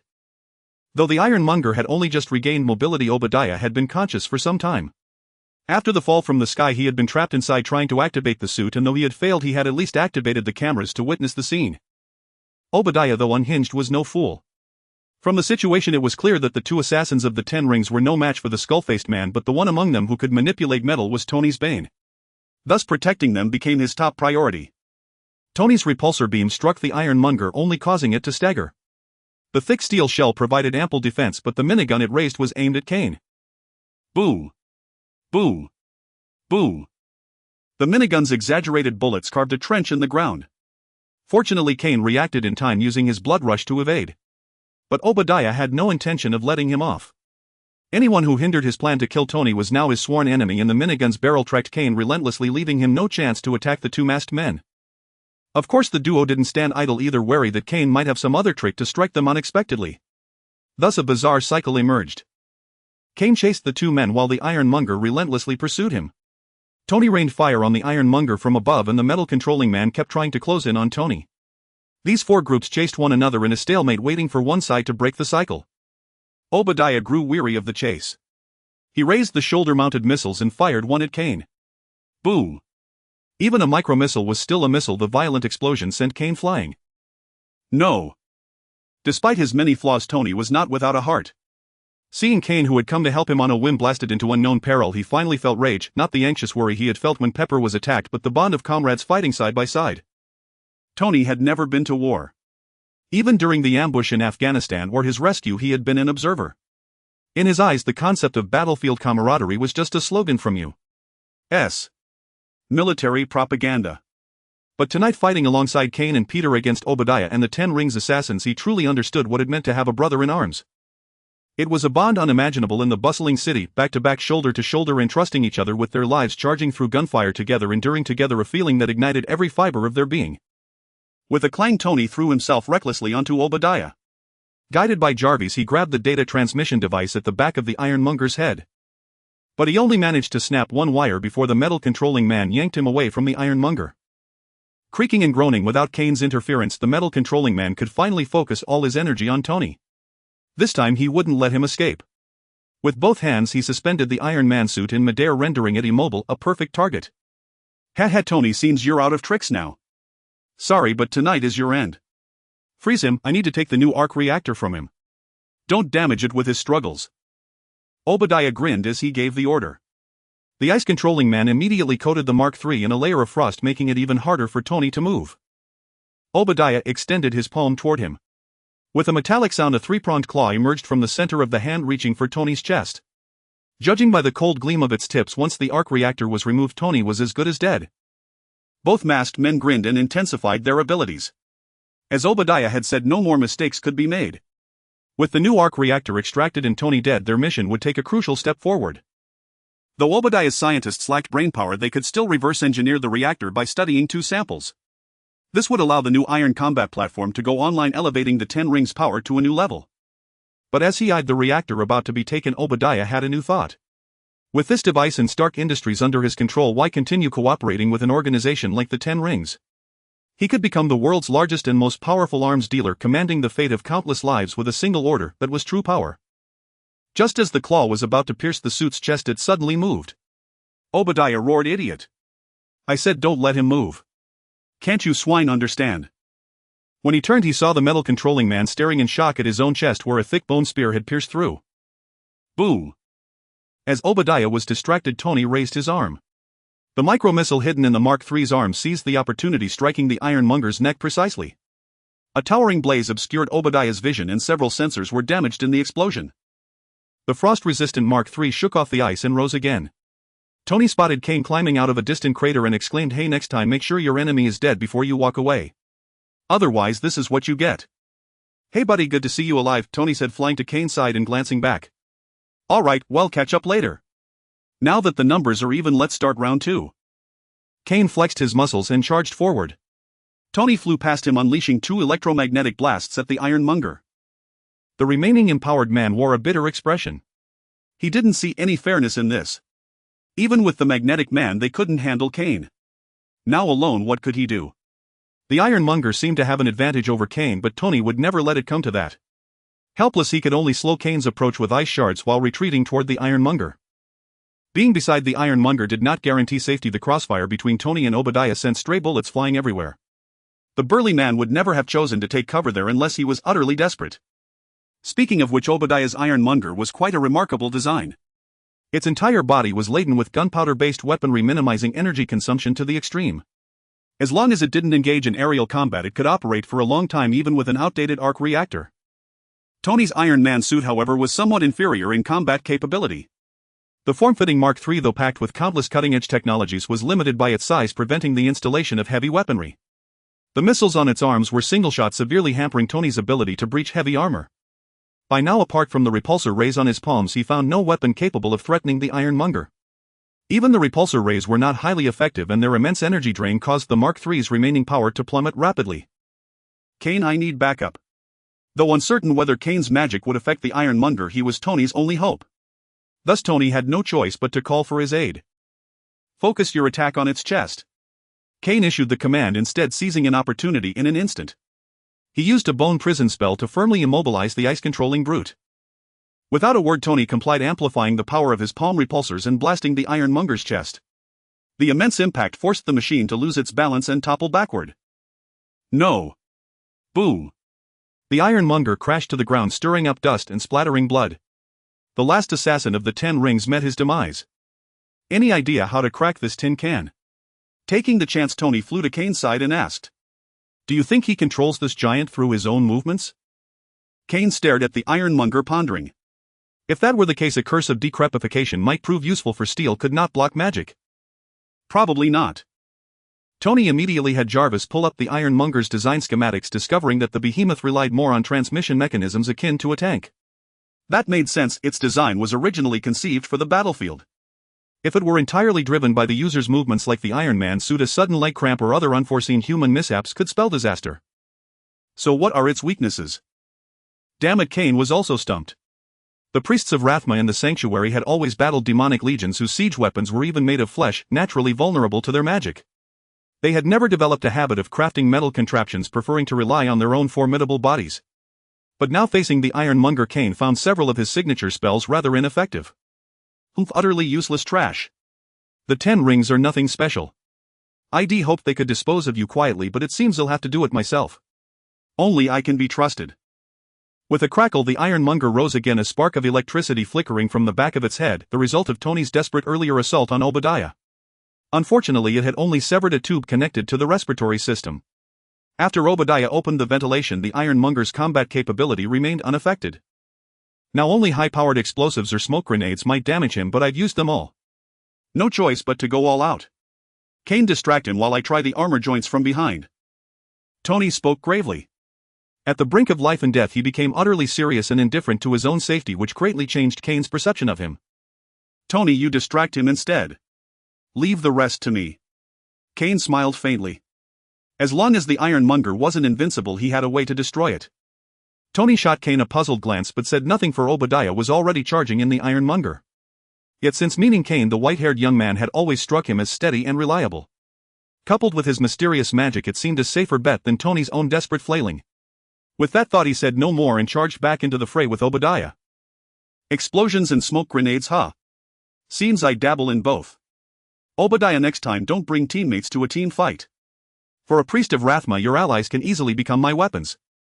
Cain watched the scene, his smile growing wider, matched by the rising white flames on his body. Tony, make him take a step back. Cain shouted as he charged forward. Tony nodded, immediately flipping and gaining altitude, then diving downward. Flames erupted from his limbs, the immense thrust propelling him like a meteor toward the ironmonger. A powerful punch forced Obadiah to obediently step back. Boom! An explosion erupted at the ironmonger's feet. The continuous impacts destabilized it, sending it crashing to the ground. Where did that bomb come from? This left Obadiah inside the ironmonger bewildered. He refused to believe it was a hidden missile from Tony. He knew Tony too well. If he still had such a powerful weapon, he would have used it long ago. Tony wasn't one to hold back. So it had to be that skeleton-faced man.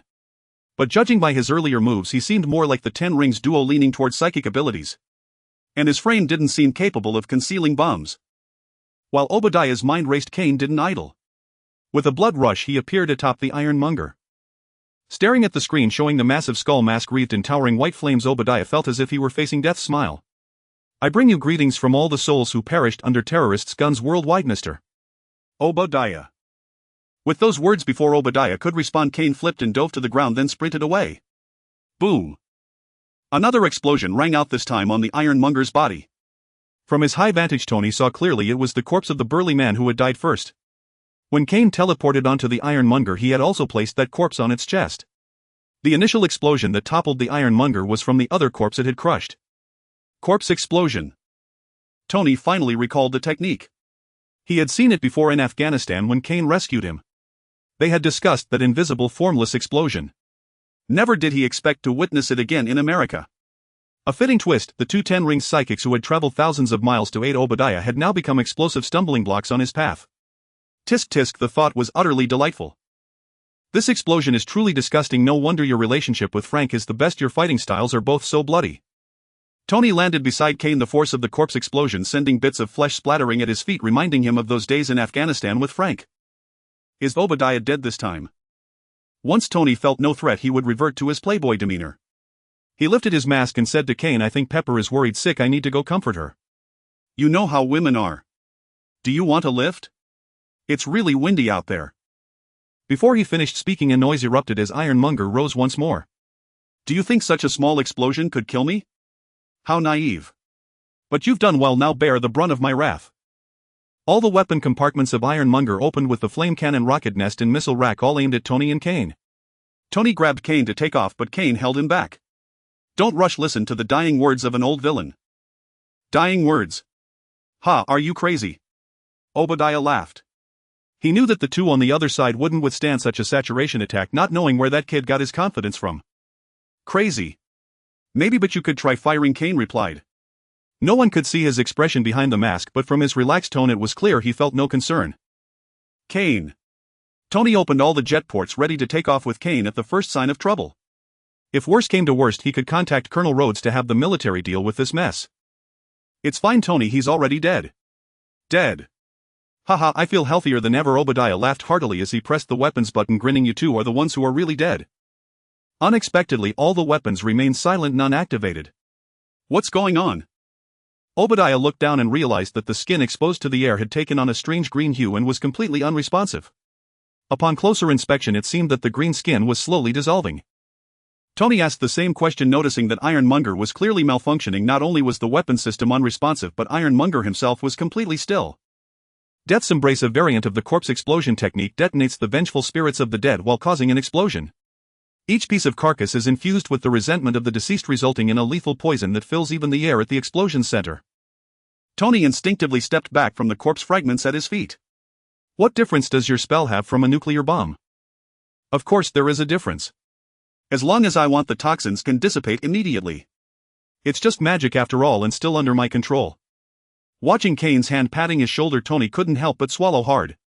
He swore that until he found a countermeasure, he absolutely would not provoke Cain. Magic was truly terrifying. What is he doing now? Tony pointed at ironmonger. I don't know. In fact, this is my first time casting this spell and its damage range is too large. I can't afford to use it carelessly in a city. Kane spoke honestly. This was a spell created by an anomaly among the Rasmar priests who was betrayed by his wife and sold out by friends left to die in a swamp. He was practically a template for protagonists in starting novels, eventually saved by the passing necromancer Yastin, but his skin was completely rotting, contaminated by the swamp's toxins. Thus, driven by revenge, he meticulously studied toxicology and created this spell. Another spell he modified was the Death Nova, which he transformed into Plague Nova, ultimately killing his enemy. A genius blinded by hatred. What happened next? Tony sighed, feeling that this experience was quite similar to his own. Had it not been for the sufferings in Afghanistan, he might have quietly been taken out by Obadiah while indulging himself. I've heard from Master Rasmar that after his revenge he became a teacher in the sect and never ventured out again. Kane approached Ironmonger, trying to open him up to confirm Obadiah's condition. Come help me out. Let me handle it. Tony called up Ironmonger's schematics, found the external switch and opened Ironmonger's hatch. A pungent green smoke billowed out from inside. Thankfully, Tony had activated the purification system while Kane was unaffected. As the smoke cleared, all that remained in the cockpit was a skull slump there. It seemed Obadiah was truly dead. I really don't understand. He owned 30 of Stark Industries shares and was one of the wealthiest men in the world. Why was he still not satisfied? Tony shook his head and sighed. Obadiah had watched him grow up only to end up in such a dire situation. Human greed knows no bounds. Moreover, sometimes it's not even what he himself desires. Perhaps countless people were pushing him from behind. Your company's military division had quite a few interest groups involved. Experiencing this world firsthand, Kane felt more and more how different reality was from the movies. A genius inventor who only knew how to indulge would not change Obadiah's status even with most of the company's shares. Yet he had to painstakingly connect with terrorists in Afghanistan to take out Tony. What was his aim? Was it just to avoid suspicion? Additionally, the actions of the U.S. military were also suspect. What weapons testing required being conducted elsewhere? There were plenty of deserted areas in Nevada suitable for tests. The military had always conducted new weapon trials there. Why did the Jericho missile have to go to Afghanistan with Tony personally involved? There were too many suspicious elements here. While the two stood on Ironmonger lamenting, a convoy approached from a distance. Before the first vehicle could come to a stop, Pepper jumped out of the door, and upon seeing her, Tony hurriedly flew over. Ignoring the display of affection between Tony and Kane, Kane walked towards the person getting out of the driver's seat. You're late again. Coulson forced a smile and approached him, saying this time it was truly an accident and something major has happened which probably relates to you. What? Kane's voice rose slightly. Dude, I just dealt with the Hulk incident, then fought a war machine, and now you're telling me there's another accident related to me. Phil, you're not being a good friend here. It truly was an accident. Even our director is alarmed, and this matter is indeed related to you. Even your friend Spider-Man might be involved. P.S. I heard that requesting recommendations here is more effective, so we'll give it a try. To the book friends who asked why curses weren't used, I mentioned in my book that Obadiah's Ironmonger isn't driven by flesh and blood. Curses wouldn't work. It's different from Tony's Iron Man suit. The Stark Tower conference hall was once again packed with countless news media outlets, all awaiting the ever-controversial billionaire. However, this time their focus was not on which actress he had slept with or what new weapon he had invented, but on another piece of thrilling news. They did not have to wait long. Tony soon walked onto the podium in his suit and tie, accompanied by his friend Colonel Rhodes from the military. It's been a while since I've seen you all. Bill just read from the script this time, Tony said with a smile to the audience, pulling out a small note. Some have suspected my involvement in the fights at Stark Tower and on the outskirts. I'm sorry, Mr. Stark, but do you expect us to believe that one of your personal bodyguards just happened to appear there in an armored suit? A beautiful female reporter interrupted his official tone. I apologize. I know it's hard to believe, but questioning an official statement is one thing, while casually speculating that I'm a superhero is quite another. I didn't say you were a superhero. The beautiful reporter interrupted him again. Based on her knowledge of Tony, she refused to believe that this irresponsible playboy could transform into a superhero who protected the people. He still hadn't fulfilled the exclusive interview he had promised her after their last night together. Tony helplessly pursed his lips. His mind drifted back to Frank fighting in Afghanistan, Peter swinging through the skyscrapers of New York, and Kane who had saved him multiple times the previous night. He spoke again clearly. I'm not cut out to be a hero. I have many character flaws and have made plenty of mistakes, most of which you all know. Colonel Rhodes noticed Tony was clearly veering off topic and quickly leaned in, but Tony raised a hand to stop him. However, after last night and my earlier experiences in Afghanistan, I sincerely hope to become one of them. The reporters below began to stir, sensing they might land a major scoop today. Alright, the truth is, I am Iron Man. With a crash, the venue erupted into chaos. Every media reporter was on their feet rushing toward the podium with microphones in hand. This was the first superhero since World War II willing to reveal himself to the public, and a super-rich one at that. The sheer newsworthiness was astronomical. At the far end of the conference hall, Nick Fury stood quietly with several agents. A sharply dressed woman frowned and whispered, "Sir, is it appropriate for him to reveal his identity like this?" "It's fine, Agent Hill. A superhero whose true identity is known to the public might give them a more tangible sense of reality. Besides, he's not the first. That one from World War II did quite well, inspiring us to overcome one terrifying enemy after another." "Yes, sir." Agent Hill acknowledged and stepped back, though she seemed unconvinced by the answer. That World War II superhero certainly didn't have so many character flaws. Tony's words spread across the world via television signals. Even in remote parts of Afghanistan, people learned of his announcement through satellite transmissions. Bang! The bald man who had met with Obadiah slammed his fist onto the table. The solid wooden long table crashed to the ground, shattering into splinters. Just as he was about to speak, a figure in a black robe pushed open the door and entered. The bald man immediately stood up and bowed respectfully. "Master Li Cho, why have you come?" The figure in the black robe pulled back his hood, revealing an Asian face.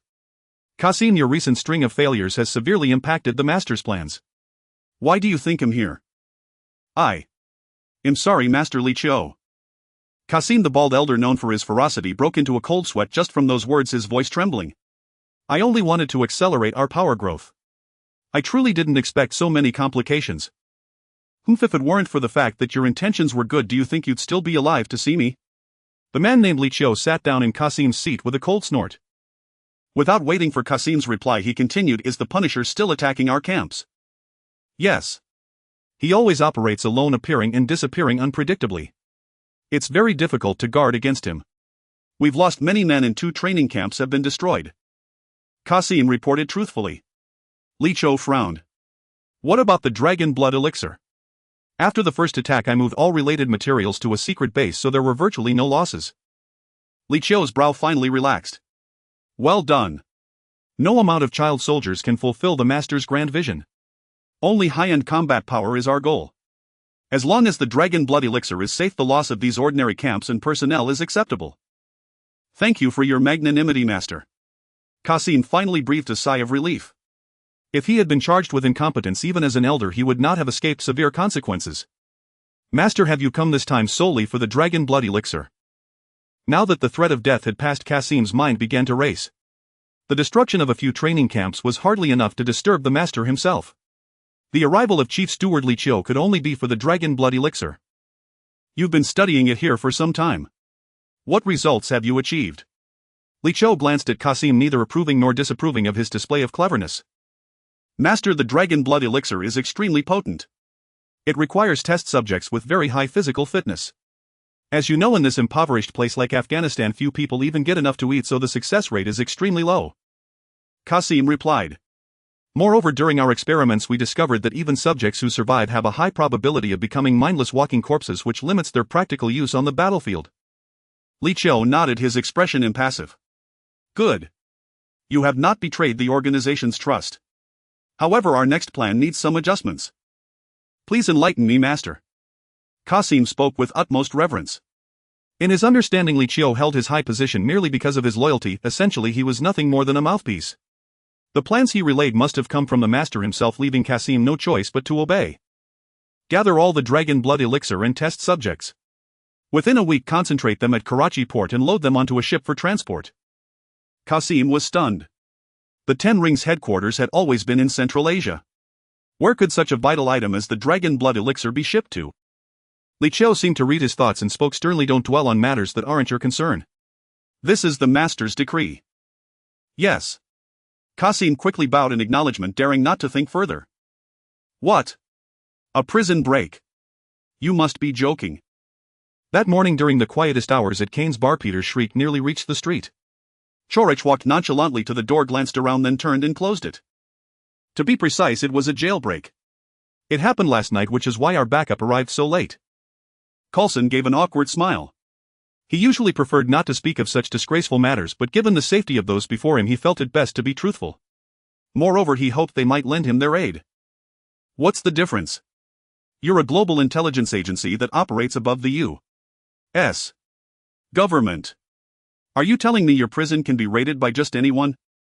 Well, the truth is we're not as formidable as you imagine, and those who broke in were no ordinary individuals. Coulson struggled to defend himself. Never mind, Peter. No matter how loud you shout, it's already happened. We need to understand just how serious this situation is. Seeing Peter about to retort, Kane placed a hand on his shoulder. Assigning blame was not their duty, minimizing the damage caused by the escaped criminals was. Kane felt that incidents were occurring with increasing frequency lately, as if an unseen hand was orchestrating everything behind the scenes. Coulson shot Kane a grateful glance and began recounting the events of the previous night. On the eastern side of Manhattan, a bridge connects Queens and the Bronx to the open sea. However, this bridge is not open to the public and is heavily guarded by armed sentinels and iron gates, for it leads to only one place: Rikers Island. Since 1935, Rikers Island has been the site of the city's municipal prison. This sprawling facility, covering an area of 1.65 square kilometers, can hold tens of thousands of inmates, among them many heinous felons. New Yorkers call it a place even God would not deign to visit. Of course, no one knew that S.H.I.E.L.D.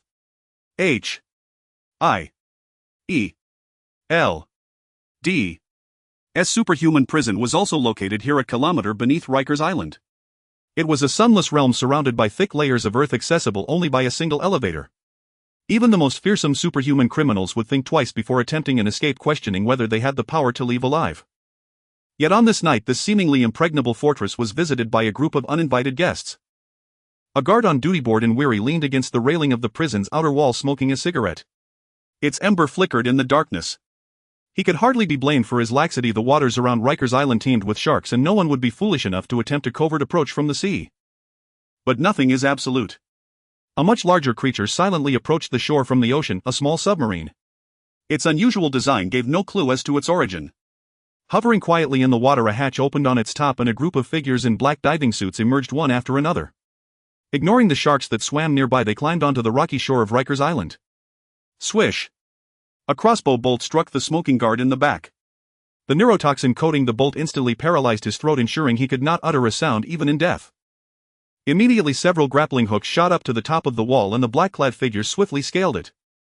Crouching on the wall, the leader glanced at a microcomputer on his wrist and made a series of hand gestures. The group split into two teams and ran off in different directions.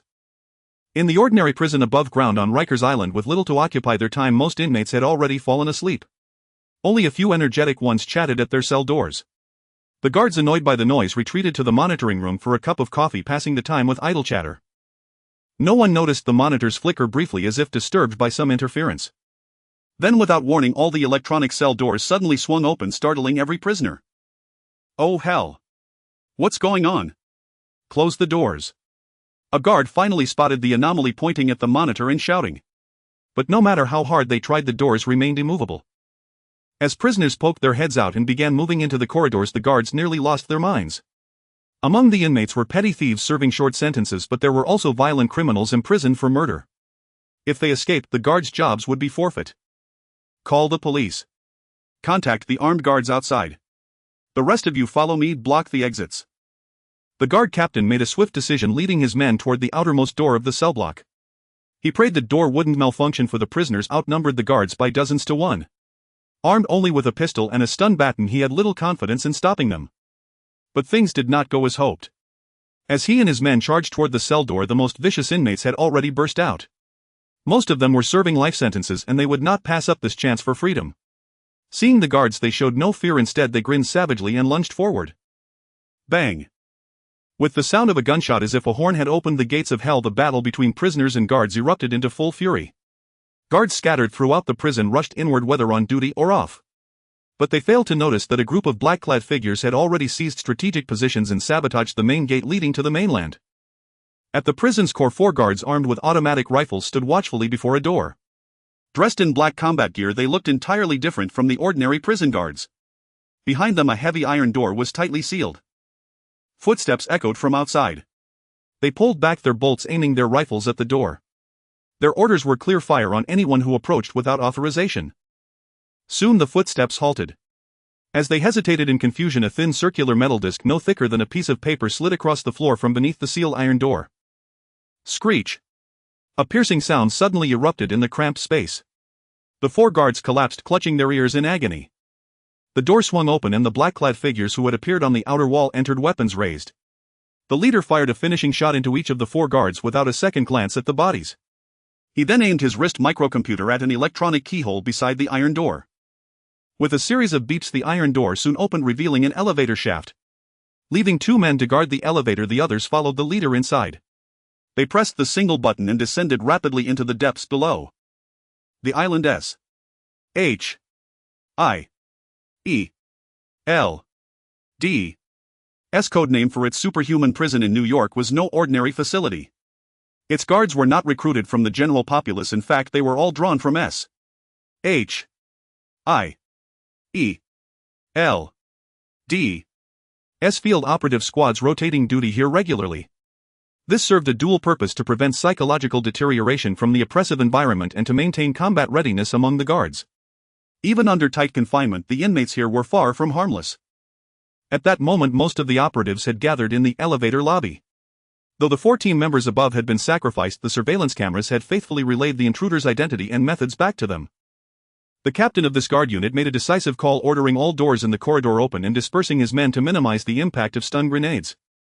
Unfortunately, the intruders were far more cunning than anticipated.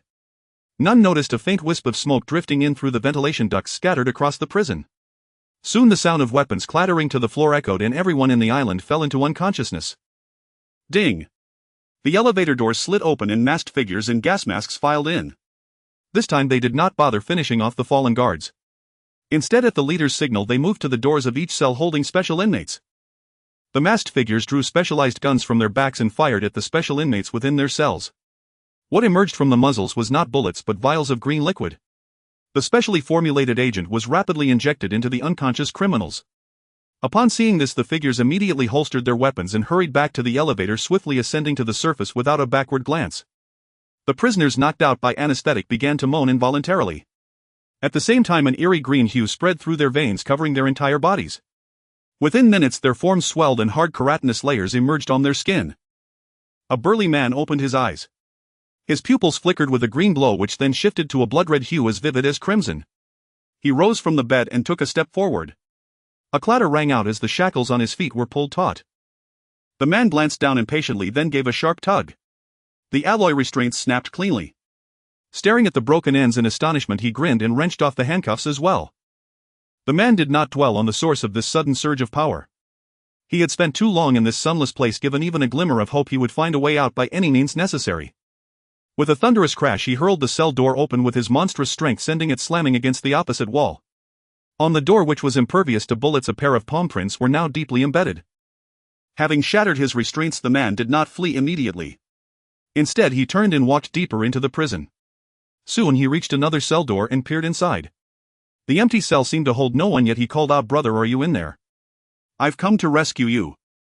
A strange occurrence followed. The once empty cell suddenly warped and a lean man materialized. This man was completely hairless, his smooth skin covered in tiny scales. Seeing the man at the door, he smiled. "Hurry up, big brother. I can't wait to leave this godforsaken place." "Good. Stand back." Another deafening crash, and this door too was forced open, but not before a neighboring cell was breached simultaneously. The brothers turned to look. A colossal figure filled the entire corridor. "Hey, I'm out too." "Good. Let's go together." The elder brother beckoned to the giant and the 3 began to exit. "Wait." A shrill voice rang out from a nearby cell. "Craven brothers, lend a hand. Get me out of here too. And me. Don't leave me behind." 2 other voices chimed in. "Give me a reason." The man called Craven laughed. Though no saint himself, he had little in common with these others. "Hey, because you brothers need us." "Need you?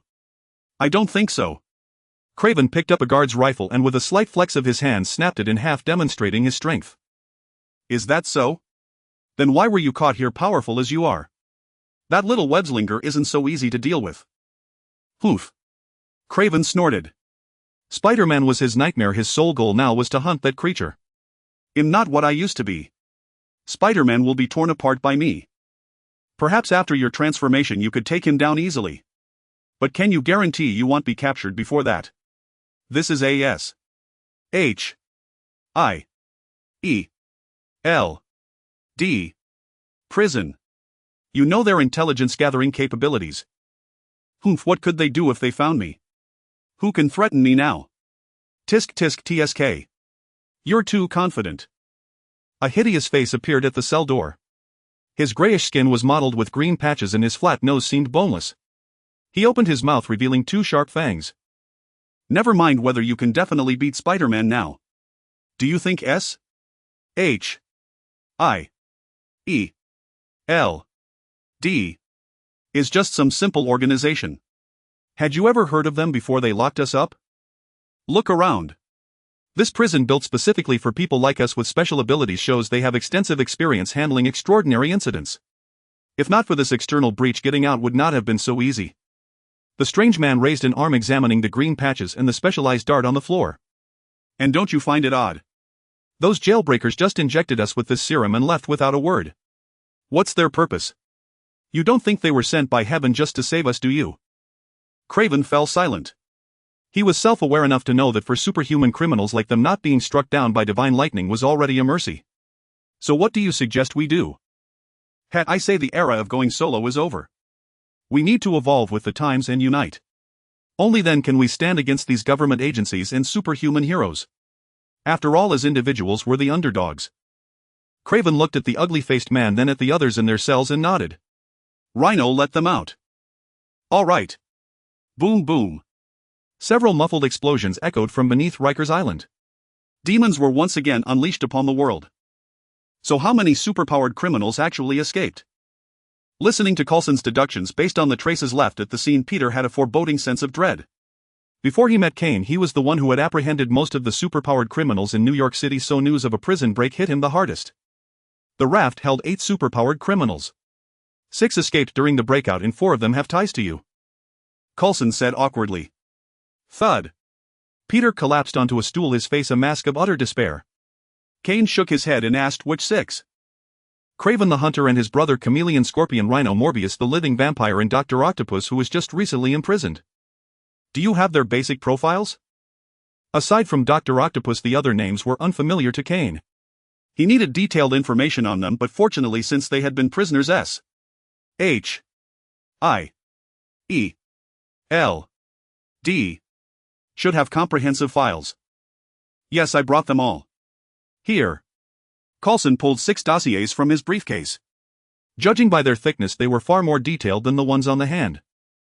Kane flipped through the files and casually asked, by the way, you said 2 criminals didn't escape. I'm curious, are there truly law-abiding superpowered inmates? Well, we were puzzled too.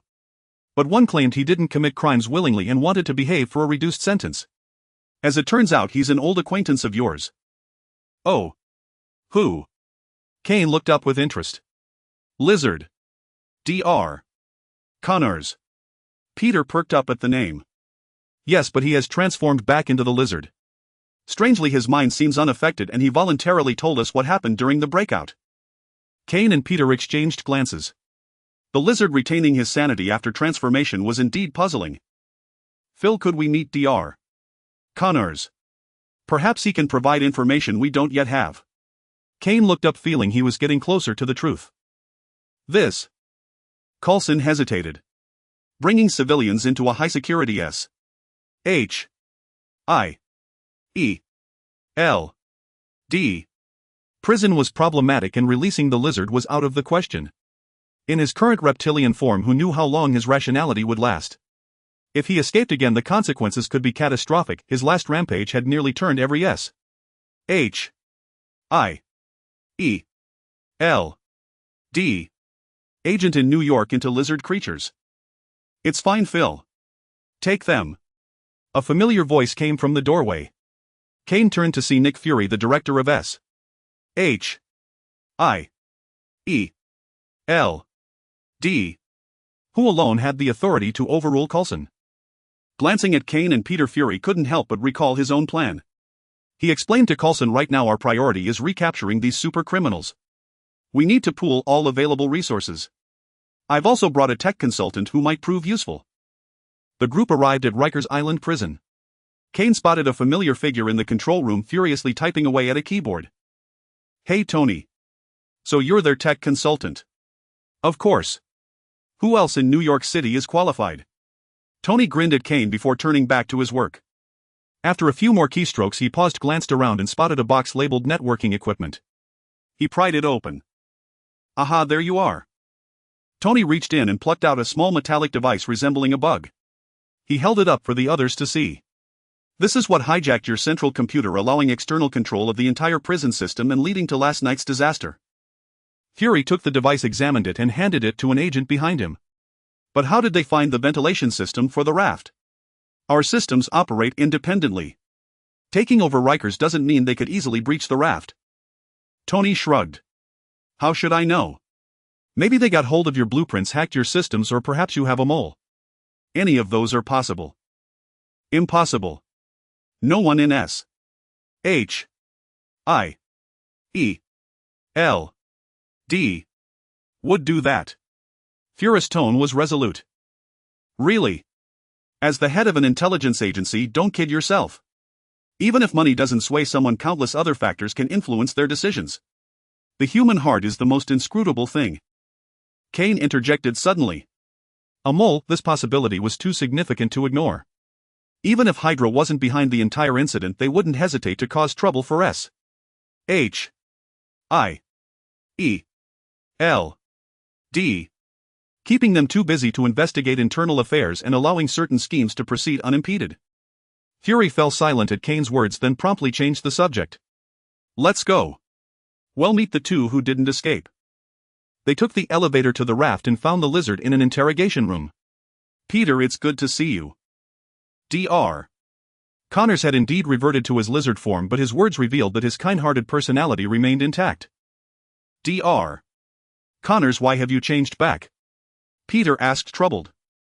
This was hardly a good sign. Dr. Connors recounted everything he knew. In fact, he had awakened even before Craven. The agent had been absorbed instantly upon entering his body, triggering the transformation. However, just as another substance within the agent began to alter his physical structure and soul, a different substance in his body intervened, preventing the modification and suppressing the rage that usually accompanied his lizard form. Regaining his sanity, he ignored the villain's summons and feigned unconsciousness, quietly listening to their conversation. So this agent caused your reversion. Kane and the others picked up the specialized tranquilizer dart on the table. From the residual, Agent Kane detected a familiar scent. Doctor, did you notice anything about Dr. Otto? When was he transformed? Kane pressed. Dr. Connors thought for a moment. Now that you mention it, I recall. He woke up around the same time I did. He was in the cell opposite mine and I heard the clanking of his shackles when I came to. He was likely among the earlier ones to regain consciousness. Kane, what have you found? Fury caught the significance in Kane's tone. I think this might involve demons again. A wisp of white flame rose from Kane's hand, incinerating the specialized dart until only a single drop of green liquid hovered above his palm, drawing everyone's attention. What is this? Nick Fury's face fell. According to S. H. I. E. L. D. S records, anything related to mythology such as the dragon orb from Norse legends could not be taken lightly. Demon blood. I previously extracted a similar substance from Dr. Otto's body. Based on my analysis, this is what drove him to madness. The demon blood contains a vast amount of negative energy that can affect the human soul. Moreover, with prolonged exposure and transformation, humans may ultimately become completely corrupted into demons. Dr. Otto woke up so early precisely because he had been corrupted by this substance before. Kane laid out the severity of the issue. This world was not the sanctuary and there were no Nephilim to fight alongside him. Though he did not know the origin of this demon blood, he would need powerful allies to protect this world from demonic corruption. Do you mean someone or some organization is helping demons corrupt this world? Nick Fury's face grew even darker. It was obvious. Demons would not manufacture such specialized bullets, nor would they have so many high-tech devices to infiltrate the secret prison guarded by S.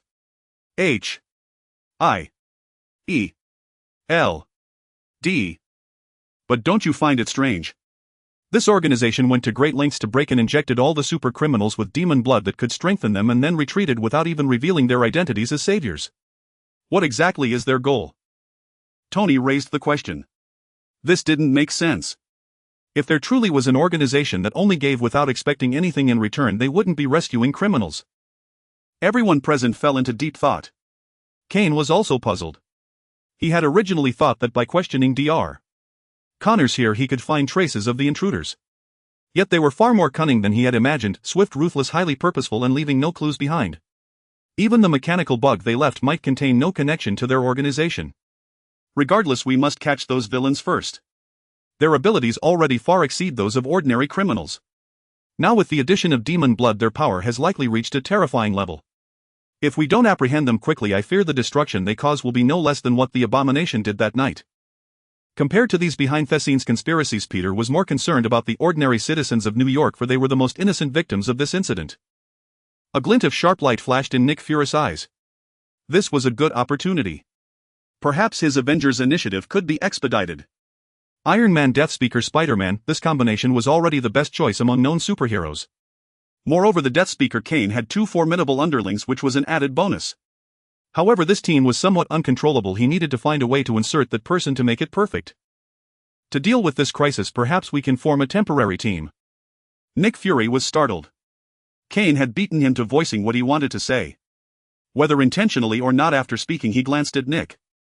These demonized supervillains are no longer enemies we can defeat alone. To put it more bluntly, if we are not careful, we might even fall to them. Kane walked to the wall and patted the large steel door imprinted with 2 clear palm prints. So to capture them as quickly as possible, we should also gather all our strength. This will allow us to act swiftly and efficiently. As Peter said, every second we delay these guys could cause greater destruction. I agree with Kane. These criminals' power is no longer something one or a few superheroes can easily handle. Moreover, they might unite out of fear of S.H.I.E.L.D.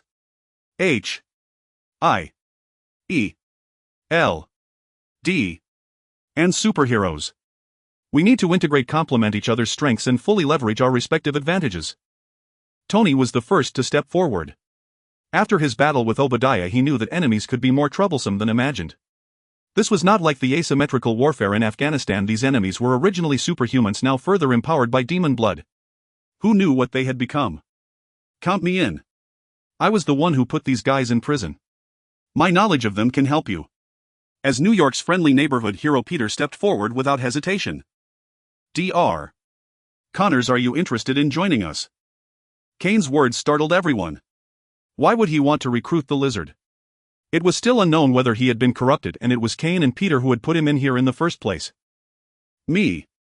Dr. Connors was also taken aback. He had only wanted a reduced sentence. How did it suddenly seem he might be released early? Yes. In this incident you were the only one who kept your soul pure amidst the corruption of demon blood. I suspect it might be related to the residual serum in your body. Moreover, you are a leading expert in genetics. We urgently need someone with your expertise to develop a serum to counter demonic corruption. Ahem. Nick Fury finally couldn't hold back, clearing his throat to draw everyone's attention. Dr. Connors is still our prisoner and his sentence hasn't been served yet. Parole, medical release. I can have my legal team negotiate with you. Name your price. In short, I hope to see Dr. Connors in the bio lab this afternoon. Tony fully demonstrated how arrogant a wealthy man could be in American society. Moreover, his words suddenly woke up a nearby inmate. Boss, do you need a bodyguard? One who can take bullet bombs and even nukes for you. As long as you pay ID, even use my but to block this black guy's harassment. In short, for money you'll do anything. A man with a scarred face suddenly darted out from the adjacent cell, deftly weaving between 2 agents. In the blink of an eye he appeared before Tony, grinning and speaking to him. Clatter. All the S.H.I.E.L.D.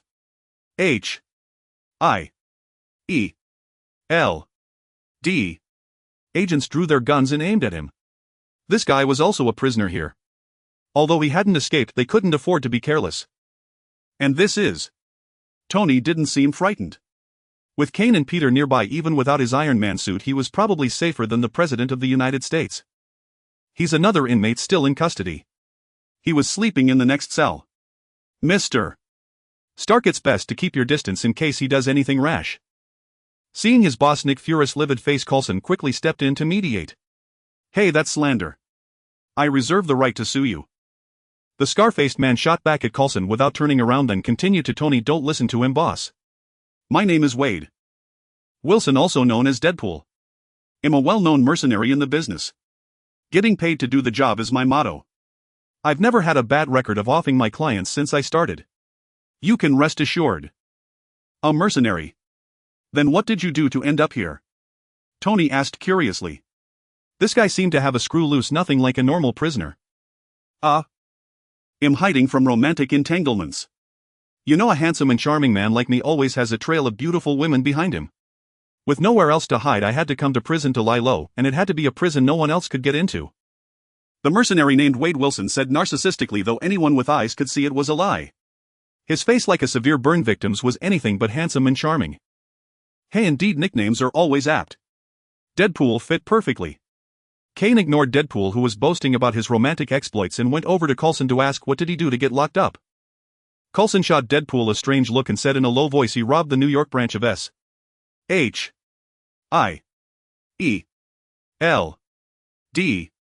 with a toy gun. Kane also began to look at the oddball with a peculiar expression. For that, he should be sent to a mental hospital. Then he punched a S.H.I.E.L.D.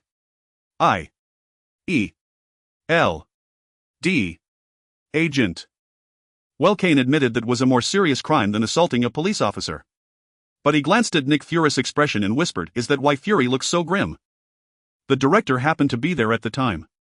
He also called the director a one-eyed charcoal head. Seems like he was asking for trouble. So do you know why he actually wanted to go to prison? He didn't pay for his services. Lock him up for 100 years. The director said the same thing. Kane felt a rare sympathy for Nick Fury. If it were him arresting him, a side head definitely give him a beating. But from the surveillance footage, all criminals injected with demon blood changed in appearance. Why doesn't he show any change? Coulson also raised the question. Let me check. Kane stepped forward, smiling at Deadpool. Mr. Wilson, may I examine your body? I want to see how much the demon blood has affected you. Examine my body. Wade covered his backside and shrieked, "No way. Don't think I don't know your dirty tricks, pretending to examine me to take advantage. Not without $1,000,000. A dead silence fell over the room. Though everyone knew Wade was just spouting nonsense, they all instinctively took a step back. Everyone, could you give me a moment alone with Mr. Wilson? Kane said calmly, but the white flames on his body and his pale eyes made it clear he was about to have a serious talk with Deadpool about life and ideals. Come on, let's all step out and let Mr. Kane give Wilson a thorough check. As the highest-ranking person in the interrogation room, Nick Fury naturally led everyone out. Once they were all out, he casually locked the door from the outside. No, don't come closer. I'll fight back. No. The thick iron door couldn't muffle Deadpool's miserable screams. Peter couldn't help but shiver. If I didn't know Kane's character, I'd think he was really doing something to Mr. Wilson. You pity that scoundrel. Nick gave Peter an odd look. Honestly, he's just a bit talkative. Does he deserve such punishment? Locked in this dark place for so long, then tormented by Kane, some of his spells are truly terrifying. Nick rolled his eyes. Just a bit talkative. Do you know, since this guy was locked up, the shift change rate here has tripled? No one can last a week with him. Dr. Connors, is he really that chatty? Peter couldn't believe it. He was talkative himself, especially in costume, but he never felt his friends avoided him. Of course, innocent Peter had no idea why Matt always made excuses to leave after fighting together, and why Kane made him change back to civilian clothes immediately. Well, I was a bit hard of hearing before I turned into a lizard, Dr. Connors said with a smile. In truth, whenever Wade opened his mouth, all prisoners would cover their ears. Bang. Bang. Wilson's wails lasted a full 10 minutes before fading. The interrogation room door was knocked and Nick opened it. How did it go? He hasn't been corrupted by the demon. There's a unique exclusionary factor in his body that resisted the demon blood's invasion, Kane said truthfully. No, I meant, did you give him a good lesson? Kane rolled his eyes. Can't you do it yourself? His healing factor reduces pain. Any injury is nothing to him. This is the first time I've heard him scream like that, Nick replied seriously, showing he knew Wilson well. Go ask him yourself. Pushing the door open, they found Wade Wilson slumped on the floor, waving at Kane. Boss, I give up. Don't burn me anymore. I'll do anything. The others exchanged glances. Even in this state, the guy still had a smart mouth. All right, you're free to go. Dr. Connors too. Without waiting for a reply, Nick Fury turned and pointed at Kane and Tony. But you must ensure they don't cause any trouble. Also, we'll have Coulson's New York branch fully cooperate with you. Don't let this city fall into chaos. You don't need to say that. Just remember you owe us one. With that, Kane led Dr. Connors, Wade, and the others out. Once the elevator doors closed, a sly smile appeared on Nick Fury's face. Sir, did you intend for Kane to take them from the start? Coulson caught that smile. Yes. If they didn't try to escape under those circumstances, they should be fine. And even if there's trouble, it doesn't matter, they're still far better than the 6 who got out. Superpowered criminals are better handled by superheroes. Our job now is to find out who broke them out and what they want. Nick Fury surveyed the wrecked prison, a cold gleam in his one remaining eye. He waved his hand and led Coulson toward the elevator, ordering "Call Natasha back." The Atlantic breeze cast a chill over New York City in the deep autumn, plunging the sky into darkness early. Few pedestrians braved the streets, but their scarcity was due to the foul weather rather than the city's notorious crime rate. Since Spider-Man and Daredevil had emerged, the city's safety had seen a slight improvement, albeit not markedly so. Criminals knew that even if they crossed paths with these heroes, they would at most be beaten black and blue and sent to prison, a fate reserved for encounters with Daredevil. Meeting Spider-Man often resulted in no injury at all, making it safer than being caught by the police. Until one day a superhero donning a skull mask appeared, and alongside the Punisher they massacred an entire building of ruthless bandits. This finally made those who treated prison like a vacation think twice. A few years behind bars was one thing, but life was only once. Now the average thug no longer dared to brazenly commit armed robbery at night, and small shop owners gradually dared to extend their closing hours. Old Zhang was one of them. As a second-generation immigrant, he was a Chinese-American born and raised in the United States. Yet no matter how hard he tried, Americans still looked at him with prejudice. Thus, despite being a university graduate in that era, he ended up inheriting the family grocery store, wasting away his years there. Time had worn away old Zhang's edges, and the hardships of life had made him resign to his fate. He kept the store running, and with extended hours lately he had managed to earn a bit more. However, tonight disaster struck out of the blue. "Hey old man, hand over all the cash from the register." 3 hooded figures entered the grocery store. Old Zhang sensed something was wrong, but before he could press the alarm button, the leader pulled out a pistol and aimed it at him. "I'll get the money, just don't hurt me." Old Zhang quickly raised his hands, signaling he wouldn't call the police. Losing today's earnings was one thing, but saving his life was far more important. "Hurry up, old man, don't dawdle. Waiting for a superhero. Let me tell you, we are the superheroes." The 3 chuckled as they pulled off their hoods, revealing toy masks of Spider-Man, Daredevil, and the Death Speaker. Hearing this and seeing their masks, old Zhang paused in reaching for the money. He looked at the 3 punks. "Compared to them, you're not even worth the garbage on the street. Old man, you've got a death wish." The dark muzzle of the gun pressed against old Zhang's forehead, yet he remained remarkably calm. This scene had played out a month ago. One evening, as he was about to lock up, a pistol was shoved against his head. 2 black men pushed him inside. Business had been slow that day, and the till was nearly empty, infuriating the pair. Just as the gunman was about to pull the trigger, the Death Speaker burst in and saved him. That skull mask might have been terrifying, but he was a good lad. His every move radiated youthful passion, a touch of impulsiveness, and a fierce hatred for evil. "Without these superheroes, I might have died a month ago. Since they gave me an extra month to live, I won't allow scum like you to slander them." Old Zhang suddenly lunged forward, grabbing the mask of the man in front and yanking it off. Beneath it was a pale face, young but twisted with malice. Old Zhang sighed inwardly. Why was there such a vast difference between young people? Was it because that kid had superpowers? Perhaps. But old Zhang believed that what truly guided people's actions wasn't ability but an upright heart. The young man, exposed and mocked by his companions, grew furious. His trembling finger hovered over the trigger, ready to fire at any moment. Old Zhang gazed at him calmly, feeling as if he had returned to his youth, full of passion for the world and unwilling to bow to any evil force. "Curse of aging." A familiar voice echoed in old Zhang's ears, just like that night. The 3 robbers collapsed to the ground, and the superhero in the terrifying mask stepped in again. "Death Speaker." "Hey, good evening, sir. Mind if I take care of this trash for you?" As the Death Speaker grabbed the 3 by their collars and started to drag them out, old Zhang called out, "Death Speaker, they're still kids. Their crime doesn't warrant death. Hand them over to the police." The Death Speaker turned back to look at old Zhang, then down at the 3 pleading faces. "Fine. Since your evil deeds are few and you've taken no lives, I'll spare you today." Before they could rejoice, he continued, "But I won't call the cops for you. Since you're so eager to squander your youth, I'll help you reclaim a bit of it." Life drain. 3 waves of red and white rippled from the men's chests into the Death Speaker's palm. They stared in horror, finally recalling the origin of his title. "That's 10 years of your lives. If you find a proper job and take care of yourselves, it might be just a 10th of your lifespan." But if you keep messing around in smoking pot like now, you might find your corpses in some alley tomorrow. The path lies at your feet, choose how you walk it. Oh, and I've planted something inside you.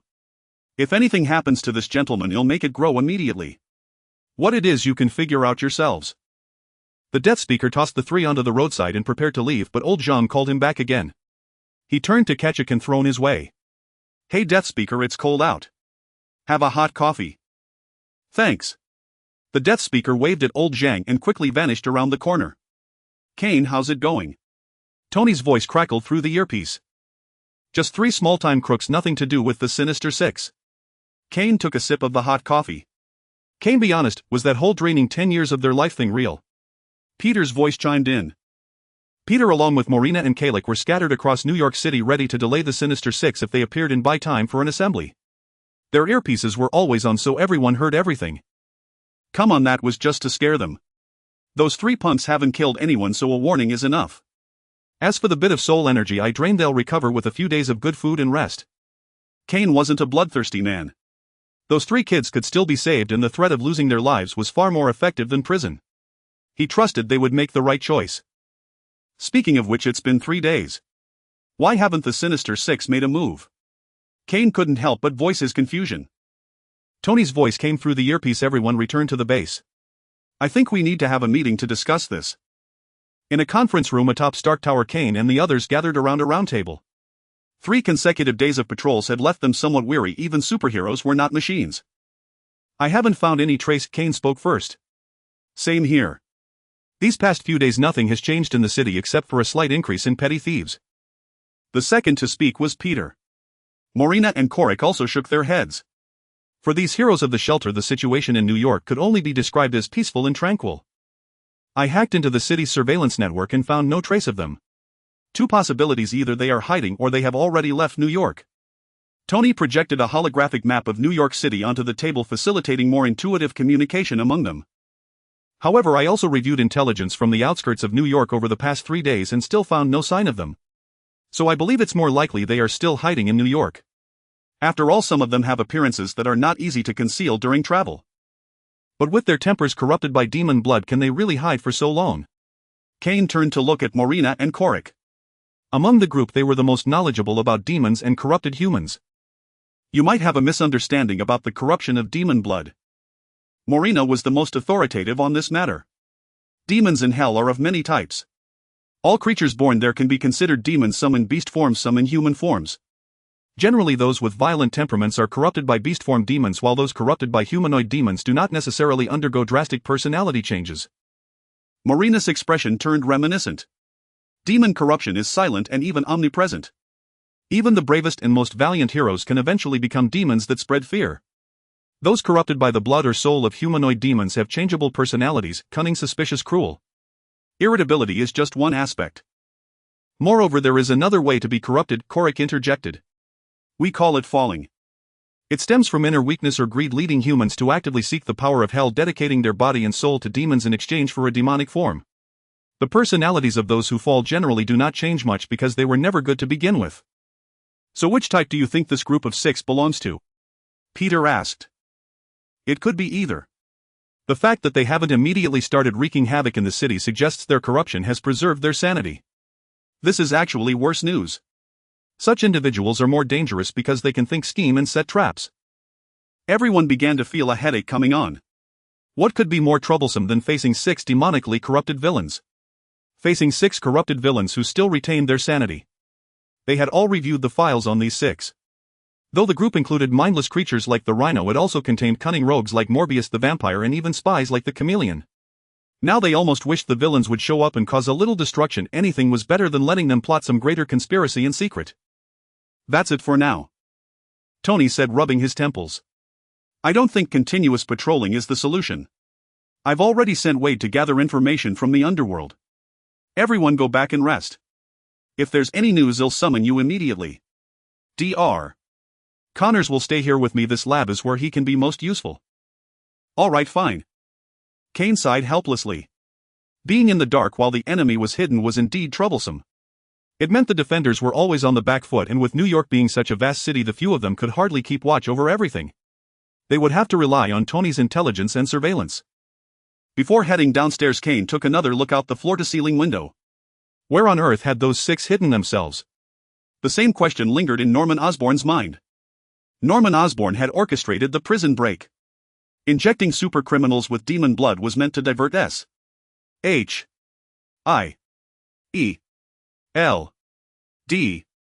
attention and facilitate his plans. But who would have thought these fools would deviate from his script? The moment they got out of prison, they went into hiding. Now, instead of drawing S.H.I.E.L.D.'s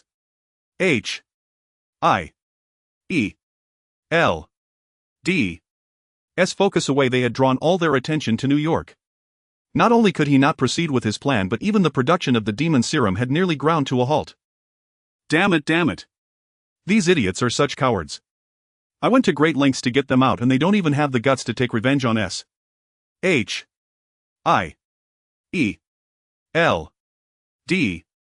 And I wasted the best demon serum on them.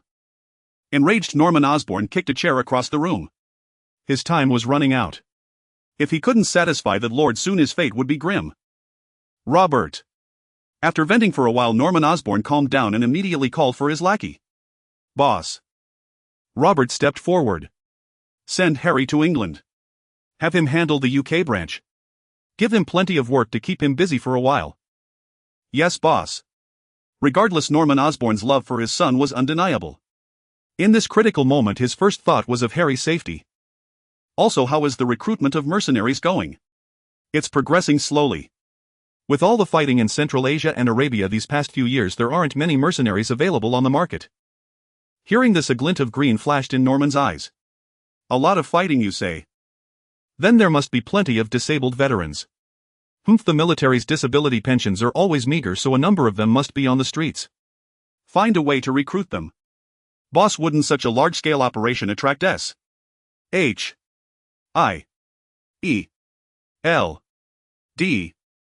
attention? Robert asked with concern. We can't worry about that anymore. The deadline given by the Lord is approaching. I must complete the task as soon as possible. If the plan succeeds, we won't have to fear S.H.I.E.L.D.'s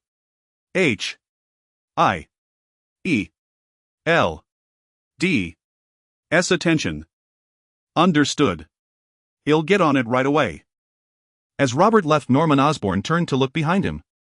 It was a massive cavern densely packed with enormous containers filled with green liquid. Vaguely human figures could be seen floating inside. A pipeline ran from the bottom of each container to the center, where a huge cauldron stood. The pipelines fed directly into it, and inside the cauldron black liquid bubbled and churned.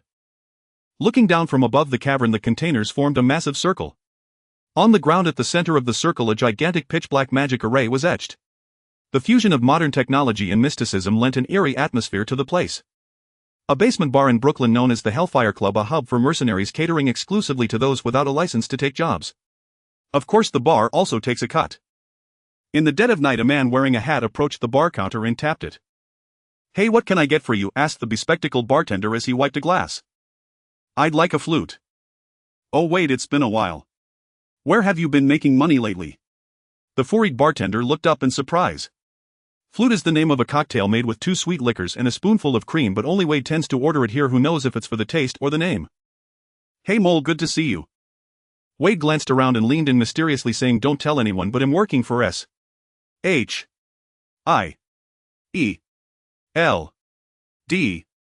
now.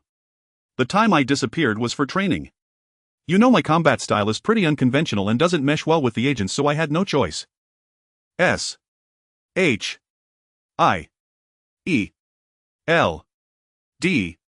Mole looked skeptical. No one knew which of Wade's words were true. Wade turned and called over a waitress, placing the flute made by Mole on her tray, pointing to a big man over 2 meters tall, saying, help me take this drink to Buck and tell him it's from Bus. Mercenaries are rarely in a good mood. Buck saw a drink meant for such a woman and immediately rushed over, knocking Bus out with a punch, and soon the 2 groups of big men were fighting. Amid the sounds of the brawl, Wade smiled and said, now this is a great atmosphere for a conversation. All right, Mole, I need to ask you something. Mole listened intently to what Wade was about to say. Usually when Wade employed this tactic, it meant the following words were important. This was to prevent anyone from eavesdropping, as fights in mercenary bars could easily disturb those nearby, ensuring that no one could overhear their conversation. Did you hear about the big incident a few days ago? Are you talking about the prison break? Yes, do you know where those who escaped went? Someone escaped. Weren't they suppressed? Who got out? Mole asked, confused.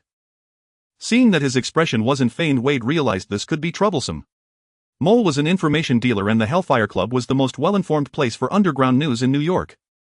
If he didn't know where the six were, it meant very few people in all of New York did.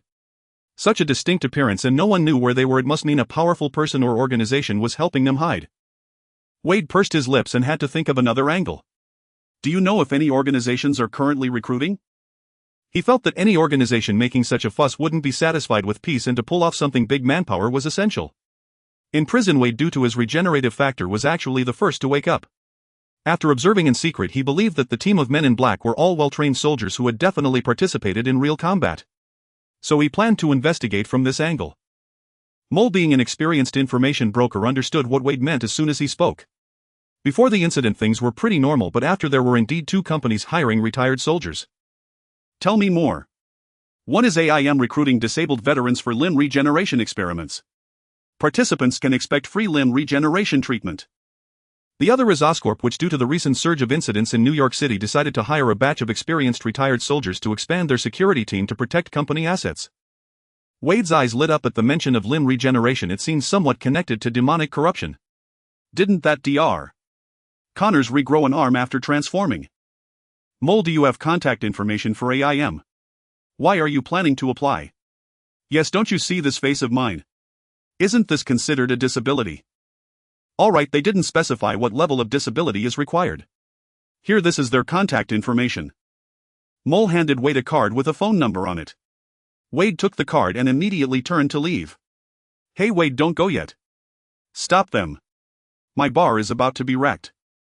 Whoever caused the mess will pay for it. Bye. Bastard.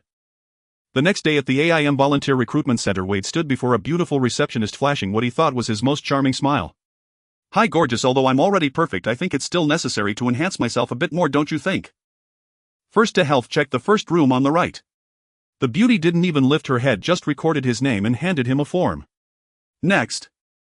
Hey, aren't you considering spending a wonderful night with me tonight? The kind of ecstasy you've never experienced before, I promise. Unfortunately, this remark attracted the attention of the two hulking men flanking the reception desk. Oh, what a buzzkill. Alright, health check first. You'll regret it when you see my report later. Wade was ushered into the examination room by the two big men, but contrary to his expectations, the nurse in the room only took a quick measurement of his height and weight and stamped an approval on his form. This made Wade privately pleased. It seemed he had found the right place. Such a trivial check indicated that AIM's requirements for test subjects were not high and were merely for corruption purposes. Soon Wade boarded an AIM bus with other volunteers heading out to the suburbs. Poor Wade had no idea that there might be more than one group planning something. Various plans were being meticulously prepared while Kane remained completely unaware of it all. He was now starting to worry about another matter. With a sharp sound, Kane's bone sword was knocked away by Marina, grazing Pip's head and embedding itself into the basement wall. Your physical strength has indeed improved quite a bit, Marina said calmly, having just achieved this with a bone bow. How did you notice? Kane asked gloomily. Otherwise, how do you think you could last a few rounds? Priest Rasmar is indeed skilled in close combat, but that's based on years of killing or rigorous training. Have you learned any close combat techniques from Master Rasmar? No. Kane spoke honestly. Within such a short time, just memorizing the operational trajectory of various spells was already quite a feat. He had no time to ask Master Rasmar for martial skills. So I told you that your physical strength improved is indeed improved, no need to doubt it. TCH, but I still can't beat you. He. Kalek, watching from the sidelines, laughed. If you could easily defeat those of us who specialize in close combat, then what would be the meaning of our legacy? You're a Rasmar priest. Martial skills are not your only combat technique. Sai, I understand what you're saying, but the limitations of necromancy are pretty significant. When facing Iron Tyrant, I was actually quite passive. My rank probably won't improve in a short time, so I have to think of ways from other angles. Kane sighed helplessly. He knew that delving into martial skills was somewhat counterproductive. However, the dangers of this world would not disappear just because he wasn't prepared. Loki, Ultron, Thanos, Galactus. Which one of them is easy to deal with? He was forced into a corner. P.S. Still seeking recommendation votes. Morana glanced at Kane and shook her head, saying, could it be that you've been searching in the wrong direction? As far as I know, a Rathma priest is a legendary profession where one person equals an entire army, often the main force in battles against gods and demons. But since coming to this world I've noticed you lean more toward close combat and your spells are mostly bone spears. I think your development path is flawed.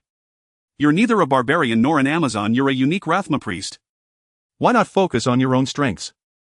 After hearing Morana's words, Cain fell into deep thought. Could it really be that he had been heading in the wrong direction all along? A Rathma priest indeed possesses formidable close combat abilities, but that doesn't mean he should rely on melee as his primary attack method. The same applies to curses and bone spears. Relying solely on any single spell would inevitably lead to flaws in battle. Against an enemy like Iron Overlord he could use poison magic to turn the tide, but what would he do if he faced Ultron? In the movie, Ultron was created by Tony and Bruce Banner, and perhaps he could find a way to prevent that. But in the comics it was created by Dr. Myrn. In this real world, who knew whose computer it might emerge from? Maybe one day it would crawl out of S.H.I.E.L.D.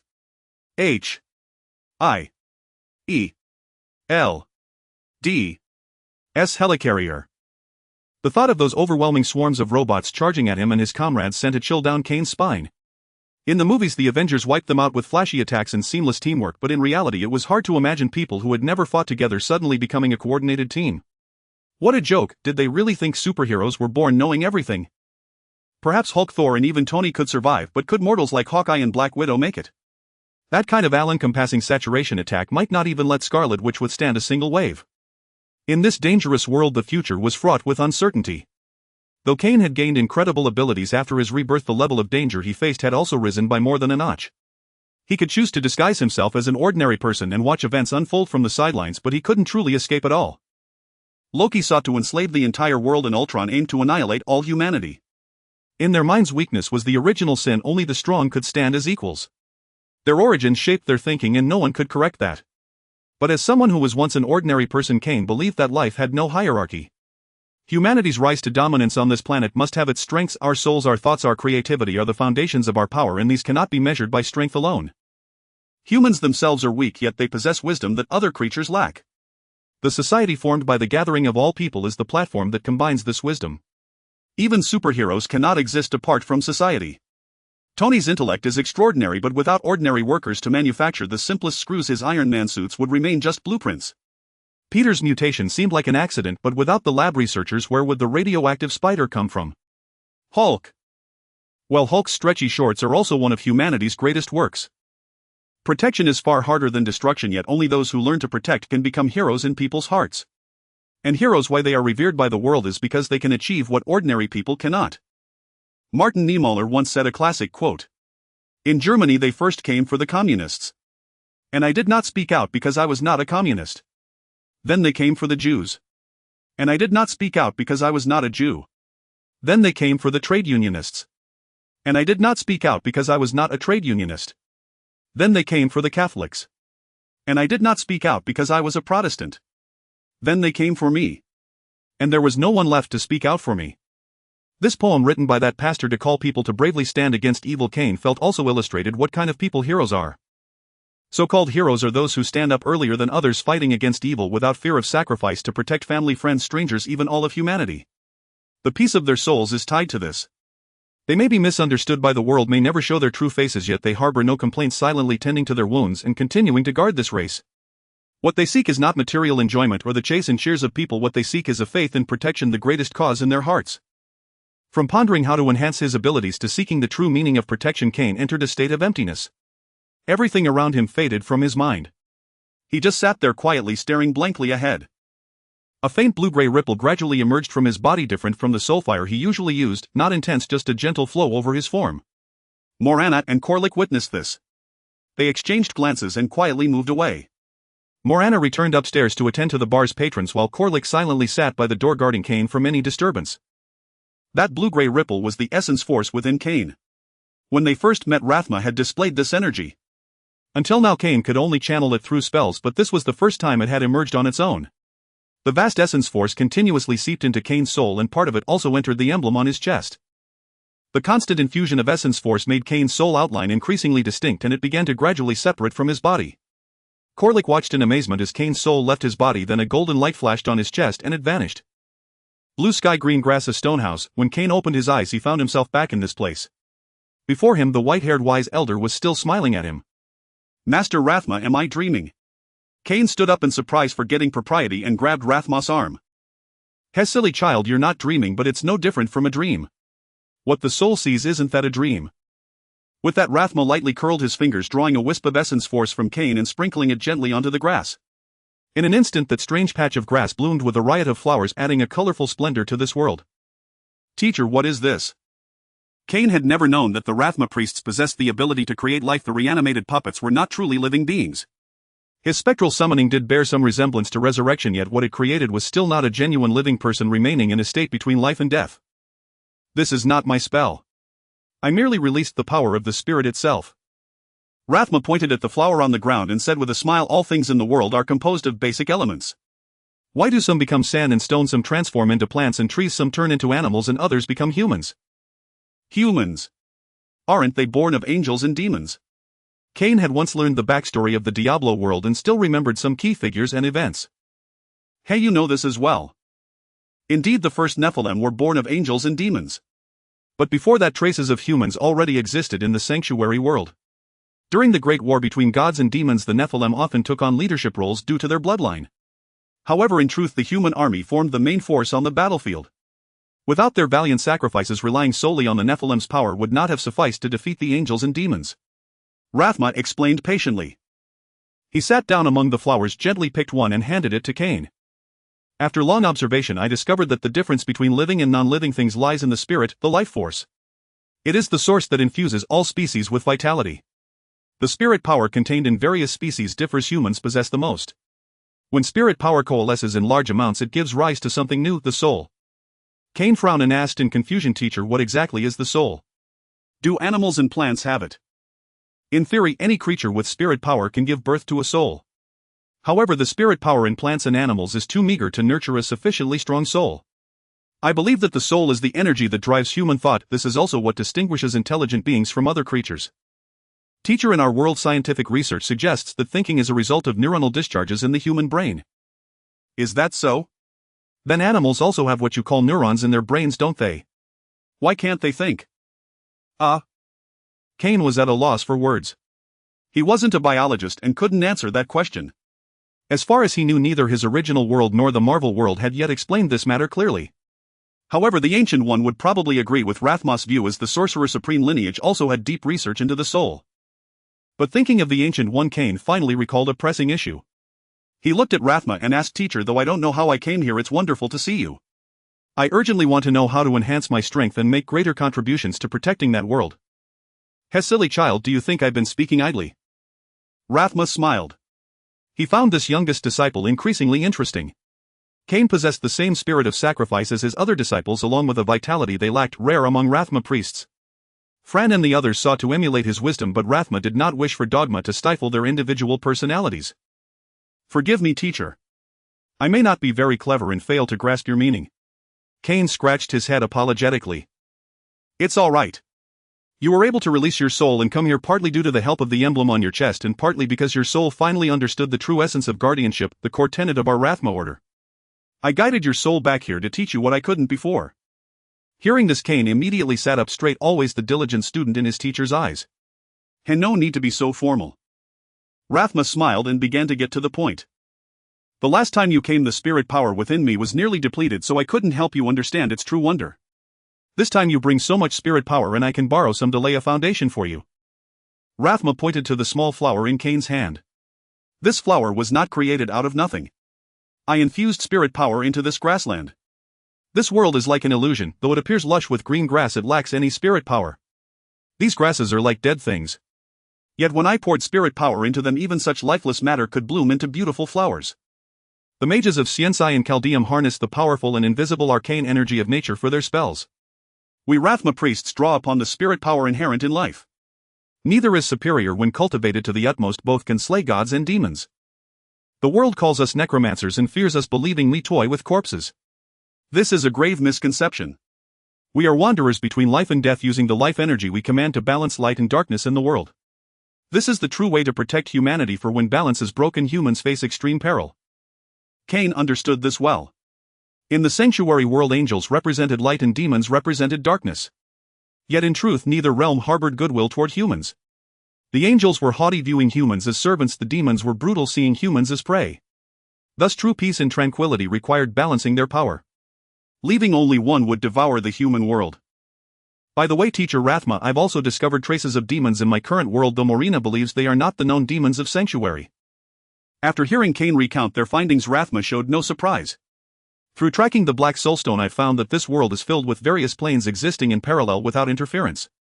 Yet some powerful beings, after unifying their own plane, begin to covet others. When these beings follow the path of order, we call them angels or gods. When they follow the path of chaos, we call them demons or devils. So demons and angels are not unique beings, and both can bring harm to the world. Cain finally confirmed his suspicions. Yes, they are merely titles. In my pursuit of the Dark Soulstone, I have traversed many realms, both orderly and chaotic. Orderly realms often exploit and deceive lesser worlds for resources, even hindering their development. As for the chaotic realms, their inhabitants are in their conduct even more ruthless than the seven lords of hell. Is there no realm willing to aid the weak? Cain thought of Thor and Odin of Asgard. Child, there may be great and benevolent individuals, but from the perspective of an entire realm it is nearly impossible, at least I have never witnessed it. Rathma even gave him an example. Among humans, a few might spare a sheep out of pity, but would all humanity forsake slaughtering sheep? After all, it provides humans with fur and meat. Similarly, we do not know what humans appear to be in the eyes of other beings. Thus only by growing strong and proving our equality through our own power can we protect ourselves. That is the soul path. With that, Rathma fell silent. He could see that Cain needed time to ponder and absorb all this. From Cain he knew that in his own world there were no gods or demons, or at least no evidence of them. But now in the world Cain inhabited, demons had already appeared, and the emergence of angels or deities was not impossible. Under these circumstances, it was necessary for Cain to understand the true nature of gods and demons so he could face them with composure rather than fear or reverence. Otherwise, Cain's already disadvantaged combat strength would be further diminished. After a long while, clarity returned to Cain's eyes. Rathma saw determination and fearlessness in his gaze, smiled, and waited for Cain to speak. Master, I wish to learn how to better harness the power of the spirit. Cain looked at Rathma. Of course, this time we have ample time for me to guide you in understanding the essence of power. Rathma grew more pleased with Cain the longer he looked at him, and he generously imparted his insights on the path of balance without reservation, explaining them in meticulous detail. In this strange space there was no concept of time. Cain only vaguely recalled the flowers on the meadow blooming and withering. Finally Rathma spoke the concluding words, "Well, my child, I have imparted all my knowledge to you. But remember, the pursuit of knowledge is endless. What we know is but a drop in the ocean. The same goes for power. Do not let the fog cloud your eyes. Follow the guidance of your heart and keep exploring. Perhaps one day you might teach me something new." Cain bowed deeply to Rathma. "Thank you, my master. I will forever cherish your teachings. I still have a long way to go on this path to catch up to you. I hope you will not find me too dull. Enough, don't mimic my old-fashioned demeanor. Your senior brothers are already too much like me, making the Rathma school seem lifeless and leading to misunderstandings among the people." Rathma patted Cain on the head and laughed heartily, which brought a smile to Cain's face as well. "By the way, master, I feel that my spirit power has reached a bottleneck, yet I cannot advance. Could you help me see what the problem is?" Cain inquired. He had so many questions. After all, in the Marvel world he was the only Rathma priest, and solitary cultivation was arduous. "Head, don't worry. Advancement on the path of balance depends more on the comprehension of life. Only when you gain a deeper understanding of life's true essence can you advance. And you are already a high priest, or rather a necromancer master. Otherwise, do you think I could have guided you so easily to this world?" Rathma laughed. One of the traits of a necromancer master is the ability to absorb spirit power to strengthen the soul. Otherwise Rathma would not have dared to casually pull Cain's soul here. Soul travel across realms is a perilous endeavor. Had Rathma not used his magic to send Cain away earlier, his soul would have dissipated during the crossing. "Oh, I see." Cain suddenly understood, finally grasping the whole picture. "Well, I have nothing more to teach you. But now you have two choices: return to your own world or go back to the Marvel world. So which one will you choose?" Return to his own world. Cain's heart stirred. This had been his goal all along. Yet after experiencing so much in the Marvel world he hesitated. One was the world he had lived in for 20 years with family, friends, and a familiar life. The other was a bizarre world filled with superheroes and supervillains constantly facing various dangers. Still, he could not bring himself to say he wanted to return to his own world. Compared to his original world, the people in the Marvel world seemed to live more difficult lives: gangs, supervillains, aliens, invasions from other dimensions. Perhaps he could be a superhero in his own world too, but Cain felt the Marvel world needed him more. After all, there were too many forces capable of destroying Earth there, and he had many interesting friends to fight alongside against unimaginable foes. Since he had chosen to be a superhero, shouldn't he protect more people? Master, I choose to return to the Marvel world.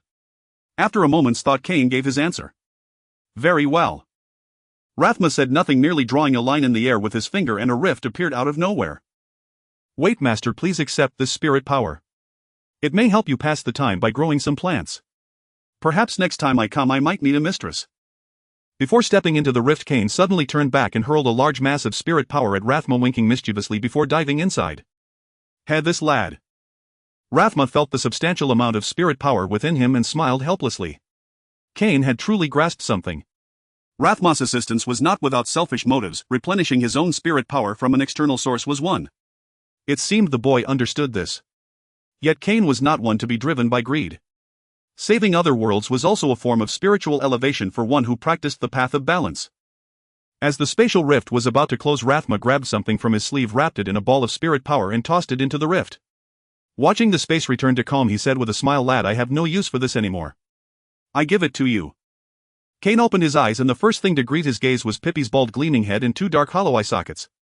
"You're awake." Corlic's voice sounded behind him. "Sorry for the trouble." "How long was I out?" Kane asked with a smile. "Not long, just 3 days."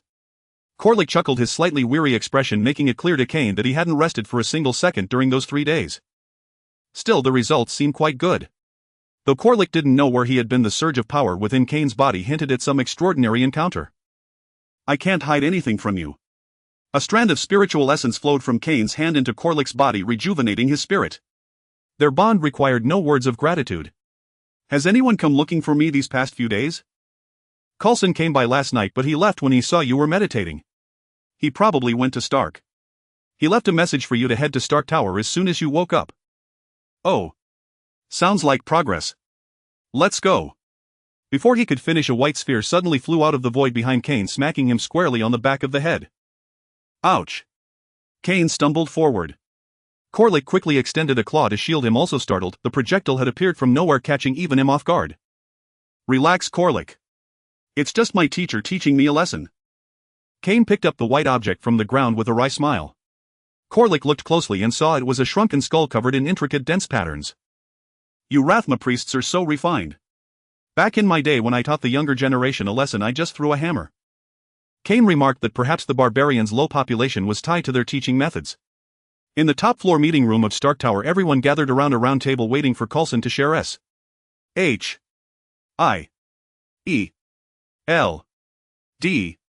intelligence. "According to our intel, there's a high chance this man is hiding the 6-person group." Coulson displayed a photo on the wall. It showed a stout bald man with a face full of brutish flesh, yet he wore a smile that seemed almost like a merchant's. "This is Kingpin, real name Wilson Fisk. He's the biggest crime lord in New York, possibly the entire country. About 40 of criminal activity in the U.S. is linked to him." Coulson briefly introduced the man. "We checked all shipping records from the night of the incident. One international cargo ship passed by the waters near the prison during the breakout, and its owner is Kingpin. A crime lord dares to break into S.H.I.E.L.D.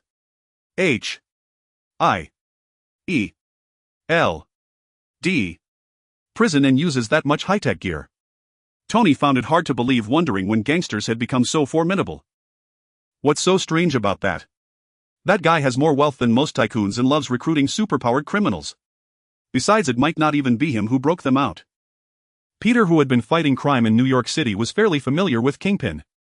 "The timing of his ship is too coincidental. Those 6 escape and he's right there to pick them up. I don't believe in such coincidences." Tony shook his head in disbelief. "Regardless of the reason, since we've found a lead on the enemy, we should deal with those fugitives first. Coulson, can you pinpoint their location?" Kane interjected. He didn't want to know the intricacies, but he believed that neutralizing the 6-person group would thwart any conspiracy. "The cargo ship is docked at Pier 7. We've gathered surveillance footage from the area, and no transport vehicles have left since its arrival. If our guess is right, they're still in the dock area." "Thanks." Kane nodded to Coulson, then turned to Tony and Peter. "I think we need to check out that pier." "Yeah, it's better to catch them all at once than to chase them down one by one. I'd rather not crawl through sewers to find them," Tony remarked. Peter nodded in agreement, his luck in the sewers never being particularly good. By the way, aren't we missing someone? Where's Wade? Kane looked at Peter, suddenly realizing the team seemed to be short one chatterbox. 3 days ago he said he found a crucial lead, then went silent. No one knows where he is now. Tony shrugged. With his powerful healing factor, no one was too worried about Wade's safety. At that very moment, the unlucky Wade was strapped to a steel bed watching a set of needles descend toward his body. Hey, can't you lab folks invent some pills? Why is it always injections? This hurts, you know. I like shots, but only giving them to hot girls, not getting them from one.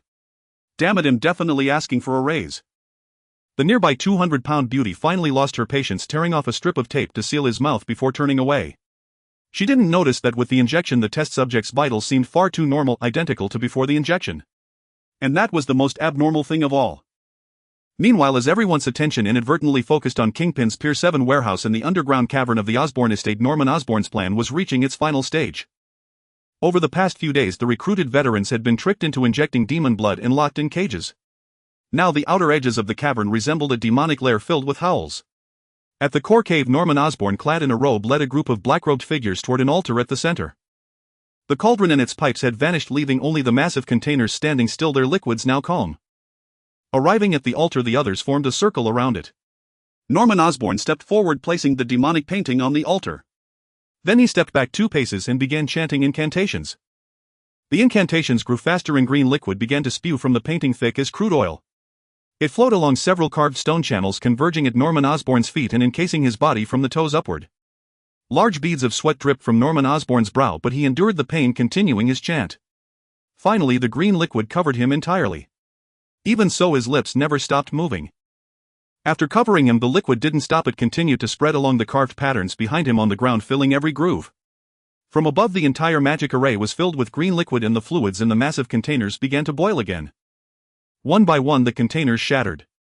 From each emerged a humanoid monster, their dark green bodies covered in scales with bone spurs protruding from their joints. Long horns atop their heads and sharp fangs in their mouths made them look particularly ferocious. After emerging, these monsters immediately moved toward the altar and knelt in a circle around it. By then, the green liquid on Norman Osborn's body had vanished completely, and he had transformed into a green monster resembling those kneeling before him. Norman! A hoarse voice came from the painting on the altar. Yes, my master. Before he could even take in his own transformation, Norman Osborn knelt before the painting. Enough. I've given you ample support. Go carry out your mission. If you fail, die there. Yes, my master. As night fell, several black luxury cars quietly drove into the warehouse at Pier 7. The doors opened and a group of burly men with bulging waistlines emerged, vigilantly surveying the surroundings. One of them approached the center vehicle, a stretched Cadillac, and opened the rear door. Gene Bing stepped out of the car, his face not reflecting the same confidence as in the photographs that had appeared before Kane and the others. Instead, his demeanor now seemed dark and menacing. Gene Bing glanced at the enormous room on the second floor of the warehouse and waved his hand, leading 2 subordinates upstairs. Bang! The door of the room was brutally forced open and Gene Bing retracted the cane he used to push it, stepping inside with heavy footsteps. All right, I'm here. State your demands. Gene Bing arrived at the center of the room and asked in a deep voice, facing the notorious group of 6 who had gone missing. TSK tisk, as expected of the underground king of America, such audacity to appear before us alone. The speaker was the vampire Mobius, the most intelligent and emotionally astute member of the team, and the others accepted him as the leader responsible for external communication. Cut the crap. Just tell me your demands or I'll leave right now. Gene Bing was furious. Only yesterday had he learned that his cargo ship had been hijacked by several escaped superpowered criminals. The cargo itself was a trivial issue, but these individuals were a serious problem. As the underground king of New York City, he was well aware that S.H.I.E.L.D.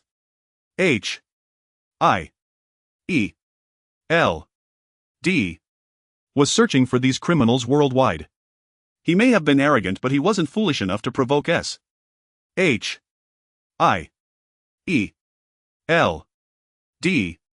without reason. Only a madman would do such a thing. Mobius noticed Gene Bing's impatience but couldn't push him too hard, as only he had the capability to provide them sanctuary in New York. Boss Gene, our request is simple. We hope you can help us evade S.H.I.E.L.D.'s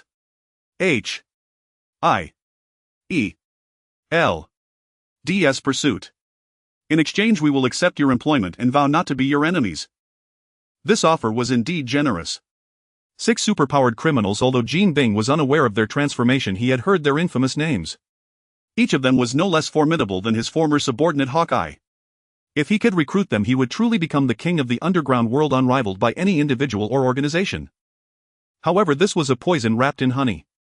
While honey might be sweet, the poison within could be deadly. Jean Bing sat down on a nearby chair, contemplating the risks and rewards seriously. After a moment, his ruthless nature ultimately prevailed. He gritted his teeth and looked at Mobius, saying, "You'll leave immediately. I will arrange for someone to escort you to Miami, where the environment is more lenient and chaotic, making it harder for S.H.I.E.L.D.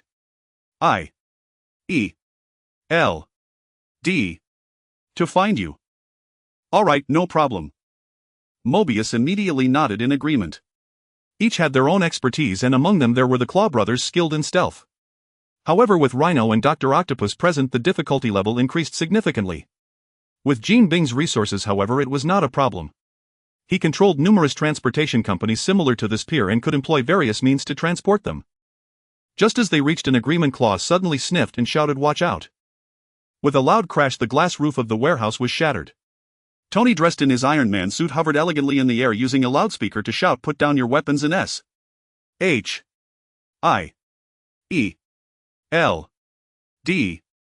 May consider reducing your sentences. Maybe, possibly, who knows, anyway, just surrender." Bang bang bang. Rat-a-tat-tat. In response to Tony, a hail of bullets erupted.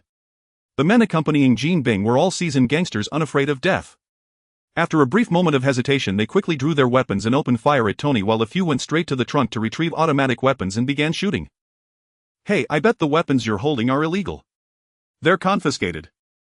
With a whoosh, dozens of webs stuck to their weapons and flew off in one direction. Peter did a somersault and landed on top of a shipping container, while the firearms were glued to the wall. That wasn't the end of it. Following that, Peter continued to shoot webs, binding the hands of all the gangsters and hoisting them up to the ceiling. "I'm saving your lives. The guy coming in later doesn't have a temper as good as mine.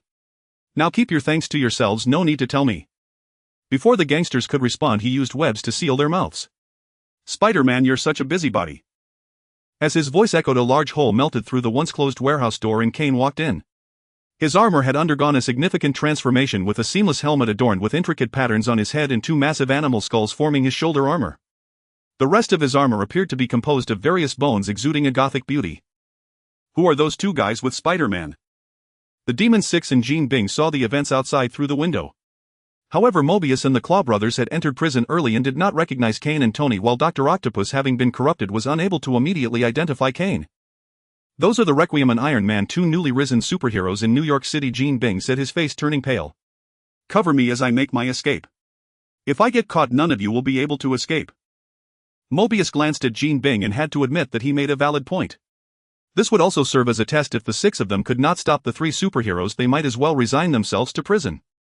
"Let's go," Mobius ordered sharply, while Jean Bing stepped back a few paces, leading 2 subordinates toward the back door. With a loud bang, a large hole was blasted in the wall of the room as Dr. Octopus swung his 4 mechanical arms and chased after Peter. This was the only memory that remained vivid in his chaotic mind. Mobius followed closely behind, flying out through the hole and directly wrapping around Tony. Having been corrupted by demonic blood, he had indeed grown bat wings beneath his arms, and only he among the 6 could accomplish this feat. Boom! Another loud crash ensued, but this time it was not the wall that broke. The entire lower half of the shabby room collapsed, and amidst the dust, a massive shadow charged wildly toward Kane. "P.S. I'm terribly sorry for the abrupt ending. I humbly request your recommendations." With a swift motion, Kane used Blood Rush to flash to the side without any visible movement. The dark mass of shadow crashed directly into the wall behind him, then passed through it, leaving a pile of rubble in its wake. Countless searchlights illuminated the dark mass. What manner of monster was this? Its bare body, over 3 meters tall, was covered in black scales. A pair of thick, sharp horns curved forward from its head, and its crimson eyes swept across the surroundings. Its open mouth was filled with razor-sharp teeth. So this is the Rhino Man. Calling him a Buffalo Man would be more fitting, Kane thought as he looked at the massive creature outside, unable to resist a silent complaint. This one had been severely corrupted by demonic energy, with hardly any trace of human form left on its body. It resembled more a humanoid demon emerging from the abyss. "He's over there." A voice came from behind the Rhino Man. Kane then noticed another figure hidden there, completely pitch black. Unlike the Rhino Man, though, this one's limbs and head had changed little except for a thick tail sprouting from its rear, the tip glinting with a cold light. This must be the one called Scorpion who had escaped prison alongside the other. Guided by Scorpion's direction, the Rhino Man fixed his gaze back on Kane, let out a roar, and charged again. Watching the Rhino Man towering like an abomination rush toward him, Kane felt a profound calm in his heart. After his training with Master Rathma, he was no longer the same person. This confidence came not only from his successful ascension to Necromancer Master but also from Rathma's final gift. That skull covered in intricate patterns was not truly the skull of any creature. It was a piece of armor crafted by Rathma in his spare time, Rathma's skeleton. This suit of armor, composed of a helmet, pauldrons, chestplate, gauntlets, leg guards and greaves, was created by Rathma by extracting parts from the remains of various races he had vanquished, fusing them with the souls of those beings. The world of Sanctuary was fraught with danger, where even fragile mages wore heavy armor to withstand the powerful assaults of demons and angels. This armor not only defended against enemy attacks but also solved a frequent problem faced by Rathma's priests: corpses. The flames of hell could incinerate all fragile matter, and corpses were no exception. This was nearly fatal for Rathma's priests, as lacking corpses rendered many of their powerful spells unusable. Countless priests had perished for this very reason. Thus Rathma forged this armor, using it as a model to create numerous replicas within the sect and distribute them to his priests. And the set Kane now wore was the very one crafted by Rathma's own hands. When Kane infused it with his spiritual energy, he could distinctly sense countless souls resonating within, awaiting his command to lead their enemies into the realm of death. Army of the Dead. Kane dodged the Rhino Man's charge once more and uttered the incantation softly. This was a spell he had learned upon becoming a Necromancer Master. Its effect was to temporarily awaken the corpses within a certain radius around him, sending them to attack his foes. This was the true spell that earned Rathma's priests the title of a one-man army.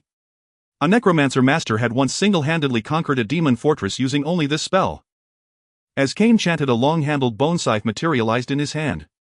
He struck it heavily against the ground, and a white ripple swept from his feet to his head. 1, then 10, then 100 countless white souls flew out from the armor on his body, landing on the ground. Amid the clatter of bones, they transformed into skeletal warriors. What was even more astonishing was that these skeletal warriors had reverted to the forms of their original corpses. Beasts, humans, and even demons and angels, each creature unique to the world of Sanctuary, had become a skeletal warrior under Kane's command, charging toward the Rhino Man. Towering skeletal angels and demons entangled his legs, robbing him of his ability to charge. Meanwhile, smaller skeletal warriors climbed up his body, using their comrades' frames, attacking the Rhino Man wildly with their sharp fangs and claws. Scorpion, clinging to the Rhino Man's back, also fell into dire straits. His tail could shoot stun grenades, tear gas, and strong acid, and after corruption by demon blood, even release toxic mist. Unfortunately, none of these had any effect on the skeletal warriors. The bones, reinforced by Rathma's magic, could not be corroded even by acid. A burly skeletal warrior wielding a massive bone axe gripped Scorpion's tail and hacked at it relentlessly, completely ignoring everything the tail sprayed. This scene terrified the other members of the six-person group hiding in the warehouse. Among the six, the Rhino Man had the most powerful physical enhancement. If not for his lack of intelligence, he would have surpassed Mobius as the leader. However, watching the Rhino Man's skin being torn open by the skeletal warriors, the Craven brothers lurking in the shadows hesitated. From the current situation, joining the fray would barely make a splash. It was better not to rush in and court death. Ignoring the Rhino Man and Scorpion, who were nearly overwhelmed by the skeletal army, Kane turned his attention to the other two battles. Tony's situation was manageable. Although Mobius could fly and was more agile than Tony, his physical attacks posed little threat to the Iron Man armor. As for his ability to drain blood, Tony remarked that if Mobius could bite through the armor, he was welcome to drink. In contrast, Peter's situation was less optimistic. In their previous clash at the bank, Peter had not had the upper hand, and now facing the re-corrupted Dr. Octopus, he still found no effective countermeasures. He could only regret that his mutation was not thorough enough. If he truly had 6 limbs like a spider, things might have turned out differently. But then again, his girlfriend Gwen might have seen him in a different light. Seeing Peter being brutalized again by Dr. Octopus' 4 mechanical arms, Kane extended his palm toward them. Blood Spear. This was an upgraded version of the Corpse Lance, another spell Kane had just learned. It summoned several short spears directly from corpses to attack enemies. Unlike the Corpse Lance, the Blood Spear was a homing spell. Once Kane locked onto a target, the blood spears would fly directly from the corpses toward it. Moreover, with a medium, Kane could add additional attributes to the spears such as poison and frost, greatly enhancing the spell's lethality. The short spears summoned by the Corpse Lance were smaller than bone spears, and they were also fired in rapid succession. With Kane's incantation, a series of fragmented spears accurately pierced through Dr. Octopus' 4 mechanical claws, pinning them firmly to the wall. After freeing himself, Peter looked at Dr. Octopus pinned to the wall like a specimen, then turned back to Kane. Shivering slightly, he quipped, "I think you're more like a demon than they are." Watching the Rhino Man being buried under a mound of skeletal warriors in the center of the warehouse, his screams echoing incessantly, Craven, hidden behind a stack of shipping containers, swallowed hard and quietly shuffled backward.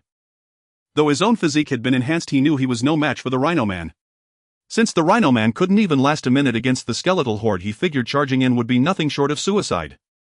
Moreover, their makeshift alliance lacked any deep bond of loyalty. Risking his life for the Rhino Man? Craven admitted his conscience hadn't reached that level yet. He needed to find a quiet corner to contemplate further. Craven retreated step by step until he bumped into something warm and furry. Turning in terror, he found a massive wolf's head staring at him, baring its teeth in a grin that revealed thick, formidable fangs. Then the wolf's head expanded and broadened, seemingly transforming into that of a bear. Before Craven, a seasoned hunter, could identify the species, a colossal bear paw slammed into his face. With a thunderous crash, Craven flew through 2 layers of containers, 2 pristine white teeth flying out alongside him.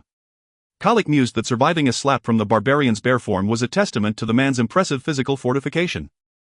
Startled, the chameleon perched on the steel beams of the warehouse ceiling had just exchanged a glance with his brother, signaling their intent to flee together. How had he been blasted out in the blink of an eye? The answer arrived swiftly, a bear as massive as the Rhino Man tore through the container and lunged at Craven. The demon hunter rolled aside, enduring searing pain to dodge the strike, only to be chased relentlessly by Kalik around the warehouse. The chameleon could no longer restrain himself. Since his corruption, he could not only alter his skin's color and texture at will, but also detach limbs to escape and spray sticky venom from his mouth, a toxic adhesive fluid. He planned to blind the giant bear with it to save his brother. "You'd better not move. Whatever you're planning next, my arrow will pierce your skull." A chill crept into the chameleon's heart. The voice sounded from right beside him, yet he could swear no one had been there moments ago. The cold-hearted huntress Morina stood there, bow drawn, an arrow aimed at him. A wisp of white vapor clung to the arrowhead. This was the guiding arrow, a gift from Kane's ascension to Necromancer Master, which locked onto its target with spiritual force. The soul energy infused in the tip would steer the bone arrow unerringly to its mark. The chameleon dared not stir. The instinct honed from years as a spy told him the woman wasn't bluffing. His life now hung by a thread in her hands. Curse of aging. A wave of weakness washed over Mobius. He fluttered his bat wings feebly, then plummeted like a kite with a severed string. Morina also forced the chameleon to shed his camouflage and descend. Thus the entire 6-member group was captured in one fell swoop, not a single one escaping. "Kane. Can you not kill them?" Peter stepped in front of Kane, hesitating. He knew full well that tonight's smooth capture of the 6 was entirely due to Kane's efforts. Yet being inherently kind-hearted, he couldn't bear to witness his friend slaughtering captives. So he finally mustered the courage to plead with him once more. "Look, we caught them before they could cause any real harm. The damage isn't too severe. We can just send them back to prison, maybe add a few more years to their sentences." Kane looked at Peter and said solemnly, "Peter, think carefully. It's only because we joined forces that we succeeded so easily. If we can't team up next time, or if things don't go as smoothly, it's the innocent people who'll suffer. Don't they deserve better?" Peter was momentarily at a loss for words, but he persisted. "Kane, that doesn't give you the right to mete out vigilante justice. Hand them over to S. H. I. E. L. D. Whether they're executed or imprisoned, it'll be off our hands." "Okay." Tony remained silent.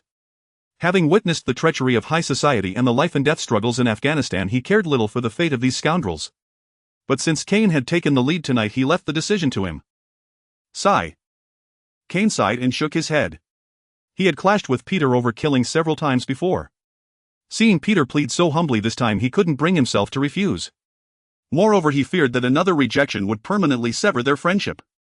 Peter might be naive, but he was a good friend. Besides, he had another plan in mind. Gazing at the 6 criminals surrounded by skeletal warriors, he finally relented. "Fine, as you wish. Hand them over to Phil. Thanks, I knew you wouldn't turn me down. Give them a chance, their abilities might even benefit society. Take the Rhino Man for instance, he could make a great firefighter." Patting Peter on the shoulder, Kane walked to the warehouse entrance to call Coulson. "Hey Phil, it's done here. Can you come pick up these guys?" Strangely, Coulson didn't reply immediately. After a moment, Kane heard his urgent voice through the earpiece. "Kane, we've been tricked. These guys were just decoys to distract us. A horde of demons has appeared in the city, wreaking havoc everywhere. Immobilizing reinforcements now. Can you come help?" "What? A massive demon incursion in the city?" Kane's first thought was that they'd fallen into a trap. But the teachings of his master Rathma soon calmed him, urging him to analyze the situation carefully. The Sinister Six had been injected with demon blood, yet the jailbreakers never contacted them and they ended up on Kingpin's cargo ship. If Kingpin orchestrated the breakout, it seemed redundant. If not, could the Six have been released merely to mislead them? Was the demon assault on the city their true objective? With this in mind, Kane immediately asked Calm Down Coulson. Where are they attacking? All over Manhattan, hospitals, banks, hotels, prominent targets. One hotel is hosting a charity gala with political and economic elites. I have to rush there. I've left a team at the dock for you to hand over the fugitives. All right, Coulson, go ahead. Well, be there soon. Kane grew increasingly suspicious. Hospitals, banks, hotels, why would demons be interested in such landmarks? These attacks were clearly meant to draw attention, the same tactic used to release the Sinister Six. Yet the enemy's true target was likely also hidden in Manhattan, and these assaults would just as easily mask their real objective. It seemed they had to hurry there as well. But relying on just the 5 of them to search all of Manhattan was impractical, and Coulson wouldn't be able to assist anytime soon. So glancing back at the warehouse, Kane decided to set his plan into motion ahead of schedule. Kane's conversation with Coulson was also overheard by Tony and Peter. Tony had just confirmed Pepper's safety and Peter had just finished a call with Aunt May and Gwen.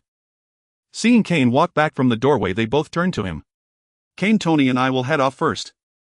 Hand those 6 over to S. H. I. E. L. D. And then catch up. Peter said urgently, unable to restrain himself upon hearing about innocent citizens being harmed by demons. Wait, Peter, it's not that simple. Kane stopped the impulsive Peter. What do you mean? Kane shared his thoughts with them, then waited for their feedback. I agree with Kane. Everyone does things with a purpose, even demons. Those who broke into the prison and unleashed the demons to wreak havoc must have a goal beyond just creating panic. They must have some ulterior motive we haven't seen yet. We can't act rashly. Tony, being older, concurred with Kane's view. But the innocent civilians can't wait that long. In Manhattan, people are struggling on the brink of death every moment. Peter disagreed, hoping to save more lives.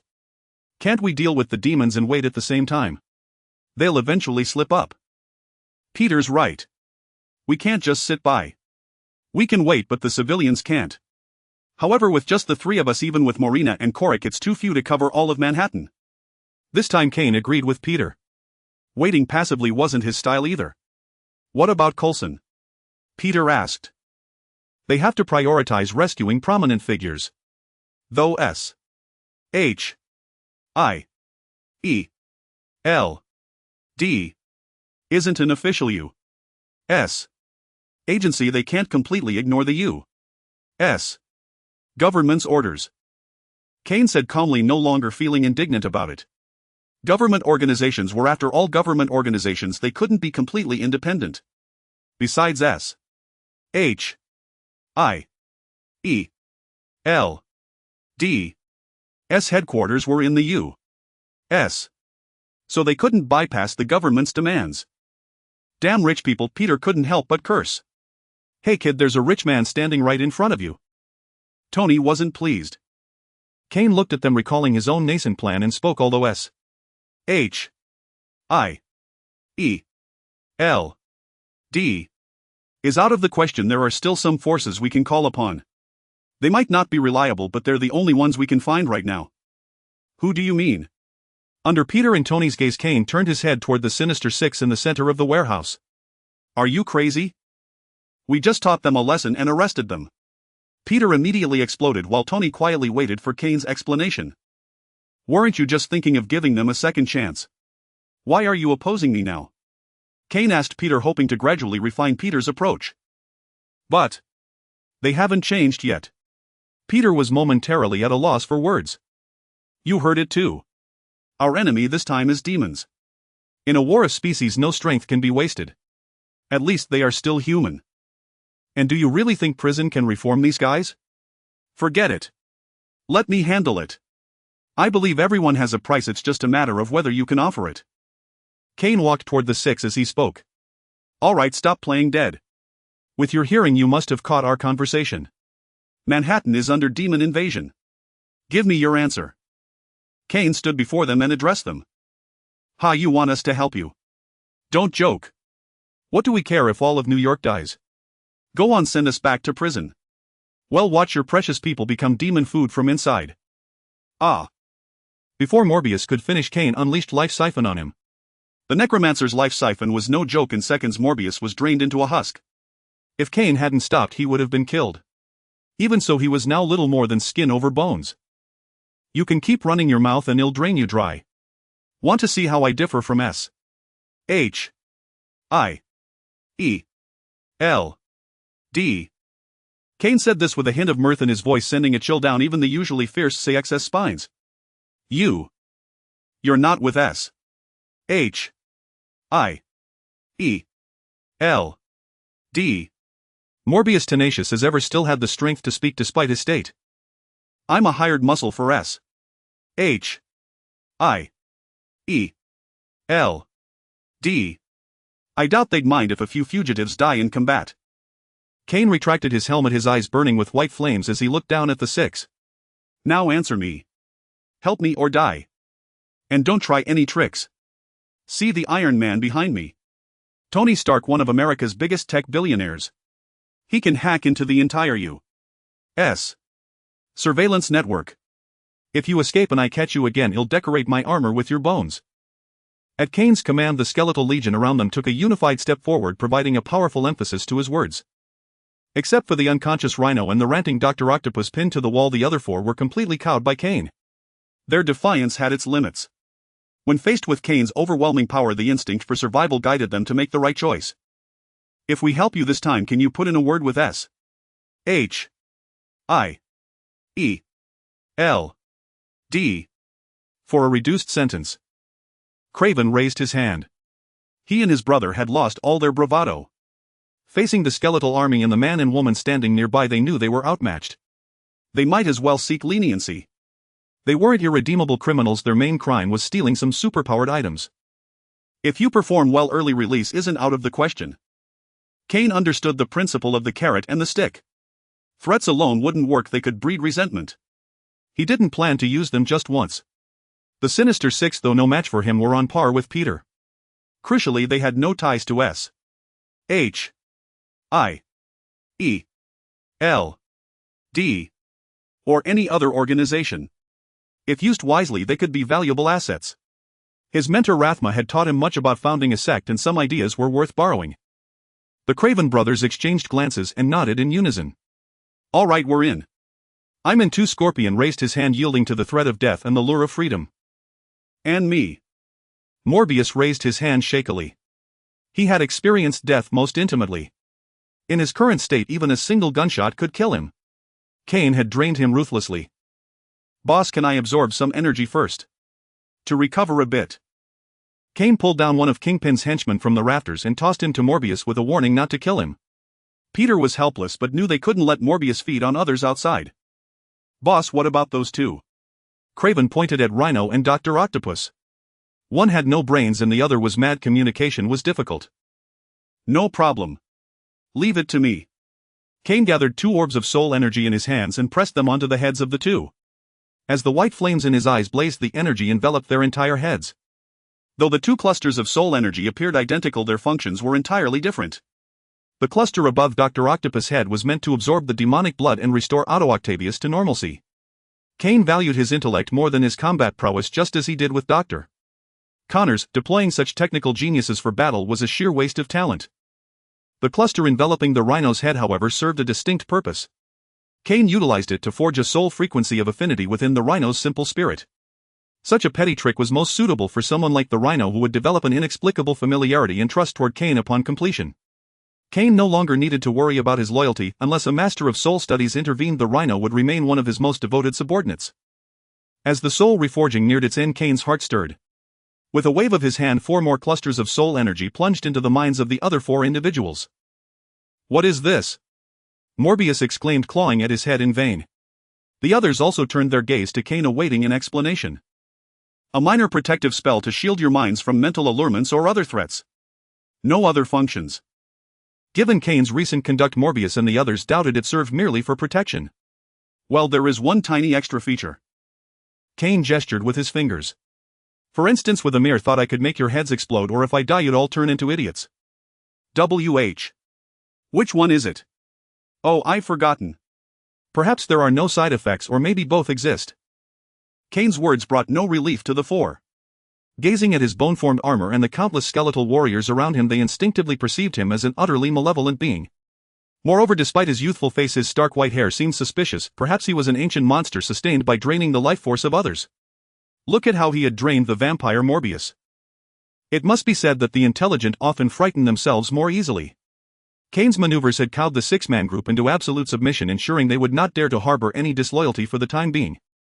Enough, we have no time to waste. Tony, take Peter and Morbius to reinforce Manhattan first. Well, follow shortly. Also try to hack into the city's surveillance system and keep an eye on things there. Of course, leave it to me. With that, Tony soared into the sky toward Manhattan, followed by Morbius spreading his bat-like wings. Peter brought up the rear. New York skyscrapers allowed him to match their speed without falling far behind. Chameleon, get a cargo truck. We need to hurry to Manhattan as well, Kane ordered immediately.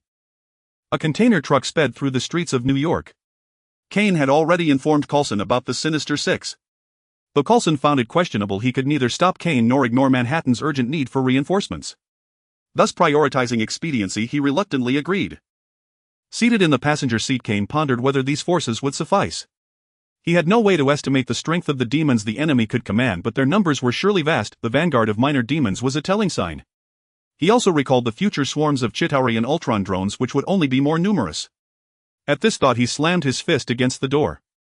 Damn it, why did the enemy always hold the numerical advantage? Just then a building caught his peripheral vision. He shouted, "Stop." The truck screeched to a halt, leaving skid marks on the road. "What's wrong, boss?" the chameleon asked in confusion, scanning the area for any trace of demons. "You go ahead and support them. I'll catch up." Kane stepped out of the truck and waved them on. The six-man group dared not defy his orders. Though puzzled, they continued toward the scene. Tony and the others had already reached Manhattan, heading to a hospital. There were no high-ranking officials requiring S.H.I.E.L.D.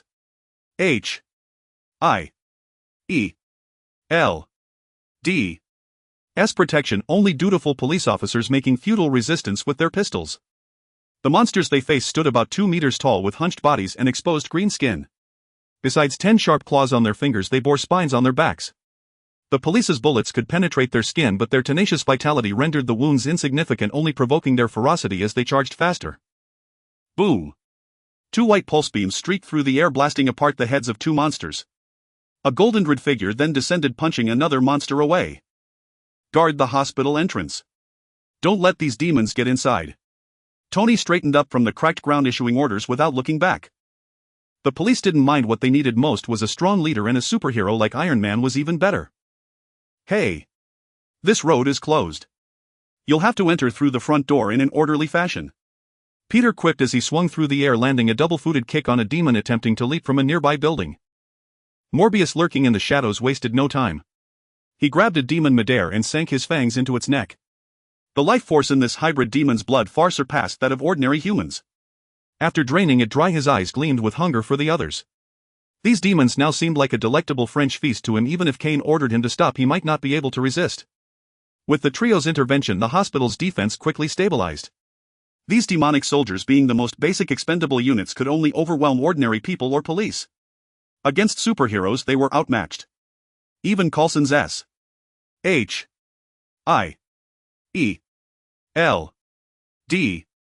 agents had managed to stabilize the situation at the hotel and were even launching counterattacks.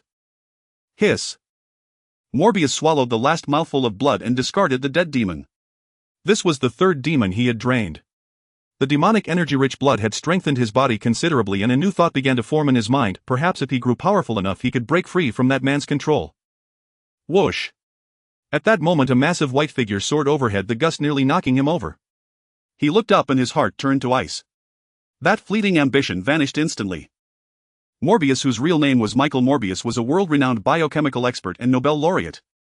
Had it not been for that rare blood disease, he might have remained the celebrated doctor he once was. However, even after becoming a vampire, his intellect remained intact, and thus he recognized that white figure at first glance. The Quetzalcoatlus, with a wingspan exceeding 11 meters, was the largest flying creature known to humanity, thriving in the late Cretaceous period and preying on juvenile Tyrannosaurus rex and other organisms. These descriptions instantly surfaced in Morbius' mind. Now what soared across the sky was a skeleton of a Quetzalcoatlus, a faint white light enveloping its wing fingers, the apparent source of its power to ascend. What truly plunged Morbius into despair was the man seated upon the Quetzalcoatlus back, Kane. At that moment he did not spare Morbius a single glance. He merely patted the mount beneath him and the skeletal dragon seized a demon from the rooftop, tearing it into midair. After the rending, the dragon's eye sockets ablaze with white flames cast a look in Morbius' direction. Morbius shuddered and immediately plunged down, launching a fearless assault against the demons. After all, these undead creatures were his natural nemesis. A mere skeletal warrior would force him to flee skyward. With a skeletal dragon in the mix, escape was impossible. He decided not to overthink and instead put on a good show, striving to leave a favorable impression on Kane. Unfortunately, his efforts were in vain. Kane hadn't noticed anything in particular. He was on the phone with Coulson. "Hey Phil, I need a favor." "What's up?" "Well, to fight the demon horde I borrowed a few things from government property. Can you smooth things over?" Alright, I'll see what I can do." "Where did you borrow from?" The American Museum of Natural History." "The museum? What did you borrow from there?" "Something akin to weaponry." "Are you kidding me? You turn down our weapons and you go there to borrow?" "Damn it, you can raise the dead." "Those fossils." "Fine, how many did you borrow?" Not too many, just the entire paleontology hall." "Can you return them after use?" Would they still want them if they're moving?" "You." "Fine, I'll figure something out." "Are you sure those fossils can defeat the demons?" "They might not have been able to before, but after I resurrect them, that's a different story." Kane looked down. A white torrent surged from the streets toward the bank besieged by demons.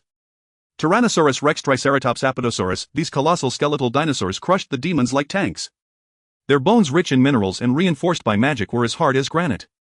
A demon caught underfoot resembled a pizza that had been dropped and stepped on. Moreover, the naturally ferocious skeletal Tyrannosaurus Rex seemed to retain some of its former instincts. Trampling alone couldn't satisfy their bloodlust. They used their massive jaws to tear apart any demon that escaped being crushed. Some fortunate demons managed to evade the giants, only to run into a second wave of smaller skeletal dragons. Led by Deinonychus, these medium-sized dinosaurs were lighter and smaller, but their pack-hunting prowess made them true demon slayers. A demon saw a skeletal Deinonychus stop before it, tilting its head to stare. Before it could decide whether to attack or retreat, two more skeletal dragons pounced from behind, bringing it down and tearing off its head in a single bite.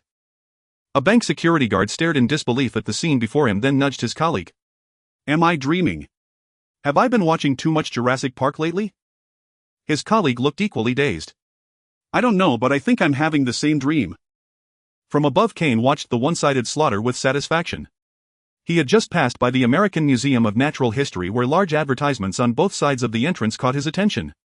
They announced that this week was Paleontology Week, featuring an exhibition of genuine ancient fossils. The image of a Tyrannosaurus Rex fossil in the ad stirred his memories. It reminded him of a movie from his past life, Night at the Museum, where the puppy-like T. Rex fossil left a lasting impression. This gave him an idea. Resurrecting human skeletons would cause panic among civilians, but reviving ancient fossils would be more acceptable. At least religious groups wouldn't protest his desecration of the dead. Without hesitation, Kane jumped out of the car and dashed into the museum. Most of the exhibits were replicas, but due to Paleontology Week, the Paleontology Hall displayed genuine fossils. Kane immediately cast skeletal resurrection on them.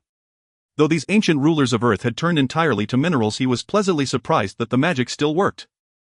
The spiritual energy entwined with the bones perfectly fused the minerals and osseous matter, repairing the missing parts of the fossils. In an instant, an army of fossil skeletons stood before Kane, surrounding him and expressing their eagerness through a soul link. Kane surveyed the battlefield from above. These massive creatures performed exceptionally well. Perhaps their souls had been confined for too long, as their movements were somewhat brutal. So far, not a single demon that fell to their fangs and claws remained intact. Just then, the six-man team's truck arrived, but Kane didn't let them join the fray. The situation was already stable. Their intervention was unnecessary. Now he awaited the next move from the mastermind behind this grand spectacle. Given such a massive prelude, Kane was certain he wouldn't stop here. Beep. A call request came through Kane's earpiece. He answered immediately, and Tony's voice rang in his ear. "Kane J. R. V. I. S. Detected something unusual." Kane perked up. "Tony, give me the details." 3 unmarked helicopters just entered Manhattan airspace. Didn't the aviation authority spot them? Come on, the skies over New York are swarming with aircraft, hospital, police, media. Without J. R. V. I. S. Satellite scan, no one would notice those 3 choppers. Where are they headed? Hold on, let me check. They've landed on Bleecker Street. Is there anything important there? Tony asked in surprise as this didn't match his expectations for the enemy's target. Kane's face turned ashen. 177A, Bleecker Street, the location of the New York Sanctum, one of the 3 nodes of Earth's protective barrier established by the Sorcerer Supreme. If the demons were targeting that place, it meant entities from other dimensions had begun plotting to invade Earth. Kane recalled that the Ancient One had told him all 3 sanctums were shielded by spatial magic invisible to ordinary eyes. The fact that those 3 planes were parked there indicated that the mastermind behind this must have a way to enter the sanctums, which meant the enemy was also versed in magic. With this in mind, he immediately spoke in a grave tone. Tony, you'll take Morena and the others this time. Leave the rest of the demons and the 6 to you and Peter as well. Kane, are you doubting my abilities? Tony said, somewhat displeased. Tony, someone needs to hold down the fort here. Besides, this enemy might also be proficient in magic. Hearing Kane's words, Tony finally understood that this was a battle he could not meddle in. Fine, he'll take care of the trash here.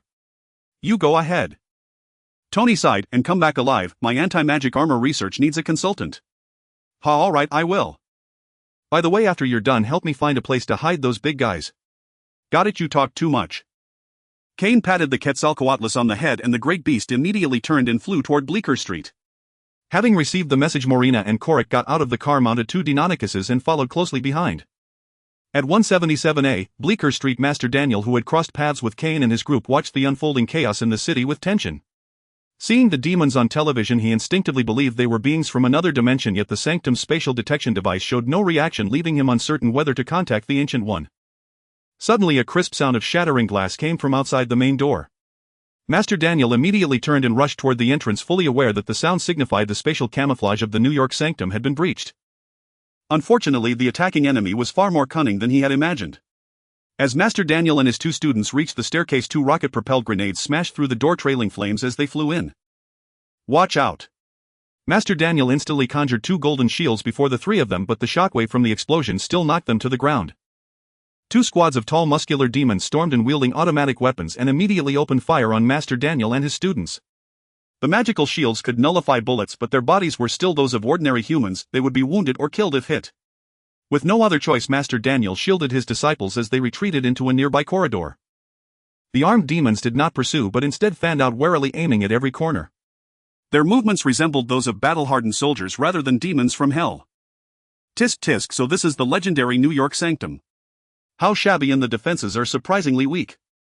I wonder what those powerful beings are so afraid of. A green figure strolled in.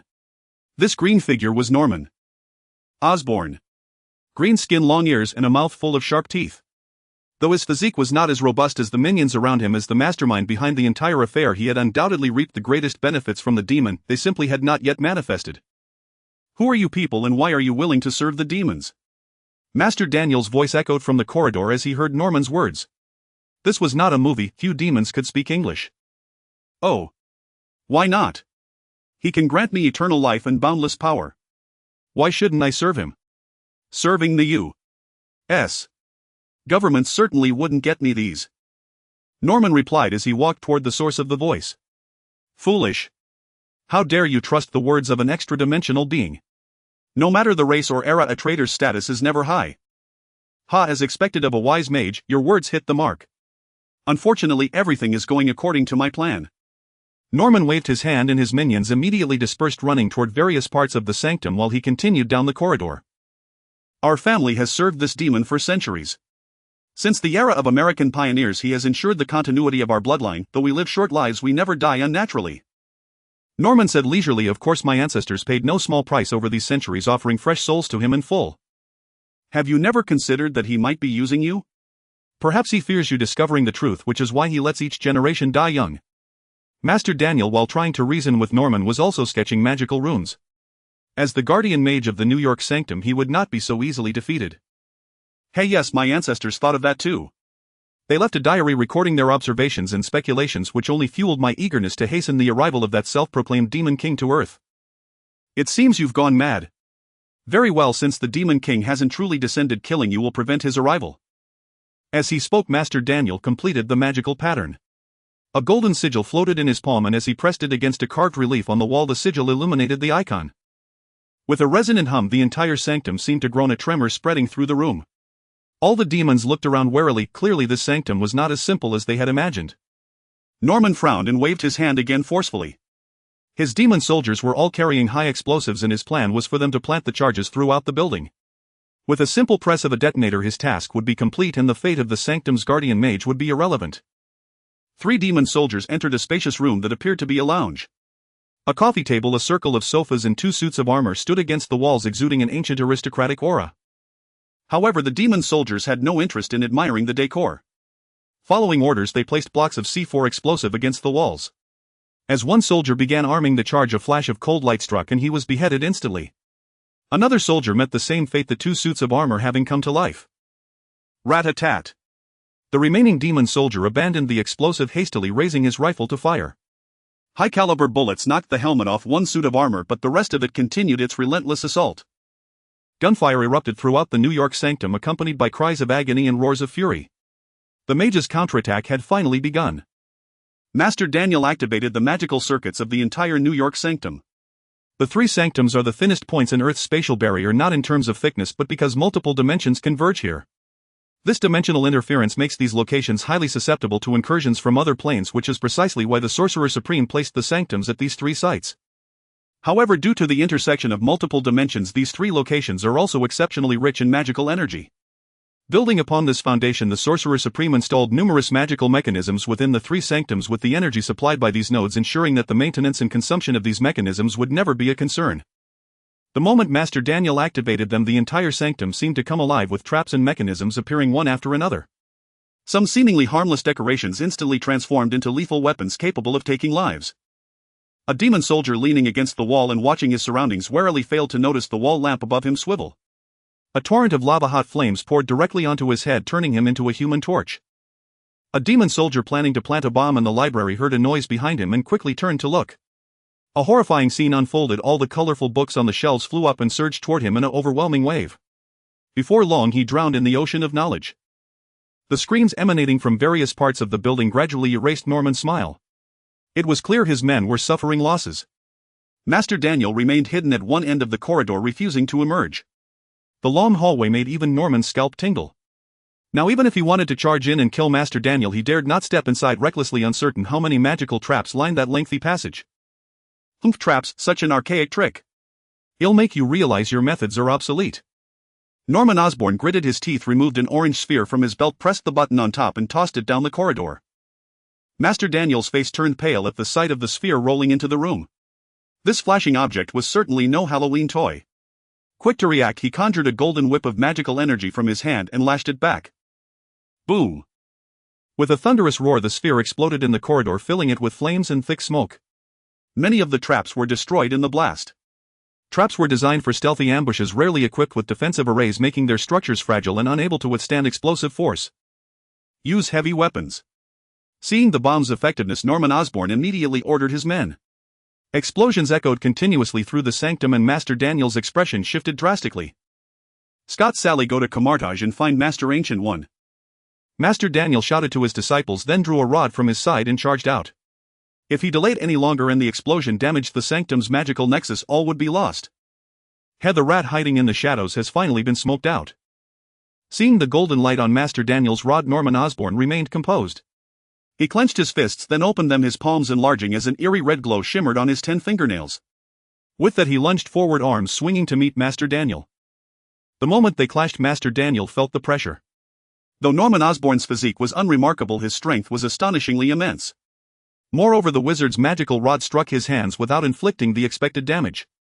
Instead, Osborn's 10 claws continuously emitted red beams of searing heat that Master Daniel dared not block, directly forcing him to dodge frantically. While they were locked in fierce combat, Kane finally arrived at the sanctum. His face darkened at the sight of the shattered gate and he rushed inside, hoping he was not too late. Rat-a-tat! A burst of gunfire greeted him. The demon soldiers guarding the entrance showed no slack. Fortunately, Kane had not removed his armor and the hail of bullets caused him no harm. The 2 diligent demon soldiers were soon impaled to the wall by his bone spears. Kane waved his hand and 2 skeletal warriors rose from the corpses of the demon soldiers. At the same time, he activated his spirit eye to scan the entire sanctum. The building was filled with a multitude of red souls. The large black patches on them indicated they were corrupted demon soldiers. Finally, on the second floor in a corner he detected a soul of a different color, likely Master Daniel. He ordered the skeletal warriors to purge all demons from the building and immediately headed toward that direction. Master Daniel's situation was growing dire. Not that Norman Osborn was overwhelmingly powerful, though the red beams from his 10 fingers were formidable. The wizard is one of the 3 Sanctum's guardian mages had adapted after the initial unfamiliarity. The real problem was his extremely passive position. Norman Osborn was a successful businessman valuing efficiency in completing tasks over personal combat victory. Realizing his duel with Master Daniel had reached a stalemate, he unhesitatingly ordered his men to continue bombing the building with grenades. Master Daniel was forced to abandon Osborn and try to prevent the grenades from exploding. Distracted and overwhelmed, he finally let his guard down and was struck by Osborn. 2 red beams pierced his knees, rendering him immobile. Tisk tisk, so weak. A guardian mage of a sanctum defeated so easily. It seems Earth is destined for invasion by beings from other planes. Better to control the invasion myself than leave it in others' hands. With that, he swept his 10 fingers toward Master Daniel, intending to finish off this troublesome foe in one blow. Bone prison. A cage of white bone enveloped Master Daniel, its thick joints blocking Osborn's red beams. Who is that? Osborn spun around abruptly, only to see a white spear flying toward his chest.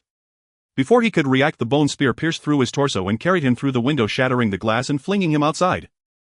Kane's figure appeared on the second floor. With 2 more bone spears he eliminated the remaining demon soldiers, then summoned 2 additional skeletal warriors to continue cleansing the sanctum. He helped Master Daniel, who had just been released from the bone prison, to his feet. You. Master Daniel stared at Kane in astonishment. He had never expected the first to come to his aid would be this youth still under probation. Though his magic exuded an aura of malevolence, his actions moved Master Daniel deeply. Kane smiled and asked, "Not too late, am I? How's the sanctum?" "Never mind me. Hurry and eliminate the demons inside. Don't let them damage the magical nexus," Master Daniel urged immediately. "All right, rest here. Leave the rest to me." Through his psychic perception, he already knew that Morina and Korik had arrived along with a horde of skeletal dinosaurs, albeit the relatively smaller ones. Rat-a-tat-tat. A stream of bullets passed through the gaps between the bones of a skeletal dragon. A few rounds struck it, but the bullets were crushed flat on impact. The fossilized bones, enhanced by sorcery, were far too hard. Seeing the skeletal dragon charging toward them with its jaws wide open, another demon soldier hastily threw a grenade. Unfortunately, before it left his grasp, a bone arrow shot through the dragon's skeletal gap, striking his throwing arm with precision. Clatter. The grenade hit the ground. Boom.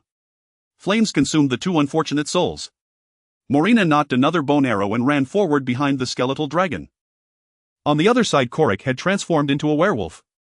He closed in on the demon soldiers with agility, gutting them with his claws. With him drawing their fire, the skeletal dragon squad under his command swiftly reaped the lives of the demon soldiers. Kane was also clearing out the demons inside the building. Fortunately, the enemies in this assault did not seem particularly troublesome. This crisis appeared easy to resolve. Clearly his understanding of demons was still somewhat shallow. These creatures were not so fragile in their vitality. In the back alley of the temple, Osborn, lying on the ground, suddenly stirred. His right hand grabbed the bone spear embedded in his chest and yanked it out with force. Drip. Drip. The gaping hole in his chest gradually closed as the bone spear was removed. Apart from the blood trickling from the former wound, no trace of injury remained. Listening to the screams echoing from the temple, his face twisted with fury. As the demon in the painting had said, his time was running short. Fully corrupted by demon blood yet lacking a matching demon heart, his formidable regenerative abilities and powers now consumed only his own life force. Tonight's operation was a test. If he failed to seize the New York sanctum, it would prove him incompetent, and the demon in the painting would seek to invade another dimension. By then, even if Osborn did not die at the New York sanctum, he would perish from depleted vitality, and the curse flowing through his son Harry would transform into something beyond his estimation. Having thoroughly studied the notes left by his family over generations, he had concluded that the dimension of the demon in the painting was already in extreme decay and worsening. The demon had been urgently pressing the Osborn family, desperate to escape that world even at the cost of clashing with Earth's lineage of sorcerer supremes. Osborn, of course, had no intention of being the demon's pawn. His goal was clear. Once he completed the first phase, destroying the New York sanctum, he would have grounds to demand a demon heart. With that heart, he would transform into a full demon, no longer needing to bow to that entity. Moreover, according to the demon in the painting, all 3 sanctums had to be destroyed for it to fully descend upon Earth. If only one was ruined, the demon likely could not pursue Osborn for betrayal. In fact, to rid himself of the demon's entanglement, Osborn considered cooperating with the Sorcerer Supreme's lineage. He was a businessman after all. Profit reigned supreme. Matters of good and evil were trifles for children to fret over. As for the losses inflicted on New York tonight, a little money would suffice. Given the Osborne Group's standing and connections in America, such minor damages could easily be smoothed over. Thus, destroying the New York sanctum was non-negotiable. With this in mind, Osborne no longer cared about drawing attention. He immediately ran to a helicopter, ordering it to fire its mounted missiles at the sanctum while he himself boarded the newly developed flight glider from Osborne Industries. The helicopters were large, clumsy targets. He had no intention of staying inside one. Besides, he had to keep a crucial item close at hand. The sound of the helicopter taking off immediately caught Kane's attention. Seeing the missile racks fully loaded, he quickly ordered the Quetzalcoatlus and other wyverns to attack the helicopters. The Quetzalcoatlus, with its nearly metallic body, tucked its wings and dove down. Its claws seized one helicopter, tearing and flinging it into another. Then it spread its wings and gave a powerful flap, sending the last helicopter crashing down. However, the ferocious demon soldiers still managed to launch 2 missiles before their deaths. These military air-to-ground missiles could destroy a small building with a single shot. Seeing the 2 missiles screaming toward him, Kane could only muster all his strength to hurl 2 bone spears, hoping to detonate them in midair. Just as the missiles and bone spears were about to collide, the space between them warped as if a pane of glass had shattered out of nowhere. A violent explosion erupted, yet not a shred of energy leaked, not even a wisp of wind stirred. Ancient One. Kane quickly scanned the area and sure enough found the Ancient One standing not far away, hands clasped behind her back, watching the explosion in the sky as if it were fireworks. Seeing that Kane had noticed her, the Ancient One turned to him with a smile. "Thank you for your assistance. You are too kind, Master Ancient. We are both protecting the same Earth." Kane held the Ancient One in high regard, not only for her wisdom akin to Rathma's but also for her flexible, unpedantic approach to life. To safeguard Earth, she had risked absorbing dark energy, and over centuries, despite all hardships, she had never abandoned her duty. The successive destruction of the helicopters finally pushed Osborne to the brink. He could no longer afford to stick to his plan, for every possibility hinged on his survival. Hiding behind a rooftop across the street, he pulled the oil painting from behind his green goblin glider and chanted a spell. The demon's figure reappeared, its crimson eyes fixed on Osborne. "Norman Osborne, I hope you bring me good news. Great Demon Lord, I have breached the New York sanctum and destroyed most of its structures. However, the Sorcerer Supreme and another mage have stopped me. I have lost most of my forces. My lord, I require your aid." "Worthless. What else can you accomplish?" The demon bellowed at Osborne, the volcano behind it erupting with towering flames in response to its roar. "Forgive me, my lord. I have done my utmost. Believe me, I am just a step away from destroying the New York sanctum. When that happens, the other 2 sanctums will also be affected. Moreover, this is a chance for you to test the Sorcerer Supreme's abilities. If the plan succeeds, you will inevitably face him in battle sooner or later." Osborne spoke with bowed head and earnest tone, preventing the demon in the painting from reading his expression. The demon within the painting was named Took. He was born in a wondrous world where the fabric of space was exceedingly thin, allowing energies from countless dimensions to converge. These diverse energies endowed some of the world's powerful beings with innate supernatural abilities, yet this was not necessarily a blessing. The various energies differed in potency and form, some merging while others clashed, giving rise to energy tides. These periodic tides rendered the world's structure exceptionally fragile, like a glass chalice ceaselessly eroded by heat and cold. Moreover, these energy tides claimed countless lives. Since birth, Took possessed formidable mystic energy, enabling him to project illusions, command the magic of flames, and open dimensional portals. These abilities allowed him to survive the catastrophic energy tides time and again. Yet even so, his situation remained precarious. He discovered that the intervals between energy tides were growing shorter. He feared that one day the tides would annihilate the entire world and he would perish alongside it. Unwilling to await his doom, Took used his dimensional powers to search for alternative worlds. Finally, one day he opened a portal and projected an illusion to Earth. He arrived in America during the era of Western expansion. Witnessing the merciless slaughter of countless Native Americans, he deemed this the ideal refuge. For his kind strength depended on the number of followers and captured souls, and a congregation of bloodthirsty devotees was his perfect choice. Unfortunately, when he attempted to manifest in his true form, he encountered a rival, Mephisto, who had long claimed this world as his domain. Mephisto, who had been harvesting souls on Earth since ancient times, sensed Took's projection upon its arrival. Though Took shared a similar life essence, Mephisto had no desire for kinship. After all, while Earth's souls were abundant, one reaper was better than 2, especially with so many factions vying for them. Mephisto found even his own share insufficient. Adhering to the principle that rivals are foes, Mephisto ambushed Took at his most vulnerable moment upon arrival. Though he failed to kill him, Took was gravely wounded and forced to flee using a secret technique. The world never lacks foolish souls. A down-on-his-luck fortune-seeker, or more politely a cowboy, discovered Took in the wilderness. Seeing Took's illusory appearance of wealth, the cowboy showed rare kindness and saved his life. Of course, upon Took's recovery, the cowboy demanded recompense for his deed. Benevolent Took obliged. He infused a drop of his tainted blood into the cowboy, granting him the power to heal from any wound at the cost of a lifespan limited to 50 years. This cowboy became the progenitor of the Osborne family. Took returned to his world to recover, leaving behind a spatial beacon on Earth, the oil painting. The immortality granted by the blood turned the Osborne cowboy into the West's most notorious outlaw, amassing immense wealth in a short time. On his deathbed, he passed down his fortune, the painting, and the demonic bloodline.